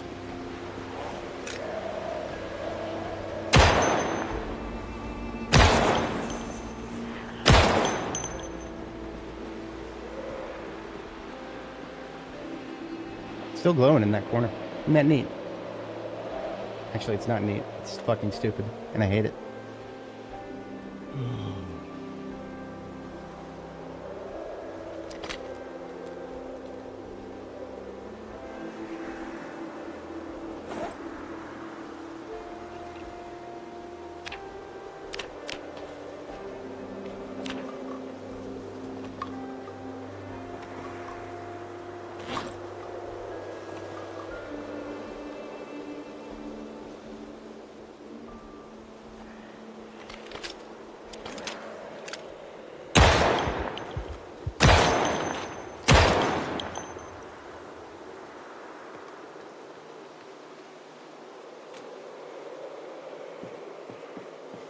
A lot more desert camo bags here. I don't have that big of a collection of them. I have a few, but not much. We definitely torched a few. There's a fatigue. We have no coffee left. I don't feel like I'm going to be doing caffeine tonight. So I have an idea. Right now, we cannot just leave this place. If we do, the zombies will spill out of the place where they're currently at, and we will never be able to use this place effectively again. What are you fucking doing? I'm right here. Lunge at me! Lunge!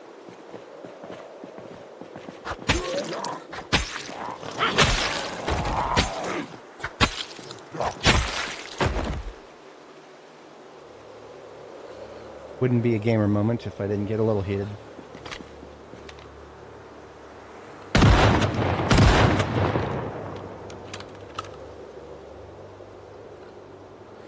Okay, so here's the biggest problem right now. I don't remember where I left my vehicle batteries.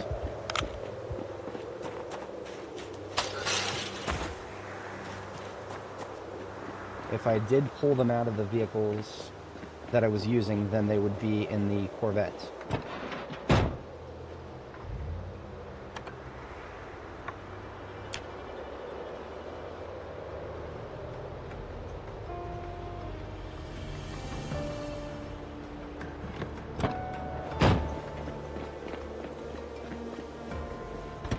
But what I need to do right now is close the gate.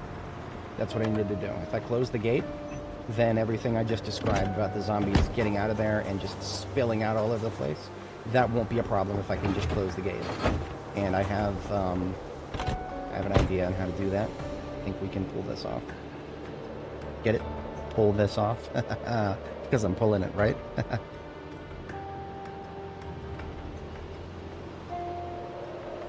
So how did that guy get out there? How did that guy get outside? I have no idea how that guy got outside. Like, literally no idea. It's because we left the area, most likely.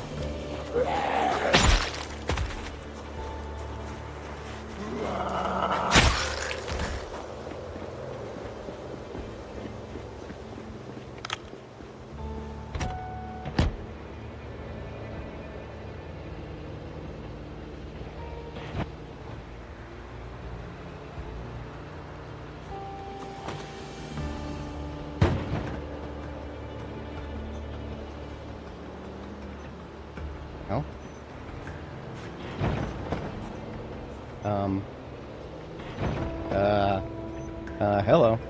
Can you, do you wanna maybe, okay, I don't know what's going on here.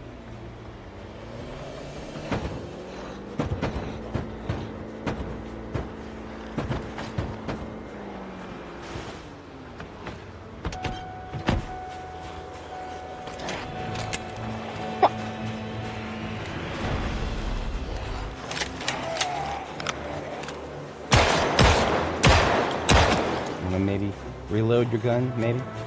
Maybe reload your gun, asshole. Talking to myself there.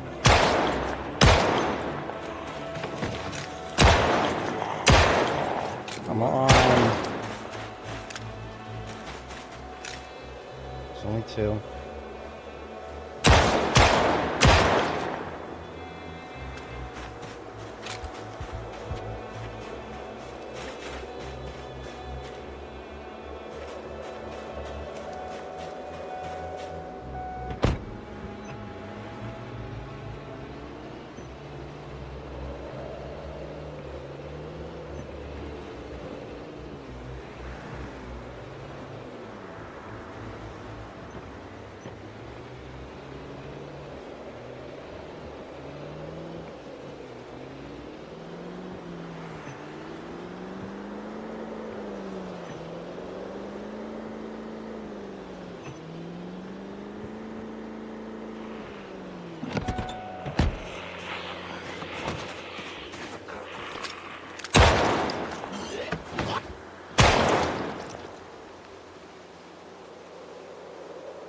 I don't even know if what I'm doing is going to be sufficient.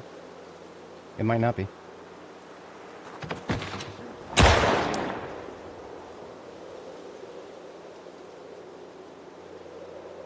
There was a second one. Can't fucking fool me. Get out of here.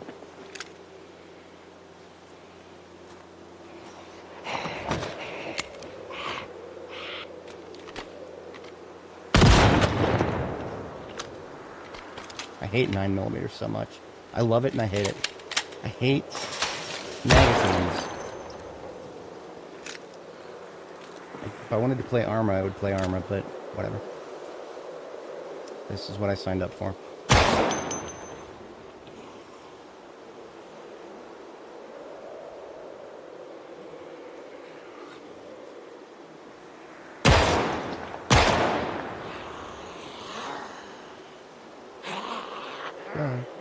But I didn't stand up. I can't even shoot her when she's like 90% of the way done standing up. I can shoot them when they're upright and never a second sooner. Otherwise the bullet will get eaten by the car.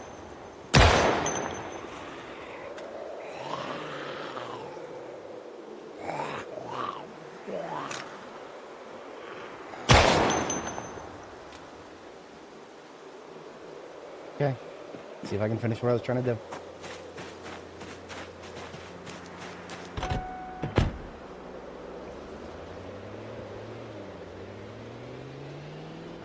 But this is not. I can't do it from this angle. I don't know if it's the tree. I don't know if it's the zombies on the floor. Something is just not. It's not working.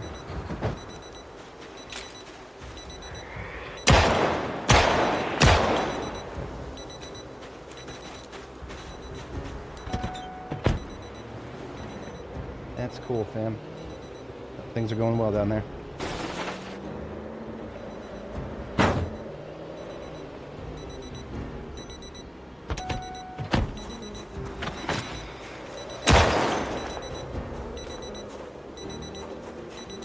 Things are not going well in Kentucky right now.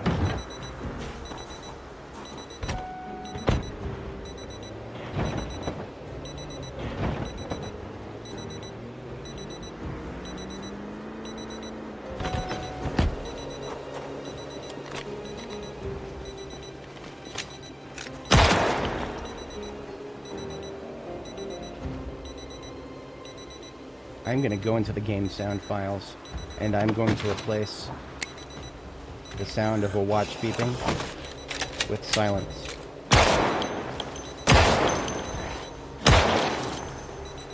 I've heard enough of that beeping noise for the rest of my goddamn life. It has been 1 year. It has been 1 year, 5 months, and 21 days. My smartwatch can't last a single fucking day with its lithium-ion battery. I know normal watches are not that bad, but still, this is getting absurd that these things are somehow still running. Car batteries aren't running anymore, but no, everybody's watch is still like the apocalypse is just yesterday. Okay, almost. Hang on.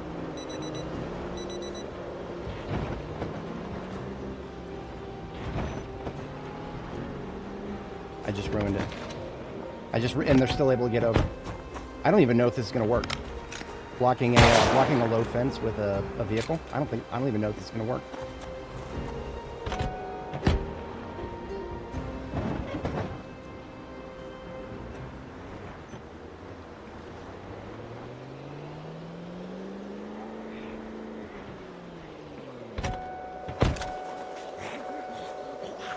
Oh, okay. I think we might be in business. Okay, this is I'm gonna be real with you guys. This is a bit of an exploit right here. Yeah, I've discovered a bit of an exploit. They think they can get to me this way, but they can't. It's literally impossible to get to me now. Sucks to suck, doesn't it?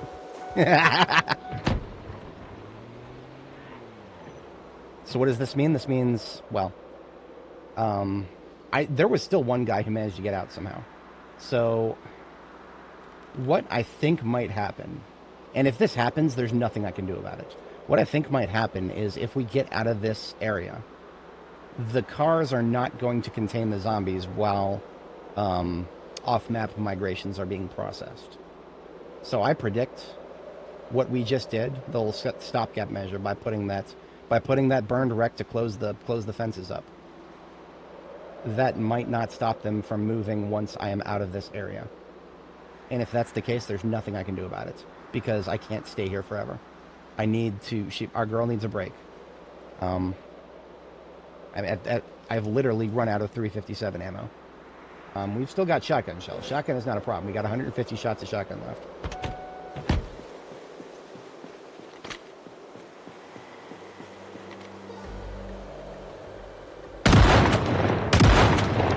Now that's really funny. The burned cars ate all of my shells. And where are they going? Where do they think they can go to get to me right now? Oh. Oh. Okay. It's an obscure route, but I think... No. There's something blocking that window. That window would have fucking broken a long-ass time ago. That window right there that my mouse is on in the top rightish corner there. Theoretically, that window should be accessible, but... Wait a minute. Is there actually somebody slapping it right now? No. No, they're just wandering around. They can't get to me. But I can't get to them either. All is right with the world. Let's get the fuck out of here. Like I said before, if we leave the area and off-map migration allows them to start moving again, there's nothing I can do about it. So I have taken as much effort as possible to try to preserve the work I've done to set up that the choke point there. I mean, even if they escape, it's still only going to be a portion of them.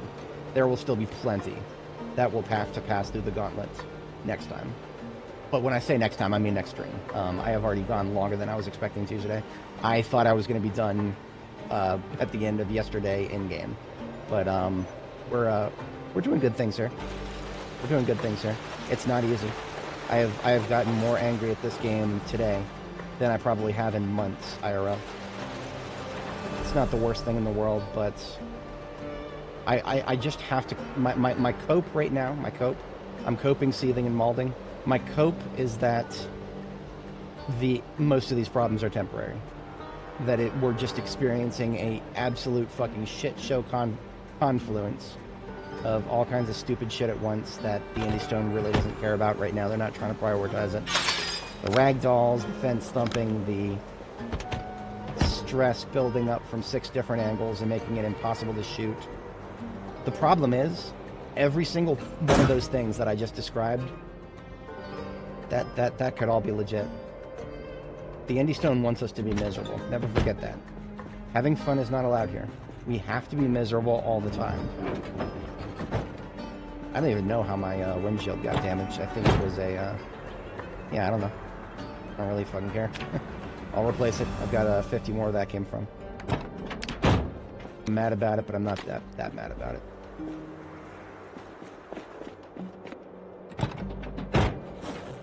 See, now that I'm gonna put the hoodie on so that we can sleep without getting cold again, I'm going to put the hoodie on. And as soon as I put the hoodie on... Oh, I left the hoodie in the metalworking, I left the hoodie in the metalworking, did I? The metalworking trailer. I think I left the hoodie in the metalworking trailer. Yep, it's in the metalworking trailer. So, no hoodie today. If she gets cold, that's my fault. I did that to her. Sorry, Nora. I'm sorry.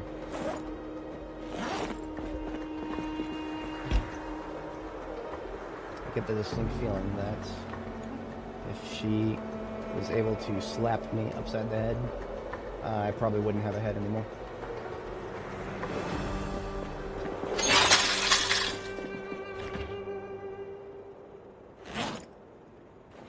Cook her something nice. She deserves it. Let's also take this shit off. She does not need to be wearing that. Does not need to be wearing that, nor that, nor that.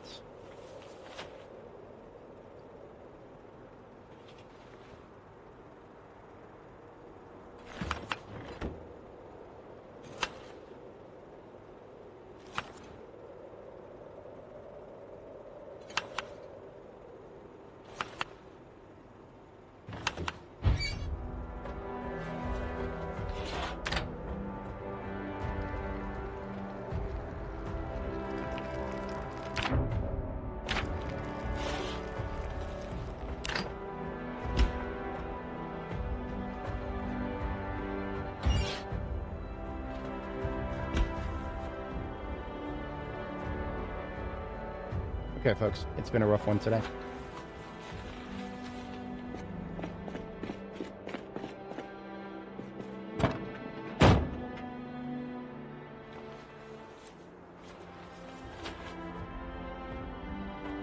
It has indeed been a rough one. I can't wear those.